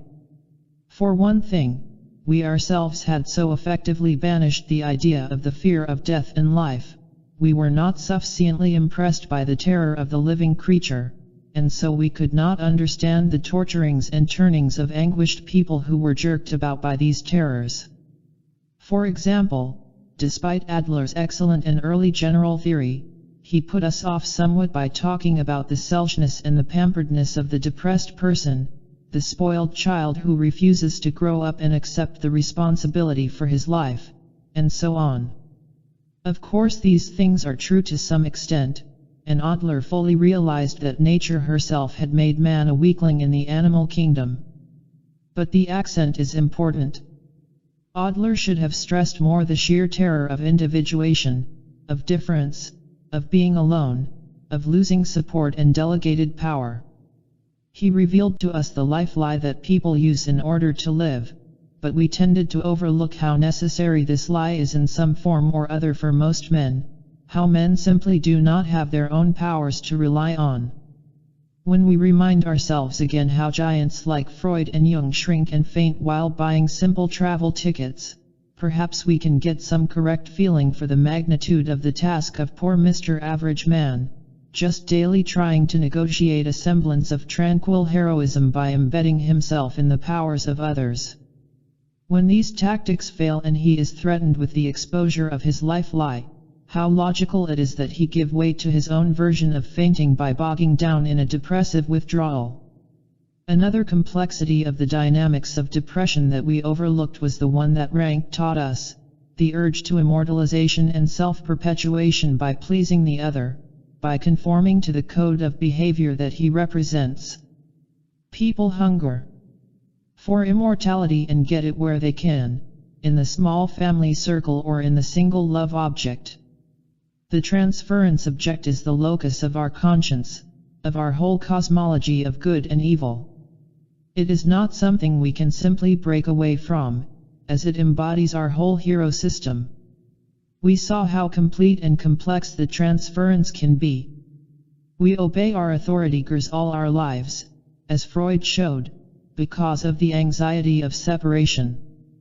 Every time we try to do something other than what they wanted, we awaken the anxiety connected with them and their possible loss. To lose their powers and approval is thus to lose our very lives. Also, we saw that the transference object in itself embodies the mysterium tremendum of existence. It is the primary miracle. In its concrete existence it transcends mere symbolic commands, and what is more natural than conforming to this miraculousness? We must add, with Rank, what is more natural than continuing to strive for immortality by fooling the moral code represented by the object? Transference is the positive use of the object for eternal self-perpetuation. This explains the durability of transference and its strength. Even after the death of the object, I am immortal by continuing to please this object who now may not be alive but continues to cast a shadow by what it has left behind and may even be working its powers from the invisible spirit world. This is a part of the psychology of ancient ancestor worshippers as well as of moderns who continue to live according to family codes of honor and conduct. Depression, then, sums up both the terror of life and death and the hunger for self-perpetuation. How heroic can one get? It is so natural to try to be heroic in the safe and small circle of family or with the loved one, to give into a silent retreat now and then to keep this heroics secure. How many people have an independent gift to give to the cosmos in order to assure their special immortality? Only the creative person can manage that. When the average person can no longer convincingly perform his safe heroics or cannot hide his failure to be his own hero, then he bogs down in the failure of depression and its terrible guilt. I particularly like Galen's insight that the bogging down into total helplessness and dependency in depression is itself the last and most natural defense available to the mammalian animal. Dependency is the basic survival mechanism of the human organism. When the adult gives up hope in his ability to cope and sees himself incapable of either ing or acting, he is reduced to a state of depression. This very reduction with its parallel to the helplessness of infancy becomes a plea for a solution to the problem of survival via dependency. The very stripping of one's defenses becomes a form of defensive maneuver. Boss says that the terrible guilt feelings of the depressed person are existential, that is, they represent the failure to live one's own life, to fool one's own potential because of the twisting and turning to be good in the eyes of the other. The other calls the tune to one's eligibility for immortality, and so the other takes up one's unlived life. Relationship is thus always slavery of a kind, which leaves a residue of guilt. A modern therapist like Frederick Perls actively worked against this tyranny by reminding his patients that they were not in the world to please their partner, nor he to please them. It was a way of cutting into the morality of personal performance for immortality. All this is very good, but it can hardly sum up all the guilt that the patient feels, or at least accuses himself of. To judge by his own self-accusations of worthlessness, the patient feels an immense burden of guilt.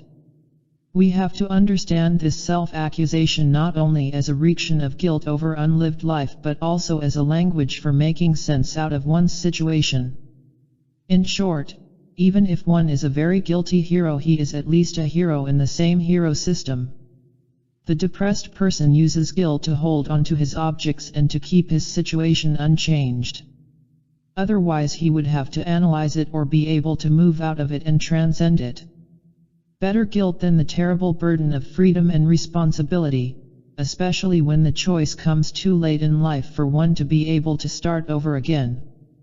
Better guilt and self-punishment when you cannot punish the other, when you cannot even dare to accuse him, as he represents the immortality ideology with which you have identified. If your God is discredited, you yourself die. The evil must be in yourself and not in your God, so that you may live. With guilt you lose some of your life but avoid the greater evil of death.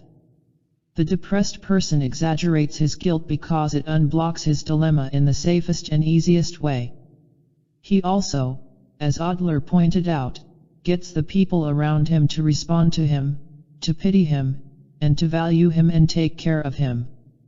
He controls them and heightens his own personality by his very self-pity and self-hatred. All these things, then, make obsessive guilt prominent in the depression syndrome. We can thus see some of the complexities of the dynamics of depression that have made it hard for us to understand it in an agreed and straightforward way, even though it is rather simple when conceptualized as the natural bogging down of an unheroic human life. One of the things that hinders us, too, was Freud's language and worldview. The Freudians said the menopausal depression, for example, was triggered by a re-experiencing of the early castration anxiety. It was easy to scoff at this explanation. It seemed that the Freudians were intent on once again reducing the problems of an adult life to the Oedipal period and to their own patriarchal worldview. Here she was again, the poor castrated woman paying the debt of her natural disadvantages. I myself reacted to this a decade ago with the temerity that comes with inexperience and brashness and offered a theory to counter it, a theory that went to the very opposite extreme and focused on the failure of social role and that alone. I saw that often menopausal women in psychiatric hospitals were there because their lives were no longer useful. In some cases their role as wives had failed because of a late divorce, in others this circumstance combined with the expiration of their role as mothers because their children had grown up and married, and they were now alone with nothing meaningful to do. As they had never learned any social role, trade, or skill outside of their work in the family, when the family no longer needed them they were literally useless. That their depression coincided with the time of menopause I thought was an excellent illustration that the failure of useful social role could alone be called upon to explain the illness. We encounter the Freudian worldview and language at almost every turn as a peculiar scientific problem. It contains a powerful truth that is phrased in such a manner as to be untrue. And we ourselves often get hung up ridiculously trying to untangle the two, or we throw the truth out with the untrue accent. I suppose one has to be brash to do anything at all in the present state of proliferation of specialists, but it is dangerous. An occasional scoffer cannot wish away a half-century of clinical observation and thought. A constant danger in science is that each gain risks abandoning ground that was once securely annexed. Nowhere is this more true than in the present role theories of mental illness that threaten to abandon the Freudian formulations based on bodily facts. The fact is that the woman's experience of a repetition of castration at menopause is a real one, not in the narrow focus that Freud used, but rather in the broader sense of Rank, the existentialists, and Brown. As Boss so well said, castration fear is only an inroad or an aperture whereby the anxiety inherent in all existence may break into one's world. It will be easy for us to understand at this point that menopause simply reawakens the horror of the body, the utter bankruptcy of the body as a viable Kausasui project, the exact experience that brings on the early Oedipal castration anxiety. The woman is reminded in the most forceful way that she is an animal thing. Menopause is a sort of animal birthday that specifically marks the physical career of degeneration. It is like nature imposing a finite physical milestone on the person, putting up a wall and saying you are not going any further into life now, you are going toward the end, to the absolute determinism of death. As men don't have such animal birthdays, such specific markers of a physical kind, they don't usually experience another stark discrediting of the body as a Kausasui project. Once has been enough, and they bury the problem with the symbolic powers of the cultural worldview. But the woman is less fortunate. She is put in the position of having all at once to catch up psychologically with the physical facts of life. To paraphrase Goethe's aphorism, death doesn't keep knocking on her door only to be ignored, as men ignore their aging, but kicks it in to show himself full in the face. Once again we see that psychoanalysis has to be broadened to take in the fear of death rather than fears of punishment from the parents. It is not the parents who are the castrators but nature herself. Probably the guilt feelings of the patient also express the new real self-evaluation over being merely a fecal animal, dirty and truly worthless. But now we see too how the Freudian view and the sociological view merge naturally into one.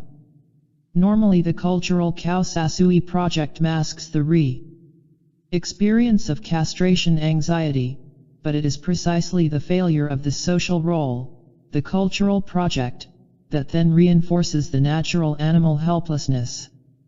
Both projects, the bodily one and the cultural one, join in a mutual, resounding failure. No wonder, then, that menopausal depression is peculiarly a phenomenon of those societies in which aging women are deprived of some continuing useful place, some vehicle for heroism that transcends the body and death. No wonder, too, that instead of the eternity of life that one has a right to take for granted under the umbrella of a secure schema of self-perpetuation, the depressed person feels instead condemned to an eternity of destruction. From this vantage point, we have to admit that after all is said and done, the accent on social role as the key to the syndrome is correct because it is the superordinate level of the problems that absorbs the bodily level. Heroism transmutes the fear of death into the security of self-perpetuation, so much so that people can cheerfully face up to death and even court it under some ideologies. Furthermore, it is more realistic from a practical point of view to put the accent on the supportive social role because we cannot really expect people at large to emerge from their lifelong object embeddedness and to attain self-reliance and self-sustaining power without some continued vehicle for heroism. Existence is simply too much of a burden. Object embeddedness and bodily decay are universally the fate of men. Without some kind of ideology of justification, people naturally bog down and fail. Here again we can see how correctly Rank emphasized the historical dimension of mental illness. The question is never about nature alone but also about the social ideologies for the transcendence of nature. If you can't be a hero within a communal ideology, then you must be a nagging, whining failure in your family. From this perspective, the problem of heroism and of mental illness would be who nags whom. Do men harangue the gods, the armies of other nations, the leaders of their own state, or their spouses? The debt to life has to be paid somehow. One has to be a hero in the best and only way that he can, in our impoverished culture, even as Harrington so truly put it. If only for his skill at the pinball machine. Schizophrenia. From the historical perspective, the schizophrenic psychosis becomes more richly understandable. There is a type of person for whom life is a more insurmountable problem than for others, for whom the burden of anxiety and fear is almost as constant as his daily breath. Rank used the term neurotic for one type of person who was without illusion, who saw things as they were, who was overwhelmed by the fragility of the human enterprise. And in this sense the term describes perfectly the schizophrenic type. He is the realist that William James talked about when he said that the right reaction to the horrors of organismic life on this planet is the psychotic one. But this kind of realism, as Rank said, is the most self-defeating of all. Adler very early showed how the schizophrenic was crippled by the fear of life and its demands, by a low self-evaluation in the face of them. He mistrusts not only himself but also the knowledge and ability of others. Nothing seems to him to be able to overcome the inevitable horrors of life and death except perhaps the fantastic ideational system that he fabricates for his own salvation. His feelings of magical omnipotence and immortality are a reaction to the terror of death by a person who is totally incapable of opposing this terror with his own secure powers. We might even say that the psychotic uses blatantly, openly, and in an exaggerated way the same kinds of thought defenses that most people use wishfully, hiddenly, and in a more controlled way, just as the melancholic uses blatantly the defenses of the milder, more normal depressions of the rest of us, an occasional giving in to despair, a secret hatred of our loved ones, a quiet self-accusation and sorrowful guilt. In this sense the psychoses are a caricature of the lifestyles of all of us, which is probably part of the reason that they make us so uncomfortable. Adler's line of thought was developed by many people. Some of them are among the most profound and subtle students of the human condition who have ever lived: H. S. Sullivan, H. F. Searles, and R. D. Laing, to mention the nearest few. The result is that we have today an excellent general theory of schizophrenia in the scientific record for anyone to read. Here I want only to mention the main characteristic of the syndrome, why it is that the schizophrenic is in such an extraordinary state of terror. It took a long time for us to understand this state because we were dealing with a phenomenon so strange it seems truly like science fiction. I mean the fact that human experience is split into two modes, the symbolic self and the physical body, and that these two modes of experience can be quite distinct. In some people they are so distinct as to be unintegrated, and these are the people we call schizophrenic. The hypersensitive individual reacts to his body as something strange to himself, something utterly untrustworthy, something not under his secure control. Right away we can see that the schizophrenic is burdened, like all of us, with an alien animal body. What makes his burden greater is that he is not securely rooted in his body. In his early childhood development he did not develop a secure seating in his body. As a result, his self is not anchored intimately in his neuroanatomy. He cannot make available to himself the natural organismic expansion that others use to buffer and absorb the fear of life and death. He does not feel this natural animal plenitude. We might say with Santayana that the healthy animal faith is denied him, which is why he has to develop complex ideational systems of thought. We know today that the cultural sense of space, time, and perception of objects are literally built into the neural structure. As the cultural immortality ideology comes to be grounded in one's muscles and nerves, one lives it naturally, as a secure and condensed part of one's daily action. We can say that the schizophrenic is deprived precisely of this neurological cultural security against death and of programming into life. He relies instead on a hypermagnification of mental processes to try to secure his death transcendence. He has to try to be a hero almost entirely ideationally, from within a bad body seating, and in a very personal way. Hence the contrived nature of his efforts. No one understood better than Chesterton how freakish men become when they must rely on thoughts alone, separate from generous emotions in an expansive and secure body. Schizophrenia takes the risk of evolution to its furthest point in man, the risk of creating an animal who perceives himself, reeks on himself, and comes to understand that his animal body is a menace to himself. When you are not even securely anchored in this body, it really becomes a problem. Terror becomes unabsorbable by anything neural, anything eshy in the spot where you stand.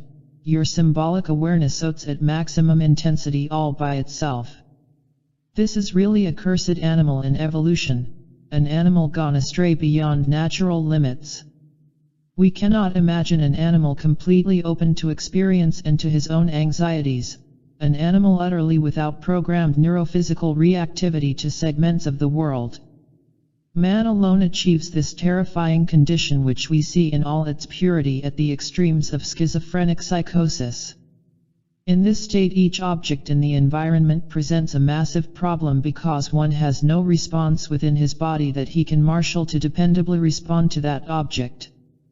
At least we could wish that an animal without instincts would be able to sink back at will into a friendly mass of ash that he can call his own intimate and basic possession, even if it doesn't tell him what response to make. The schizophrenic cannot even do that.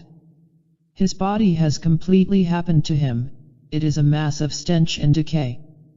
The only thing intimate about it is that it is a direct channel of vulnerability, the direct toehold that the outer world has on his most inner self. The body is his betrayal, his continually open wound, the object of his repulsion, as Catherine Deneuve portrayed so well in Polanski's Repulsion. No wonder this disease is the one that most intrigues and fascinates man. It pushes his own protest over his dualistic condition to its limits. It represents neurotic openness carried to its extreme of helplessness. Freud very aptly called the syndrome narcissistic neurosis, the ballooning of the self in fantasy, the complete megalomaniac self-ination as a last defense, as an attempt at utter symbolic power in the absence of lived physical power.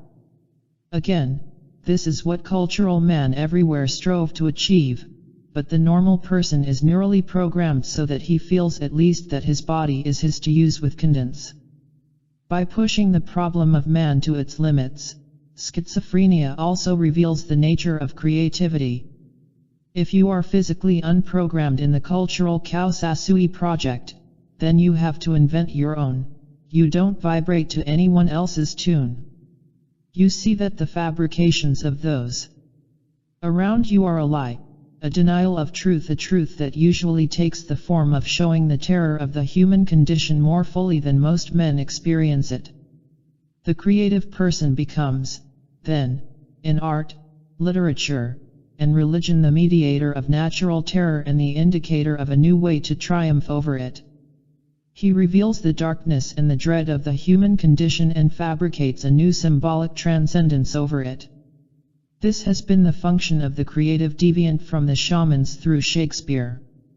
But if the neurotic is the artiste monk, what is the schizophrenic who has no talent, who is not creative?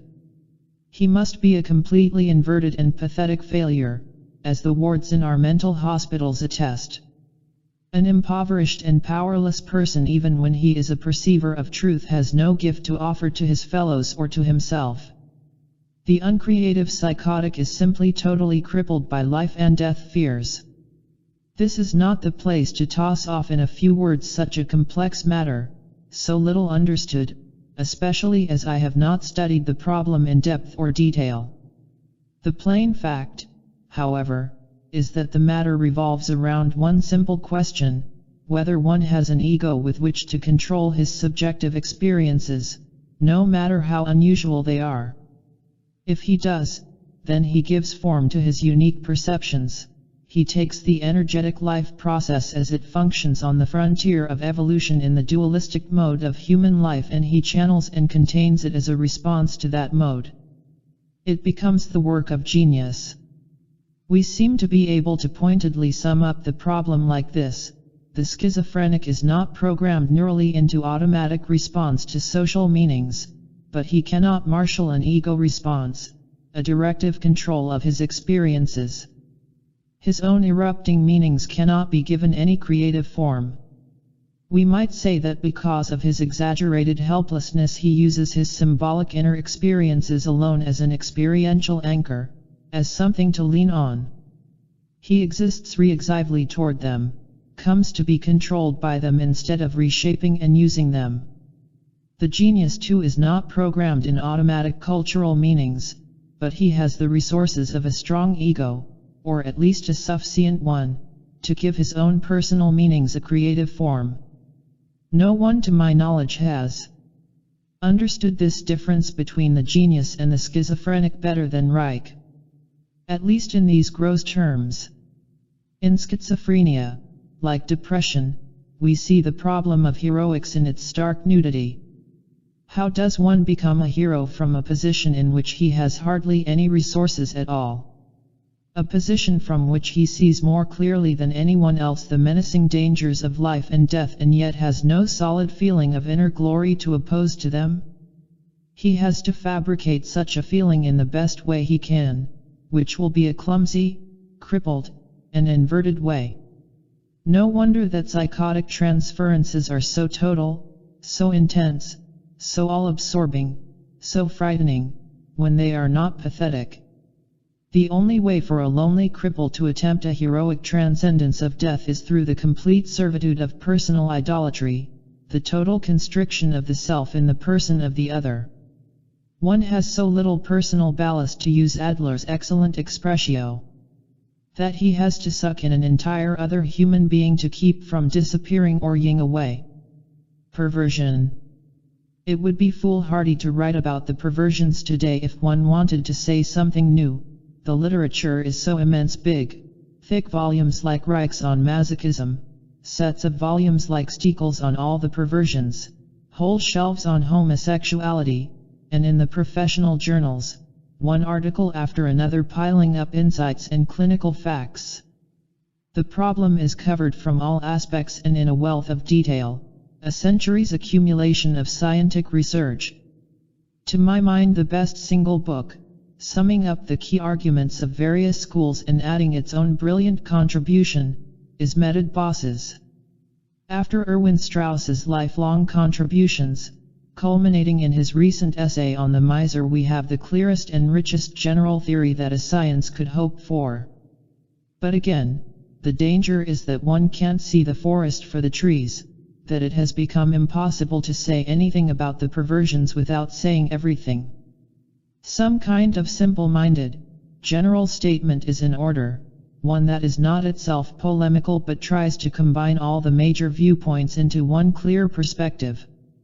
For the most part, the Freudians, the existentialists, the Adlerians, and the behaviorists continue to talk past each other. Let us then see if we can pick out the crucial ingredients of the problem of perversion. It will give us an excellent review and summary of the problem of human nature and the heroic, so that we can now move on to the conclusion of our study. The reason that it is worth dwelling on so seemingly an esoteric and marginal matter as the perversions is that they are not marginal at all. So much has been written on them precisely because they are the core problem of human action. They reveal what is at stake in that action better than any other behavior because they narrow it down to its essentials. In this sense, the perversions are truly the subatomic theory of the human sciences, the nucleus where the basic particles and energies are concentrated. This is why, too, they are usually reserved for the advanced and sophisticated student. But now, after we have covered so much ground, our summary will really be a review of everything we have discussed and so should be understandable with ease. We saw earlier in several examples that Freud's genius opened up whole new territories to the understanding, and yet he phrased his formulations in such narrow and single-minded terms that they obscured matters and caused a continued scientific debate long past the need for such debate. Nowhere is this more true than on the problem of the perversions. Freud made possible the conquest of this most difficult terrain, and yet once again he caused us to shrug in disbelief. Take fetishism, which is surely the paradigm of perversion and which Freud himself used as a kind of epitome of his whole theoretical system. Why is it that the fetishist needs some object like a shoe or a corset before he can begin to make love to a woman? Freud answered.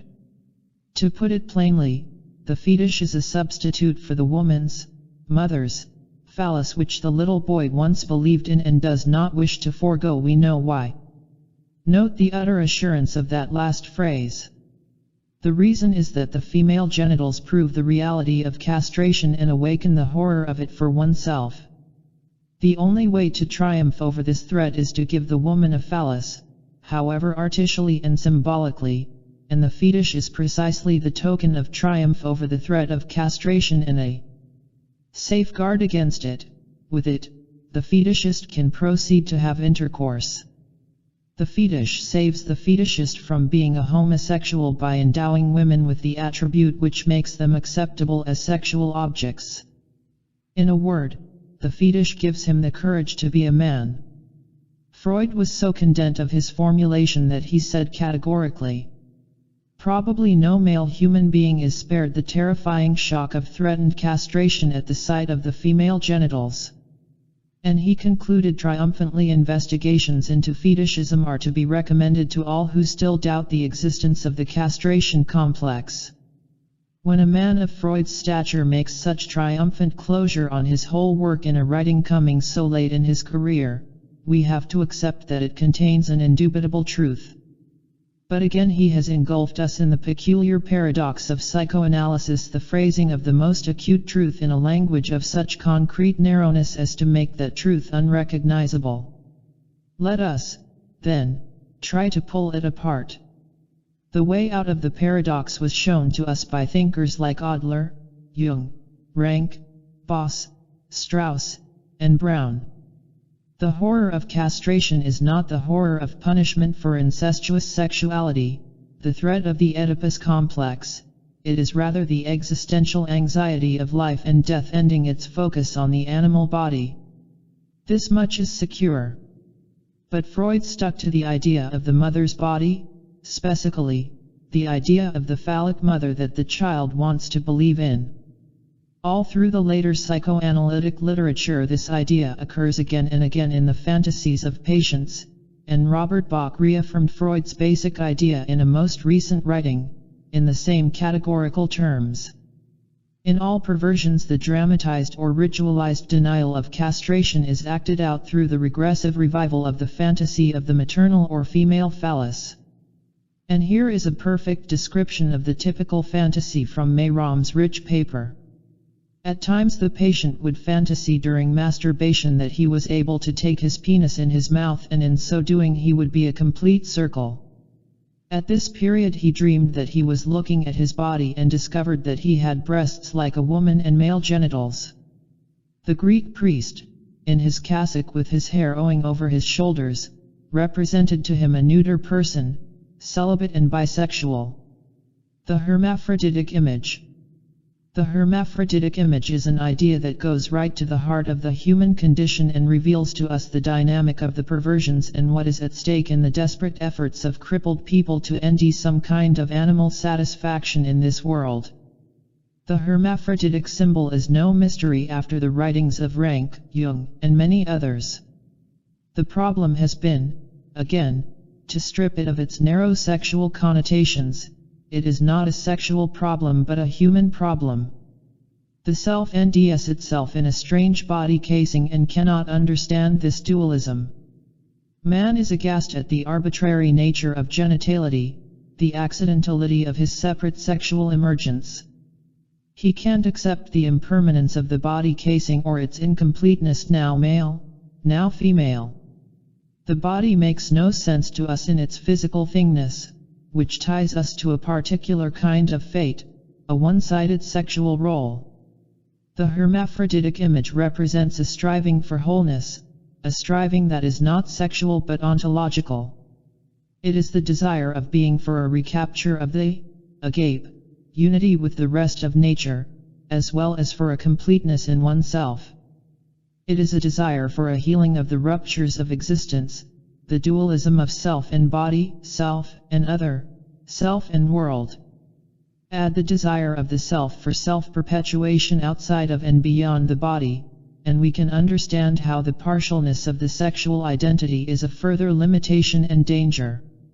Freud was right to see the centrality of the image of the phallic mother and to connect it directly with the castration complex. But he was wrong to make the sexual side of the problem the central core of it, to take what is derivative, the sexual, and make it primary, the existential dilemma. The wish for the phallic mother, the horror of the female genitals, may well be a universal experience of mankind, for girls as well as boys. But the reason is that the child wants to see the omnipotent mother, the miraculous source of all his protection, nourishment, and love, as a really godlike creature complete beyond the accident of a split into two sexes. The threat of the castrated mother is thus a threat to his whole existence in that his mother is an animal thing and not a transcendent angel. The fate that he then fears, that turns him away from the mother in horror, is that he too is a fallen bodily creature, the very thing that he has to overcome by his anal training.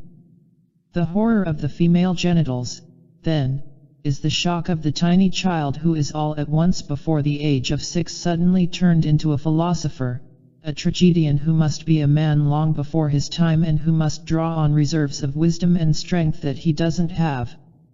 Again, this is the burden of the primal scene, not that it awakens unbearable sexual desires in the child or aggressive hate and jealousy toward the father, but rather that it thoroughly confuses him about the nature of man. Ram observed on her patient. His distrust of everyone he attributed mostly to the disappointment consequent to his discovery of the sexual relationship between his parents. The mother, who was supposed to be an angel, turned out to be human and carnal. This is perfect. How can you trust people who represent the priority of the cultural code of morality, the angelic transcendence of the decay of the body, and yet who cast it all aside in their most intimate relations? The parents are the gods who set the standards for one's highest victory, and the more unambiguously they themselves embody it, the more secure is the child's budding identity. When they themselves engage in grunting and groaning animal activities, the child ends it disgusting. The experience of disgust arises when straightforward meanings are undermined. This is why if he has never witnessed the primal scene, the child often resists the revelation by his street friends that his parents engage in sexual intercourse as everyone else.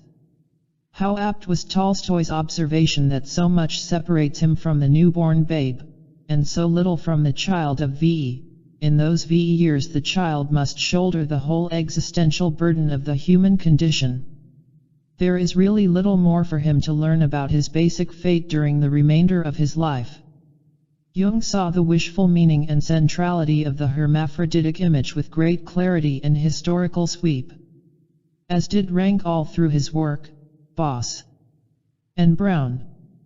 Nothing is more eloquent and to the point than the words of a psychoanalytic patient, a female fetishist who condemned the abhorrent envelope of her body by saying, "I wish I could tear this skin off. If I didn't have this stupid body, I would be as pure outside as I feel inside." The body is definitely the hurdle for man, the decaying drag of the species on the inner freedom and purity of his self. The basic problem of life, in this sense, is whether the species, body, will predominate over one's individuality, inner self. This explains all hypochondria, the body being the major threat to one's existence as a self-perpetuating creature. It explains too such dreams of children as that their hands are turning into claws. The emotional message is that they have no control over their fate, that the accidentality of the body form inhibits and restricts their freedom and determines them. One of the favorite games of childhood is pinning the tail on the donkey. What better way to work off anxiety about the accidentality of the forms of things than to rearrange nature playfully with the same casualness with which she seems to have placed bodily appendages? At heart, children are Picassos protesting the arbitrariness of external forms and affirming the priority of the inner spirit. Anxiety over the body shows up too in all anal dreams, when people envy themselves soiled by overowing toilets, someone splashing urine in the midst of the most important affairs and all dressed up in their socialnery. No mistake, the turd is mankind's real threat. We see this confusion between symbolic transcendence and anal function throughout the psychoanalytic literature. Rom's patient, whenever he felt socially, nanchally or sexually insecure, developed petulance and diarrhea. Or again, he dreamed of seeing his father making a speech to an audience. Suddenly he notices that his father's penis was exposed. What, in other words, is the truth about the human condition? Is it in bodies or in symbols? If it is not straightforward, then there must be some lie somewhere, which is the threat. Another patient collected books, and always wanted to defecate when he entered a bookshop. His own literary work was inhibited by his bodily fears. As we remarked several times, children really toilet train themselves because of the existential anxiety of the body. It is often pathetic how broken up they get when they accidentally wet their pants, or how quickly and easily they give in to public morality and will not urinate or defecate anymore in the street where someone might see. They do this quite on their own, even after being raised by the most unashamed parents. It is obvious that they are shamed by their own bodies. We can conclude quite categorically that hypochondrias and phobias are vocalizations of the terror of life and death by an animal who doesn't want to be one. It was already plain in Freud's early paper on the rat man that death and decay are central themes in the syndrome of obsession, and recently this was developed beautifully and with finality in the work of the European existential psychiatrists, notably Strauss. The psychoanalytic literature on fetishism, after Freud, shows very clearly what Rank had already argued, that the child is really bothered by bodies. Phyllis Greenacre provided the conclusive clinical closure on this in a series of very important papers that agreed that the castration anxiety long precedes the actual Oedipal period. It is a problem of global vulnerability rather than a specifically sexual one. This is an important development out of Freud. In their favorite technical language, the psychoanalysts say that the castration anxiety is specifically weighted, with a strong admixture of oral and anal trends. In other words, it is a problem of the whole bodily orientation to reality. In the history of fetishists, we see again and again that they are subjected to early traumas about bodily decay and death. The traumas which are most significant are those which consist of the witnessing of some particularly mutilating event, a mutilating death or accident, operation, abortion, or birth in the home.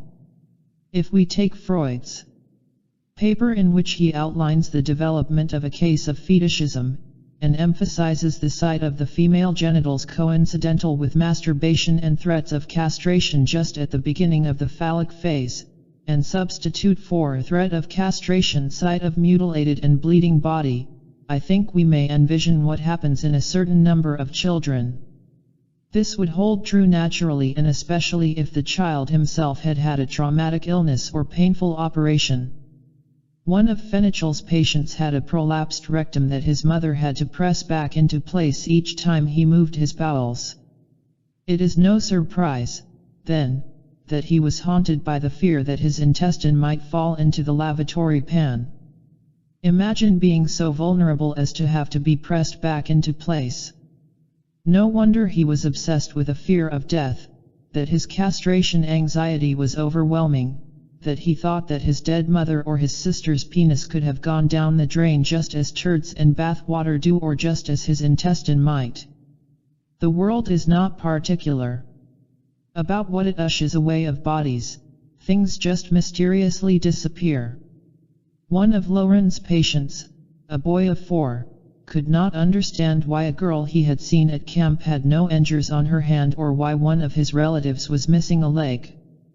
He could not enter the same room with the man and ran away screaming at the sound of his voice. He asked the doctor, quietly and with fear in his eyes, "You won't make me disappear, will you?" Here again we see the child as philosopher, voicing the concern of Whitehead over one of the two great evils of organismic life, that things fade. One of the main conclusions that Greenacre arrived at about fetishists was that their faulty early development was due to a number of similar things: excessive traumas, disturbed mother-child relations, ruptured home life with absent fathers, or very weak fathers who present a poor model for the child's strength. These kinds of disturbance lead to one main disturbance: these people were weak in their body contents, to put it in non-clinical terms. Simon Nagler, in an important paper, traced the whole problem of fetishism to low self-esteem, the sense of inadequacy, and hence fear of the male role. These accents are important modifications on Freud because they stress the role of development rather than instinct. Freud lacked the rich developmental theory that has accumulated since his time, which is why it had to be a mystery to him why some people become homosexuals and others fetishists, and yet the great majority of men become neither, but transcend the horror of the female genitals. If the matter was one of instinct relatively unaffected by developmental experience, then truly these things would be a mystery. This focus on uniform instinct rather than differential development was one of the main shortcomings of Freud's early work. Simon Nagler, in fact, goes so far as to want to throw out the fear of castration entirely. He also questions the idea of the phallic mother. I once agreed with him in some of my own immodest and incomplete attempts to understand fetishism. But now it is clear that this overemphasis is foolish. A rounded theory of fetishism has to recognize the centrality of the invulnerable phallic mother, the hermaphroditic image. It has to accept the generalized castration fear as the basic sense of vulnerability of the body, and it has to include the developmental history that makes some people weaker and more anxious than others in the face of experience. The idea of low self-esteem is of course crucial, but we have to remember that self-esteem is not at rest a symbolic problem but an active, organismic one. It takes root in the elemental physical experience of the infant, when his experience gives him a condensed narcissism, a sense of invulnerability. High self-esteem means such a sense of invulnerability, and one gets it in 3 basic ways. It derives rest from the power of the other from the mother when she is a dependable support and does not interfere too much with the child's own activity, and from a strong father with whom the child can identify.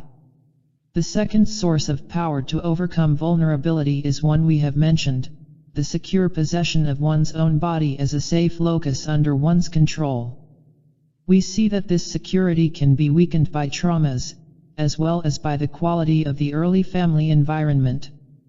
A third way one obtains power is of course from the cultural Kaosasui project, the symbols and dramatizations of our transcendence of animal vulnerability. We will see shortly how important this third source is in fetishism. Only these three things taken together can give us a coherent view of the dynamics of fetishism. The problem of personal freedom versus species determinism.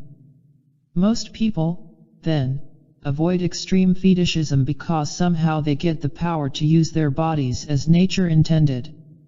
They fool the species role of intercourse with their partner without being massively threatened by it. But when the body does present a massive threat to oneself, then, logically, the species role becomes a frightening chore, a possibly annihilating experience. If the body is so vulnerable, then one fears dying by participating fully in its acts. I think this idea sums up simply what the fetishist experiences. From this vantage point we could look at all perversion as a protest against the submergence of individuality by species standardization. Rank developed this idea all through his work. The only way in which mankind could actually control nature and rise above her was to convert sexual immortality into individual immortality. Rank sums up the implications of this in a very powerful and suggestive way. In essence, sexuality is a collective phenomenon which the individual at all stages of civilization wants to individualize, that is, control. This explains all sexual conics in the individual, from masturbation to the most varied perversions and perversities. Above all, the keeping secret of everything sexual by individuals as an expression of a personal tendency to individualize as much as possible collective elements in it. In other words, perversion is a protest against species sameness, against submergence of the individuality into the body. It is even a focus of personal freedom vis-a-vis the family, one's own secret way of affirming himself against all standardization. Rank even makes the breathtaking speculation that the Oedipus complex in the classic Freudian understanding may be an attempt by the child to resist the family organization, the dutiful role of son or daughter, the absorption into the collective, by affirming his own ego. Even in its biological expression, then, the Oedipus complex might be an attempt to transcend the role of obedient child, to end freedom and individuality through sex through a breakup of the family organization. In order to understand it, we must once again emphasize the basic motive of man, without which nothing vital can be understood: self-perpetuation. Man is divided into two distinct kinds of experience: physical and mental, or bodily and symbolic. The problem of self-perpetuation thus presents itself in two distinct forms. 1. The body is standardized and given, the other, the self, is personalized and achieved. How is man going to succeed himself? How is he going to leave behind a replica of himself or a part of himself to live on? Is he going to leave behind a replica of his body or of his spirit? If he procreates bodily, he satisfies the problem of succession, but in a more or less standardized species form. Although he perpetuates himself in his offspring, who may resemble him and may carry some of his blood and the mystical quality of his family ancestors, he may not feel that he is truly perpetuating his own inner self, his distinctive personality, his spirit, as it were. He wants to achieve something more than a mere animal succession. The distinctive human problem from time immemorial has been the need to spiritualize human life, to lift it onto a special immortal plane, beyond the cycles of life and death that characterize all other organisms. This is one of the reasons that sexuality has from the beginning been under taboos. It had to be lifted from the plane of physical fertilization to a spiritual one. By approaching the problem of succession or self-perpetuation in its fully dualistic nature, Rank was able to understand the deeper meanings of Greek homosexuality. Seen in this light, boy love, which, as Plato tells us, aimed perpetually at the improvement and perfection of the beloved youth, appears deniedly as a spiritual perfecting in the other person, who becomes transferred into the worthy successor of oneself here on earth, and that, not on the basis of the biological procreation of one's body, but in the sense of the spiritual immortality symbolism in the pupil, the younger. In other words, the Greek sought to impress his inner self, his spirit, or soul, upon the beloved youth. This spiritual friendship was designed to produce a son in whom one's soul would survive. In boy love, man fertilized both spiritually and otherwise the living image of his own soul, which seemed materialized in an ego as idealized and as much like his own body as was possible. This brilliant speculation enables us to understand some of the ideal motives for homosexuality, not only of the Greeks, but of especially individualized and creative persons like Michelangelo. For such a one, apparently, homosexuality has nothing to do with the sex organs of the beloved but rather represents a struggle to create one's own rebirth in the closest possible likeness, which, as Rank says, is obviously to be found in one's own sex. In terms of our discussion, we can see that this attempt represents the complete Kausasui project, to create all by oneself a spiritual, intellectual, and physically similar replica of oneself, the perfectly individualized self-perpetuation or immortality symbol. If the castration complex represents the admission by the child that his animal body is a bankrupt Kausasui project, what better way to defy the body than by abandoning its sexual role entirely? In this sense, perversions would equal a total freedom from the castration complex. They are a hyper-protest against species sameness. But Rank was so intent on accenting the positive, the ideal side of perversion that he almost obscured the overall picture. We are no longer ancient Greeks. And very few of us are Michelangelos. In a word, we are not dominated by ideal motives, nor do we possess the highest powers of genius. Routine perversions are protests out of weakness rather than strength. They represent the bankruptcy of talent rather than the quintessence of it. If the neurotic is the artiste monk, all the more is the usual homosexual the Greek monk, the Michelangelo without secure power and talent. The pervert is the clumsy artist trying desperately for a counter-illusion that preserves his individuality but from within a limited talent and powers, hence the fear of the sexual role, of being gobbled up by the woman, carried away by one's own body, and so on. As F. H. Allen, an earlier follower of Rank, pointed out, the homosexual is often one who chooses a body like his own because of his terror of the difference of the woman, his lack of strength to support such a difference. In fact, we might say that the pervert represents a striving for individuality precisely because he does not feel individual at all and has little power to sustain an identity. Perversions represent an impoverished and ludicrous claim for a sharply defined personality by those least equipped by their early developmental training to exercise such a claim. If, as Rank says, perversions are a striving for freedom, we must add that they usually represent such a striving by those least equipped to be able to stand freedom. i.e. the species slavery not out of strength but out of weakness, an inability to support the purely animal side of their nature. As we saw above, the childhood experience is crucial in developing a secure sense of one's body, RM identification with the father, strong ego control over oneself, and dependable interpersonal skills. Only if one achieves these can he do the species role in a self-forgetful way, a way that does not threaten to submerge him with annihilation anxiety.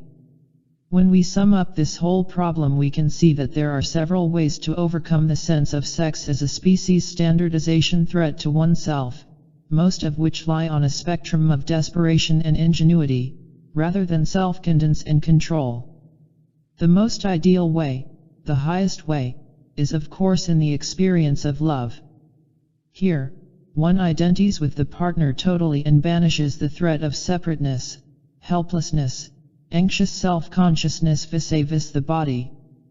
The lover gives himself in joy and self-forgetfulfulment, the body becomes the treasured vehicle for one's apotheosis, and one experiences real gratitude precisely to the species' sameness. One is glad to have a standardized body because it permits the love union. But even without ideal love, one can give in to strong physical desire and allow himself to be carried away in a self-forgetful manner, so that the species is no threat to one's distinctive inner self. We see this in phallic narcissism and in some forms of what is called nymphomania. Here the person seems to give in to the species' identity with a vengeance, to submerge himself in it totally. Perhaps this activity gives the person a relief from the burdens of his self and his dualism. It may often be what the psychoanalysts call a counterphobic attitude, to embrace wholeheartedly just what one dreads, as a means of protesting that it holds no anxiety. In many forms of sadomasochism it must also represent the plunging into the truth of the body, the affirmation of the physical as the primary area of reality, as Fromm has so well speculated. Finally, in schizoid persons, the anxiety connected with the species body is so great that they can simply dissociate themselves from their bodies, even during the act of sexual intercourse. In this way they preserve the sanctity of their own inner selves against the degradations of the body. Prostitutes, too, are said to actively practice this kind of self-body dissociation to keep their personal identities intact and pure no matter how degraded they may feel physically. As one schizophrenic girl remarked, in the most offhand manner, "I think I was raped on the way here." This is an affirmation, with a vengeance, of the transcendence of the inner spirit, a complete freedom from contamination by the body. Once again we see that schizophrenia represents the extreme frontier of the human condition, a desperate solution of the problem of dualism that evolution has saddled us with. This kind of desperation partakes necessarily of caricature. Man cannot get rid of his body even if he throws it away, to paraphrase Goethe. There can be no absolute transcendence of the species role while men live. When even the greatest talents of a Michelangelo leave us led with some doubts about human victory, what are we to say of the pathetic efforts of lesser beings who must still drag their bodies through the span of life and use them to relate to others? The fetish object and the dramatization. Once we understand the problems of hermaphroditic wholeness, self and body, strength and weakness, species determinism, and personal freedom, we can begin to get some idea of what the fetishists are trying to do. This is surely the most fascinating area of this problem, as we can see by exploring it even a little. One of the main puzzles has been what the fetish object represented, what the meaning was of a shoe or a corset, leather and furs, or even an artificial leg. Freud and his followers maintained steadfastly that it represented a quite special penis, the mother's. It was also argued that the fetish represented a denial of the penis, a vagina, feces, and the like. All of which seems to indicate that what it represented was not clear, that it could represent many things to many different fetishists, which is surely the truth of the matter. But another thing is sure, which is that the fetish had to do with a problem posed by the sexual act. Boss showed this in a most brilliant manner. Out of his study, as well as from the excellent succession of papers by Greenacre, has come a new and fuller understanding of the fetish object. If fetishism represents the anxiety of the sexual act, the danger of species functioning for a symbolic animal, what must the fetish be if not some sort of magical charm?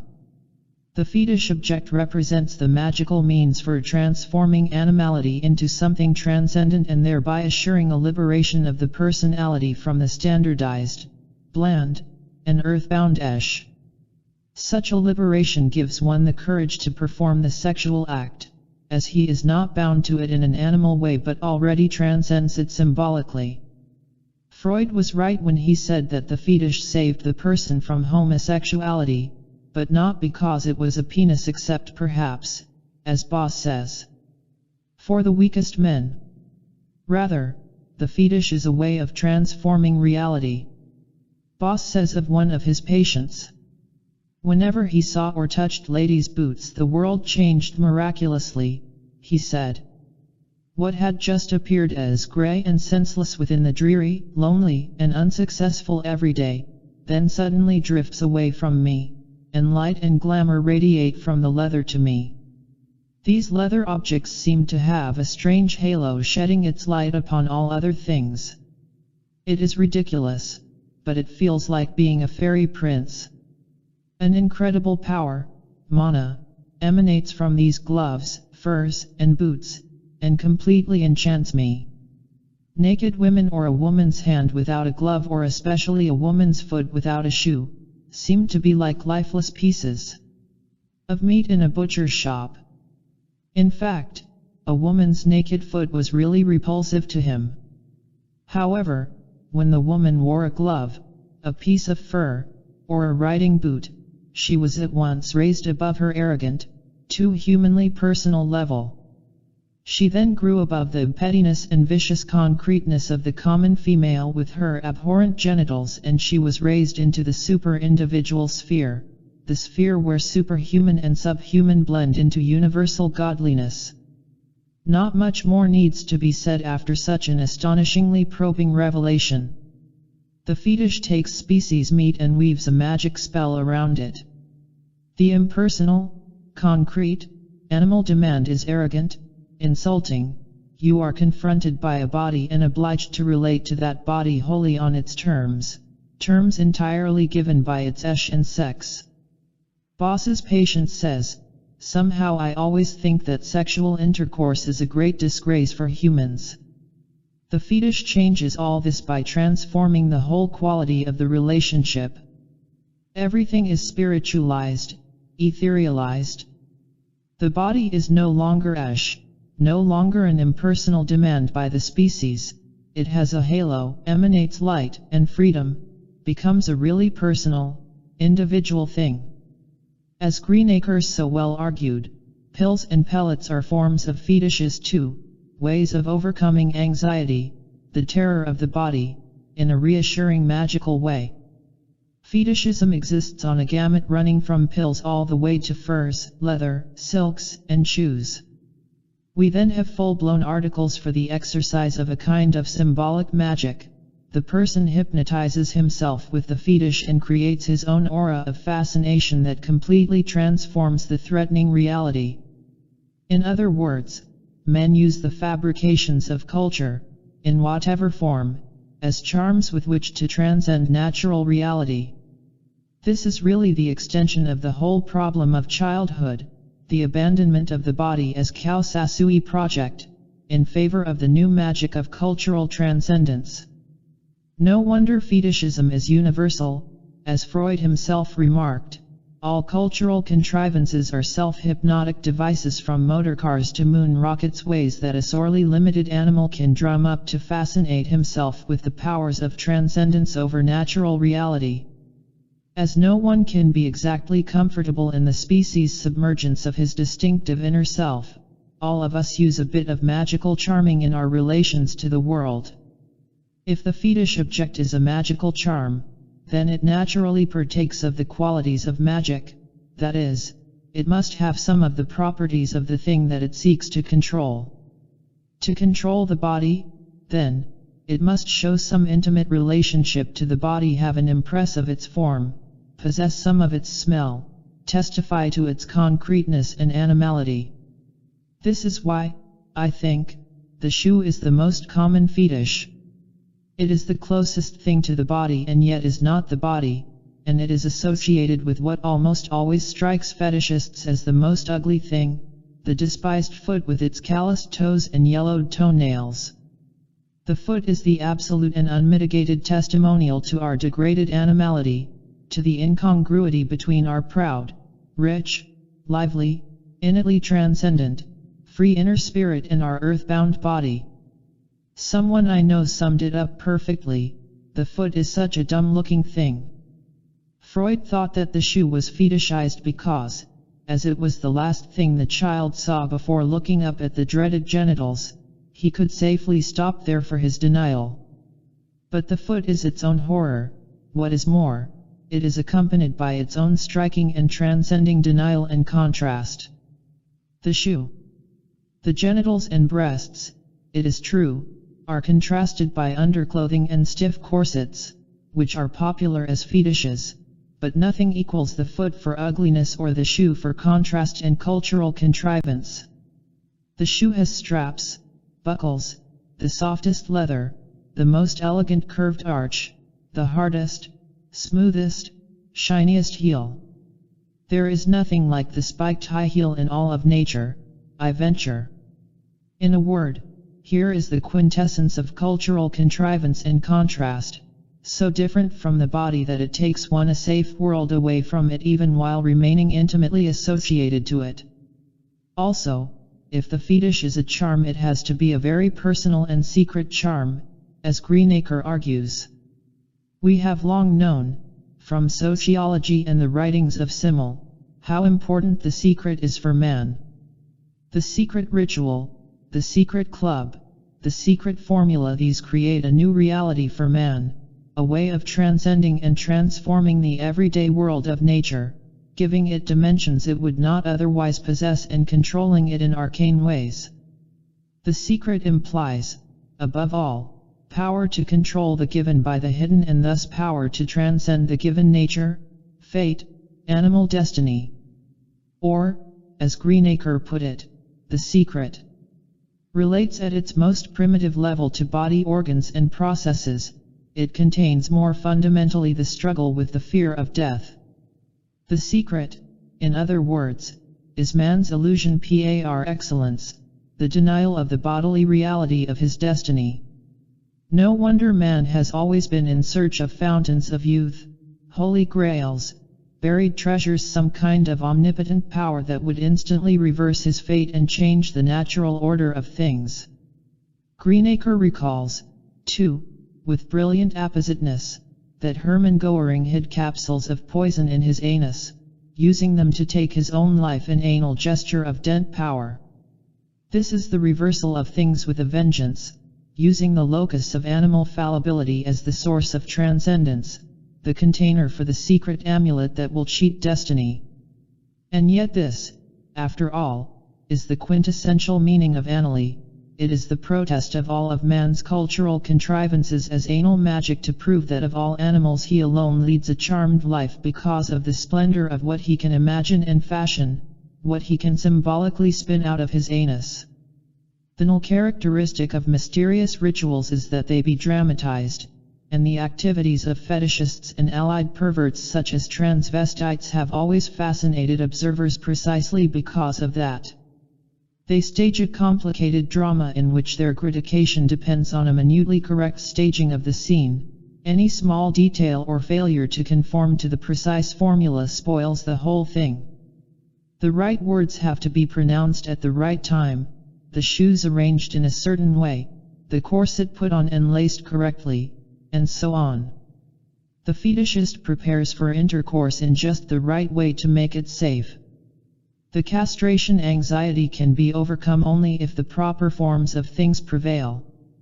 This pattern sums up the whole idea of ritual and again, of all of culture, the man-made forms of things prevailing over the natural order and taming it, transforming it, and making it safe. It is in transvestism that we see an especially rich staging of the drama of transcendence. Nowhere do we see the dualism of culture and nature so strikingly.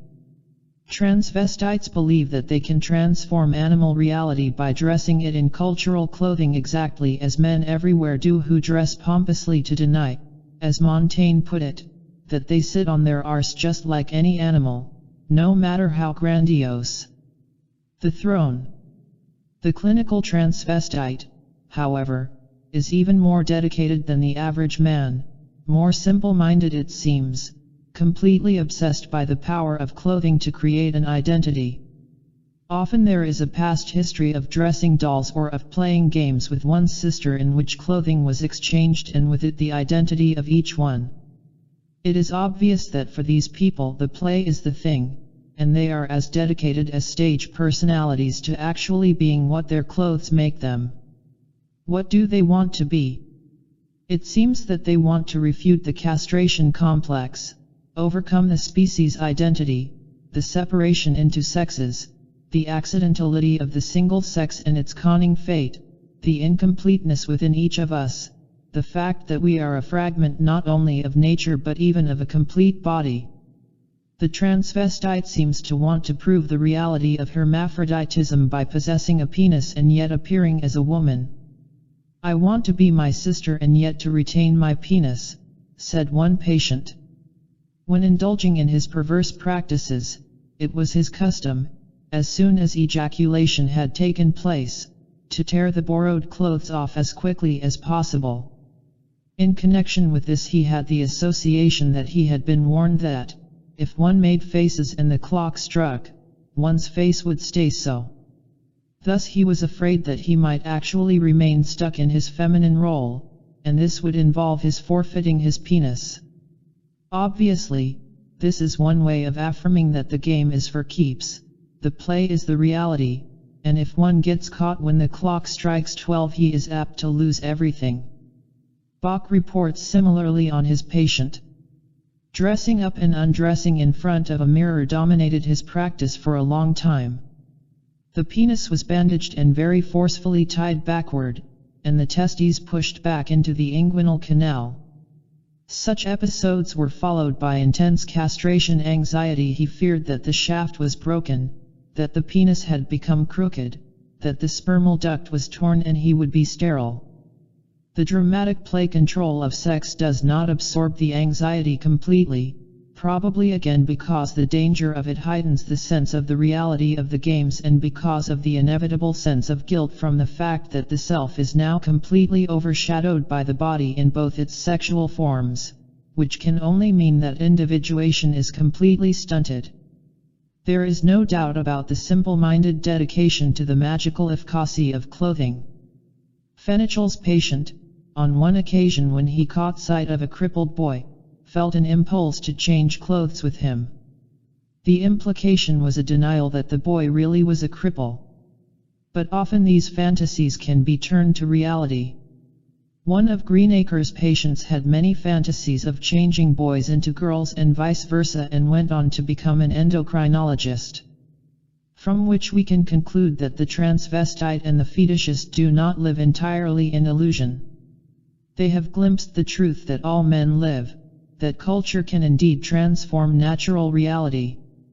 There is no hard and fast line between cultural and natural creativity.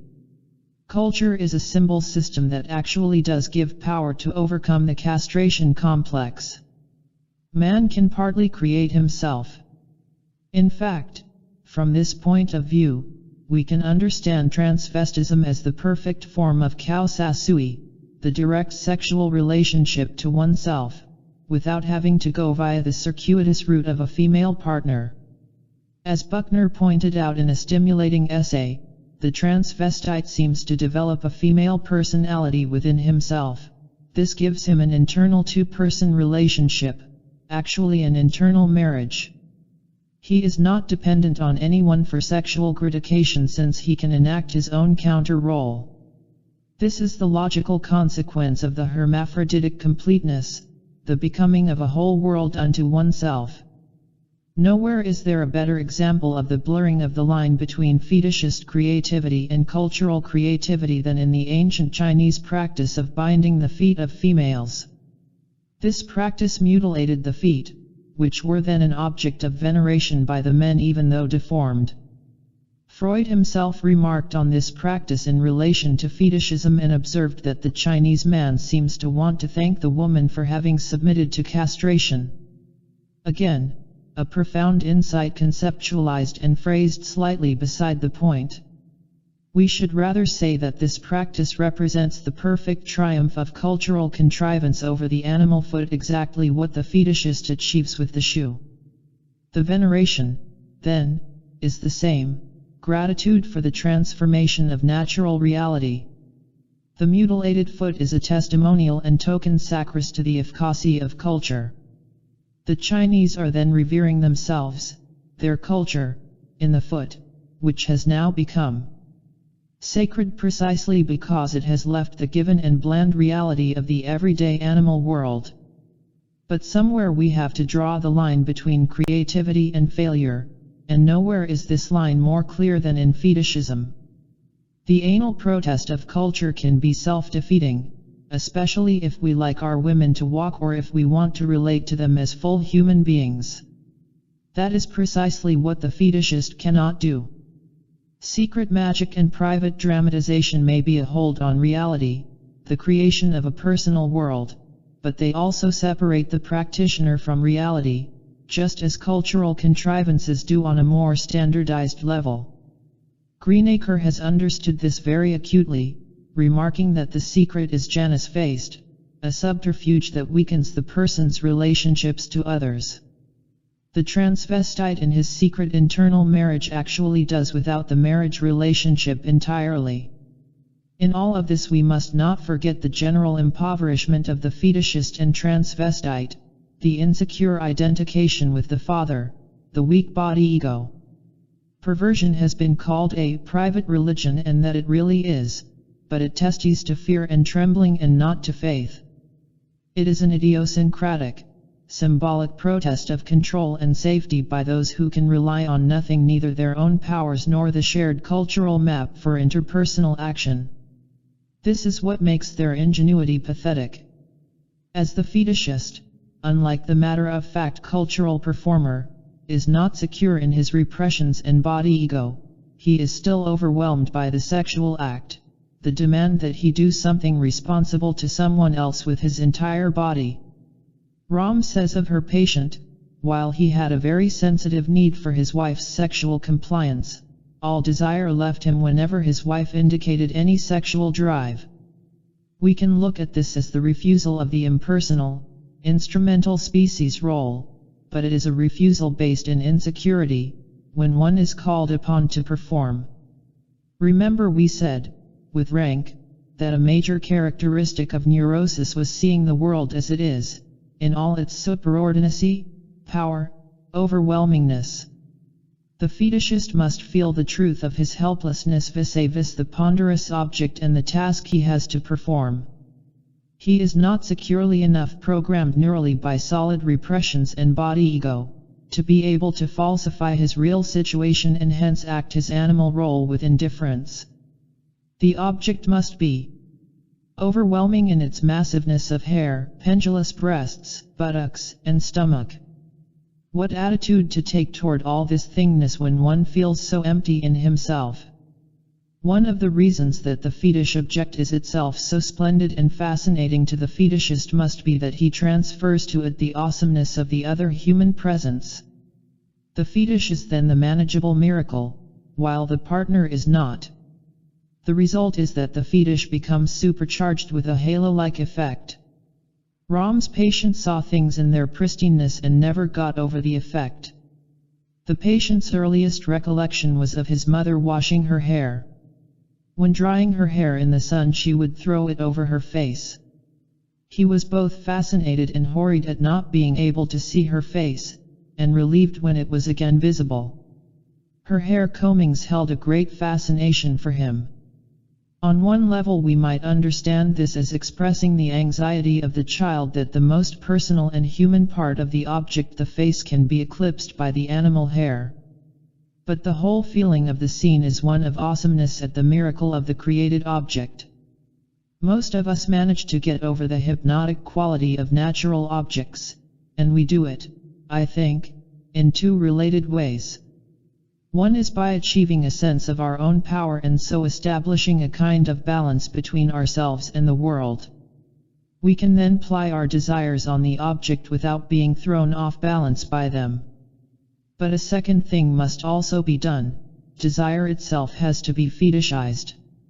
We cannot relate to the total object as it is, and thus we need standardized definitions of sexual attractiveness. These we get in the form of cues that serve to cut the object down to manageable size. We look at the breast or the black underwear, which allow us not really to have to take account of the total person we are relating to. In these two ways we strip the partner of awesomeness and power and so overcome our general helplessness in the face of her. One of Greenacre's patients conveys the problem perfectly. If he continued to see the girl, she would become increasingly repulsive to him, especially as his attention seemed inevitably focused on her body orifices. Even the pores of her skin began to be too conspicuous, to loom larger and become repellent. Gradually he found too that he could be more successful if he approached a girl from the rear and did not have to be visually or tactually too aware of the difference between them. I think here, too, of Rousseau's famous account of his repulsion from the breathtaking Venetian whore, when he noticed a slight imperfection on her breast. When the overwhelming object cannot be shrunken as a straightforward vehicle of desire, it could become repulsive because its animal qualities become disengaged from it and begin to loom larger and larger. This, I think, might explain the paradox that the fetishist is overwhelmed by the awesomeness of the object, the superordinacy of it, and yet nds it repulsive in its animality. The foot only becomes a problem in itself as a paradigm of ugliness when we cannot fuse it into the body under the secure rush of our own desire and will. Otherwise it is a neutral part of an attractive woman. The fetishist's difficulty, then, is like the child's exactly, the inability to master pragmatic action situations with the requisite equanimity. I think this helps explain, too, why the typical phallic narcissist, the Don Juan character, often takes any object ugly or beautiful that comes along, with the same unconcern. He does not really take account of it in its total personal qualities. All perversions, then, can truly be seen as private religions, as attempts to heroically transcend the human condition and to achieve some kind of satisfaction in that condition. That is why perverts are forever saying how superior and life-enhancing their particular approach is, how they cannot understand why anyone would not prefer it. It is the same sentiment that animates all true believers, the trumpeting of who is the true hero and what is the only genuine path to eternal glory. At this point perversions and so-called normality meet. There is no way to experience all of life. Each person must close off large portions of it, must partialize, as Rank put it, in order to avoid being overwhelmed. There is no way to surely avoid and transcend death, for all organisms perish. The biggest, warmest, most secure, courageous spirits can still only bite off pieces of the world. The smallest, meanest, most frightened ones merely bite off the smallest possible pieces. I recall the episode of the illustrious Immanuel Kant when a glass was broken at one of his gatherings, how carefully he weighed the alternatives for a perfect place in the garden where the fragments could safely be buried, so that no one would be injured by them accidentally. Even our greatest spirits must indulge in the fetishist's magical, ritual drama to banish accident because of animal vulnerability. The naturalness of sadomasochism. Although there is nothing new to say on this problem, with all the vast writings that have covered it, I want to again stress the naturalness of these perversions.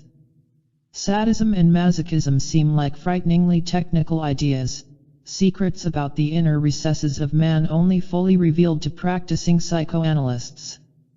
Even more than that, they seem like rare and grotesque aberrations of normal human conduct. Both these suppositions are false. Masochism comes naturally to man, as we have seen again and again in these pages. Man is naturally humble, naturally grateful, naturally guilty, naturally transcended, naturally a sufferer. He is small, pitiful, weak, a passive taker who tucks himself naturally in a beyond of superior, awesome, all-embracing power. Sadism likewise is the natural activity of the creature, the drive toward experience, mastery, pleasure, the need to take from the world what it needs in order to increase itself and thrive. What is more, a human creature who has to forget himself, resolve his own painful inner contradictions. The hyphenated word sadomasochism expresses a natural complementarity of polar opposites, no weakness without intensive focus of power, and no use of power without falling back on a secure merger with a larger source of power. Sadomasochism, then, wreaks the general human condition, the daily lives of most people. It wreaks man living by the nature of the world and his own nature as it has been given to him. Actually, then, it wreaks normal mental health.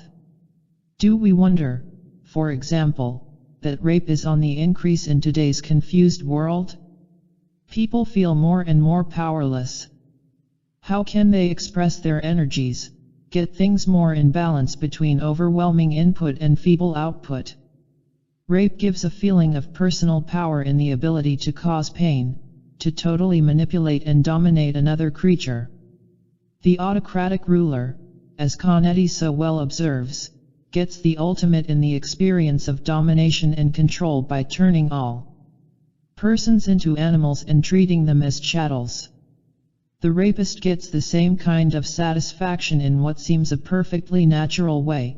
There are very few situations in life in which people can get a sense of the perfect appropriateness of their energies, the quickened vitality that comes when we prove that our animal bodies have the requisite power to secure their dominion in this world, or at least a living segment of it. Have we always been puzzled by how willingly the masochist experiences pain? Well, for one thing, pain calls the body to the forefront of experience. It puts the person back into the center of things forcefully as a feeling animal. It is thus a natural complement to sadism. Both are techniques for experiencing forceful self-feeling, now in outer-directed action, now in passive suffering. Both give intensity in the place of vagueness and emptiness. Furthermore, to experience pain is to use it with the possibility of controlling it and triumphing over it. As Irving Bieber argued in his important paper, the masochist doesn't want pain, he wants to be able to identify its source, localize it, and so control it. Masochism is thus a way of taking the anxiety of life and death and the overwhelming terror of existence and congealing them into a small dosage. One then experiences pain from the terrifying power and yet lives through it without experiencing the ultimate threat of annihilation and death. As Zilberg so penetratingly observed, the sadomasochistic combination is the perfect formula for transmuting the fear of death. Rank called masochism the small sacrifice, the lighter punishment, the placation that allows one to avoid the arch-evil of death. When applied to sexuality, masochism is thus a way of taking suffering and pain, which in the last analysis are symbols of death, and transmuting them into desired sources of pleasure. As Henry Hart also observed so well, this is a way of taking self-administered, homeopathic doses. The ego controls total pain, total defeat, and total humiliation by experiencing them in small doses as a sort of vaccination. From still another point of view, then, we see the fascinating ingenuity of the perversions, the turning of pain, the symbol of death, into ecstasy and the experience of more life. But again, the limits of the ingenuity of perversion are obvious. If you X the terror of life and death magically on one person as the source of pain, you control that terror, but you also overannate that person. This is a private religion that makes believe too much and so humiliates the masochist by placing him in the power of another person. No wonder sadomasochism is ultimately belittling, a hothouse drama of control and transcendence played by pint-sized characters. All heroism is relative to some kind of beyond. The question is, which kind? This question reminds us of something we discussed earlier, the problem of two limited beyonds. From this point of view, perversions are merely a demonstration of the severe limitation of the beyonds one chooses for his drama of heroic apotheosis. The sadomasochist is someone who plays out his drama of heroism vis-a-vis one person only. He is exercising his two ontological motives, eros and agape, on the love object alone. On the one hand, he is using that object to expand his sense of his own fullness and power. On the other, giving vent to his need to let go, abandon his will, and peace, enfulment by a total merger with something beyond him. Ram's patient showed perfectly this shrinkage of a cosmic problem to the single partner. In an attempt to relieve his severe tension, he struggled between the wish to be a dominant male, aggressive and sadistic toward his wife, and the desire to give up his masculinity, be castrated by his wife, and thus return to a state of impotence, passivity, and helplessness. How easy it would be if we could satisfy the yearnings of the whole human condition safely in the bedroom of our cottage. As Rank put it, we want the partner to be like God, all-powerful to support our desires, and all-embracing to merge our desires into, but this is impossible. If, then, sadomasochism wreaks the human condition, the acting out of our twin ontological motives, we can truly talk about honest masochism, or mature masochism, exactly as Rank did in his unusual discussion in Beyond Psychology. It was one of Freud's limitations that he could not quite push his thought to this kind of conclusion, even though he brushed it repeatedly. He was so impressed by the intensity, depth, and universality of sadism and masochism that he termed them instincts. He saw truly that these drives went right to the heart of the human creature. But he drew a pessimistic conclusion, lamenting the fact that mankind could not get rid of these drives. Again, he was stuck with his instinct theory, which made him see these drives as remnants of an evolutionary condition and as tied to specific sexual appetites. Rank, who saw more truly, could transform sadism and masochism from clinically negative to humanly positive things. The maturity of masochism, then, would depend on the object toward which it was directed, on how much in possession of himself the mature masochist was. In Rank's view, a person would be neurotic not because he was masochistic but because he was not really submissive, but only wanted to make believe that he was. Let us dwell on this type of failure because it sums up the whole problem of mental illness that we have broached. Mental illness as failed heroics. One very interesting and consistent conclusion emerges from our overview of mental illness, that Adler was right to say that the mentally ill all have a basic problem of courage. They cannot assume responsibility for their own independent lives, they are hyper-fearful of life and death. From this vantage point, the theory of mental illness is really a general theory of the failures of death transcendence. The avoidance of life and the terror of death become enmeshed in the personality to such an extent that it is crippled, unable to exercise the normal cultural heroism of other members of the society. The result is that the person cannot permit himself the routine heroic self-expansion nor the easy yielding to the superordinate cultural worldview that other members can. This is why he becomes a burden on others in some way. Mental illness, then, is also a way of talking about those people who burden others with their hyper-fears of life and death, their own failed heroics. As we have seen, the depressed person is one who has embedded himself so comfortably in the powers and protection of others that he has forfeited his own life. As Adler taught us long ago, the people around the depressed person have to pay for it. Guilt, self-torture, and accusations are also ways of coercing others. What is more coercive than the magical transference of the schizophrenic, which reeks so excellently the failure of courage? Or paranoia, where the person is so weak and so alone that he creates imaginary objects of hatred in order to have any relationship at all. We have to consent to be hated in order that the paranoid can feel some small measure of vitality. This is the ultimate of laying one's trip on someone else. It is truly a trip through life and towards death that weak and frightened people lay especially hard upon others. The point is that we are coerced by the magical transference and the paranoia, and they may not be our problems. In the specific perversions we see this coercion in an almost pure culture, where it becomes negation of ourselves as whole persons.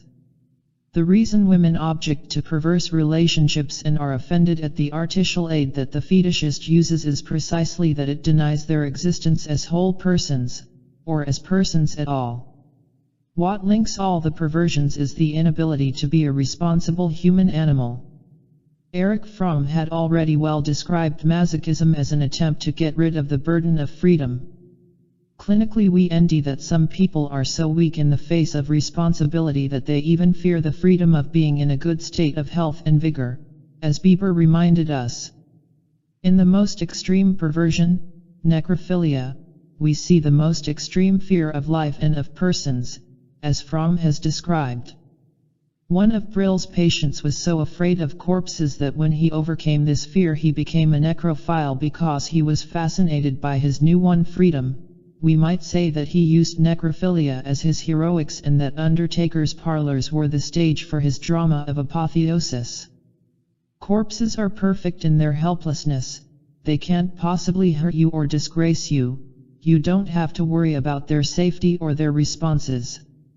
Voss has described a coprophiliac whose existence was so shrunken that he could endy creative heroics only in the products of the rectum. Here we see perfectly the terror of the species role, the inability to relate to the body of the sexual partner.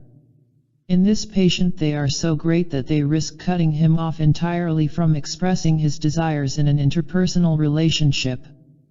He is in effect saved by feces and by his ingenious rationalization that they are the true source of life. Little does it matter to him that the needs of his particular heroics have reduced his wife to nothing more than a rectum. Nothing could be more graphic than the perversions in showing how fear and weakness lead to unlived life and what crippled heroics result.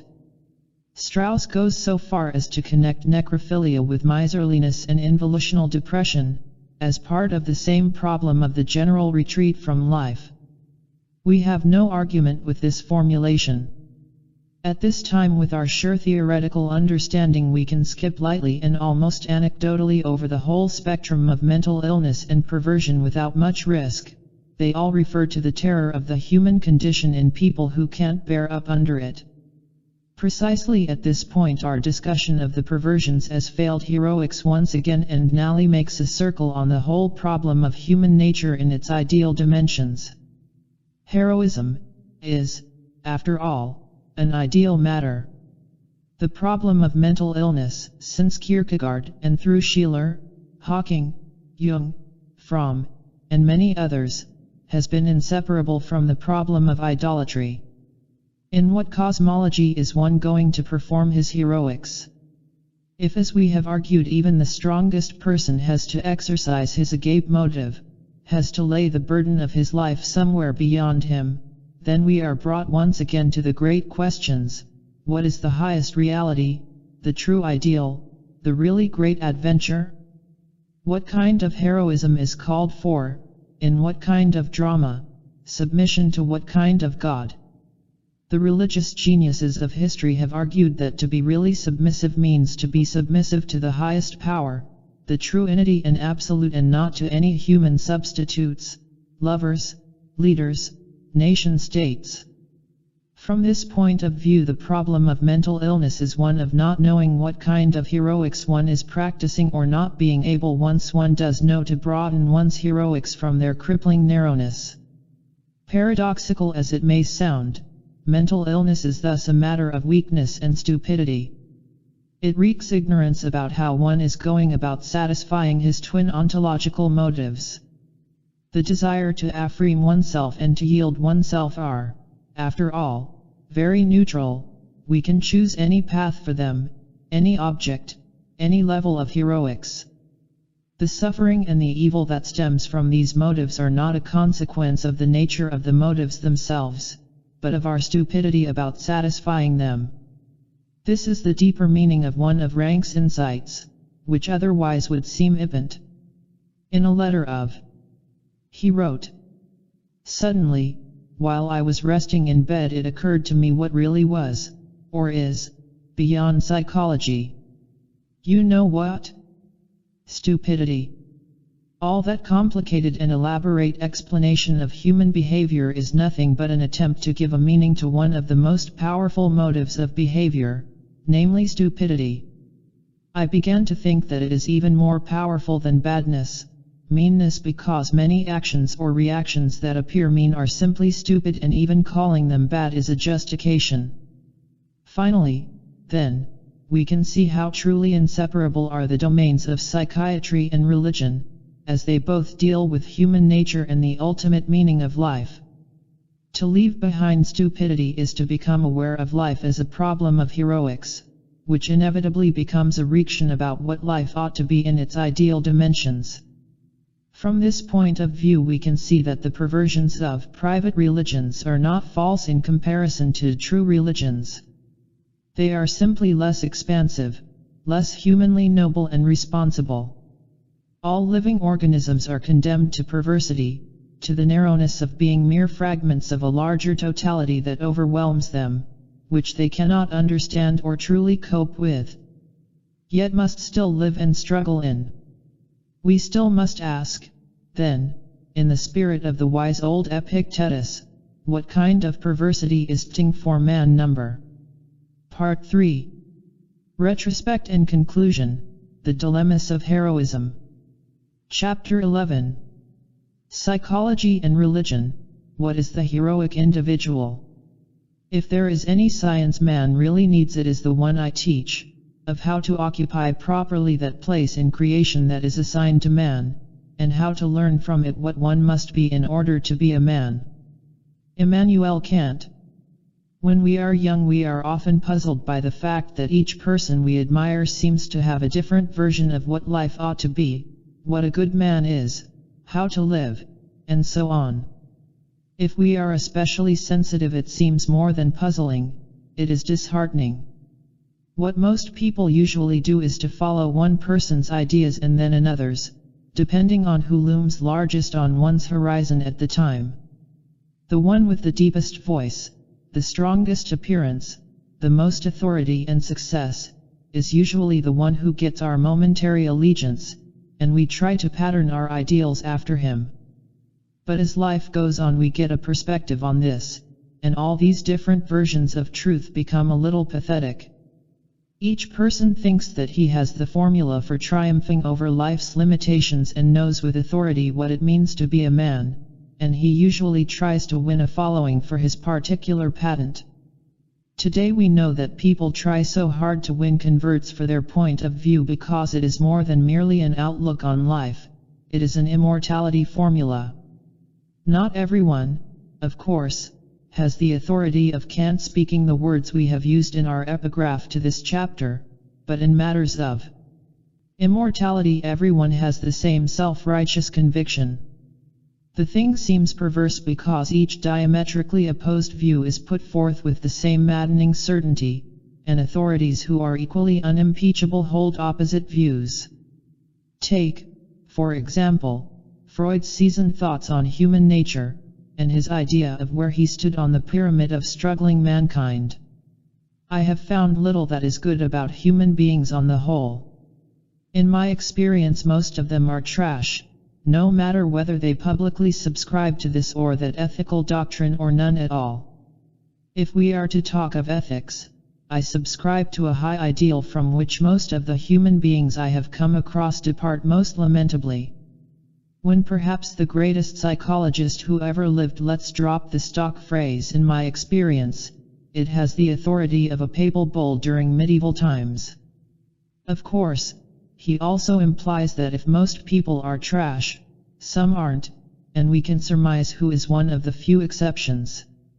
We are reminded of those once popular books on eugenics that always carried a handsome frontispiece photograph of the author beaming his vitality and personality as the ideal type for the book's argument.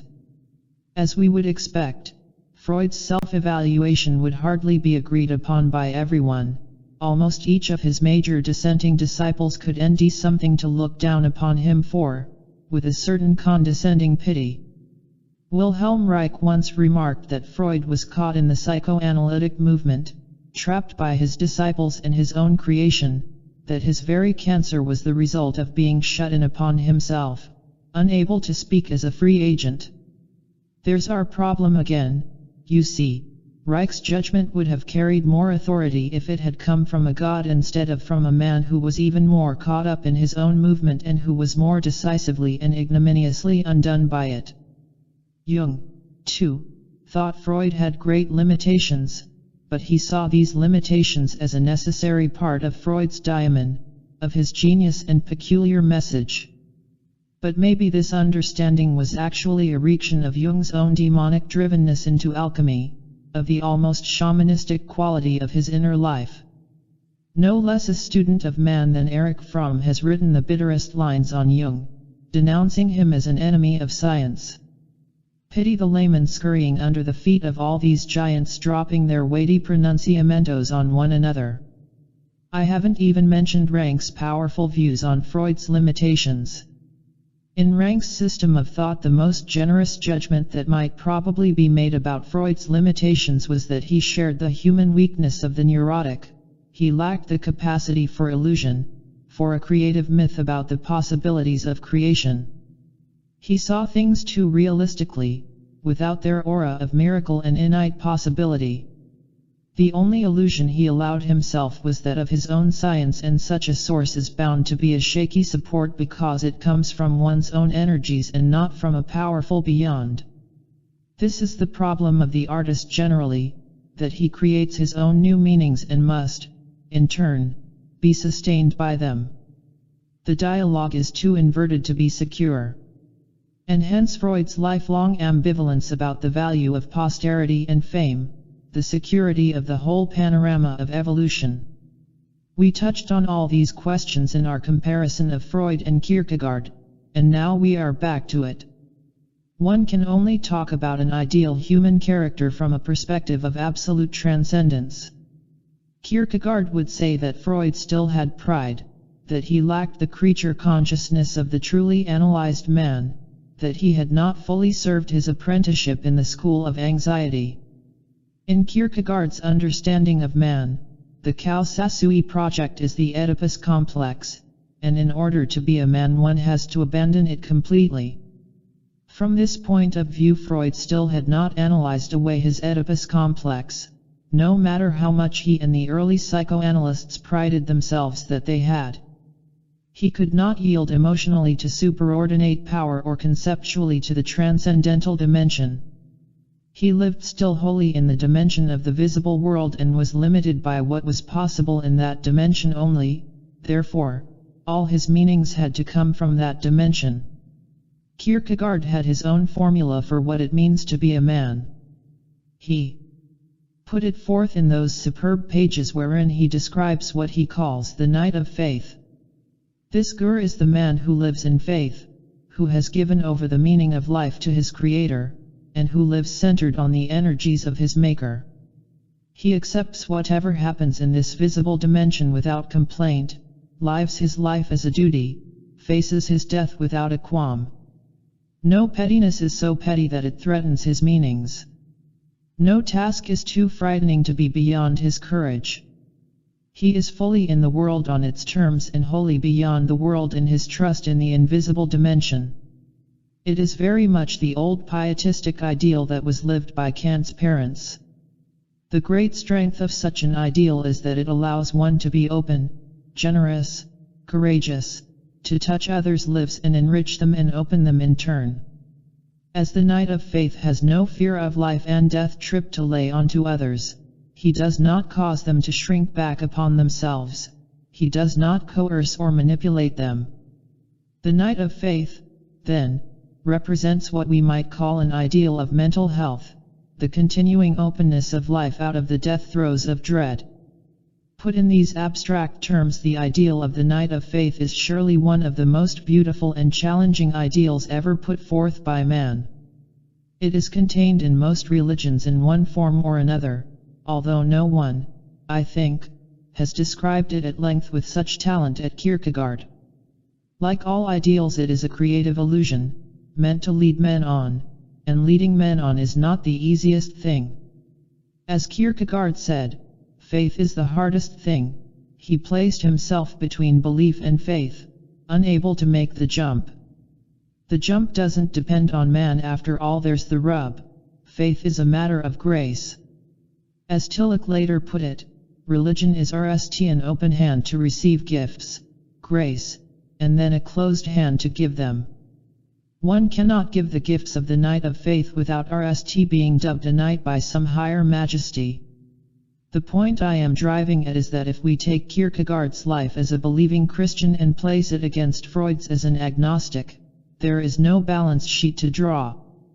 Who is to tally up which one caused others to shrink up more or to expand more fully? For every shortcoming that we can point to in Freud, we can envy a corresponding one in Kierkegaard. If Freud can be said to have erred on the side of the visible, then Kierkegaard can surely be said to have equally erred on the side of the invisible. He turned away from life partly from his fear of life. He embraced death more easily because he had failed in life. His own life was not a voluntary sacrifice undertaken in free will, but a pathetically driven sacrifice. He did not live in the categories in which he thought. I am talking matter-of-factly about some of the surest giants in the history of humanity, only to say that in the game of life and death no one stands taller than any other, unless it be a true saint, and only to conclude that sainthood itself is a matter of grace and not of human effort. My point is that for man not everything is possible. What is there to choose between religious creatureliness and scientific creatureliness? The most one can achieve is a certain relaxedness, an openness to experience that makes him less of a driven burden on others.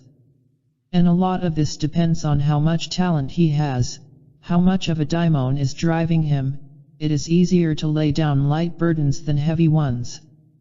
How does a man create from all his living energies a system of thought, as Freud did, a system directed wholly to the problems of this world, and then just give it up to the invisible one? How, in other words, can one be a saint and still organize scientific movements of world historical importance? How does one lean on God and give over everything to Him and still stand on his own feet as a passionate human being? These are not rhetorical questions, they are real ones that go right to the heart of the problem of how to be a man, a problem that no one can satisfactorily advise anyone else on, as the wise William James knew. The whole thing is loaded with ambiguity impossible to resolve. As James said, each person sums up a whole range of very personal experiences so that his life is a very unique problem needing very individual kinds of solutions.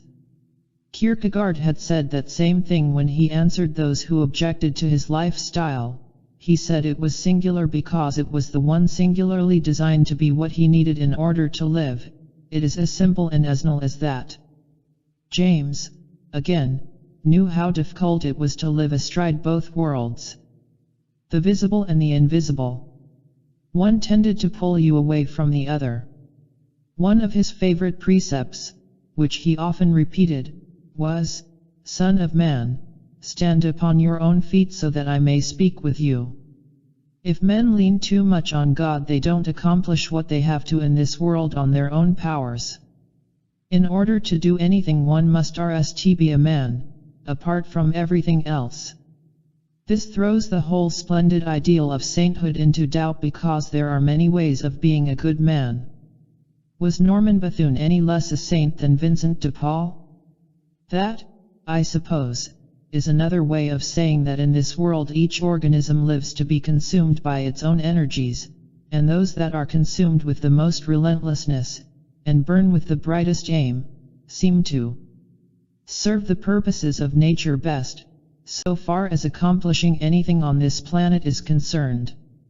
It is another way, too, with rank of talking about the priority of the irrational life force that uses organismic forms only to consume them. The impossible heroism. In the light of all this ambiguity, we can take an understanding look at some of the modern prophets on human nature. I have been saying that a man cannot evolve beyond his character, that he is stuck with it. Goethe said that a man cannot get rid of his nature even if he throws it away, to which we can add even if he tries to throw it to God. Now it is time to see that if a man cannot evolve beyond his character, he surely can't evolve without character.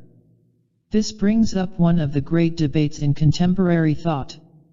If we talk about the irrational life force living the limitations of organisms, we are not going to take the next step and get carried away into abstractions that are so popular today, abstractions in which the life force suddenly and miraculously seems to emerge from nature without any limits. I am referring, of course, to the new propheticism of people like Marcuse, Brown, and so many others, on what man may achieve, what it really means to be a man. I promised at the beginning of this book to linger a bit on the details of this problem, and now is the time for it.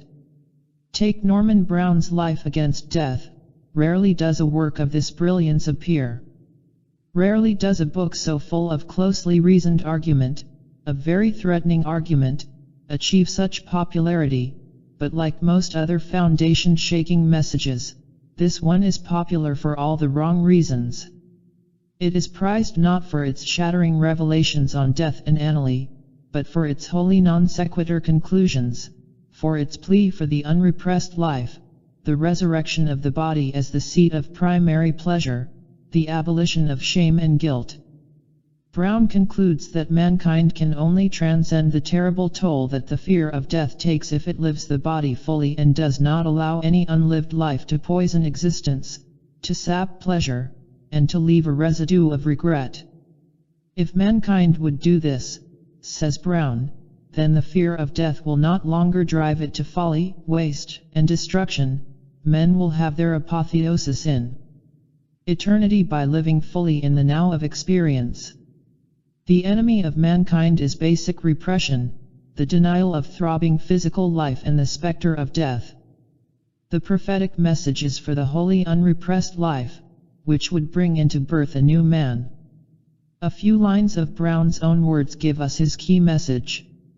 If we can imagine an unrepressed man, a man strong enough to live and therefore strong enough to die, and therefore what no man has ever been, an individual such a man would have overcome guilt and anxiety. In such a man would be fooled on earth the mystic hope of Christianity, the resurrection of the body, in a form, as Luther said, free from death and lth. With such a transfigured body the human soul can be reconciled, and the human ego become once more what it was designed to be in the RST place, a body ego and the surface of a body. The human ego would have to become strong enough to die, and strong enough to set aside guilt. Fuel psychoanalytic consciousness would be strong enough to cancel the debt of guilt by deriving it from infantile fantasy. What is one to say about such an eloquent program when it is in the face of everything we know about man and most of what Brown himself has written about human character in the preceding almost pages? These few lines contain fallacies so obvious that one is shocked that a thinker of Brown's power could even let them linger in his mind, much less put them down as reasoned arguments. Once again and always we are back to basic things that we have not shouted loud enough from the rooftops or printed in big enough block letters. Guilt is not a result of infantile fantasy but of self-conscious adult reality. There is no strength that can overcome guilt unless it be the strength of a god, and there is no way to overcome creature anxiety unless one is a god and not a creature. The child denies the reality of his world as miracle and as terror. That's all there is to it. Wherever we turn we meet this basic fact that we must repeat one more time. Guilt is a function of real overwhelmingness, the stark majesty of the objects in the child's world. If we, as adults, are well dulled and armored against all this, we have only to read poets such as Thomas Traherne, Sylvia Plath, or R.L. Stevenson, who haven't blunted their receptors to raw experience. As I go on in this life, day by day, I become more of a bewildered child. I cannot get used to this world, to procreation, to heredity, to sight, to hearing. The commonest things are a burthen. They prim, obliterated, polite surface of life, and the broad, body, and orgiastic or main adic foundations, form a spectacle to which no habit reconciles me. Brown's whole vision of some future man falls on the one failure to understand guilt. It does not derive from infantile fantasy but from reality. In other words, and this too is crucial enough to bear stressing, one time the child represses himself. He takes over the control of his own body as a reaction to the totality of experience, not only to his own desires. As Rank so exhaustively and definitively argued, the child's problems are existential. They refer to his total world, what bodies are for, what to do with them, what is the meaning of all this creation.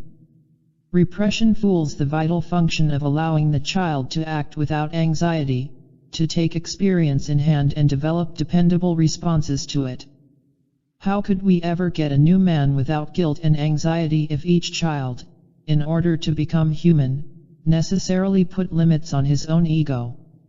There can be no birth in second innocence, because we would get a repetition of the very dynamics that Brown deplores, dynamics that rule out the possibility of the terrors of innocence.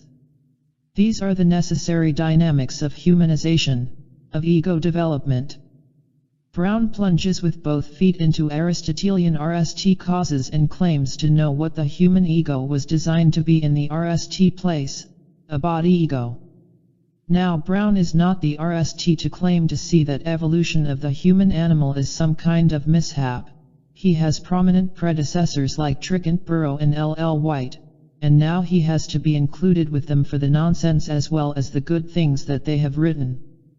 How can we say that evolution has made a mistake with man, that the development of the forebrain, the power to symbolize, to delay experience, to bind time, was not intended by nature and so represents a self-defeat embodied in an improbable animal? The ego, on the contrary, represents the immense broadening of experience and potential control, a step into a true kind of subdivinity in nature. Life in the body is not all we have if we have an ego. And the ego represents, as far as we can judge, a natural urge by the life force itself toward an expansion of experience, toward more life. If the urge toward more life is an evolutionary blunder, then we are calling into question all of creation and fitting it into the narrow mold of our own preferences about what more life ought to be. Admittedly, when evolution gave man a self, an inner symbolic world of experience, it split him in two, gave him an added burden. But this burden seems to be the price that had to be paid in order for organisms to attain more life, for the development of the life force on the furthest reach of experience and self-consciousness. Brown claims that the reunification of the ego and the body is not a dissolution but a strengthening of the human ego. But this one phrase in passing rings hollow because it is truly empty chatter that avoids facing everything we know about the ego. To talk about a new man whose ego merges wholly with his body is to talk about a subhuman creature, not a superhuman one. The ego, in order to develop at all, must deny, must bind time, must stop the body. In other words, the kind of new man that Brown himself wants would have to have an ego in order to experience his body, which means that the ego has to disengage itself from the body and oppose it. That is another way of saying that the child must be blocked in his experience in order to be able to register that experience. If we don't stop the child, he develops very little sense of himself. He becomes an automaton, a reax of the surface of his world playing upon his own surface. Clinically, we have huge documentation for this character type whom we call the psychopath. Phenomenologically, we have understood this since Dewey's experience and nature. Brown's whole thesis falls then, on a twin failure, not only on his failure to understand the real psychodynamics of guilt, but also his turning his back on how the child registers experience on his body, the need to develop in a dualistic way in order to be a rich repository of life. For a thinker of Brown's breadth and penetration, these failures are rather uncanny, and we realize them with a sense of reluctance, of unwillingness to end such glaring lapses in what is really a thinker of heroic dimensions.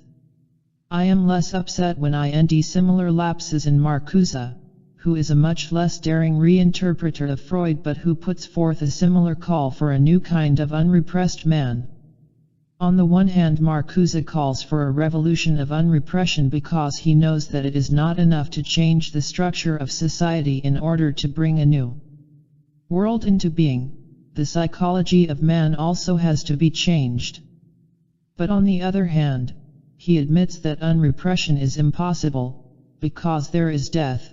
The brute fact of death denies once and for all the reality of a non-repressive existence.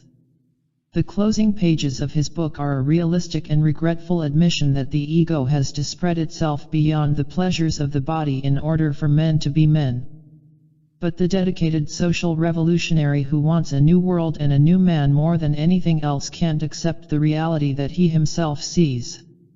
He still believes in the possibility of some kind of null liberation, which also rings like the hollow, passing thought that it is.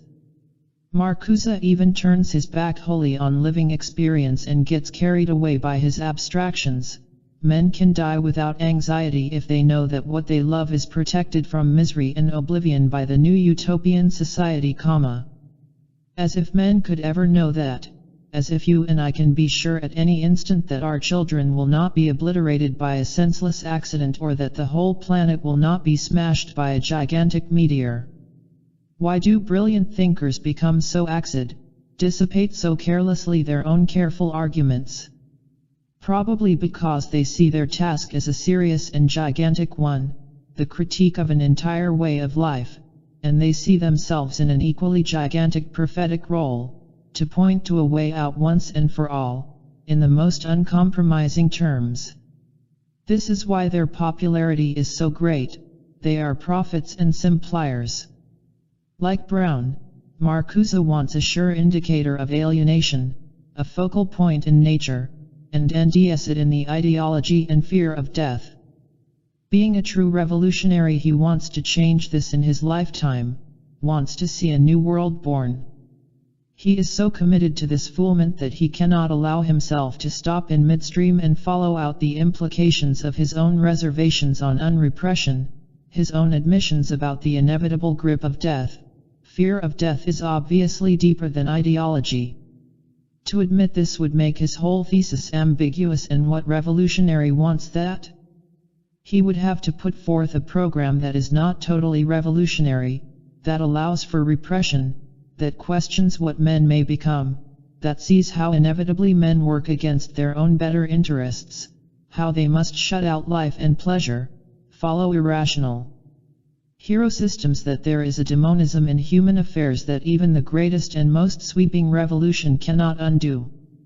With an admission like this, Marcuse would be an anomaly, a tragic revolutionary, and would dissipate his role as a straightforward prophet. Who can expect him to do that? There is no point in lingering on the fallacies of the revolutionaries of unrepression. One could go on and on, but everything would come back to the same basic thing, the impossibility of living without repression. No one has argued this impossibility with more authority and style than Philip Reif in his recent work, and so far as I can see it should lay the matter to rest. He turns the whole movement on end. Repression is not falsification of the world. It is truth, the only truth that man can know, because he cannot experience everything. Reif is calling us back to basic Freudianism, to a stoical acceptance of the limits of life, the burdens of it and of ourselves. In a particularly beautiful phrase, he puts it this way: the heaviest crosses are internal, and men make them so that, thus skeletally supported, they can bear the burden of their ash. Under the sign of this inner cross, a certain inner distance is achieved from the infantile desire to be and have everything. Reif's point is the classical one, that in order to have a truly human existence there must be limits, and what we call culture or the superego sets such limits. Culture is a compromise with life that makes human life possible. He quotes Marx's dent revolutionary phrase, "I am nothing and should be everything." For Rife this is the undiluted infantile unconscious speaking. Or, as I would prefer to say with rank, the neurotic consciousness they all owe are nothing of the person who cannot partialize his world. One bursts out in boundless megalomania, transcending all limits, or bogs down into wormhood like a truly worthless sinner. There is no secure ego balance to limit the intake of reality or to fashion the output of one's own powers. If there is tragic limitation in life, there is also possibility. What we call maturity is the ability to see the two in some kind of balance into which we can tee creatively. As Rife put it, character is the restrictive shaping of possibility. It all boils down, again, to the fact that the prophets of unrepression simply have not understood human nature. They envisage a utopia with perfect freedom from inner constraint and from outer authority. This idea is in the face of the fundamental dynamism of unfreedom that we have discovered in each individual, the universality of transference. This fact is hardly lost on Rife, who realizes that men need transference because they like to see their morality embodied, need some kind of points of support in the endless ucks of nature. Abstractions will never do. God terms have to be exemplified. Men crave their principles incarnate in inactable characters, actual selective mediators between themselves and the polytheism of experience. This failure to push the understanding of psychodynamics to its limits is the hurdle that none of the utopians can get over. It nally vitiates their best arguments. I am thinking here, too, of Alan Harrington's tremendously effective writing on fear of death as the mainspring of human conduct. Like Brown, he pins an entirely fanciful and self-defeating thesis onto the most penetrating and damaging insights. Is fear of death the enemy? Then the cure is obvious: abolish death. Is this fanciful? No, he answers. Science is working on the problem. Admittedly, we may not be able to abolish death entirely, but we can prolong life to a great extent, who knows how much eventually. We can envisage a utopia wherein people will have such long lives that the fear of death will drop away, and with it the endish drivenness that has haunted man so humiliatingly and destructively all through his history and now promises to bring him total self-defeat. Men will then be able to live in an eternal now of pure pleasure and peace, become truly the godlike creatures that they have the potential to be. Again, the modern utopians continue the one-sided Enlightenment dream. Condorcet had already had the identical vision in a period must one day arrive when death will be nothing more than the effect either of extraordinary accidents, or of the slow and gradual decay of the vital powers, and that the duration of the interval between the birth of man and his decay will have itself no assignable limit. But Quran offers a caution on this vision that goes right to heart of it and demolishes it, that the postponement of death is not a solution to the problem of the fear of death. There still will remain the fear of dying prematurely. The smallest virus or the stupidest accident would deprive a man not of years but of, and would be then times more absurd. Condorcet's failure to understand psychodynamics was forgivable, but not Harrington's today. If something is times more absurd, it is times more threatening. In other words, death would be hyper-fetishized as a source of danger, and men in the utopia of longevity would be even less expansive and peaceful than they are today.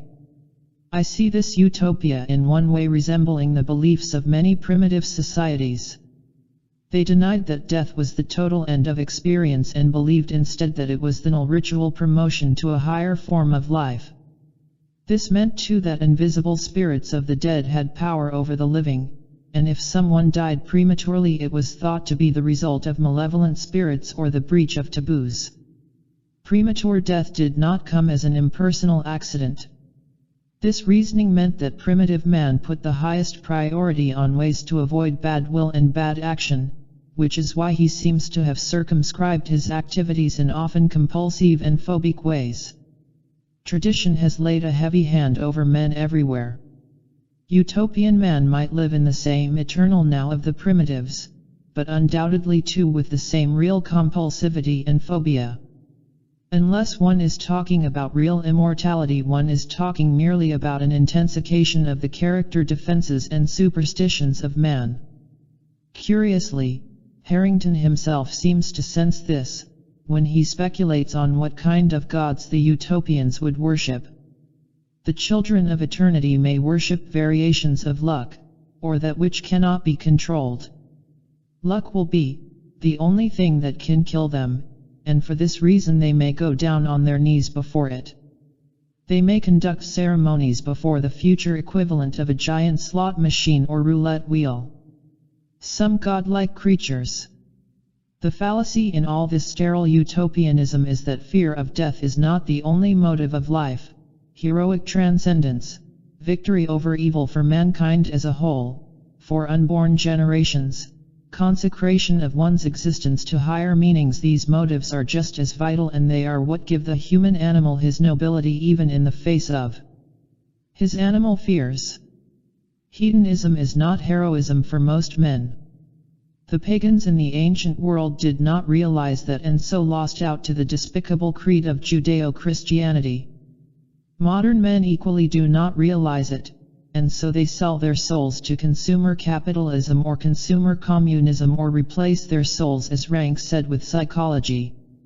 Psychotherapy is such a growing vogue today because people want to know why they are unhappy in hedonism and look for the faults within themselves. Unrepression has become the only religion after Freud, as Philip Reif so well argued in a recent book. Evidently he did not realize that his argument was an updating and expansion of exactly what Rank had maintained about the historical role of psychology.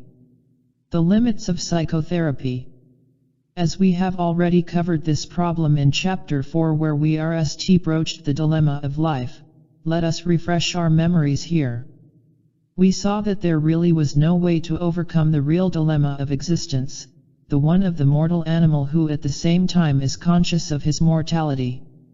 A person spends years coming into his own, developing his talent, his unique gifts, perfecting his discriminations about the world, broadening and sharpening his appetite, learning to bear the disappointments of life, becoming mature, seasoned, now a unique creature in nature, standing with some dignity and nobility and transcending the animal condition. No longer driven, no longer a complete reax, not stamped out of any mold. And then the real tragedy, as André Malraux wrote in The Human Condition, that it takes 60 years of incredible suffering and effort to make such an individual, and then he is good only for dying. This painful paradox is not lost on the person himself, least of all himself. He feels agonizingly unique, and yet he knows that this doesn't make any difference as far as ultimates are concerned. He has to go the way of the grasshopper, even though it takes longer. We said that the point was that even with the highest personal development and liberation, the person comes up against the real despair of the human condition. Indeed, because of that development, his eyes are open to the reality of things. There is no turning back to the comforts of a secure and armored life. The person is stuck with the full problem of himself, and yet he cannot rely on himself to make any sense out of it. For such a person, as Camus said, the weight of days is dreadful. What does it mean, then, we questioned in Chapter 4, to talk any sounding phrases like being cognition, the fully centered person, full humanism, the joy of peak experiences, or whatever, unless we seriously qualify such ideas with the burden and the dread that they also carry.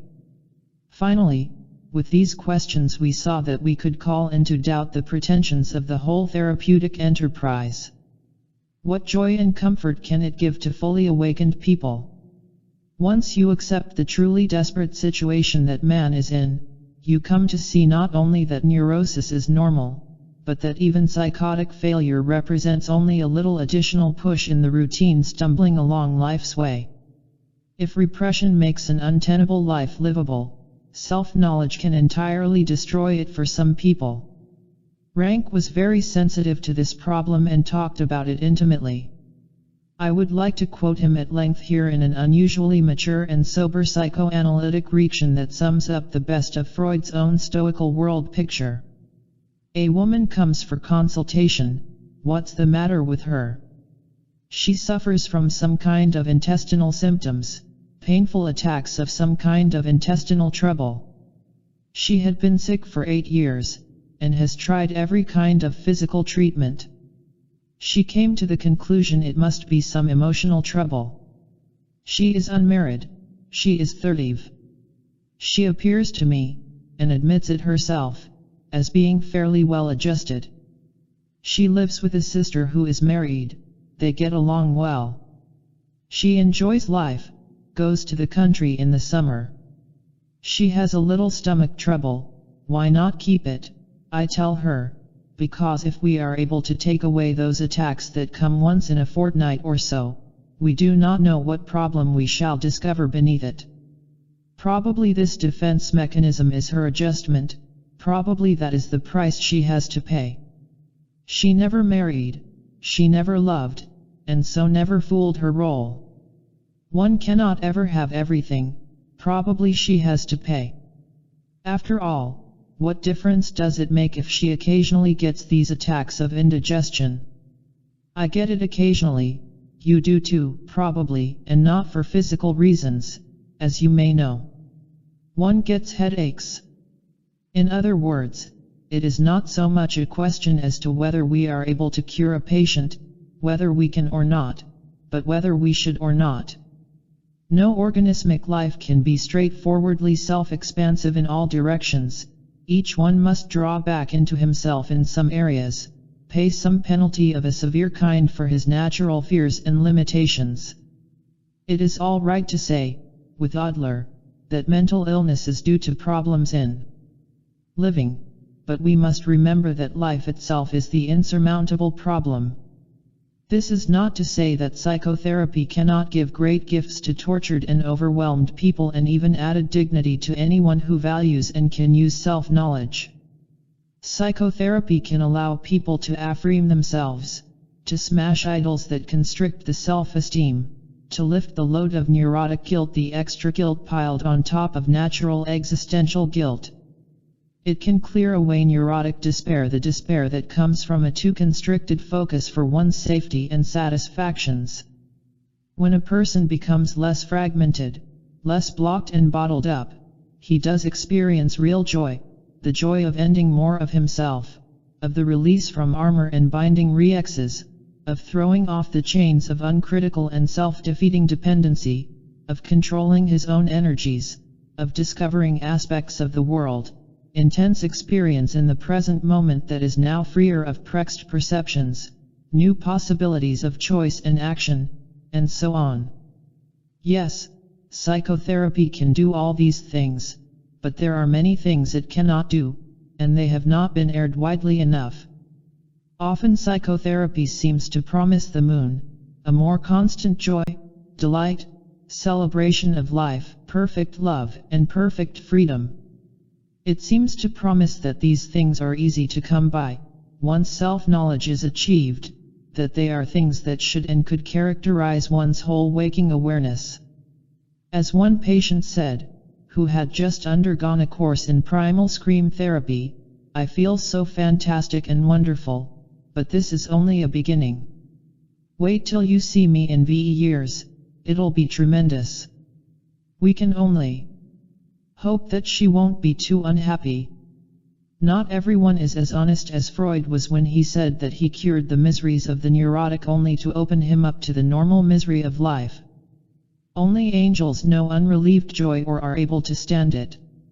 Yet we see the books by the mind healers with their garish titles, Joy, Awakening, and the like.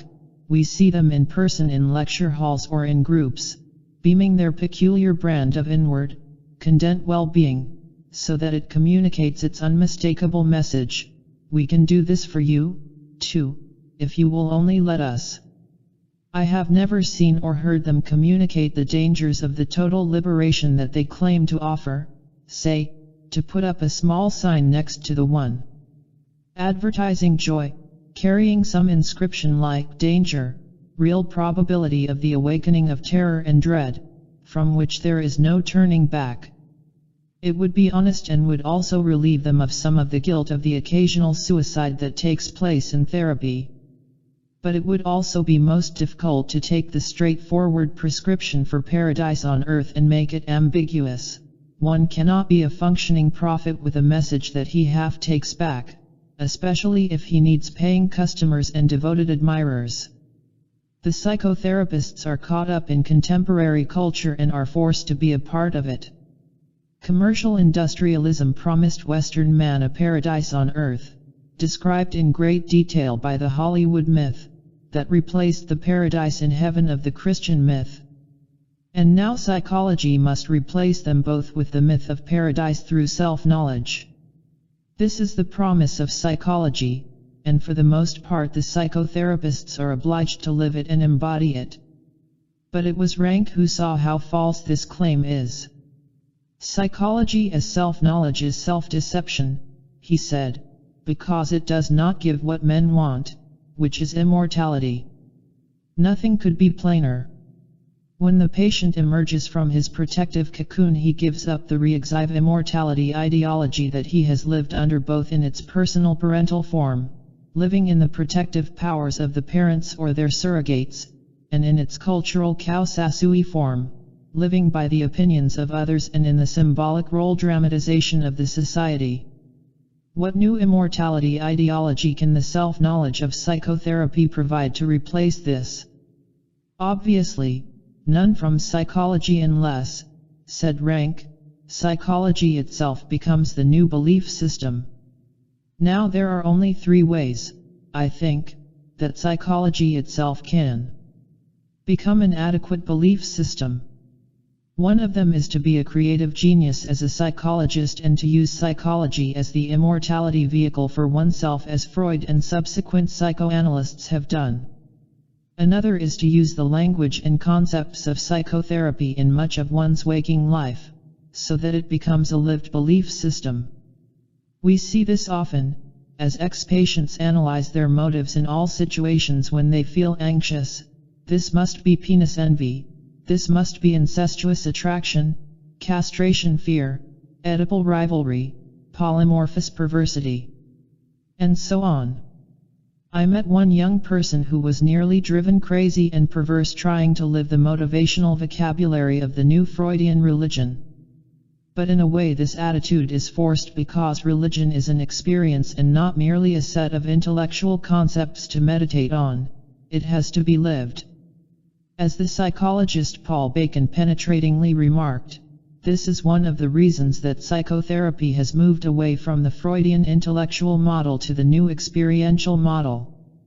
If psychology is to be the modern religion, then it has to reach lived experience. It has to move away from mere talking and intellectual analysis to the actual screaming out of the traumas of birth and childhood, the acting out of dreams and hostility, and so on.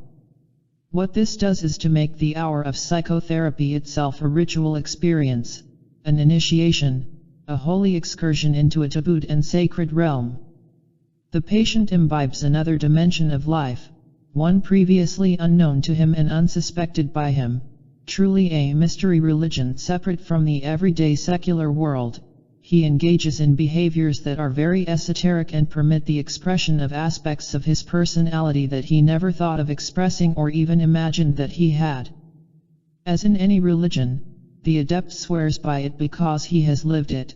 The therapy is true because it is a lived experience explained by concepts that seem perfectly to it, that give form to what the patient actually is undergoing.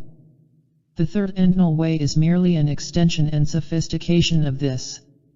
It is to take psychology and deepen it with religious and metaphysical associations so that it becomes actually a religious belief system with some breadth and depth. At the same time, the psychotherapist himself beams out the steady and quiet power of transference and becomes the guru of the religion. No wonder we are seeing such a proliferation of psychological gurus in our time. It is the perfect and logical development of the fetishization of psychology as a belief system. It extends that system into its necessary dimension, which is immortality and the life-enhancing power that goes with it. This power comes in two forms, from the concepts of the religion and concretely from the person of the guru therapist. It is no coincidence that one of the very popular forms of therapy today called Gestalt therapy for the most part ignores the problem of transference, as though one can shoo it away by turning one's back on it. Actually, what is happening is that the aura of guru infallibility remains intact and provides an automatic shelter for the patient's deep yearnings for safety and security. It is no accident, either, that the therapists who practice these guru therapies cultivate themselves with halo-like beards and hairdos, to look the part they play. I am not implying dishonesty here at all, merely that men tend to get caught up in the appropriateness of the panoplies they use and need. If one senses therapeutic religion as a cultural need, then it is the highest idealism to try and LL that need with one's heart and soul. On the other hand, even with the best intentions, transference is, willy-nilly, a process of indoctrination. Many psychoanalysts, as we know, try very conscientiously to analyze the transference, others try to minimize it. Despite the best efforts, the patient usually becomes in some way a slavish admirer of the man and the techniques of his liberation, however small it is. We already know that one of the reasons that Freud's influence on ideas was so great was that many of the leading thinkers of our time underwent Freudian analysis and so came away with a personal, emotional stake in the Freudian worldview. The thing about transference is that it takes root very subtly, all the while that the person seems to be squarely on his own feet. A person can be indoctrinated into a worldview that he comes to believe without suspecting that he may have embraced it because of his relationship to a therapist or a master. We see this in very subtle form in those therapies that seek to put man back into contact with his own authentic self, meaning the pristine powers that are locked inside him. The person is enjoined to try to tap these powers, this inside of nature, to dig down deeply into the subjectivity of his organism. The theory is that as one progressively peels away the social facade, the character defenses, the unconscious anxieties, he then gets down to his real self, the source of vitality and creativity behind the neurotic shield of character. In order to make psychology a complete belief system, all the therapist has to do is to borrow words for the inner depths of the personality from traditional mystical religions. It can be called, variously, the Great Void, the inner room of Taoism, the realm of essence, the source of things, the it, the creative unconscious, or whatever. The whole thing seems very logical, factual, and true to nature. Man peels away his armor and unfolds his inner self, primal energies from the ground of his being in which he takes root. The person is, after all, not his own creator. He is sustained at all times by the workings of his physiochemistry and, beneath that, of his atomic and subatomic structure. These structures contain within themselves the immense powers of nature, and so it seems logical to say that we are being constantly created and sustained out of the invisible void. How can one be betrayed by therapy if he is being brought back to primary realities? It is obvious from techniques like Zen that the initiation into the world of the it takes place by a process of breakdown and reintegration. This process is much like Western therapy, wherein the mask of society is peeled away and the drivenness is relaxed. In Zen, however, it is the primal powers that now are supposed to take over, to act through the person as he opens himself up for them. He becomes their tool and their vehicle. In Zen archery, for example, the archer no longer himself shoots the arrow at the target, but it shoots. The interior of nature erupts into the world through the disciple's perfect selflessness and releases the string. First, the disciple has to go through a long process of attuning himself to his own interior, which takes place by means of a long subjection to a master, to whom one remains a lifelong disciple, a convert to his worldview. If the disciple is lucky, he will even get from the master one of his bows, which contains his personal spirit powers. The transference is sealed in a concrete gift. From all Hindu discipleship too, the person comes away with a master without whom, usually, he is lost and cannot function. He needs the master himself periodically, or his picture, or his messages through the mail, or at least the exact technique that the master used, the headstands, the breathing, and so on. These become the fetishized, magical means of recapturing the power of the transference guru, so that when one does them, all is well. The disciple can now stand on his own feet, be his own person. The fusion of psychology and religion is thus not only logical, it is necessary if the religion is to work. There is no way of standing on one's own center without outside support, only now this support is made to seem to come from the inside. The person is conditioned to function under his own control, from his own center, from the spiritual powers that well up within him. Actually, of course, the support comes from the transference certification by the guru that what the disciple is doing is true and good. Even reconditioning body therapies like that of the once noted F.M. Alexander today liberally sprinkle their therapy with ideas from Zen and cite their affinity to people like Gurdjieff. There seems no way to get the body to reintegrate without giving it some kind of magical sustaining power. At least, there is no better way to win full discipleship to a religion than by making it frankly religious. It is no wonder that when therapies strip man down to his naked aloneness, to the real nature of experience and the problem of life, they slip into some kind of metaphysic of power and justification from beyond. How can the person be left there trembling and alone? Offer him the possibility of mystical contact with the void of creation, the power of it, his likeness to God, or at the very least the support of a guru who will vouch for these things in his own overpowering and harmonious appearing person. Man must reach out for support to a dream, a metaphysic of hope that sustains him and makes his life worthwhile. To talk about hope is to give the right focus to the problem. It helps us understand why even the thinkers of great stature who got at the heart of human problems could not rest content with the view of the tragical nature of man's lot that this knowledge gives.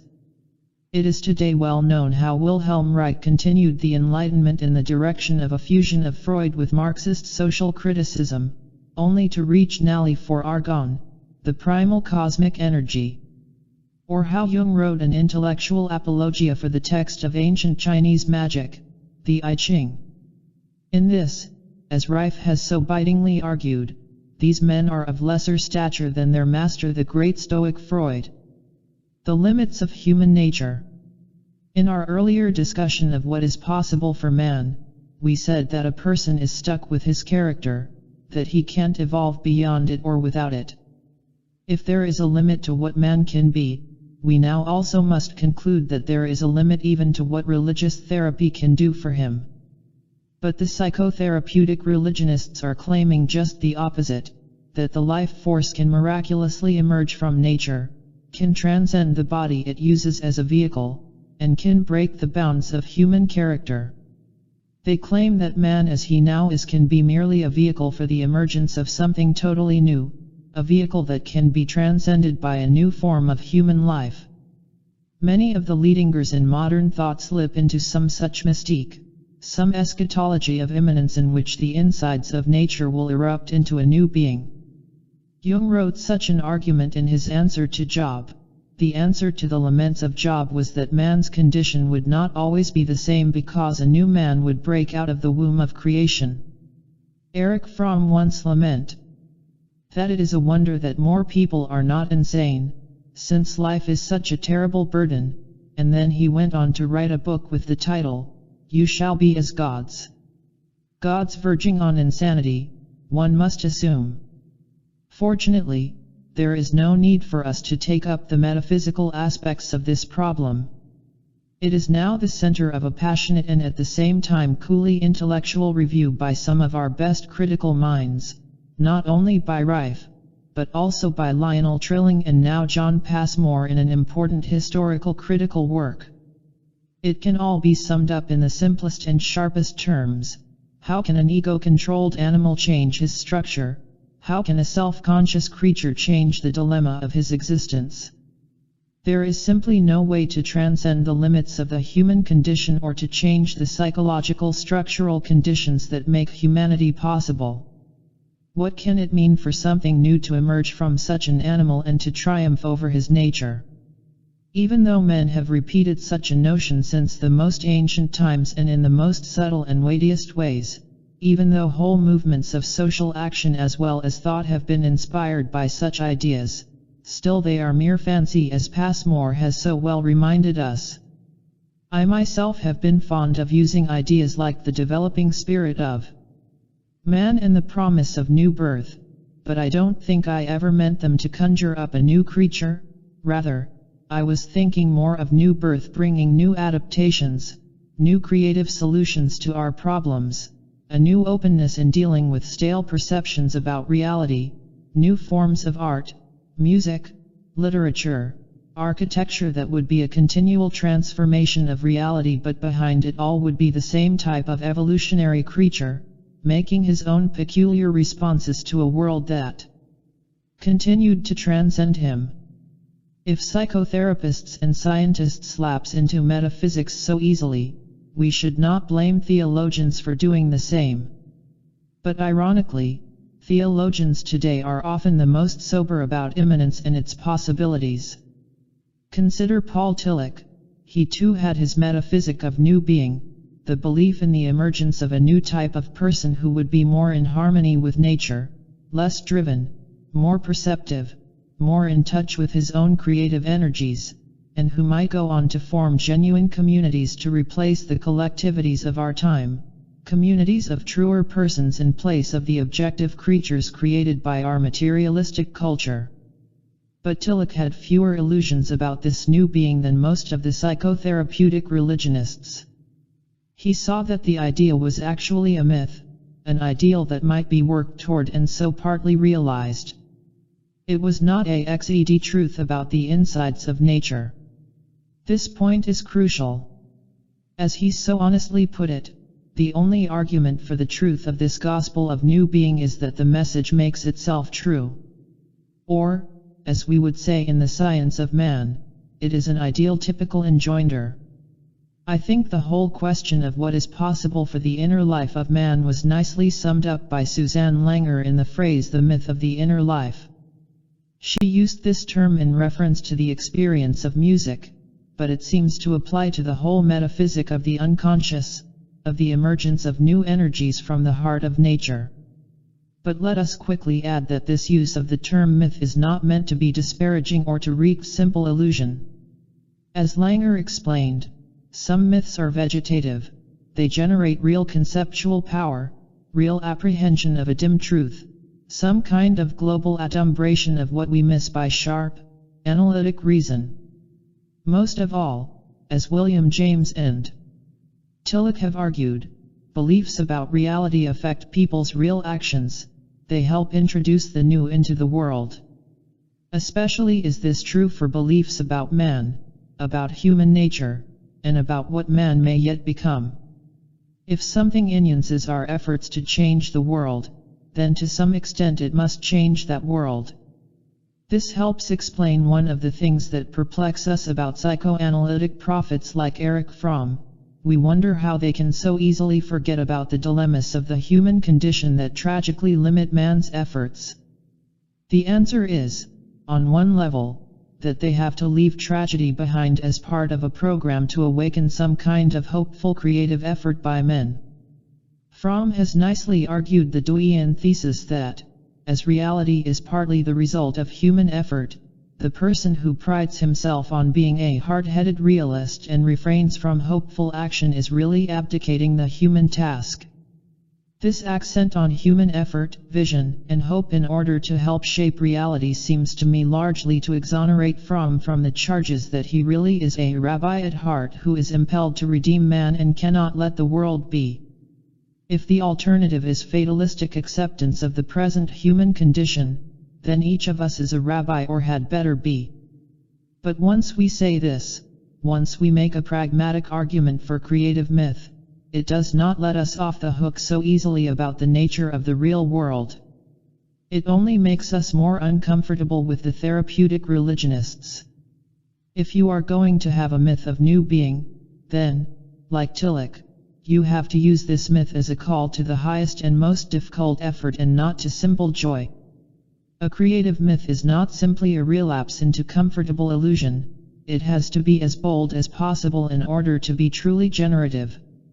What singles out Tillich's cogitations about the new being is that there is no nonsense here. Tillich means that man has to have the courage to be himself, to stand on his own feet, to face up to the eternal contradictions of the real world. The bold goal of this kind of courage is to absorb into one's own being the maximum amount of non-being. As a being, as an extension of all of being, man has an organismic impulsion to take into his own organization the maximum amount of the problematic of life. His daily life, then, becomes truly a duty of cosmic proportions, and his courage to face the anxiety of meaninglessness becomes a true cosmic heroism. No longer does one do as God wills, set over against some imaginary guru in heaven. Rather, in one's own person he tries to achieve what the creative powers of emergent being have themselves so far achieved with lower forms of life, the overcoming of that which would negate life. The problem of meaninglessness is the form in which non-being poses itself in our time. Then, says Tillich, the task of conscious beings at the height of their evolutionary destiny is to meet and vanquish this new emergent obstacle to sentient life. In this kind of ontology of immanence of the new being, what we are describing is not a creature who is transformed and who transforms the world in turn in some miraculous ways, but rather a creature who takes more of the world into himself and develops new forms of courage and endurance. It is not very different from the Athenian ideal as expressed in Oedipus or from what it meant to Kant to be a man. At least, this is the ideal for a new kind of man. It shows why Tillich's myth of being truly centered on one's own energies is a radical one. It points to all the evasions of centeredness in man, always being part of something or someone else, sheltering oneself in alien powers. Transference, even after we admit its necessary and ideal dimensions, wreaks some universal betrayal of man's own powers, which is why he is always submerged by the large structures of society. He contributes to the very things that enslave him. The critique of guru therapies also comes to rest here. You can't talk about an ideal of freedom in the same breath that you willingly give it up. This fact turned Kessler against the East. Just as it also led Tillich to argue so penetratingly that Eastern mysticism is not for Western man. It is an evasion of the courage to be. It prevents the absorption of maximum meaninglessness into oneself. Tillich's point is that mystical experience seems to be near to perfect faith but is not. Mysticism lacks precisely the element of skepticism, and skepticism is a more radical experience, a more manly confrontation of potential meaninglessness. Even more, we must not forget that much of the time, mysticism as popularly practiced is fused with a sense of magical omnipotence. It is actually a manic defense and a denial of creatureliness. Again, we are talking about the highest ideal things, which always seem most unreal, but how can we settle for less? We need the boldest creative myths, not only to urge men on but also and perhaps especially to help men see the reality of their condition. We have to be as hard-headed as possible about reality and possibility. From this point of view we can see that the therapeutic revolution raises two great problems. The RST is how mature, critical, and sober these new liberated people will be. How much have they pushed in the direction of genuine freedom? How much have they avoided the real world and its problems, their own bitter paradoxes? How much have they hedged on their liberation by still holding on to others, to illusions, or to certainties? If the Freudian revolution in modern thought can mean anything at all, it must be that it brings to birth a new level of introspection as well as social criticism. We already see these rooted not only in academic intellectual awareness but also even in the popular mind, in the letters and advice columns of mass circulation newspapers. Where, years ago, could you read an advice to the lovelorn that cautioned a girl against her boyfriend who refused for moral reasons to make love to her as she asked him to, because he might be projecting onto her his own impotence? But this brings up the second great problem raised by the therapeutic revolution, namely, so what? Even with numerous groups of really liberated people, at their best, we can't imagine that the world will be any pleasanter or less tragic a place. It may even be worse in still unknown ways. As Tillich warned us, new being, under the conditions and limitations of existence, will only bring into play new and sharper paradoxes, new tensions, and more painful disharmonies, a more intense demonism. Reality is remorseless because gods do not walk upon the earth, and if men could become noble repositories of great gulfs of non-being, they would have even less peace than we oblivious and driven madmen have today. Besides, can any ideal of therapeutic revolution touch the vast masses of this globe? The modern mechanical men in Russia, the near billion sheep-like followers in China, the brutalized and ignorant populations of almost every continent? When one lives in the liberation atmosphere of Berkeley, California, or in the intoxications of small doses of unconstriction in a therapeutic group in one's hometown, one is living in a hothouse atmosphere that shuts out the reality of the rest of the planet, the way things really are in this world. It is this therapeutic megalomania that must quickly be seen through if we are not to be perfect fools. The empirical facts of the world will not fade away because one has analyzed his Oedipus complex, as Freud so well knew, or because one can make love with tenderness, as so many now believe. Forget it. In this sense again it is Freud's somber pessimism, especially of his later writings such as Civilization and its Discontents, that keeps him so contemporary. Men are doomed to live in an overwhelmingly tragic and demonic world. The fusion of science and religion. Therapeutic religion will never replace traditional religions with the messages of Judaism, most of Christianity, Buddhism, and the like. They have held that man is doomed to his present form, that he can't really evolve any further, that anything he might achieve can only be achieved from within the real nightmare of his loneliness in creation and from the energies that he now has. He has to adapt and wait. New birth will keep him going, give him constant renewal, say the Christians, and if he has perfect righteousness and faith, and enough of it spread widely enough among his fellows, then, say the Hebrews, God himself will act. Men should wait while using their best intelligence and effort to secure their adaptation and survival. Ideally they would wait in a condition of openness toward miracle and mystery, in the lived truth of creation, which would make it easier both to survive and to be redeemed because men would be less driven to undo themselves and would be more like the image that pleases their Creator, all LED creatures trying to live in harmony with the rest of creation. Today we would add, too, that they would be less likely to poison the rest of creation. What do we mean by the lived truth of creation? We have to mean the world as it appears to men in a condition of relative unrepression, that is, as it would appear to creatures who assessed their true puniness in the face of the overwhelmingness and majesty of the universe, of the unspeakable miracle of even the single created object, as it probably appeared to the earliest men on the planet and to those extrasensitive types who have led the roles of shaman, prophet, saint, poet, and artist. What is unique about their perception of reality is that it is alive to the panic inherent in creation. Sylvia Plath somewhere named God King Panic. And Panic is tingly king of the grotesque.